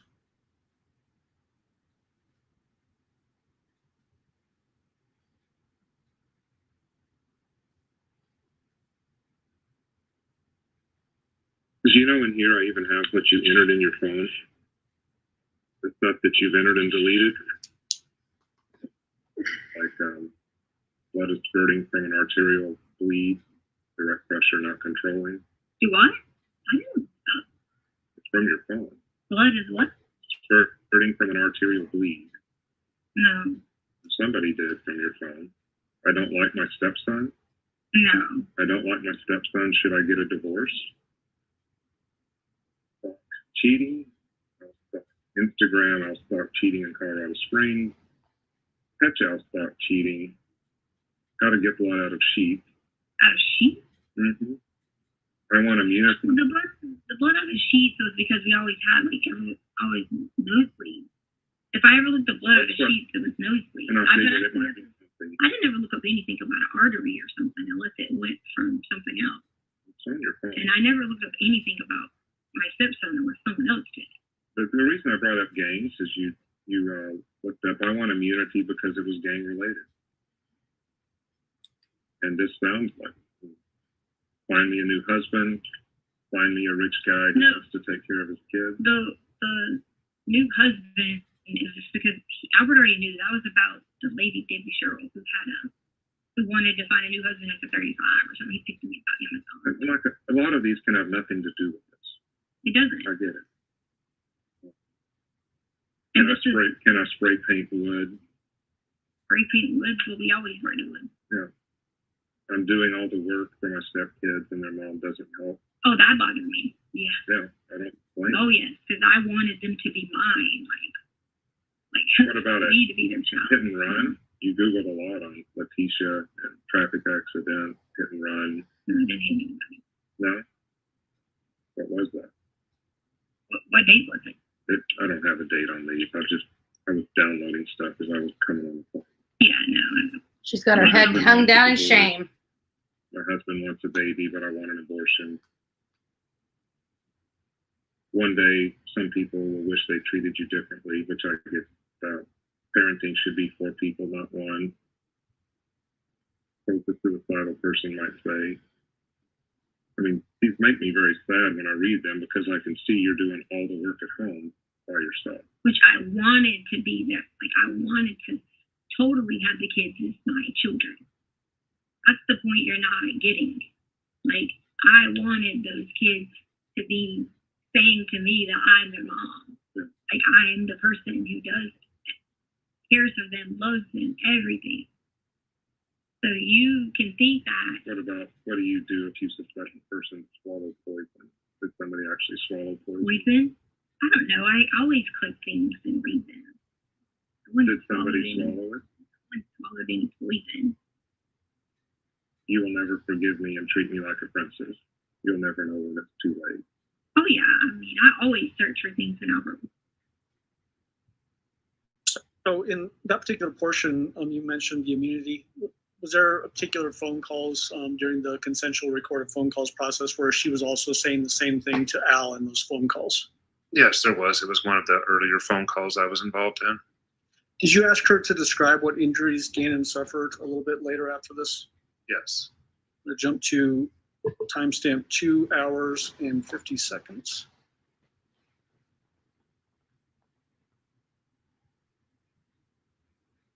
Yep. And play through 2 hours, 8 minutes, and 55 seconds. If you're not willing to go with who took Gannon, can you at least tell me what injuries he suffered? The true ones. As far as the cut foot, was that a legit injury? Yeah. And where did that happen?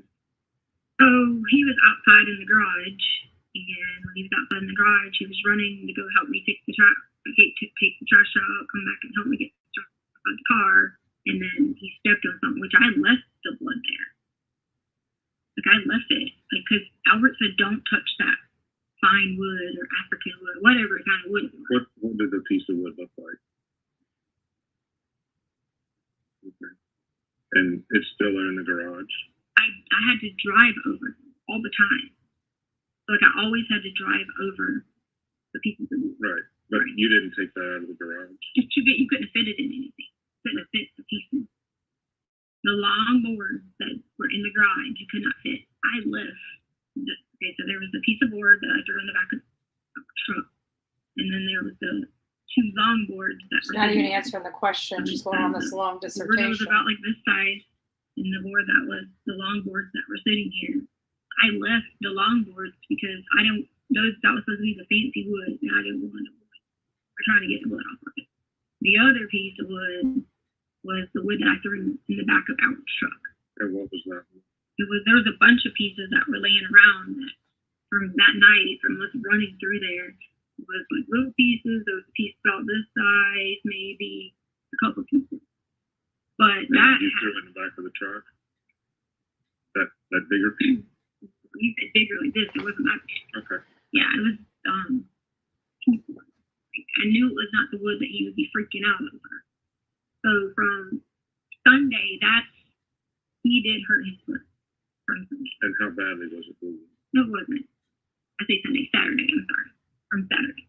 Albert had just left, like, to drive to the airport. He wasn't even gone long. Mm-hmm. He had just left to drive to the airport. Okay. So did it require a Band-Aid? You know, whenever he always does something, he tries to be like, he's not like laying over. He's like, oh, I need a Band-Aid or whatever. Gannon would literally walk around with toilet paper in the middle of his toe, and it would have blood or whatever, and just run everywhere to his room or whatever. What did he do on this occasion? We we literally took the paper towel, that's what I just told you about the toes, and put it in between. So it was in between his toes is where the injury No, it was like wrapped here. Okay. We had it wrapped. And I don't remember if we got a bad day, to be honest. What? Well, that doesn't sound like a big injury. Well, it wasn't, I mean, it was wood. It was a big injury. I left it on the wood because I said, I'm not going to clean his fine African wood. What did it look like on the wood? Drops? Streaks? Well, what I did originally was I was trying to take water to do it, but then I realized if I put cleaner, then that wouldn't do anything but cause the wood to damage, because Albert always wanted to build things with all this wood. And if I use those pieces of wood and all that. Did you ever use that shop vac to clean up anything out there? No, I never used the shop vac. The shop vac was never, I couldn't even like move anything with the shop. Anything that would have been used with the shop vac would have been Albert, other than the times that we brought it, which would have been weeks ago, and we did spring cleaning or fall cleaning around the house, in the corners. So that would have been the shop vac. There was nothing I ever did and vacuumed up something with a shop vac. Right, that's helpful. You know, like any of that. None of that ever happened. So the burns on the arms weren't that bad. The cut on the toe or the bottom of the foot wasn't that So we still were able to go hiking. He was able to still go hiking. It was bleeding on the board. But we didn't after that, not only that stuff came up. Well, he had the piece of paper and went down to his room. Yeah. Like wrapped around his foot. So I mean, if anything, there could have been hospital letters. No. What about the wound to the head that you talked to Al about? So Albert was like trying to get me to say whatever, because I'm sure you guys are having to. So Albert was trying to get me to say that, like talk to him about, or whatever. So I threw out some stories to Albert because he was making me so upset. Just like everyone not understanding that intervention. There's someone intervening in this.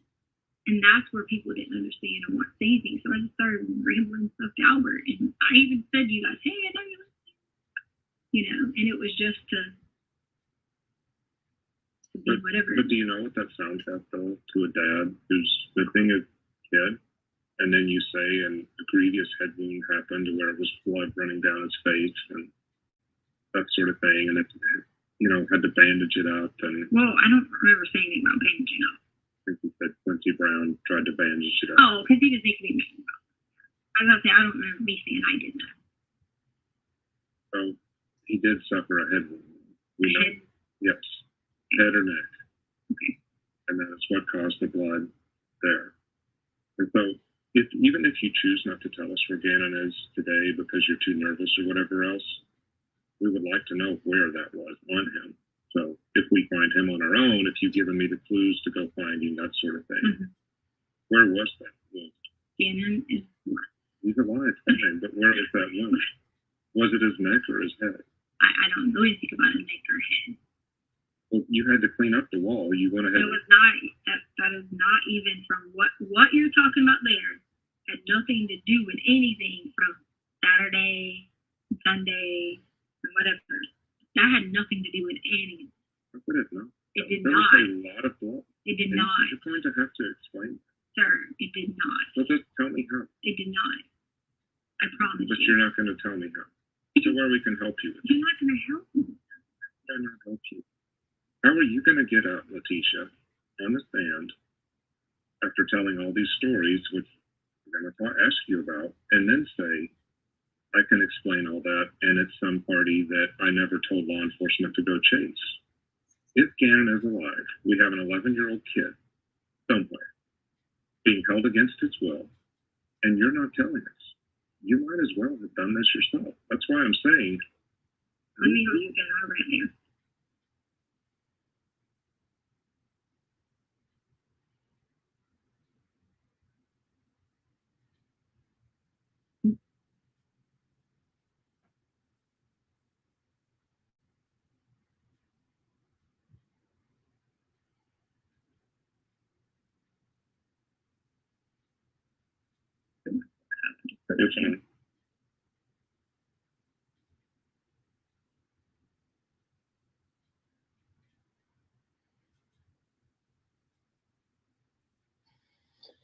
So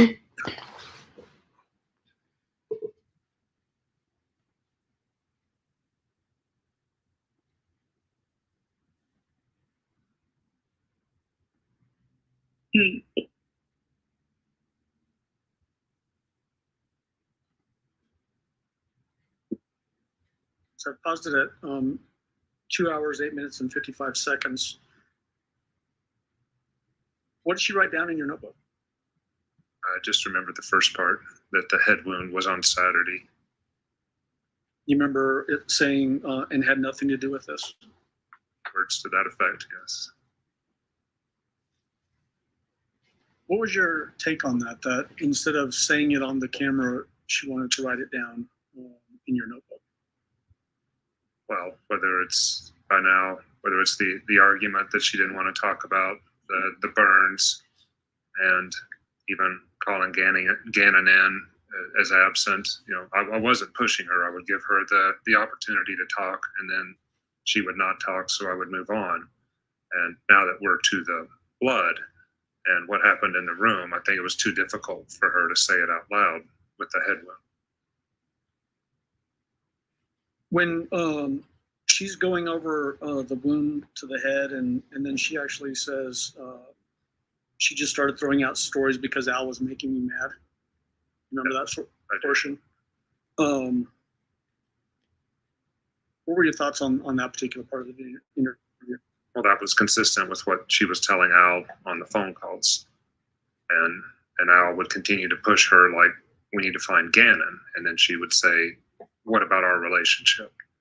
So she would move from finding out what happened to Gannon to her feelings. And that's what she was doing here again. Is this also an example of her blaming others for her behavior? Yes.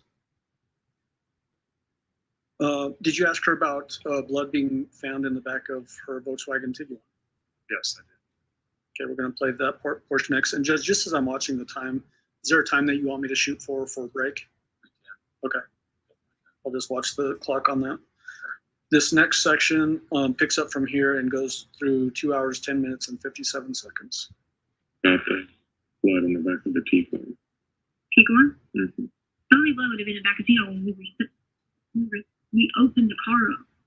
In the car, we were sitting there to do with blood. There's nothing to do with this. There's too much to be. No. No. No, sir. That is absolutely not true. That was where we were sitting on the back of the car when we were unloading the stuff. We were sitting in the back of the car. There is no, no, sir. Mm-mm. There's plenty in the garage. But there was nothing in the garage. There was plenty of times that everybody worked in the garage. It had nothing to do with it. Not everybody. Gannon's not working in the garage and bleeding all over the place. There was nothing about bleeding all over the place in the garage that had to do with anything. I'm telling you, what you're asking me is completely, totally different than anything has to do with. Do you know what this looks like? Say you're telling me the truth. Again, please don't think. Please don't care what I think.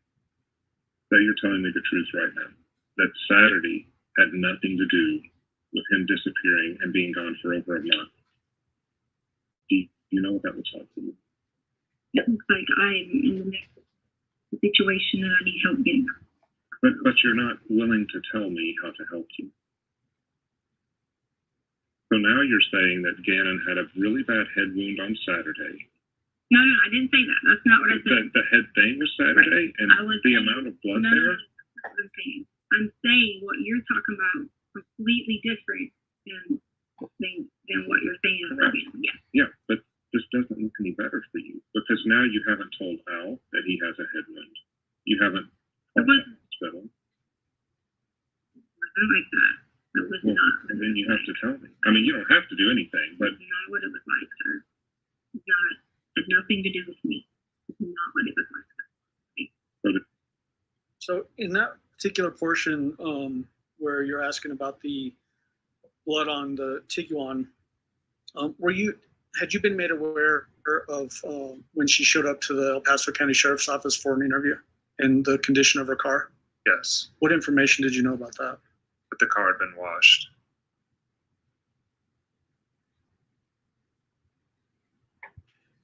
Did you ask her if someone else injured Gannon? in this interview? Okay.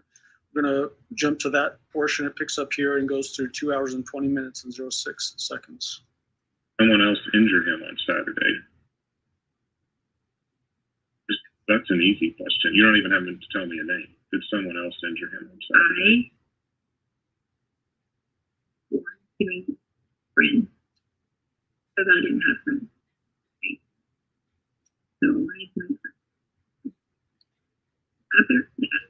I'll ever tell you about any of this stuff. We had to go. See, that's where this is going to be whatever, because you're not going to take my version and my side of it. But Leticia, let me stop. If you help us, I will take whatever version you tell me, and I will actually prove it. That's all I do is I don't change. I am wrong most of the time. Do you have a way to pull up apps? Do you have a way to pull up the stuff on apps? Do you have that? We can do that while you're here, yes. Okay. Well, I know I'm saying, you said you have this. Yes, we have ways to pull up apps. Okay. What app? How do you have ways to pull up apps? We have technical people. I'm not a tech person, but we have plenty of tech people that are super smart to do it. If you tell me what to do, we can do that while we're talking, take a break, you can go to the restroom, whatever else. We can solve this thing right now. Why come I just can't talk to you without Then we can talk right now. Yeah, but come on, there's people here. Yeah. What do you want me to do? You tell me what you want to do, and I will have I want to talk to you to tell you about leading up to anything. I want to talk to you because I want you to find Gannon, and I believe in all my heart you will help me. Not lie to me. I will help you. Not try to say, oh, you're telling a story and throw me somewhere. Okay. But is he alive? I understand. Let me finish this and I'll answer your question. I understand what you're saying about federal versus local, whatever. Okay. So the first thing I'm going to want to talk to you is that I don't want anything said before held against me. If She I likes to feel in control. 100% the truth to help you. That'll work. This is the first time we're talking, and it's for a reason. You haven't talked to the feds yet. Right. So if I can want to be sitting here with all these people watching, because I want you to listen to exactly what happened and go from there. Okay? Okay. And that's not, I know you're trained to do this and interrogate people and all this.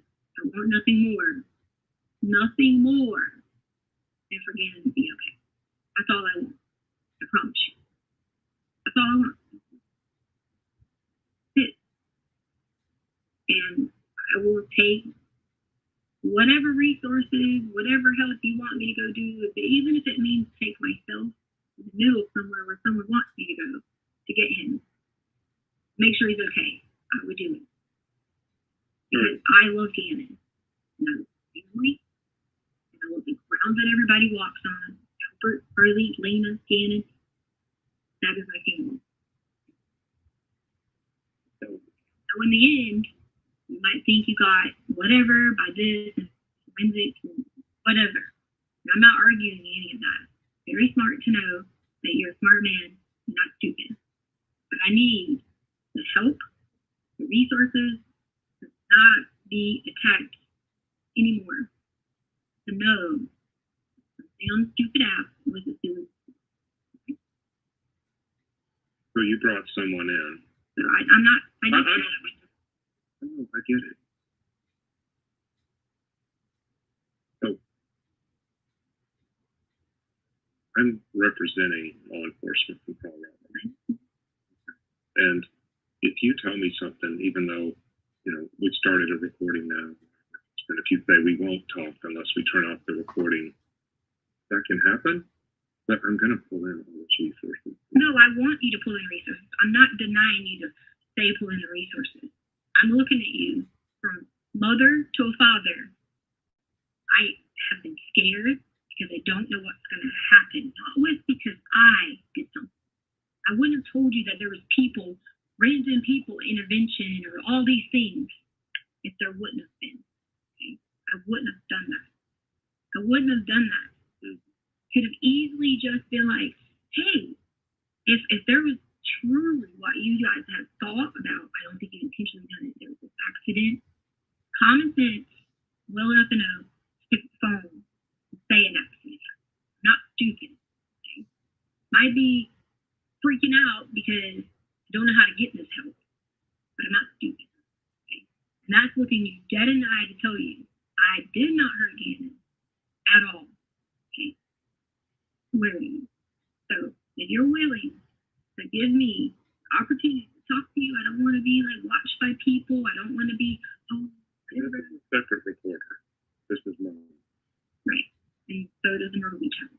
Yeah, they do. Right. But I need the help. You'll get that help. All we're focusing on is okay. That's what I want. I don't want to look at like you look at me like I'm just a bad person who doesn't want to find our child. That's not it. I just don't when it came at me as an attack, okay, because that's what originally happened. Okay? And I get it. Their job. And guess what? They're probably parents too, right? So they have to do their job, right? Okay. I get that part. You can ask me about any of these, whatever.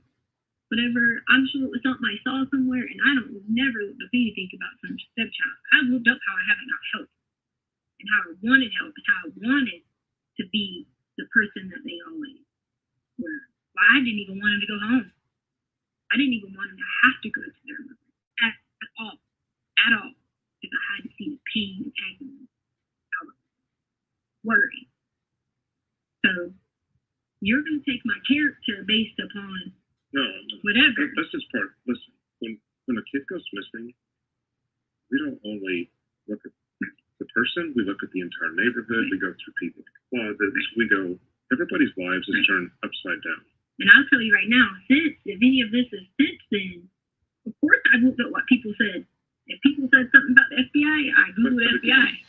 You worry too much about what we think. If you will get us there, we can protect you. Okay, so then I talk to you. And I don't talk to Myrtle Beach Department and all these other people. I talk to you and I explain to you. Okay? Because you already saying you are charging me with something. It's already been. Okay, that's what I'm saying. You're already saying that. Okay? So how do I know that when I give you this here information? But that's what this recording does. It protects you because I've already told you we will do this. We used to not record things, but we do now. And the only people sitting in there is the district attorney and some of the El Paso people. Myrtle Beach has nothing to do with this. They helped us find you. Right. So they have to be involved in this. I understand. Nothing is Myrtle Beach. Myrtle Beach is not in on it. Okay, well. If someone else took Gannon, we can find it. Here. I want to be able to have an emotional, raw conversation. Let's do it now. I can't. I mean, we can't go anywhere. Where do you want to go? Because I know people are sitting there. Nobody's sitting there. Okay, someone's watching from there. They are in the other room. It's the district attorney. Do you want me to tell them they can't watch? No, I want to talk to someone in a raw, real conversation that you can see truly in my heart the situation. That's what I want. That's what this is. No, it's not that. But how can I make Who it is it? The district attorney from Colorado? Yes. Yeah, see? I'm just going to leave the room. It's not about leaving the room. It's about I'm asking for, instead of going through all, this, whatever, sitting here wasting our time or whatever, I'm asking. I'm taking your word that you're going to help me and you're going to provide the resources from wherever you said you have them. Before I do that. So, in this portion of the interview, starts out with you asking her about did somebody else injure Gannon, and then she went on the discussion about apps. Do you remember that portion? Yes. And you asked her to give the name of the app, and then it led to that long tangent. Was that another distraction attempt away from potentially things that may help? Misdirection, yes.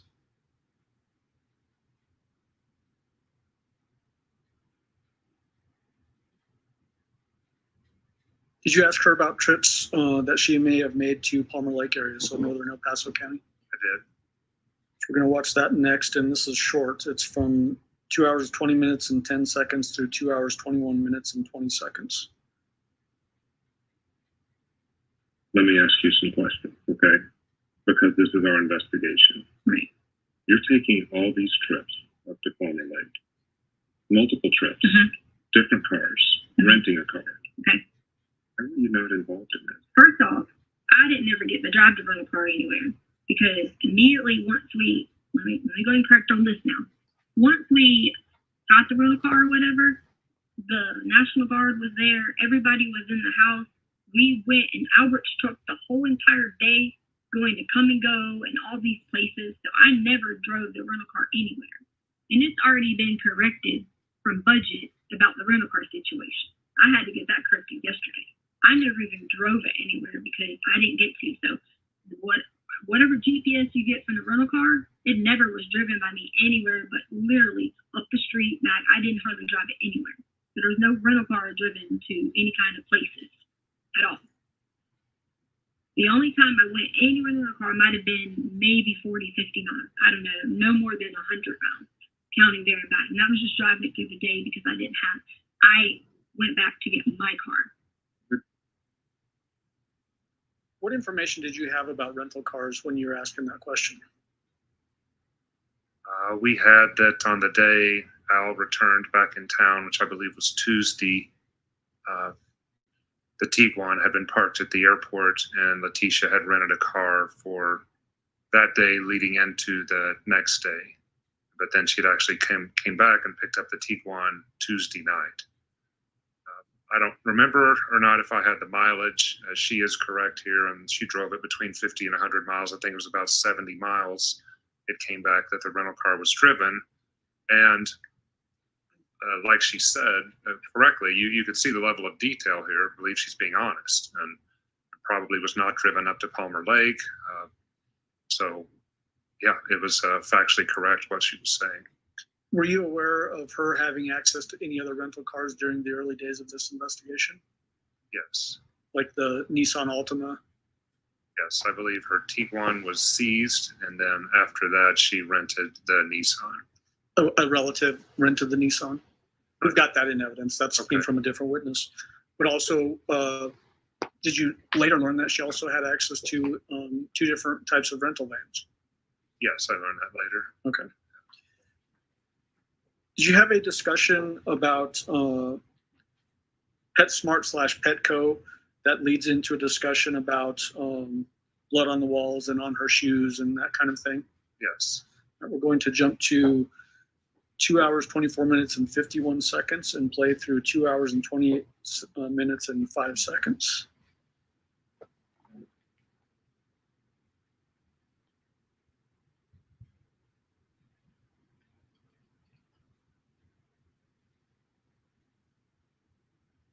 Because everything that I've looked at in this case, when you see the blood spatter on the wall, you see a big pool in the corner.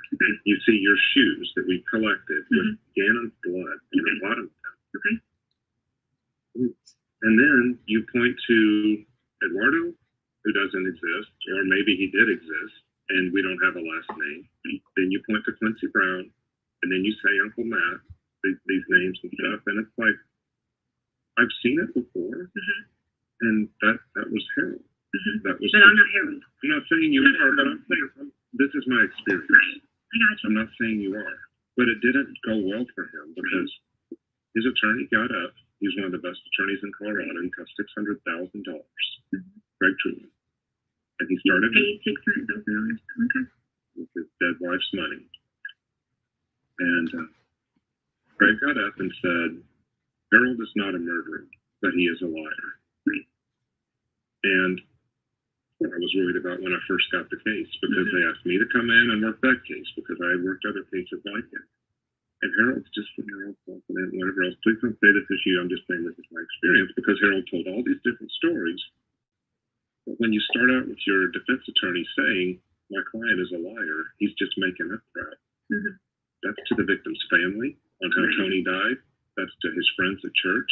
And all of them got up and testified. These are the different ways Tony died. But he might be today. You don't know that if someone is willing, if this, whether it's related or not, the head thing, if someone's willing to hold a kid for 30 days, how are they not willing to kill him? Can I ask you something, or can I say something? Yes.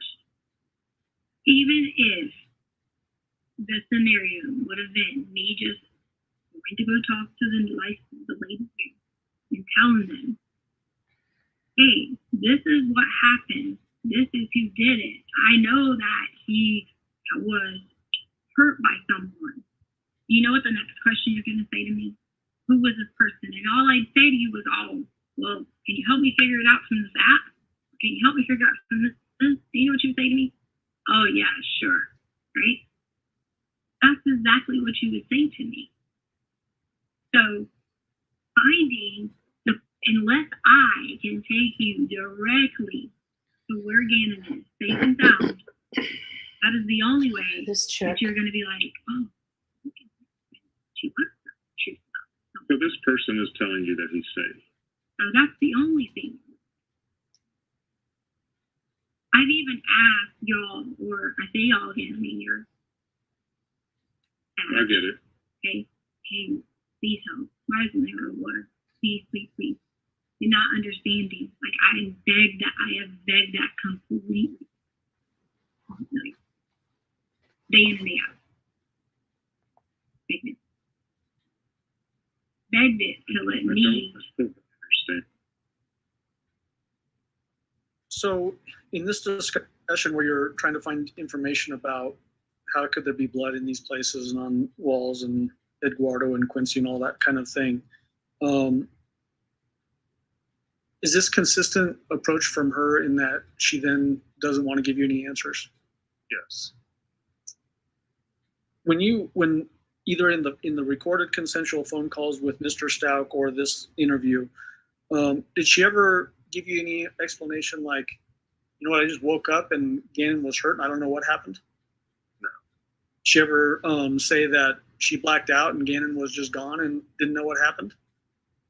She said once that her head was hit and she was unconscious during part of this period, but not that she didn't know what happened. Okay.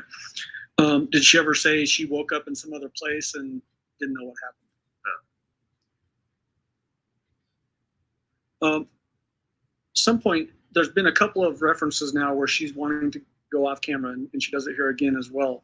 Some point, does one of the DAs that was with you out in South Carolina actually come into the room and have a discussion with her about going off camera? Yes. Was that Martha McKinney? Yes, it was. Who was the other DA that was with you out in South Carolina? Do you remember? I don't. Was it the young lady sitting here with us, Angelina Gratiano? Hi. She look familiar? Yes, she does. I'm going to jump to that section. So jumping to 2 hours, 34 minutes and 20 seconds through 2 hours, 44 minutes and 54 seconds.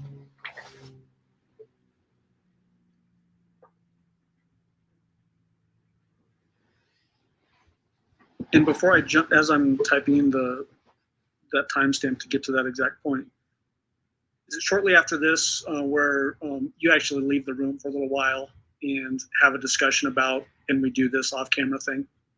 Yes. And when you did that, was that leaving her in the room, the defendant in that same room by herself for some period of time? Correct. Did she do anything unusual inside the room during that time? I recall.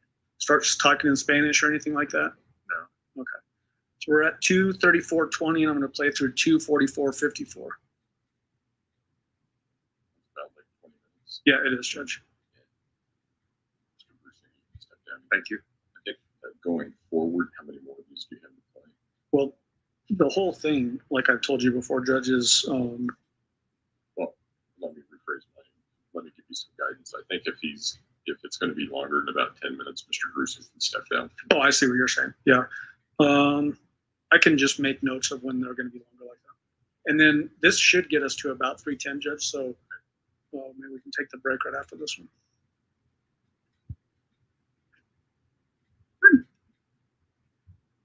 I'm with the district attorney's office. I looked behind there. This place is under construction. There's no one back. I can walk you back there if you want to look.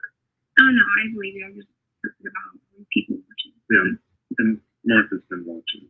Yeah, I have. Yeah. John said you wanted to talk to me? about protection? So I don't have any trust in anyone. I know I've told him that I said things to Albert because I was not.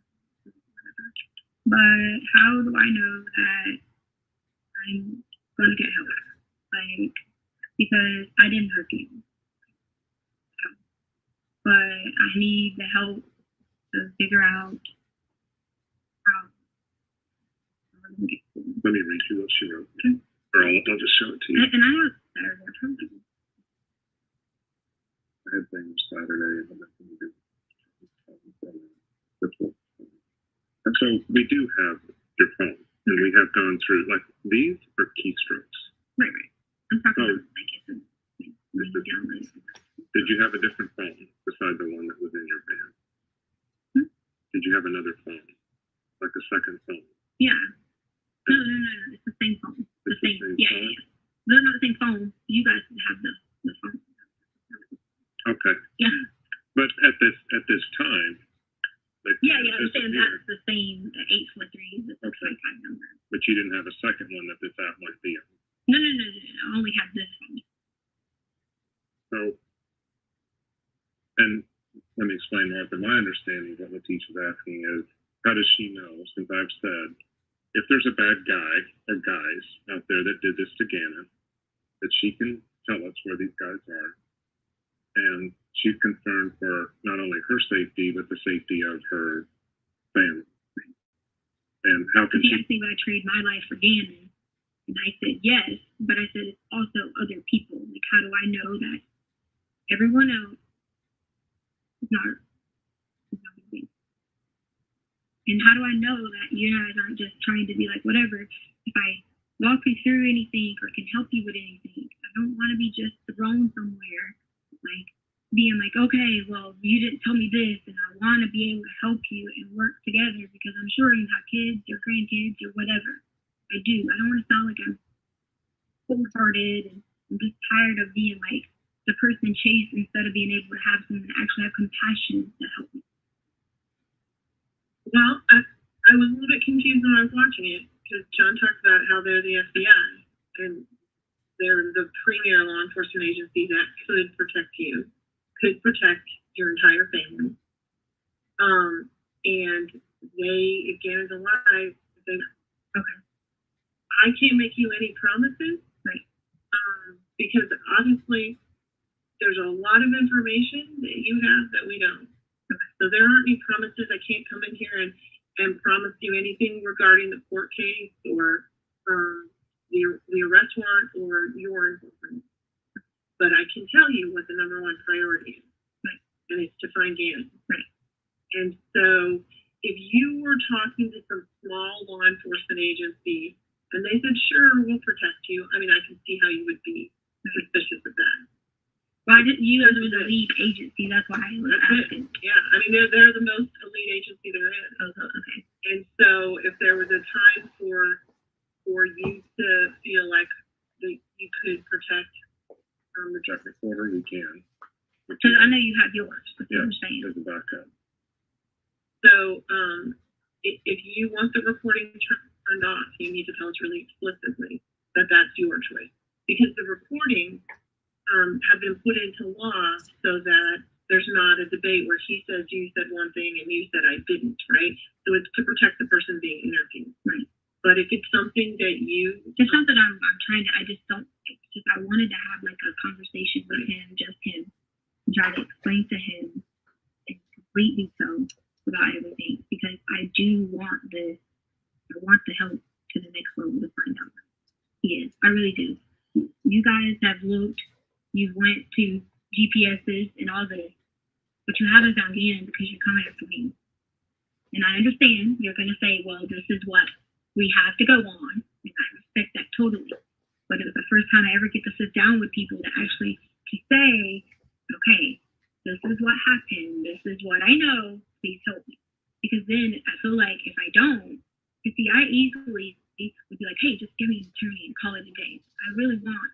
So do you think I want to waste time if I got resources when that's all I've asked for? I don't want to waste time. And if there's a chance, it can be clean. Everybody wants that information. So But the only people who could say we're not FBI. I don't want you to think that this is being broadcast to the whole world. Right.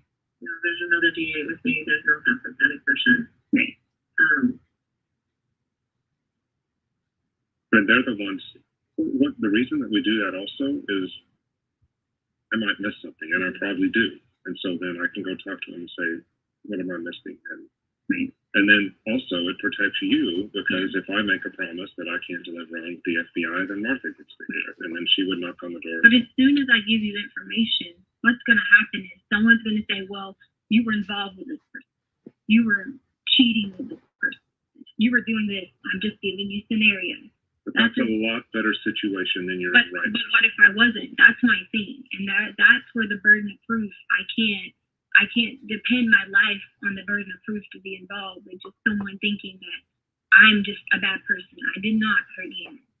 Okay. There are any promises I can make you right now. I can tell you that we're looking for the truth. And it seemed to me from listening to it that you had information, but I can't make you any promises. But what I'm saying is, if you're saying to me, I have information, you're going to come and say, well, you should have given this information when I did nothing but attack. That's what I'm saying. You see what I'm saying? You can't armchair quarterback yourself. You know what I'm saying? You can't look into the future and say, well, we're going to say this because you said that. If what Mark and I are saying are true, and that our only focus is gambling, we don't care who leads us there, we just need gambling, then you are protecting yourself by telling us this. If you never give us this information, then you don't protect yourself. And then we have one person to prosecute for gambling. When our focus is who took him and who hurt him, not with when people came forward with information. So I know that. Because that's my biggest thing. I know you're saying that, but like whatever I can do to help, I can help you. But I'm saying, how do I know that if, let's just say it's whatever, I tell you a specific person, okay? Let's just say that, okay?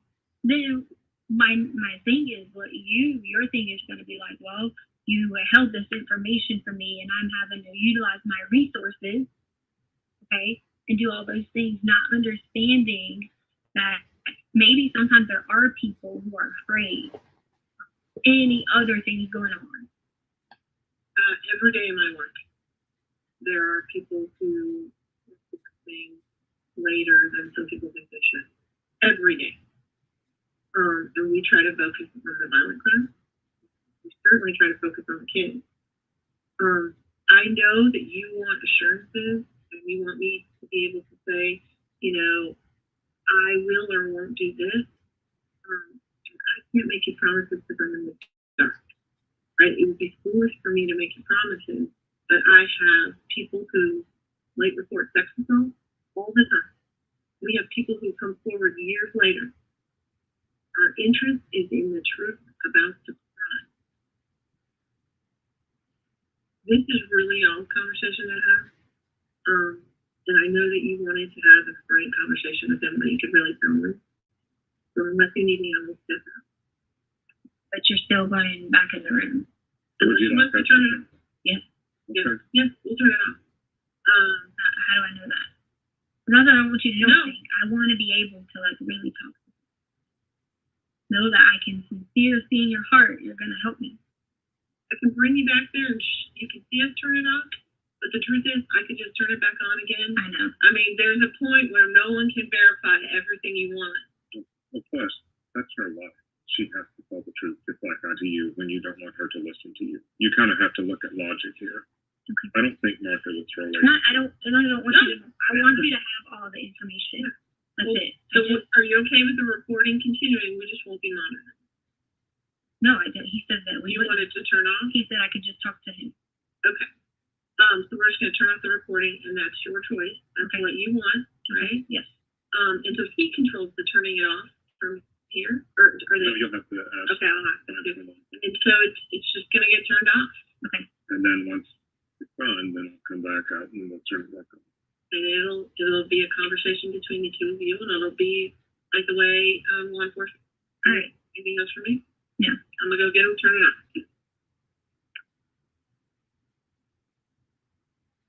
No, it's fine. So that's that portion, Judge. Do you want to take the break now or go a little bit more? Let's go a little bit longer. Okay. Introduce you. Okay. Yeah, let's go a little bit longer.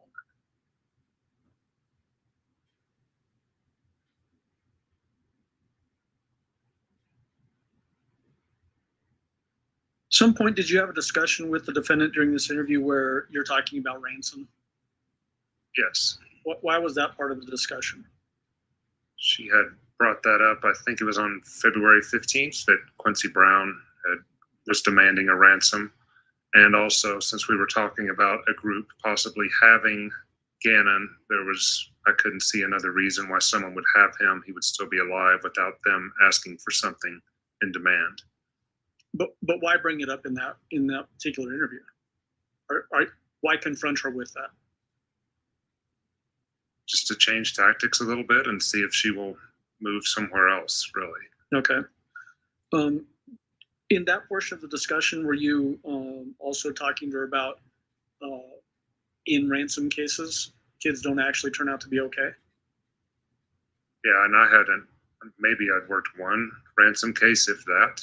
We don't see that very often. Normally our rule is the 24-hour rule, the 48-hour rule. The further away you get from an abduction, the less likely the child is going to survive. And so now we were at over a month.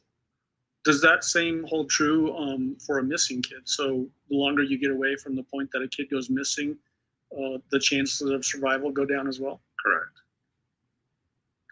Did the defendant bring up who she describes as an FBI agent named Barbara?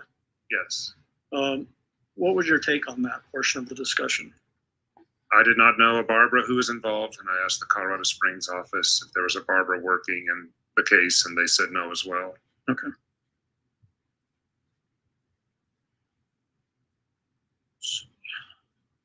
The next section, Judge, that I want to get into is about a 10-minute video. Do you want me to go into that, play it, and then? Let's do that. Okay. So preceding that, she's already sort of challenged you on, because you asked the question a particular way, that shows that she couldn't trust you as it relates to Quincy being in Mexico. Do you remember that part? Yes. Does she bring that up again about that's why I have a problem with trust? Yes. All right. And so I'm going to jump to 2 hours and 49 minutes and 1 second.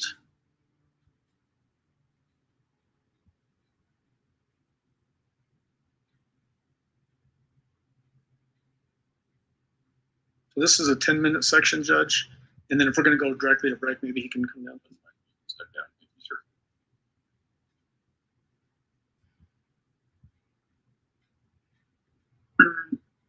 And then it happened February 5th, I think. So what happened was I got all the messages when I logged back in from my icon. I got all the messages that were just sitting there. And so I took that message and I forwarded it to a student over. And I said, hey, I said, can you get someone to like look into this? I said it could be just people, sending random messages, or it could be creepers, like people, whatever, being stupid, or it could be just in general, the actual person. And so no one ever said anything to me about it. Then I get the Snapchat. Okay, so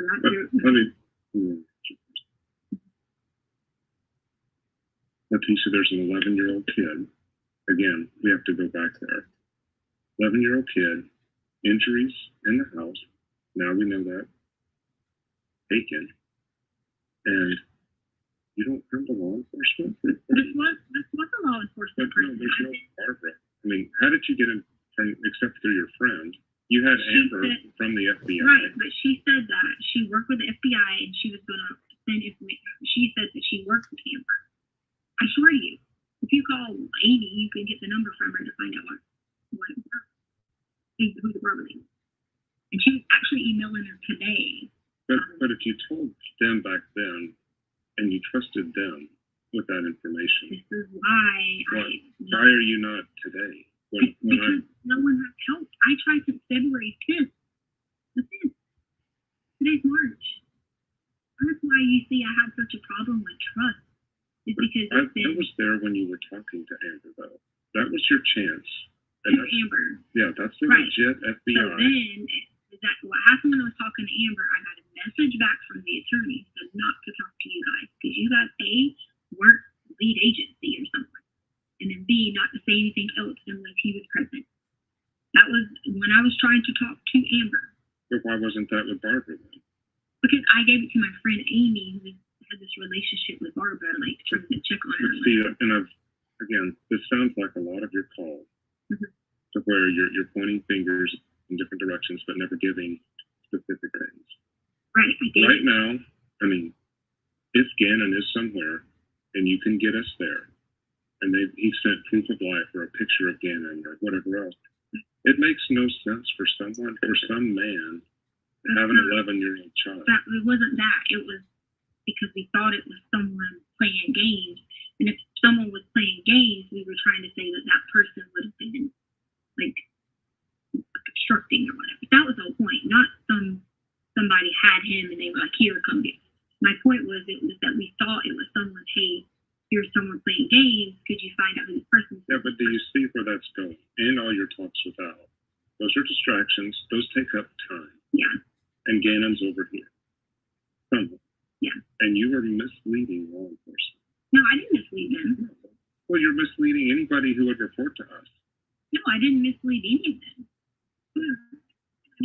With all these other stories. That was to Albert. It wasn't misleading law But you knew we were in the room. You yeah, just because said that. and I wouldn't have said stuff like that if I was trying to mislead. I was just being whatever Albert because he was making me upset. That's all. The dad of a kid who's is not finding his son. Because I'm also the stepmother who helped him get the kids, and he wouldn't have gotten them without me. So yes, he wouldn't have. You're willing to do that to Al. No, I already had apologized to him. So that was I've already done that. But before we kick this thing in motion about all this protection and whatever, but you said one thing though today. How in the world would he suffer a head wound on Saturday that required? I didn't say it was a head wound that required anything. I said the head thing you're talking about when I said something to Albert. I said the head thing you're talking about. That's what I said. So the bike accident thing? You already trying the bike? No, the head thing talking to Albert. Never mind. I'll just wait until you are ready to talk to me from beginning to the end. Because I already said that that's completely irrelevant to anything of what you're talking about. Completely irrelevant. I told Albert something else that was just story to be whatever to him. And it was wrong, and I already had apologized. So the things that you told Albert were that he was peeling these burns. Was that happening? I'm not going to answer any more questions because you're asking me about things telling Albert out of being upset. There was nothing happening that I was telling Albert. Nothing. I was literally just saying that to Albert because I was upset for him not standing by me and figuring this out. It had nothing to do with me wanting to purposely do whatever or tell you guys anything. That was not what it was. It was me being upset with Albert. Let me go back to a kid missing is about as bad as it gets. Oh, yeah. I had a bank robbery 15 years ago where a female went in the bank, she robbed the bank, she got the money, she came back to the car, and she drove away. Mm-hmm. She was prosecuted for that. There were guys in the car with guns. Mm-hmm. Okay, but she could have gone into the bank, have locked those doors, those guys are making me do this. Yours, now we have 30-some days of Gannon missing, and you haven't talked to one law enforcement officer to say, I know where he is and he's safe. I never did not try to talk to you guys. I never did not. No one ever, when I felt like I was getting like a completely like bam by passive acts, no one ever reached out to me from FBI to like have a conversation like you. No one ever did. And you don't feel comfortable talking to El Paso? Because now I don't feel comfortable talking to them. I just feel like from point A to point B, they have taken this approach of getting the common lake and outlet. Right. Because that's the approach that they've taken, as if the person is not alive. And that bothers me because I don't want. Well, we're actually we're the ones that told them that, and that's statistically true. What? You statistically on what? From Gannon's age Mm-hmm. and from the amount of time that he's been missing, he is most likely dead. But what I'm saying is, as a parent, is that maybe because you're like used to saying that or something, but is that something like as a parent you would want to hear? No. But would you rather hear a lie? Would you rather hear statistically he's probably alive? When it's about I would say it's less than a 1% chance at this point. But why? Him being 11, they would have asked for something. But why? Kidnappings don't happen without a demand or without it being a parental deal. Parental deal or a demand. Yeah. So you're saying that nothing else, nobody intervenes ever. Ever. I've seen one other time, and again, I've worked violent crime in Denver for 20 years, a little over. And I saw one kid wander down the street. He had autism. And this was up in Brighton. And a guy took him in the house. He had him for a day. The guy was mentally disabled as well. So we had two things happening at once. We had a kid with autism who just started wandering. And then we had a developmentally delayed adult who was just playing video games with him for 24 hours. But we ended up, the public fed there. And I remember knocking on the door. He had made little blankets for the kid in there. The kid was playing video games and nothing bad had happened. That's the exception. I've been to where kids have been dismembered, 10-year-olds. That's awful. And from the blood in the house, that's what I'm thinking happened. I'm not saying he just got dismembered in the house, but there's enough blood in there that we don't think he survived. How could you have possibly say that when you clearly began walking, leaving on Monday? See, that's leaving on Monday at 10. Yes. Right. Correct. Right. Walking. Okay. But he comes back. Walking. Correct. Okay. Walking. Not walking well. Totally fine. Like this. Yeah. But he's back at 2. Back at 2. Okay. If that's what you say, then this whole thing is even pointless to even anything, because if you're saying back at 2, but then you're also saying something about going legs and here and there and whatever, and it's none of it is even making sense. It doesn't even make sense. So between the two Petco trips is when he disappeared then. It doesn't make sense to me, Leticia, to say. So let me tell you. I've been working for 14 years with a guy named Scott Kimball. He's our informant that went around killing the girls. You remember me telling you about him before? Oh, yeah. When we first started. Not our best day, because I have dads out there who still wonder if their daughters are alive. Scott taught me one thing very well. There's only 2 people that can tell a story when someone either goes missing. Because one of these girls, Jennifer, is still missing. Like I said, we're pretty sure she's dead because it's been 14 years since anybody's seen her. But Scott told me, John, only 2 people can testify of what happened between me and Jennifer. And that's me, and that's Jennifer. And you're never going to find her. He said that to you? He did. Wow. So I've got to answer to his dad for the rest of my life. And I'll probably be answering to his dad after I retire, because Dad has my cell phone. Dad calls me on her birthday, on the day she went missing, on Father's Day. How was he able to say that to you? Because he's like, there's no other way. So when I take a guess, and that's a guess that he came back home, that's because people that looked on the video said he probably did, or, I don't have the information you have. And I hear you do that to Alex. By saying, oh, so that's what you think. Well, no, you know. Because I have. That's 3 hours. Oh, wait a minute. Did I stop it a minute too early? I think I did. My eyes are getting bad. We got one more minute. All right. That way. If I don't be that way, then no one's going to help me. I didn't hurt Gannon. I didn't. That's fine, but right now you're the only one that is with me. But I didn't hurt Gannon. But how are you going to get past these charges without help? How does that work? Without help? Without you telling me. Like, again, it'd be like someone, I told you the story about Jennifer. If somebody knew where Jennifer was, and they're not telling me or Bob Markham, the I dad. didn't say I knew where Gannon was. You said you know he's okay. No, I said as a parent, I'm never going to sit here and say, look at you and say, he's not okay. That's not what I'm going to do. Because I didn't do this. So why would I look at you and say that? Like, I'm dead looking at you in the eye saying, I would never as a parent say that. No way could I ever say that.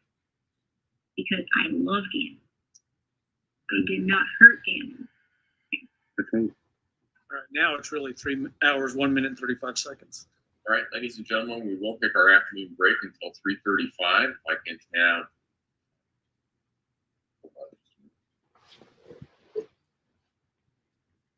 Okay, we're good. We're going to take our afternoon break. If I can have everyone back in the jury room at say 3:35, which we'll be able to start right on time at that point. Again, don't discuss the case among yourselves. Don't discuss the case with anyone else.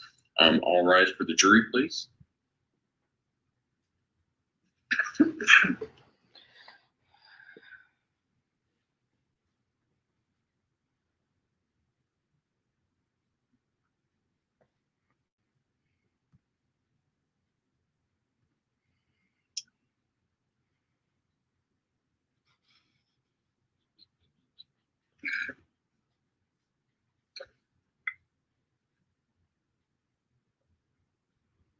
Thank you. You may all be seated. Record should reflect the jury has left the courtroom.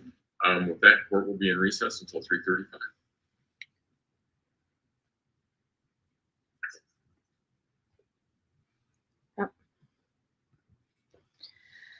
All right,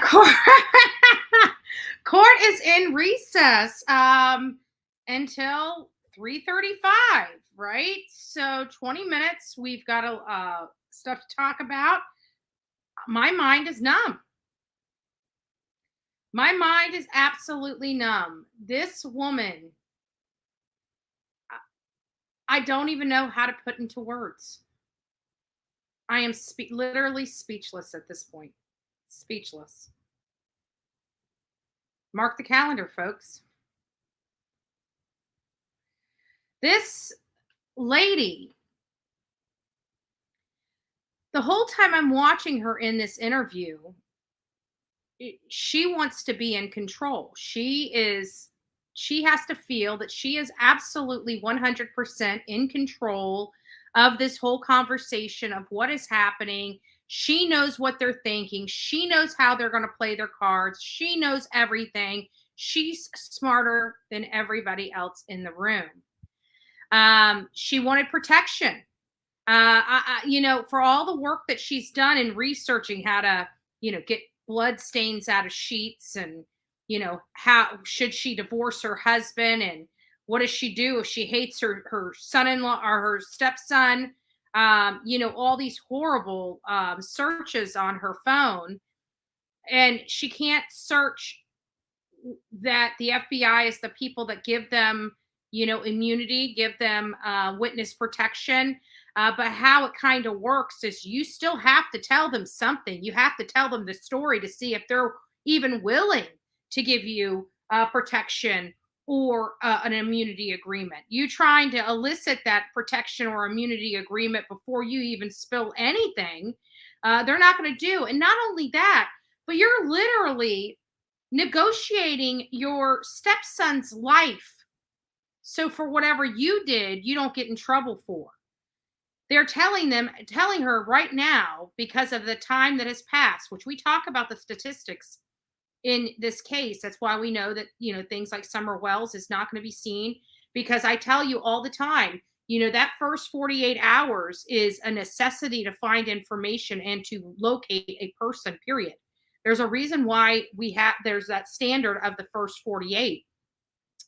So every time, every minute after that first 48, the chances of survival start going dramatically down. And literally after a few days, they're in the lower percentile of coming home. If you haven't found them, in 48 hours and definitely by a few days, the chances of them making it back home are slim to none. Now, granted, we hear about these cases, okay? We hear about these cases of this person being found 30 years later.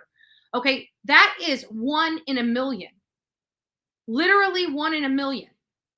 You cannot set expectations on the outliers in the statistics.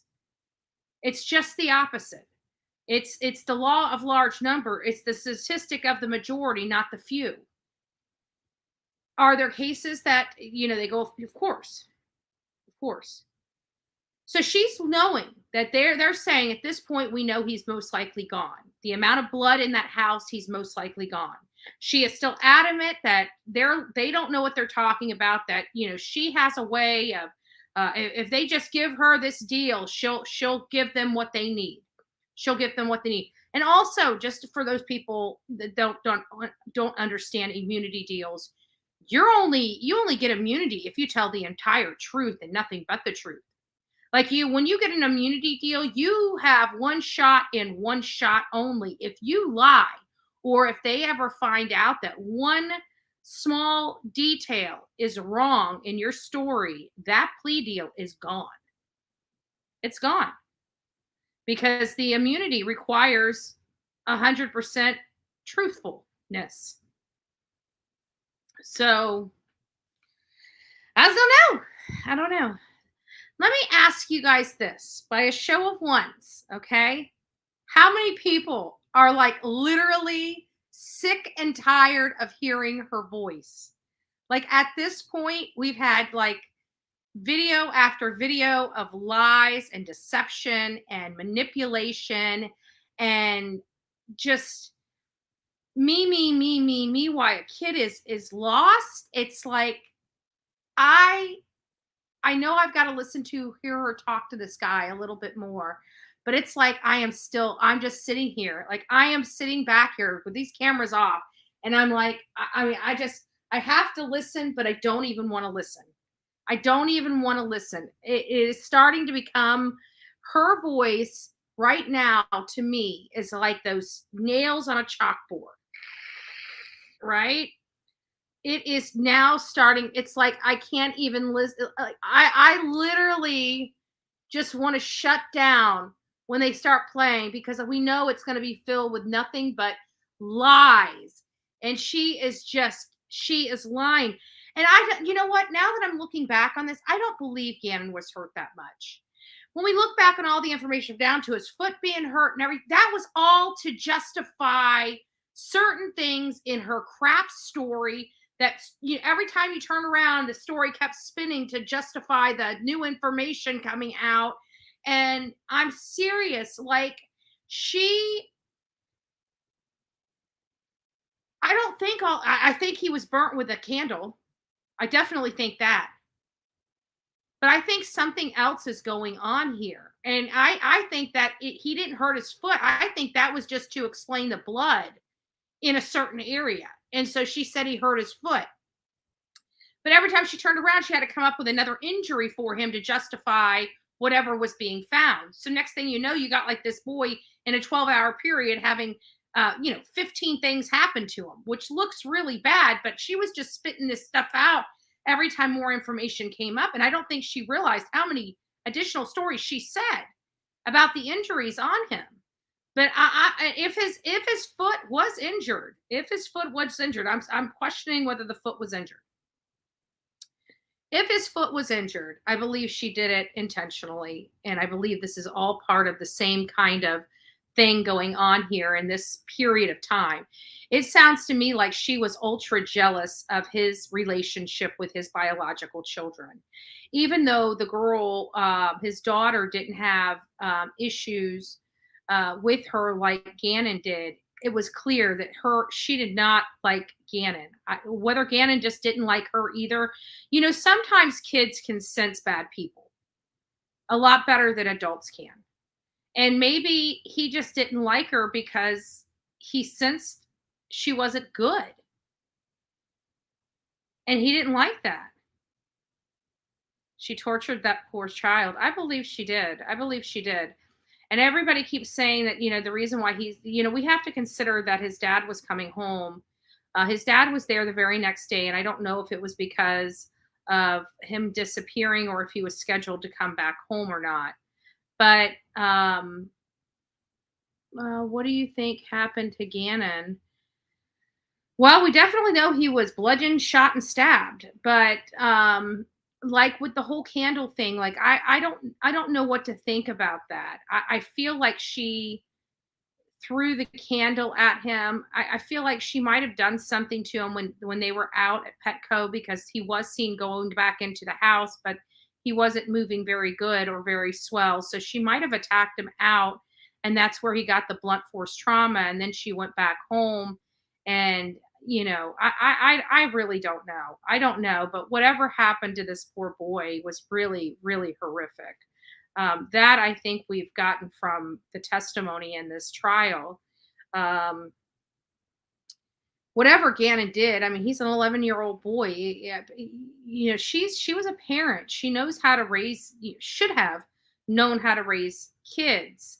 Another thing is maybe it was easier for her to manipulate her daughter and the youngest one, but maybe Gannon wasn't so easily manipulated. Maybe Gannon had called her out on a couple things. Maybe she didn't like it.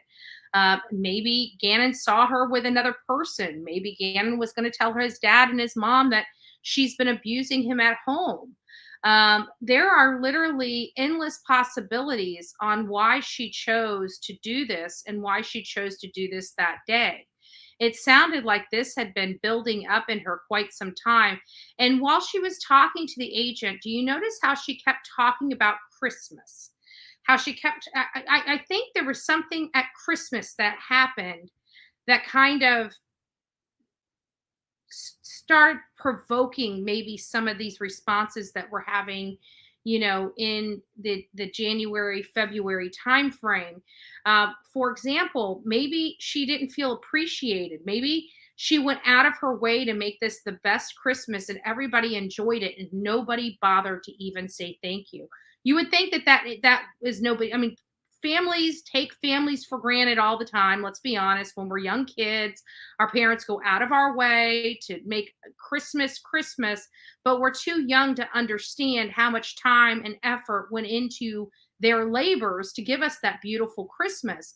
And maybe sometimes, they were probably jumping on their dad, telling their dad thank you. And maybe nobody even bothered telling her thank you. But there was something about this Christmas because she brought it up several times about how she really went out of her way to make this a special time. And even in the conversation with Albert, and he was trying to find a special time, he wanted to go back to the Christmas. And she's like, yeah, but I had to do everything, and he's like, well, I'm just talking about how, it was a great time for the entire family. And she just kept going back to the me, right?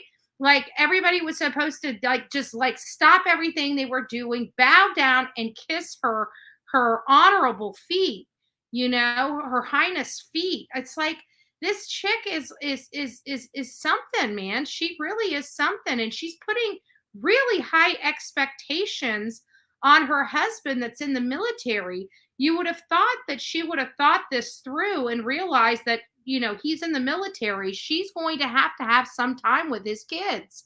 Maybe she didn't realize that he was going to be getting custody of the kids. Maybe in her mind, she was playing her odds when he was saying he wanted to go for custody. I was like, yeah, let's go for custody, knowing that, 90% of women retain full custody of the kids. Maybe she really wasn't wanting the kids to come, because it seems like even when she was talking to him, I mean, there was one of the conversations that said, I just want our family back. I want you back. With your daughter and Lena. And I'm thinking, Lena is his daughter. She's got this distorted view of family or this distorted view that his biological children are supposed to mean less to him than her biological children.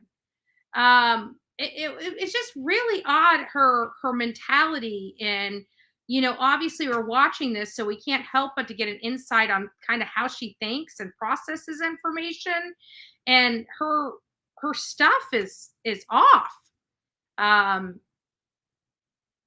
Even with the FBI agent, she wants to be in control. She's trying to let them know, I know how you think, and I know you're going to do this, and you're going to say this, and already predetermining what is going to happen. Mind you, still never once trying to help Gannon.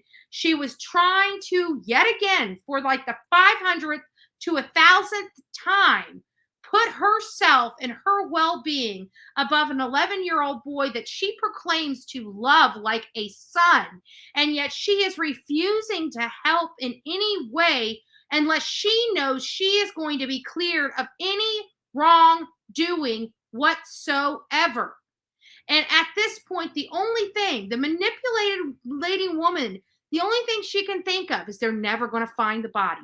They're never going to find the body. And kept flaunting that. She flaunted that at the FBI agent, saying, oh, yeah, well, if I did it, where's the body? You guys marked all of my travels. You've looked at all the places I've went to, and you've never found the body. Obviously, if I did it, you would have found the body by now, right? So she was trying to hold on to this thing about how she was so much smarter because she just didn't think they were going to find him in Florida. And that was pretty hard to do, is that she dumps him literally a few blocks from her hotel room. Like, that was the best she could do. And I honestly believe that trip over to Texas, I think she was trying to find a place to dump his body, maybe even looking to see how hard it was to get over the Mexican border, i.e. why she brought up Mexico in one of her stories. But she's gone so many stories and wild, like literally wild accusations. The last one, she's been blaming it on her being Ard and taking her as a hostage, and the person being in the house when they first initially got there to do the search, and this guy that's holding her captive just so happens to let her call police to report her stepson missing, as long as she reports him as a runaway, right? And then we find out that Al never told her to move out of the home. She used the excuse that Gannon's mom was coming there and staying there because Gannon's mom is missing a son, and they're all supposed to be, as a family, looking for him. And what does she do? She packs up her stuff and takes her daughter and leaves, and then blames Albert for what? Trying to find his son. And then says all these god-awful things about Gannon's mother, whether true or not true. She's there trying to find out what happened to her son. No matter how horrible of a mom she may have been, I'm not going to allege one way or another. I'm just making the statement that Leticia stated to Al about how she's on drugs and a H and a P and all these different words that she described Gannon's mother, because she was over at the house, her house, with Leticia or with Al, wanting to find out information about her son. Where the hell is she supposed to stay? It's unbelievable. Mr. Gruesing back up while they're coming in. Unbelievable. Yep. Co-host rights. Oh, that's what was going on. Yeah, she couldn't. I told her I said that's okay. Yeah. Not a problem. Hey, Mr. Allen, Yes, if sir. we could stop 10 till. 10 till? Sure. 10 till 5, something like that. Yeah.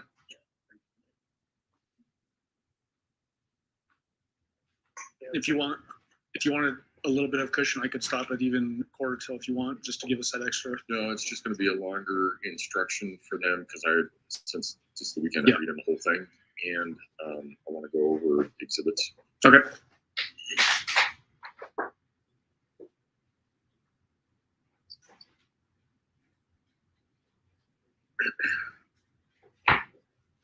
That has been a constant problem, hasn't it? What's that? It's okay. It's just that. Right. No, but I mean, it just is. Is it just happened to be that way? Yeah, just that when they're transporting. We don't want that's what that's. It's because it did itself one time. Okay. I thought, I can. All rise for the jury, please. So it's just an extra step.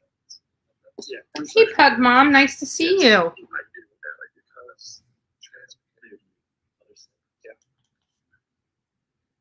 Oh, it's been so good.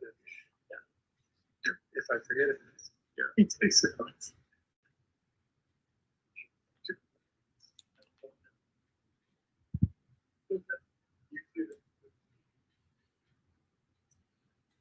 Thank you. You may all be seated. Recall 20 CR 1358, People versus Leticia Stauch. Record should reflect return to the courtroom. Mr. Allen. Thank you, Aaron. We'll just need the screens turned back on again. Thank you, Judge. In that last section, and also in the section where the other DA was in the room, appears that defendant used misdirection again. Thank you, I am Team Summer. This whole thing. Yes, and she was very effective at doing it when we brought the district attorney in, and she couldn't promise Leticia something. That was yet just another obstacle that we had to overcome to get to the questions we were asking. Similar to the idea that if she would put conditions out there that maybe even be difficult for you to meet. Yeah, the witness protection, the DEA involving other federal agencies. You know, she had a very organized way of thinking about how I might not be able to do the things she's asking, and thus she might not have to answer the questions. When the misdirection would be employed by the defendant, was it around specific points of interest in the story of what happened to Gannon? Yes. Such as what? Well, right now we were trying to figure out who had him to get the identity of that. That was where we were focused. And then instead of giving a name, she would give conditions. But looking back at the phone calls, she would do the same thing with Al. It was a condition of their relationship status first before she would give a location of Gannon. Do you remember her making a statement right after what we just watched where she says, "I'm not the one"? Yes. And you then go through a description of extradition to Colorado and being in jail. Yes. Okay. We're going to play that next, and that starts at 3 hours, 1 minute, 41 seconds through 3 hours, 3 minutes, and 33 seconds. We'll just play it directly from here, actually, because it's only 6 seconds later. And most of these happen. They happen in the house with parents who love their kids. I get what you're saying. Okay. I understand. I appreciate what you're saying. I appreciate all the work and time, dedication you put into all of these things to have this. But I am not the one. But then if you're not the one, you're going, so do you know what happens from here? What? You go to a local holding cell. Okay. They hold you for 24 to 2 weeks until you get extradited back to Colorado. Okay. You're in jail, Leticia. And unless you tell me that somebody else did this, you're the only one that did it. No, I didn't do it.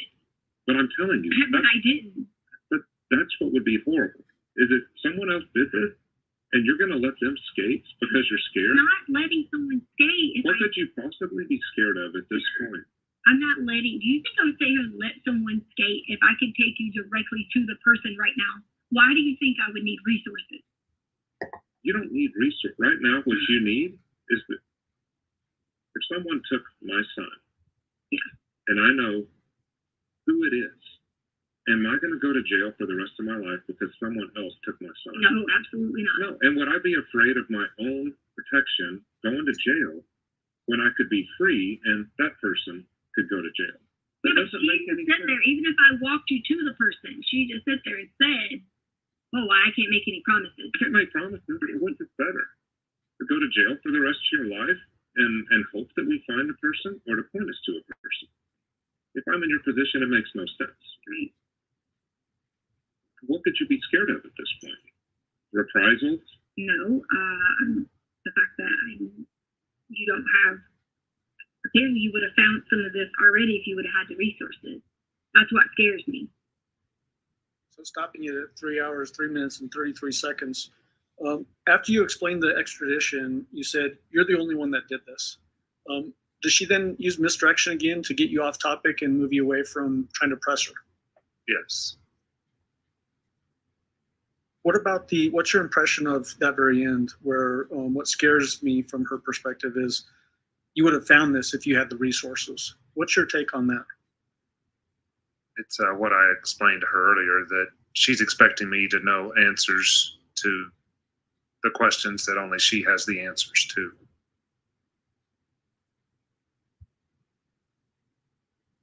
Is she also, in a sense, challenging whether you even have the ability as an FBI agency to provide her the things that she's putting down as conditions? Yes. Did you confront her by saying right after this, her story makes no sense? I did. So I'm going to jump to that section. It's 3 hours, 3 minutes, and 49 seconds. And it goes through 3 hours, 4 minutes, and 59 seconds. So your story makes no sense. And what it goes back to now is that you can't take responsibility for what happened to Gannon. I didn't do anything to Gannon. You can't insert someone else in here unless you're going to tell me who it is. Okay, I didn't do anything to Gannon. That's fine. But then you would tell me who it is if you I if it's didn't someone do else. anything to Gannon. Did he do it to himself? Okay. I didn't do anything to I'm Gannon. not asking if you did. I'm asking did Gannon do it to himself? Do what to himself? The head injury, the neck injury, whatever that was that caused that pool of blood down by the bottom of its bed. You know that the sheets and all that stuff, the blood seeps down in. And what now? The blood seeps down that through that corner. Sheets? Through the sheets into the mattress. I have no idea what you're even talking about. You cleaned it up off the wall. So wait. There's, you know where the head of his bed was. I don't know anything about blood and sheets, okay? I did not take any sheets and clean them. You told Al on the wall.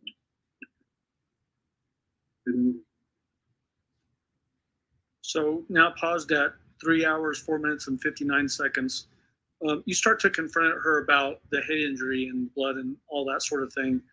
Did she use misdirection there again, directing away from the head injury? Yes. What was significant about that to you? By this point, none of my questioning was effective with her. So every time we would go to one of these and she would misdirect, the significance just was that I was going to have to change course yet again. Again, was this happening as you're trying to dive into what actually happened to Gannon, but then she diverts over to the sheets? Yes. What's happening here where someone's come in and said something to you and then you're getting up to leave? So Leticia had requested to talk to me off camera, and the police department could not turn the camera off, so they had decided to get us a separate room, and myself and Special Agent Cohen were going to speak with Leticia off camera in this other room. And so is there a period of time where the room is just empty while you're off with the defendant in some other room? Yes. Okay. So we're going to talk about that. And so I'm going to play it until both of you are out of the room, and then we'll pause it again. Okay.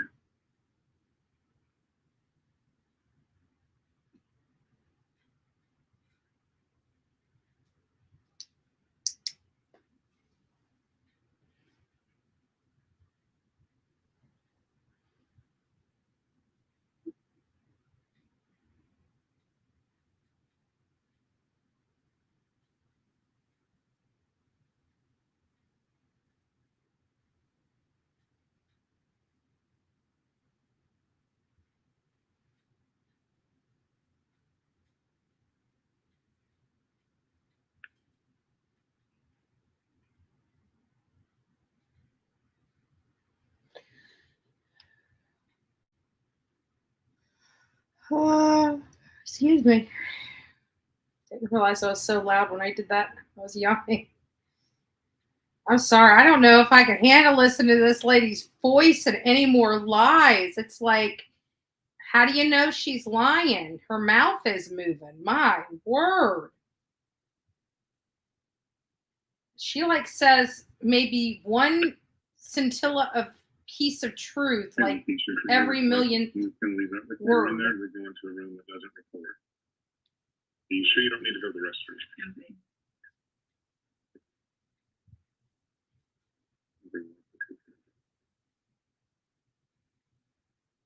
You need anything to eat? Pick your water with you just in case.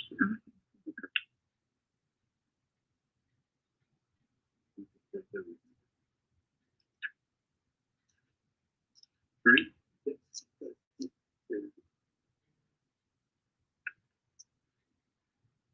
So before we get into this off-camera discussion that you had with the defendant, that little portion where she was inside the room by just herself, did you see anything in there that caused you concern as to her mental faculties? No. Did she appear to be acting normal to you? Yes. Okay. This off-camera discussion, let's talk about first just the process that was undertaken here. Who was involved with it, first of all? Well, Myrtle Beach arranged for us to have another room to talk with her in. I believe chairs were already put out. It was a lot bigger room than this one, from what I recall. And myself, I introduced, or I guess Special Agent Cohen introduced himself, and we just sat in the middle of the room to see what she had to say. And when you say Special Agent Cohen, you're talking about the guy sitting here?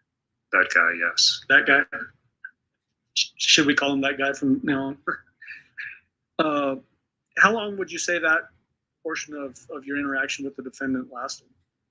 I recall about 30 or 40 minutes, maybe. Was she talking to you in that room much the same way we've been seeing in this recorded interview? Yes.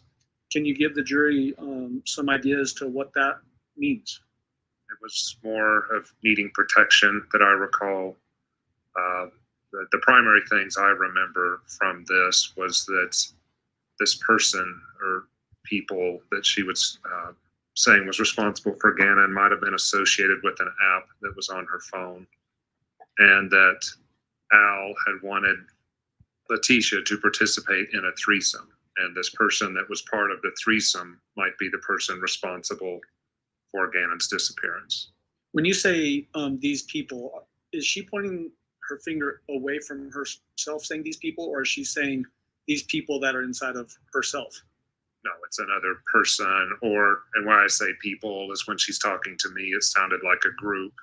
So I'm leaving that just kind of open, but she was referring to this threesome as like it was another female who was involved, that if we find who's in this app, we might find the person who abducted Gannon. When you're saying app, you're talking about, was she saying an app on a phone? That's correct. Okay. And when we're talking about these other people, just to be very clear, she's not, well, is she saying that these other personalities that are inside of her own self, other persons or personalities? No. Okay. Did she describe in that portion of your interview, this off camera, a different way in which Gannon suffered a head injury? Yes. What was that? I believe it was the pushing the beds together. Okay. Did she describe that as occurring on Saturday night? So that would be January 25th. Yes. Do you remember her giving you any description as to her looking at and assessing that injury? Yes. Leticia said she looked at the injury, assessed it, and said it wasn't very egregious. Did she include specifically that it didn't even need stitches? Yes. Did she give a description as to where on the head that injury occurred? I don't recall at this point. Okay. If you saw your report, would that refresh your memory? Yes. Okay. Hold on just a second.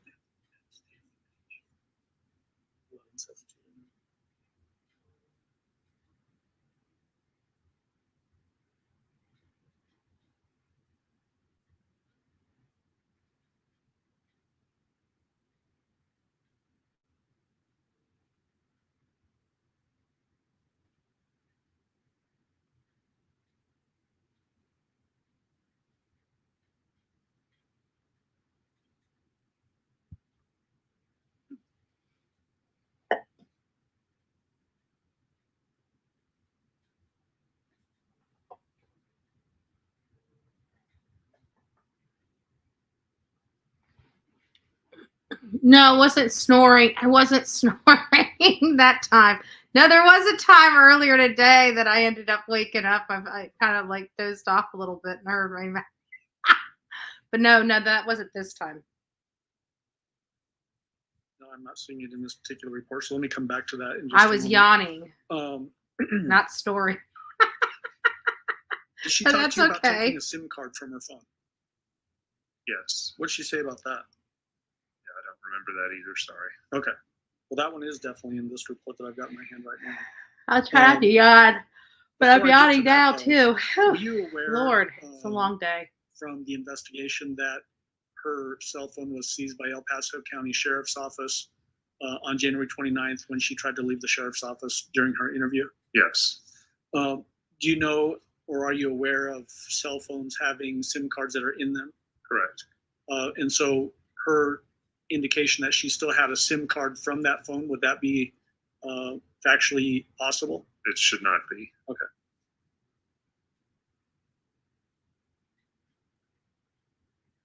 I'm going to show you again. This is 721. I'm sorry, 7219.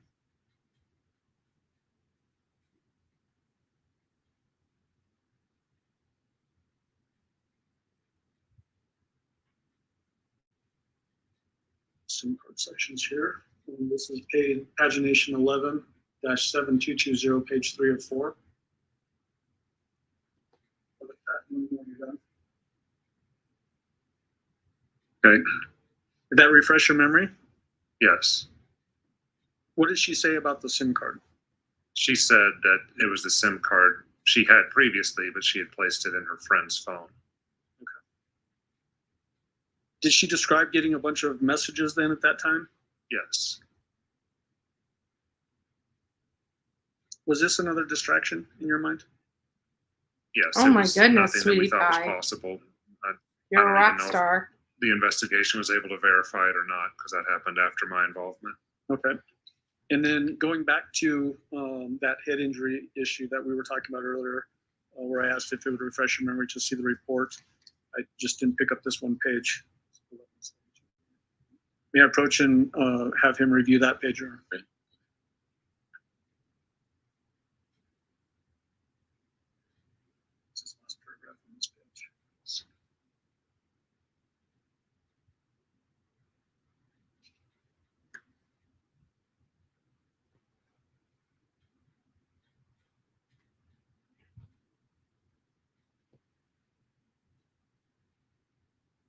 Okay. Did that refresh your memory? It did. Where did she describe that head injury that was caused by pushing the beds together occurring on Gannon's head? She said it was a gash in his left temple. Did she also give a full assessment of other injuries during this portion? No. Okay.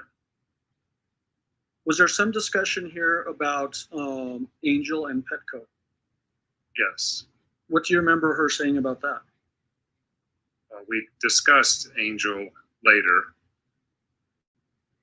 back on camera, but I remember Angel coming up as a result of this app and the threesome that happened, as Angel was a female who may have been involved in Gannon's disappearance. And this Angel is potentially the one that the defendant was suggesting might have been contacted for the threesome issue? Correct.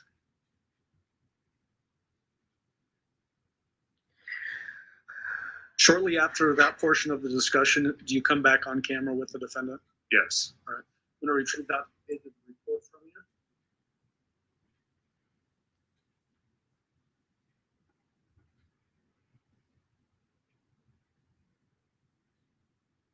you. And jump to the next time that you're in the room, which is 3 hours, 13 minutes, and 25 seconds.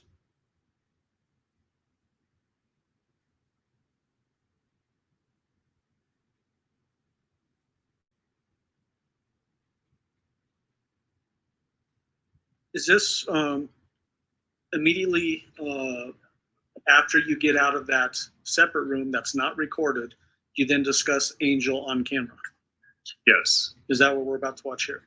Yes. Okay. So I'm going to play 3 hours, 13 minutes, and 25 seconds through 3 hours, 25 minutes, and 41 seconds. Judge, this is about a 12-minute gap of time. So maybe you want Mr. Gruesing to sit down. 12 more minutes. For the district attorneys and stuff, for this protection thing, like Angel, we have to know last name, all that stuff, how you met her. I mean, I know you say that asking how else do we identify Angel? I would say just the child name. Can you describe her? Yeah. What does she look like? She actually Yeah. So where all have you met her? When did she come to your house? Were you saying in September?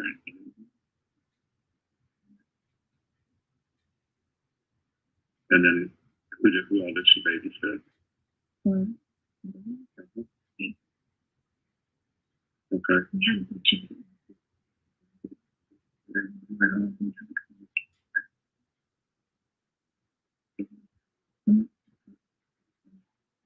Quite a few people that was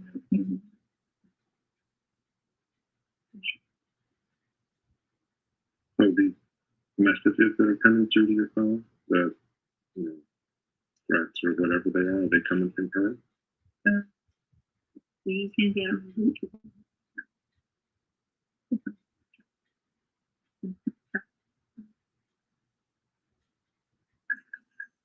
What is your Snapchat name? I would need to have the phone. Or do you remember? Did it have her name in it? Was it numbers? I asked for help, but he's not doing that.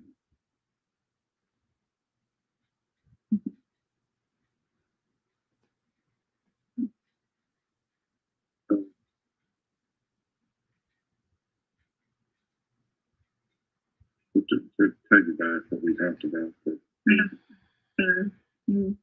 if I'm not going to get any help, I'll just have to get help. I trusted you.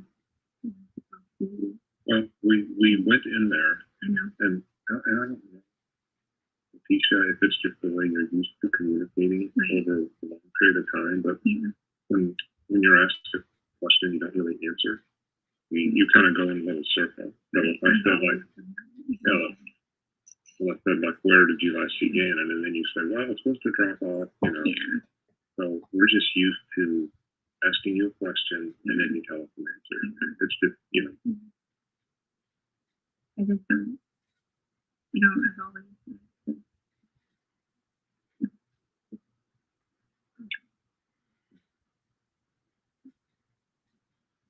So, that's just how you've always done for like the last, 5-10 years. I mean, what's the time? New to my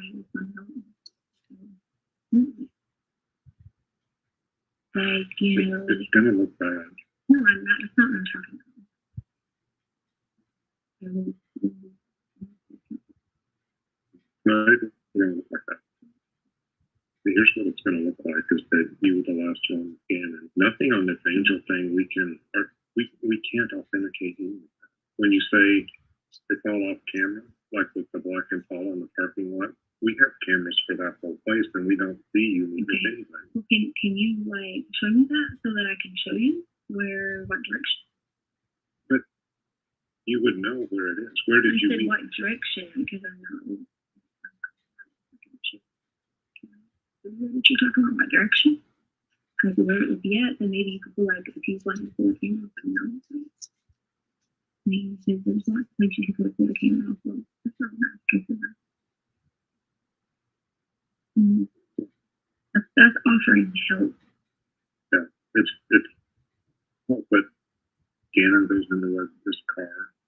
I mean, this is the person that you trust. I do. Right? That's the thing. What am I saying? Angel. So then why would you go home and say that he's here, that he's now, you're leading? I never said he was here now. Well, but he was at the house. Yeah, but do you see where I'm going? Why would you make up that story to law enforcement? That he was going to a friend's house? Because if her nephew was a friend. I mean, I don't understand how that's a problem. Angel's nephew was a friend. Oh, that's right, that they had played together. But did she live in your area? Where did she live?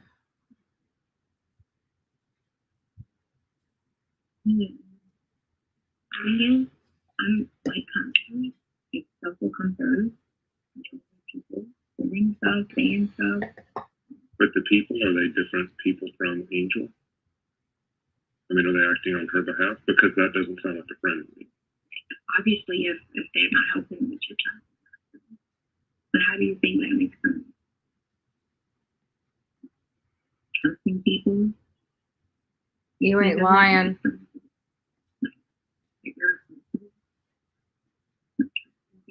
Trusting someone. Do you know who tells the story from here on out? Your story? I asked for help. But do you know who tells the story? How this works out from here?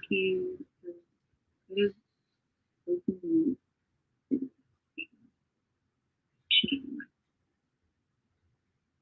there is an Angel, well, just like we found Quincy Brown right away, we can find Angel. But if there's not an Angel, that's the last story you're going to tell law enforcement about Gannon. Sure. Well, but I mean, we'll get your warrants for that freeze thing, whatever else. We'll go interview this Angel, and if it's like what I think Quincy Brown is, then Angel's just going to. I will. Okay. I tried to get you help. When I gave you the wrong information, you tried. But I think I can help you. How is that?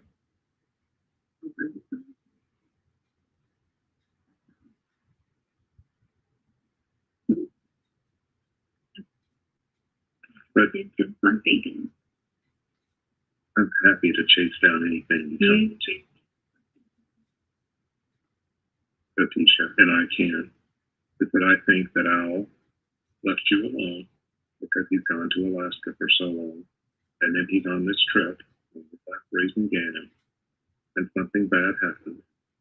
It's your fault or Gannon's, it doesn't really matter. And you panic, and you ask us, was I the person talking for Al? Yes, I was. But I think the closest you came was talking about his head injury, and then because you asked Al, if someone took your son, you would have called. I did call. You should have called the police. Yes, I did. I called the police. Petco, right when he was taken. No, that's not taken. He was supposed to be playing. As soon as he wasn't home, I did. But you were supposed to meet her, what, the next morning? No, I called immediately when it's 6 o'clock. At the time he was supposed to be home, I called the police. I did. And then what did you tell them? You already know what I told them. Yeah, but that doesn't make any sense. Why doesn't? Yes. Because I told you, I have talked to a lot of people that are sitting in the same chair you are right now. And I've seen them, and I'm sorry if it offends you if I say story, but that's the only way you're coping with this right now. Coping? Yes. We all cope. Okay. Sure. We do. I'm not saying you did. I'm just saying that you're unwilling to come to the truth because it's going to be painful. I gave you the truth. I didn't hurt you. That's the truth. So the last truth you want to tell me, You're just not to going make to say sure, anything else, sir. is the Angel story. I'm not going to say anything else, sir, because you didn't help me. I will help you if you will tell me one concrete way to find Gannon. Okay. Leticia. You're not trying to help me. Yes, I am. You're not trying to help me. You can be a hero here. You can. I'm far from a hero. But you can because be. I'm a parent. You're a parent. Do not hurt a child. You're a parent who was left behind to deal with his stepson and stepkid. What? No, it's a problem when something like this happens. I've got a problem to take care of our children. Then what happened? That's not a problem. That's not a problem at all. Like for you to say that to someone, it's hurtful. That's what's hurtful. It's not a problem to take care of children. It's not a problem to take care of children, but bad things happen in the house all the time. No. Yes. No. I mean, Dawn. No. Do you want me to walk through where all the blood was, or do you know it already? I don't. I know for a fact that I did not hurt him. How does the bottom of your shoe have Gannon's blood? I can live with that and know if God knows I did not hurt Gannon, then I'm okay. Well, you can convince yourself of that all day. Okay. But, sir, that's not helping me, sir. But is there a way for me to help you? Even if you're trying to convince yourself it didn't happen, is there some way for you to say through a third party? I don't know what else to tell you, but I did not hurt him. Did not. Then you won't tell me who did. Would not. Well, that blood will not be in the house if Angel just I would. met him in Petco. Like that's far beyond what you're even talking about. What is far beyond? There's like many of times we've had blood in our house. Do you remember the spray that was on the wall? I mean, goodness gracious. I've seen the markers from the spray. The spray went from the bed all the way up here. Well, you had to clean it up. Smear? No, it's not a smear. Whatever. It's a spray. All right, sir. I don't know what you're talking about. Spray. I don't know what that means. I don't know anything about that. Well, it comes from aspirated. You're going to hear all this anyway, so I'll tell you. It comes from aspirated blood. Okay. You know what that means? No. It means that he didn't accidentally do it. Okay. That's what we were waiting on for the warrants, because somebody struck Gannon in the bed. But no. If someone struck Gannon in the bed, thank God we were all drugged then. If that's what you're saying happened. Thank God we were all drugged. Well, then can you tell me how that blood got on the wall? Sir. That's Gannon's blood on the wall. Okay, well, I guess, sir, if you think you have all the answers, then You're making me guess. I'm not. You've got the answers. I'm not haven't making you? you this, sir. I'm going to be respectful to you What because you said. you offered to help me. You didn't help me, so I'm just going to sit here.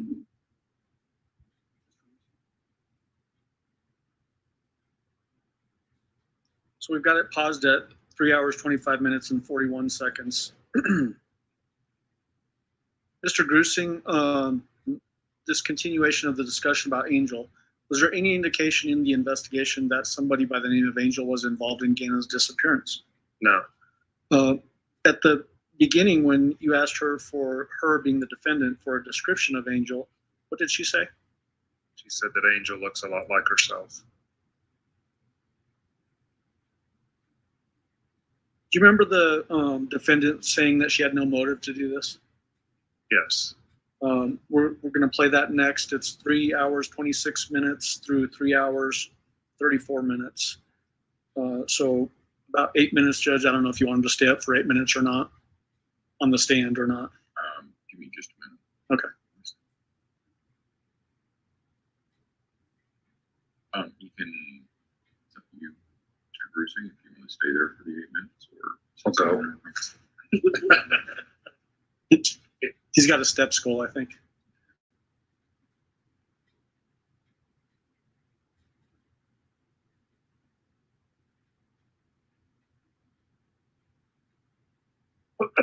I've got it at 3 hours, 26 minutes, and 0 seconds.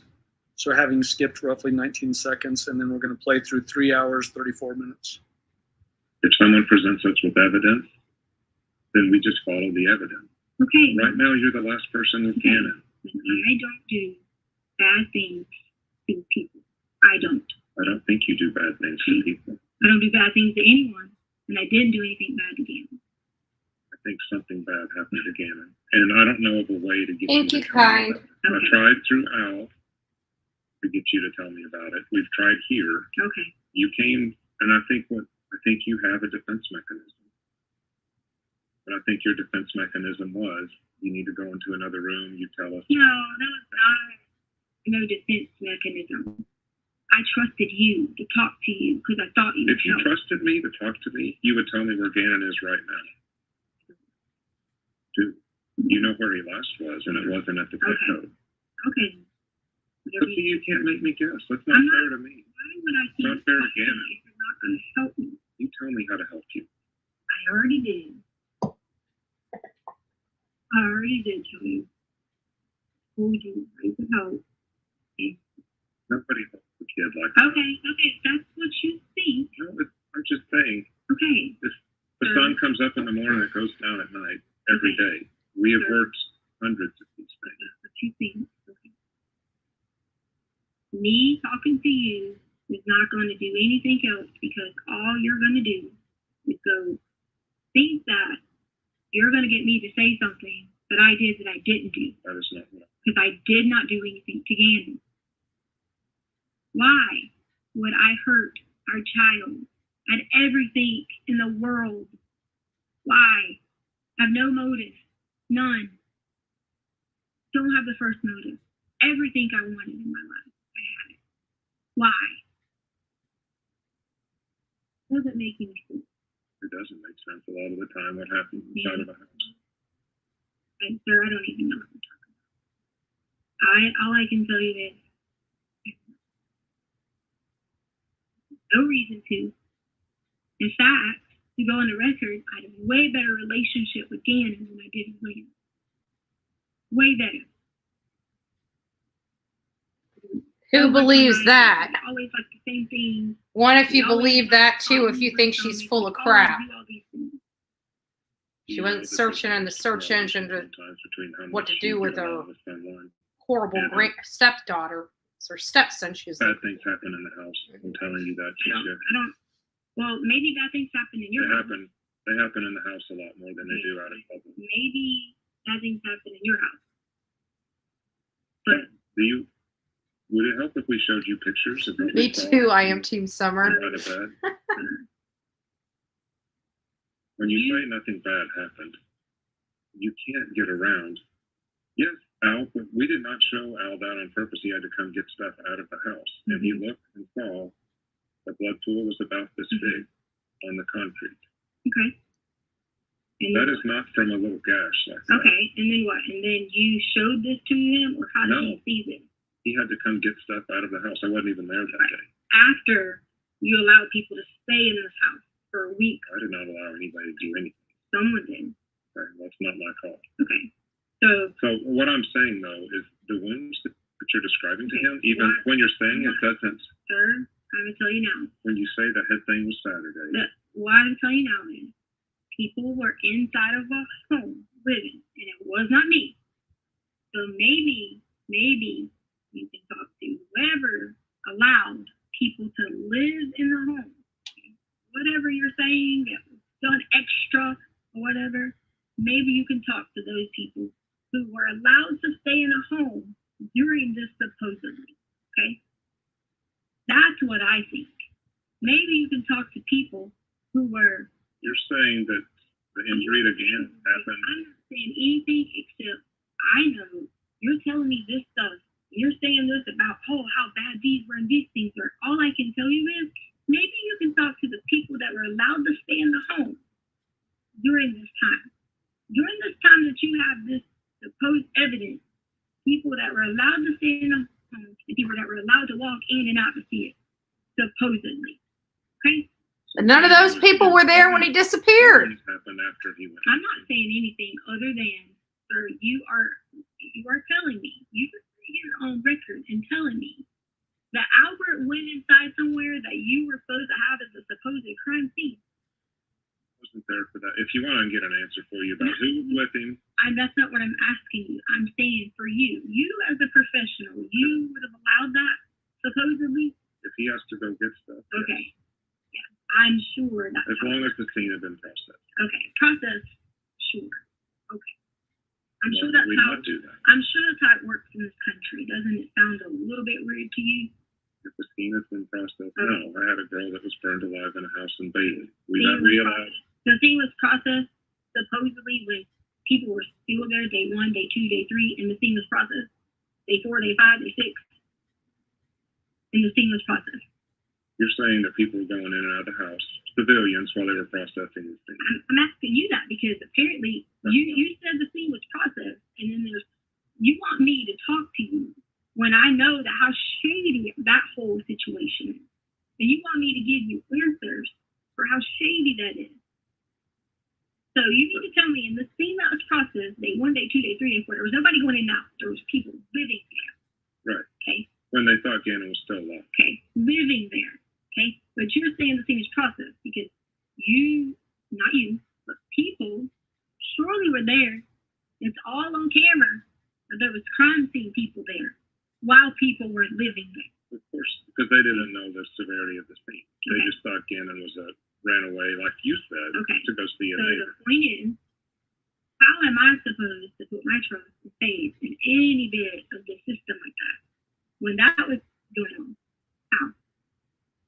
So you're trying to put faith in the system. Or you No, I'm talking to you. I'm talking to you. I'm saying if you would have told police the very first night that he was taken forcibly, everything would have been different. That's not forcibly. Okay, I said exactly what I said, which was he didn't come back at 6 o'clock. If you would have said other people have him and they should not have him, it would have been different. You controlled the way that law enforcement responded.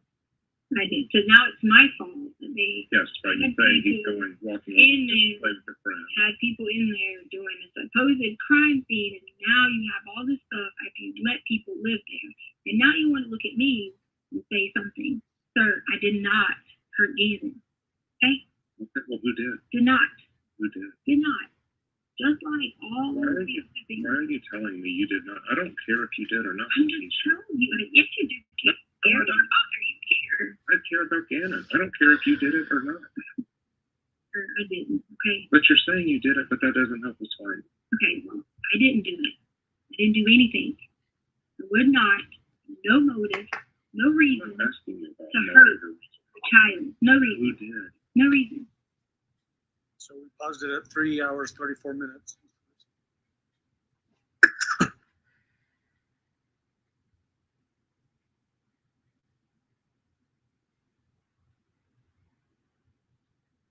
Mr. Grusing, at the beginning you talked to or made a statement about a defense mechanism going into the other room. What was the purpose of you saying that? Well, defense mechanism or misdirection. I was trying to, hone in on what happened that day, and neither I nor Special Agent Bowen found her story about Angel to be credible.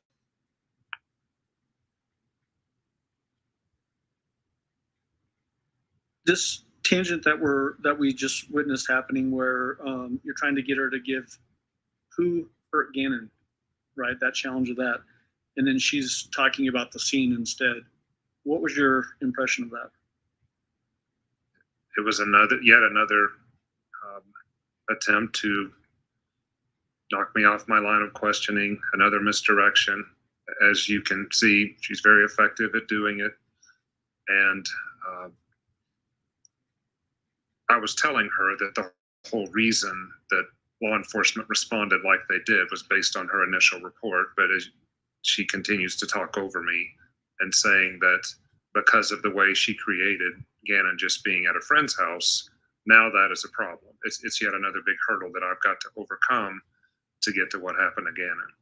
In that last clip that we played where it's the discussion about Angel, in some respects, did she actually revert back to Gannon is with a friend and didn't come home on time? Yes. So reverting back to the very original story that she told the police on January 27th. Right. That statement that she makes in this particular portion, she likes Gannon way more than Lena. Remember that? Yes.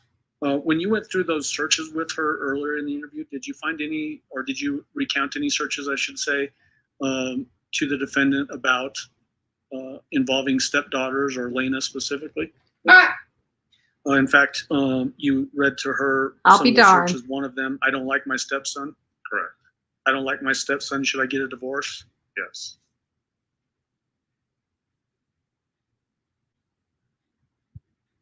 Did you ask her after this portion of the discussion about Quincy and Eduardo and the mountains?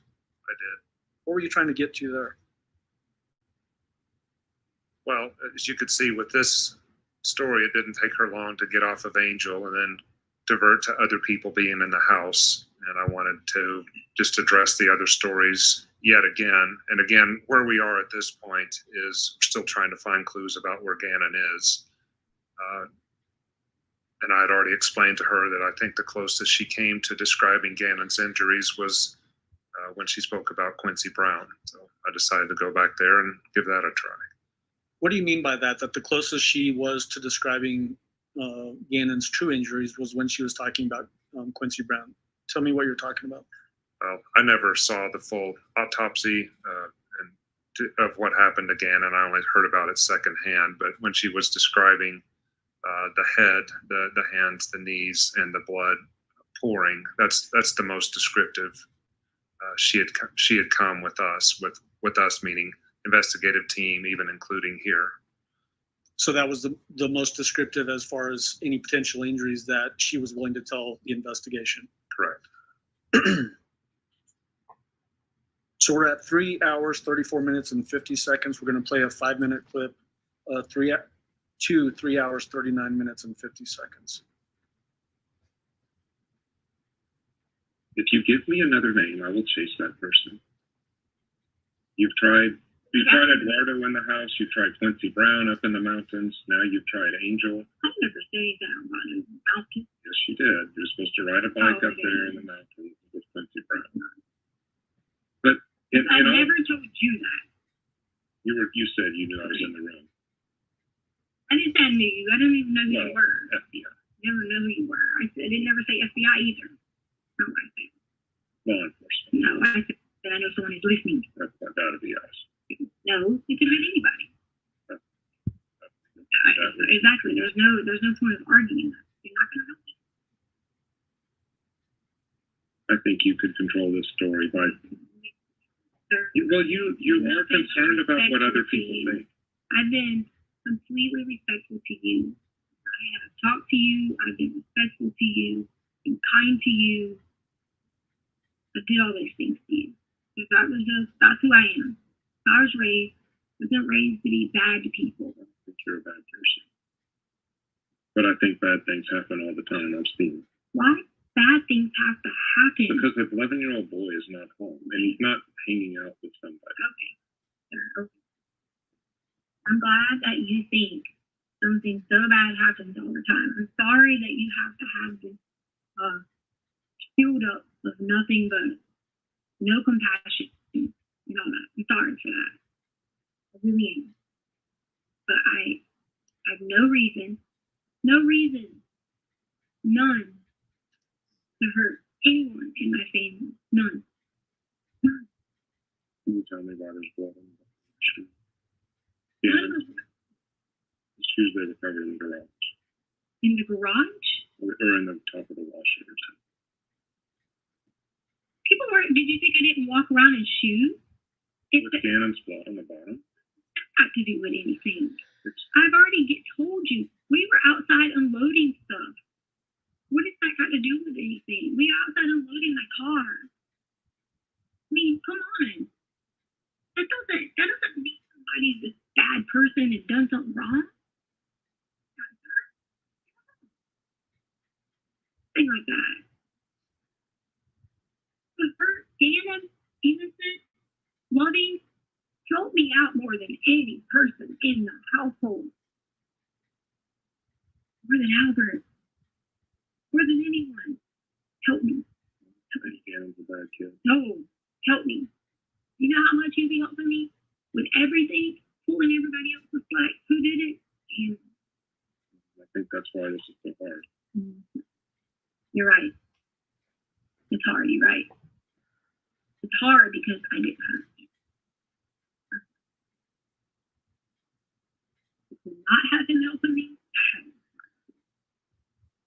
very hard. The good news is that it's always time right for it now, to be over, guys. I sitting know it's been down, a really long day. Gannon knowing the situation, you know what Gannon would do? He would wait on me anything I would ask him just to make sure I was okay. Anything. Oh, he would. Before even Albert would even do it.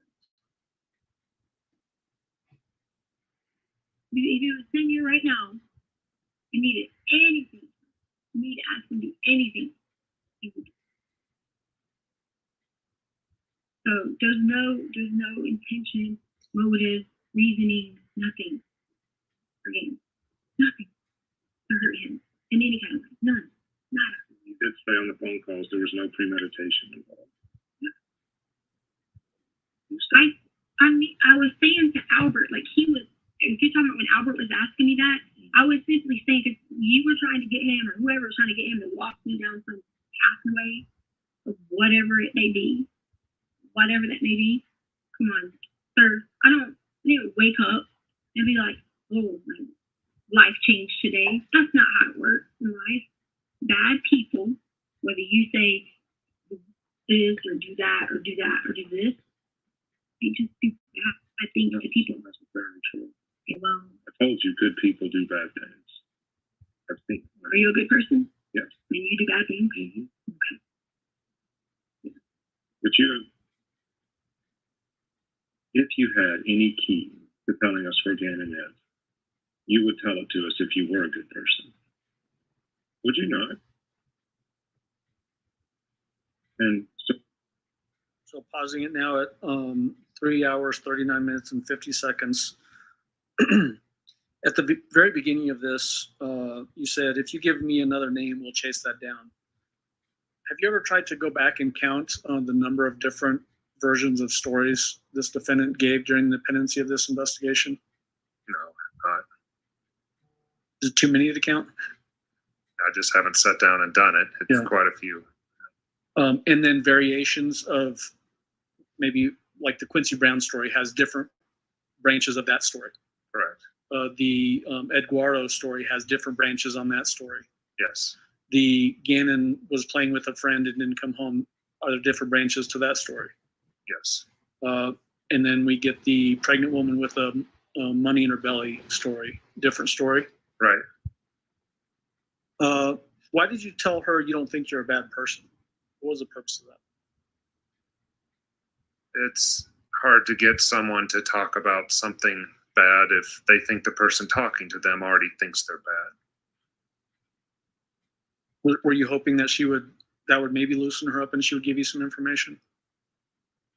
Well, and yeah, I think she did not intend for this, whatever the awful thing was that happened to Gannon, to happen. That's what you were trying to get her to believe you were thinking? Yes. Okay. Were you actually thinking that? Yeah, I didn't know how all this started. As far as I was only taking my role in this investigation, I was not the case agent. My role was just to speak with Leticia, take in as many facts as I could for these interviews. And so I was taking in what she was saying, and she was putting it back again to me with a foot injury on Saturday and now a head injury on Saturday. So we've got a progression of things happening. And I was just gathering from her what I can and passing it on to the investigative team. When you said those things, you obviously didn't have Gannon's body had not been recovered yet. That's correct. Hadn't heard anything about an autopsy and the number of injuries that he had suffered. Yes. Okay. Do you remember asking her right after this clip that we just saw about where did you last see Gannon? Yes. Why did you want to go down that path? In my experience, especially if you have a close relationship with someone who has disappeared, you are clearly able to articulate the last time that you saw that person. And so far in the phone calls with Al and even with my time, she has not said what that very last sighting of him was. Okay, and we're going to jump to that section now. 3 hours, 40 minutes, and 59 seconds. And we're going to play it through 3 hours, 45 minutes, and 5 seconds. Your argument isn't going to work, Leticia. Argument about what? Your argument that somebody took him. You're not going to be able to tell that story. Okay. If you help us today find out where Gannon is, if you can, because I have 100% confidence that you can tell me exactly where you last left Gannon. Okay. Now you're accusing me. I'm just telling you what the research shows, what our investigation shows. Then listen. It will look much better. I didn't do anything. So what do you want me to look better at? I didn't do anything. Are you going to tell me right now that the last place you saw Gannon is really him getting into an Sir, I'm not going to say anything because you're not trying to help me. Finding Gannon will help you. Oh, yeah, I know. Don't you think that? Then tell me. Don't you think that? Don't you I know it. really don't think that? So tell me where he is and let me help you. I don't know where he is. Where did you last see him? I'm not, sir. I'm not. You proved that you were not going to help me. Okay. You did. You proved you were not going to help me. If you tell me where you last saw him, I can help you. I promise you that, Leticia. I don't get it. They heard Gannon. I mean, I don't know how to write that out, say it in 10 different languages. Well, what do you want me to say? You didn't hurt Gannon? Did you kill Gannon? No. No. Did you put Gannon somewhere? No. You didn't put him in a dumpster. Dumpster? What? Maybe that's more than me. Because we've been tracking your car, we've been tracking, even when your phone is off, it can be tracked. Good, sir. I'm glad. And so we've been going through dumpsters all through. Is Gannon in a dumpster? Sir, you can go through Just please. whatever you That would save us. Sir, that would save us I didn't do hundreds of days. Just tell me if he's in a dumpster. anything. That's fine. But will you tell me if he's in a dumpster? If I didn't do anything to him, how am I answering that question for you? Whether it's Angel or I'm whoever else. asking a question for you. Really? You ask them that? Because we want to find him, I would not ask you that question I if didn't it wouldn't help us do find him. anything to you. Nothing. Didn't hurt, harm, kill, nothing. Again. Did not. Would not. Where's the last place you saw him? Sir, you've already asked me. But that's an easy question. The last place you saw Gannon, which can really help us find him. Why would you not say that? If you had nothing Because I've already tried to help you. No, but if you had nothing to do, if you did not hurt, harm, anything, why would you not tell me the last place you saw him? Because it's a memory you don't want to look at. Memory? Yes, Really? I would think it's a memory. Okay. Gannon's been missing now for how many days? You know when you last saw him, but you won't tell the one agency that can find him. You already said, you already basically lost my whole ability. That's not a true story. That's worse than Quincy Brown. All right. Okay. What about the pregnant lady with the money in her Okay. stomach? Okay. Leticia, tell me the last place you saw him, and we can find Gannon, and you can, that will help you so much in this case. Oh. Yes, it will. What do you think is going to help you now? If I walk out of here and we haven't got a lead on how to find Gannon, all you've got is the story of the stuff on the wall. You've got the blood. You've got blood all over the house. You've got blood on the bottom of your shoes, and you've got about 7 lies. Okay. If you help us find Gannon, that will help you tremendously. And yet you won't tell me. Why? Yes, I will. So we've got it now paused at the end of that section, 3 hours, 45 minutes, and 5 seconds. Why'd you throw out the dumpster? There had been searches in dumpsters. And at that point, since we had no leads, I was hoping maybe she could at least, I was being truthful there, saying, can you at least narrow our world on what we're searching at this point? Because we didn't have a lead on where Gannon was. You were just trying to get that from her at that particular point. Yes. Do you remember going from that discussion into asking her about any mental health issues that she was dealing with? Yes, I believe I asked her a second time after asking her initially. Right. And so that's what we're going to get into next. And that's at timestamp 3 hours, 50 minutes, and 20 seconds. And it lasts for almost 2 minutes. So it goes to 3 hours, 52 minutes, and 18 seconds.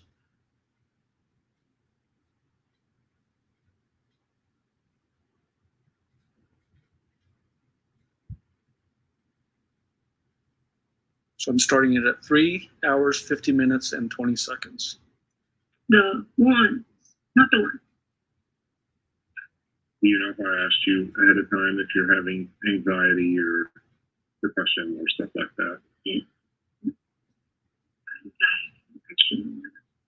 You know, any of those things. Because to be honest with you, it's weird. So have you been, you said Gannon's been seeing counselors. Have you been seeing counselors? Right, about teaching. One time. Maybe she did it too because she was going to give the emotional support animal. Yeah, it was the 2 times. home base. And we talked about not wanting to be in teaching anymore and all that route.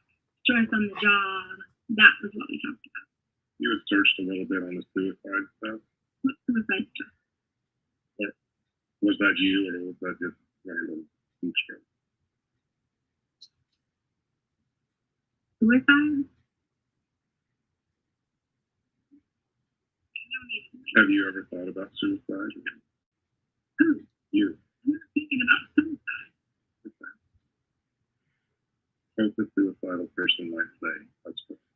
Yeah, because I have someone in my family before that had said that to me, and I've looked up information. That's not you.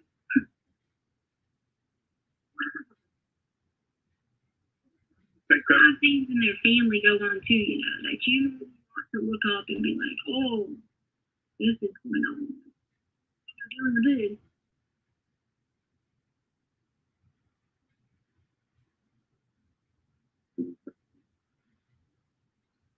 Yeah. Okay.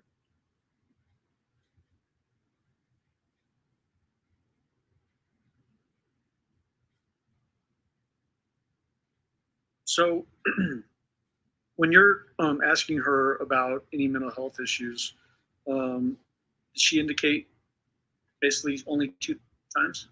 Yes. And what was the reason that she was seeing this counselor?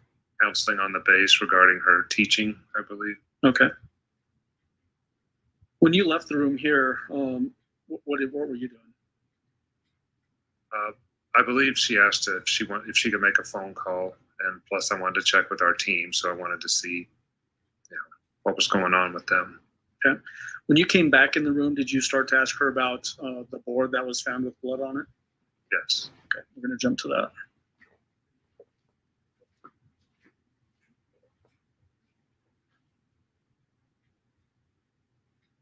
So we're at 3:55 in 0 seconds. That period of time in between, so when we stopped at 3:52:18 till when you're about to come back in the room at 3:55 in 0 seconds, was she just in the room by herself? Yes. Was she acting normal? Yes. Any concerning behavior from her? No. Okay. We're gonna started at 3:55 and go through 4 hours, 6 minutes, and 11 seconds. So a little over 11 minutes. Thank you. At some point, we'll ask you how many steps it takes to get back and forth.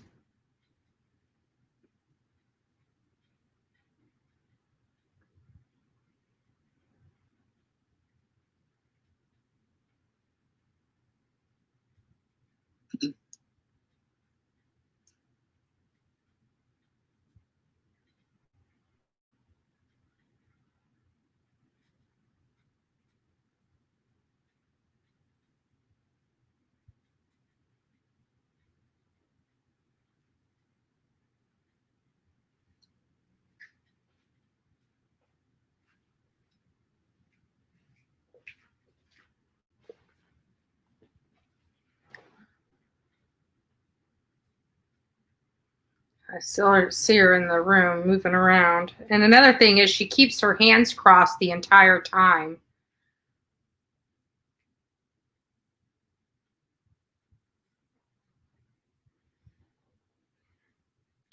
The one thing I noticed about Leticia in these hearings, when something is really damaging to her, she hides her face and puts her head low to the table, like she's trying to conceal herself.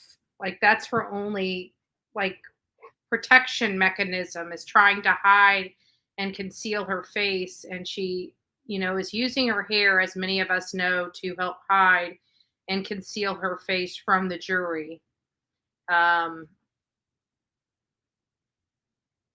every time something, like if something's, not really that damaging, she'll have her head up. She'll seem to be paying attention to her attorneys. But as the day goes on and more damaging evidence comes against her, you start seeing her cover her face more and more.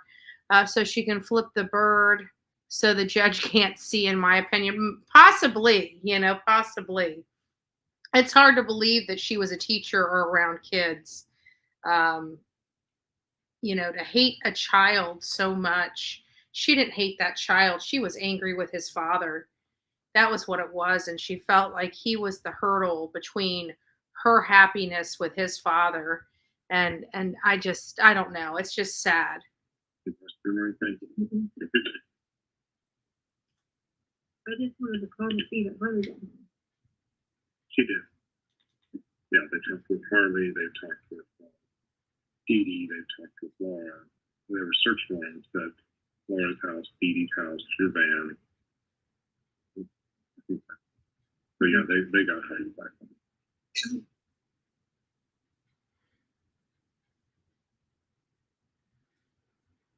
Harley Dee Dee? Yeah, because I told you, I met you out of the car and you said you'd like Dee Dee to be the guardian in between times. Why are you switching things up? I mean, because you stayed there. I'm saying like they're not in trouble, are they? No, neither.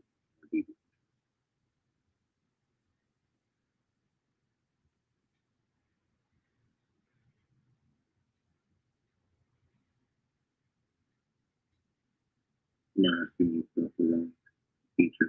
Mm-hmm. I do. And whether you did this or not, it doesn't matter. The reason they asked me is because what happened again. And if I can't get past, if I can't prove a story, whether you tell it to me, Al tells it to me, whether it's El Paso Sheriff's Office, I don't take anything true until I can prove it. With all the evidence that they have, the reason why it took so long is the district attorney wanted to wait and wait and wait till they made sure they could win in the court. And I've done nobody homicide before. They have more on this case than we do on most cases. I don't want you to be the way you can help yourself out of this. Even though it's very you just don't know what you need, so why do you need to keep asking me? Because but if you have what you need, why do you keep asking me? Because our goal is to find Gannon. Our goal is not no remorse. That is the district attorney's job. We're investigators. And like you've just seen, I do a poor job about half the time because I have to guess. Because as much as we try to track you with your cars and your phones and whatever else, there are gaps. We do have, like I told you, the blood in the house. We do have the blood on, we have, do you know about the board that was thrown in the forest? Leticia? I'm sorry for what? The board that has Gannon's blood on it that was thrown in the forest. So all right, so what? You got your DNA on it. Okay. But then how do you explain stuff like that and then turn around and say, but then turn around and say, I don't know. House with Gannon. I was Gannon's main caretaker. I wouldn't be surprised if everything I done didn't involve Gannon. Whatever. But that board was from the house, and then it's up all by Highway 105. Board from the house. I've already explained to you about any kind of stuff that would have been from the foot. I've already told you that, and I don't know what you. But Gannon didn't go through it up. Okay, so now there's someone threw it up there. So now someone threw it up there. Or whatever. How did that board get up there? Sir, now you're going on about board. Leticia, And Albert already called about this board. Because you were there, right? Yes. And the sock and all this stuff, right? Sock had nothing to do with it. Okay. But yeah, he said a sock. But he did say a sock. Right. But the board is true. Sir. The board was right where your T1 was. Pick line. Yeah. Yeah. Because we tracked it. You could have gotten all that from me easily. You just got into the app. It's not a difficult thing. Like. Right. But if you track from where your T1 was and you look at where that board was. Okay. So this is why it's so like backwards. So now my T1, but I was driving a truck.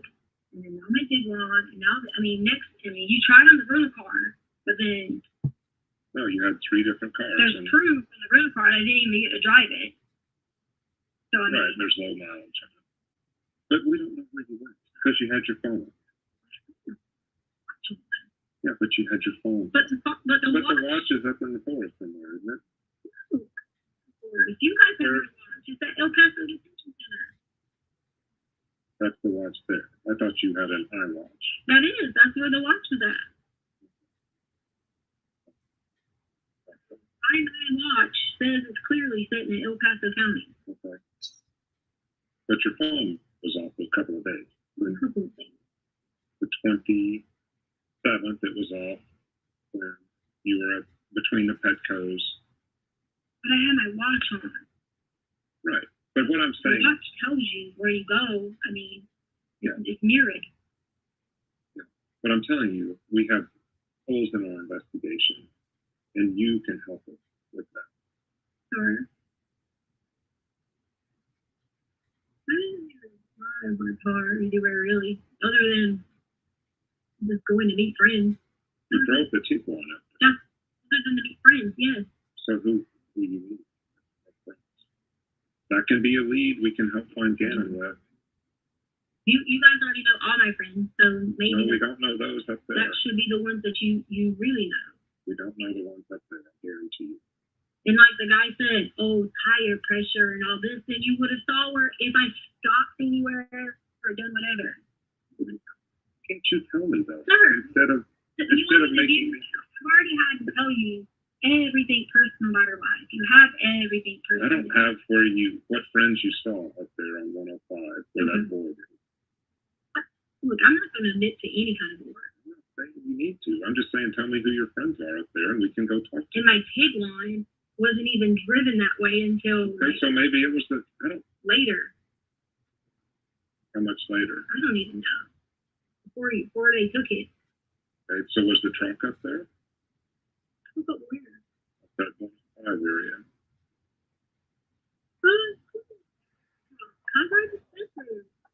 But I was going to Castle already said this. But is that where the board was? It was in the back Sir, of I the don't truck. know where the board was at because I don't know. I really don't know. That's if you're asking me a question that I really don't know. So we have a board up there where you were driving. Okay. With Gannon's blood on it. Okay. With your DNA on it. Okay. So my DNA, which would be what? Skin stuff. Okay. My skin cells, which I lived in the home, if that's what Correct. you're telling me. Yeah. And I've already told you that there was all this wood in the garage. Yeah, but you never told me that you took a piece out of the truck and flung it up there. Put it, just flung it. And again, Leticia, I think you get mad when I say a verb or something, whether you placed it, flung it, dropped it, hit it, I don't know. But all I know is that our FBI evidence response team recovered it. Okay. Did you check everybody else in the house? As far as for their DNA? No, not the DNA to see if they put it there. Because you remember, these are the people that were in the house when I wasn't there. Did you check all them? The people in the house. Yeah, did you check the people in the house? You mean the crime scene people? No, I mean the people that you phrase that because you're like that allowed to stay there when all this stuff you're talking about would have been there. Okay? Correct. Did you check all these people? As far as their DNA? No. Did you check to see if any of them did this? Drove and threw that wood up there? Did you check them? Their GPS, their phone. No. Did you check them? Because that is complete. Doesn't matter. So you mean to tell me you checked Veronica's GPS and her phone? Judge, that's now paused at 4 hours, 6 minutes, and 11 seconds, and it's 4:49. Is this a good place for break? It is, Judge. All right, ladies and gentlemen, we will have our weekend break. Thank God. Sorry. We After will this have week, our we're going to weekend- need it. Easy for me to say. We will have our weekend break. Again, you must not communicate with others or among yourselves about the trial as it is going on. You must not do any independent investigation or research about the case. You must not discuss the case among yourselves in any way during the course of the trial. You may not discuss the case among yourselves until after you have heard all of the evidence and you begin to deliberate on a verdict. That'll be after the closing and instructions and all of that. In fairness, you must keep an open mind throughout the trial, and you should reach your decision only during your deliberations at the end of the trial. Do not permit anyone else to discuss the case with you or near you. If anyone, including one of your fellow jurors, attempts to do so, report that fact immediately. Do not talk with any witnesses or with the defendant or with the attorneys in the case. You cannot talk to them and they cannot talk to you, even casually. You are permitted, however, to explain to family, friends, and employers that you are on a jury and inform them of how long the trial will last. You cannot say anything else about any aspect of your experience until you are released from jury service. Do not communicate about the case with anyone else in any way, including in person, by telephone, cell phone, computer, the internet, or any internet service. This means you must not email, text, instant message, tweet, blog, or post any information about this case or about your experience as a juror on this case on any website, listserv, or chat room, blog, or website. You must not read, review, or accept any communications in any form from anyone regarding this case or cases like this. This applies whether you are here, at home, or anywhere else. Do not read about this case in the newspapers or on the internet, or listen to any radio or television broadcasts about the trial. The law even prohibits you from consulting a dictionary to clarify terms that may be used in this case. With that, have a good weekend. Enjoy the weekend. I don't think it's going to be as nice as it was last weekend, but it's Colorado. Just love it. Embrace it. So we'll see you on Monday morning, 9 o'clock. All rise for the jury, please. Oh. What a long day. What a long week. My word.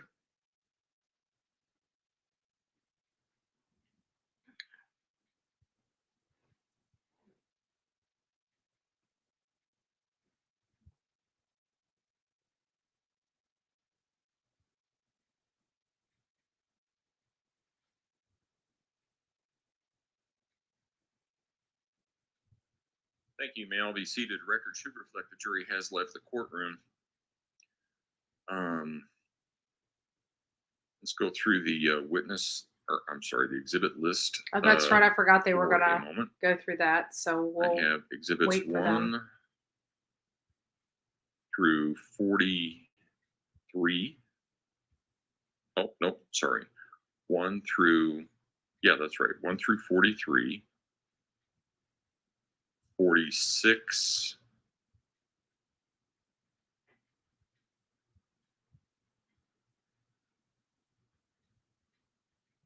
Through 103. 105.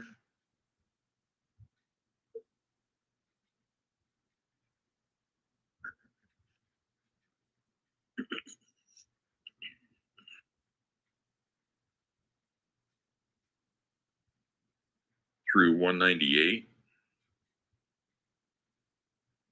201 through 211, 220. Yep. What? I'm sorry. 206 was, no, 206 was, it is in. It was introduced through Mr. Stauch and then was brought in through actually Harley Hunt, I think. So let's go, let's see, 206 to 211, 220, 222 through 224, 226, 27, 28, 230 through 237, 239,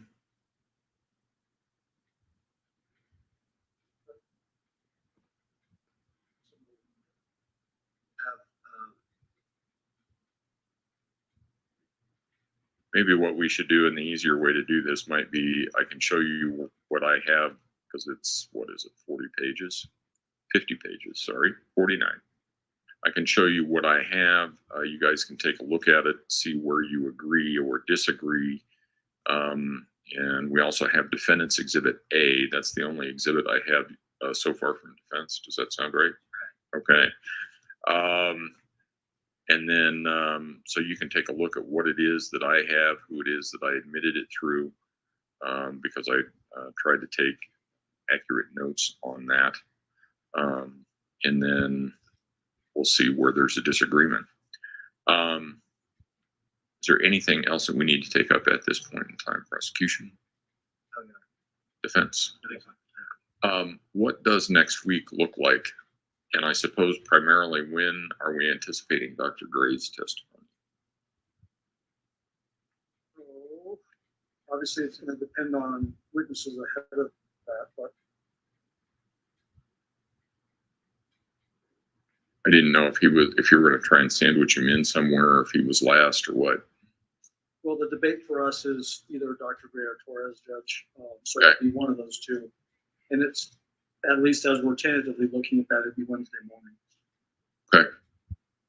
We do have, just so the court's aware, we do have some witnesses that are going to be flying in from the East Coast. 3 of them, as a matter of fact, and that's going to require some massaging of our presentation of these witnesses. Okay. We've also got a witness flying in from Hawaii as well, so that's our agreement. Okay, well, we will work around whatever it is that we need to work around. I was just trying to get some idea then. Okay. All right, well, we'll see everybody on Monday morning then. Okay, thank you. Court will be in recess.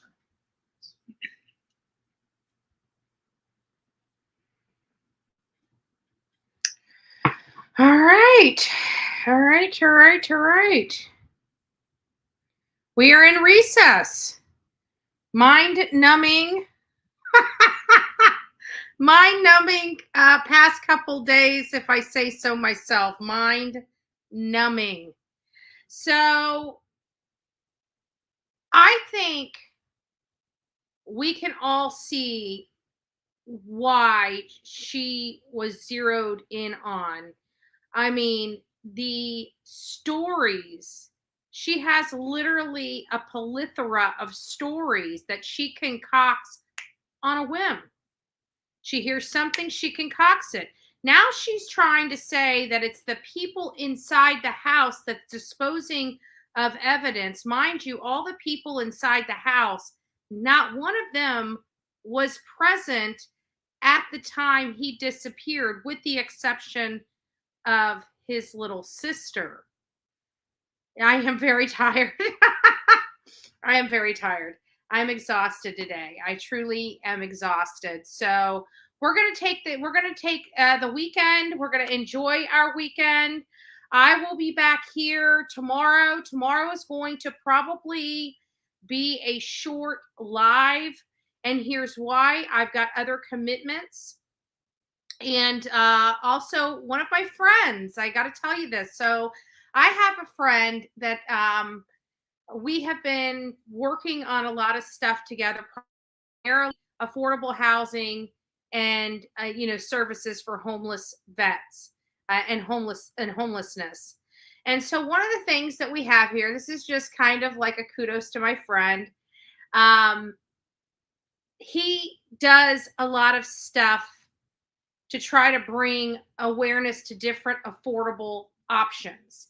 And so our community hasn't necessarily been on track with all the affordable different options available. You know, he got a group together where they were building houses out of the old schoolhouses and churches, you know, the ones up on stilts. Well, they were reconverting those into homes, but because they were reconverting those into homes in an area like a huge field, and then shipping them out once the homes are completed in that field, and they did not have a fixed address, they wouldn't allow those to be permittable here in Manatee County. So all those really beautiful, affordable homes were being shipped out, even though they were being built and customized here in Manatee County.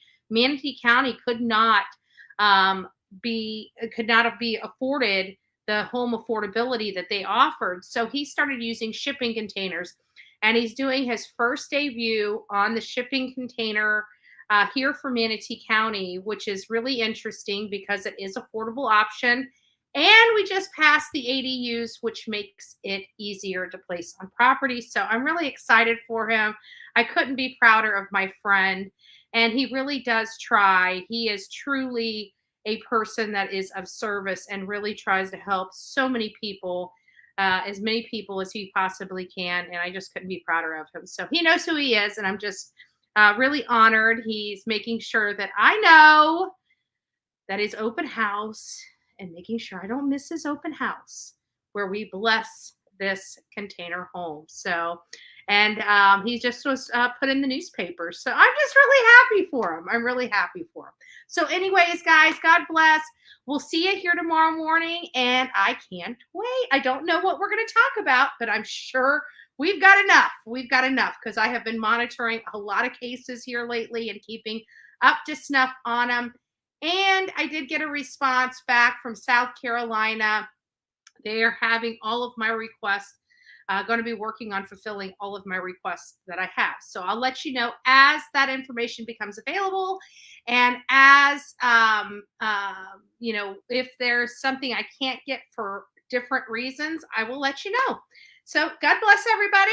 Have a wonderful Friday night. We are almost to the weekend. You're going to wake up tomorrow and it's going to be Saturday. So have a great one.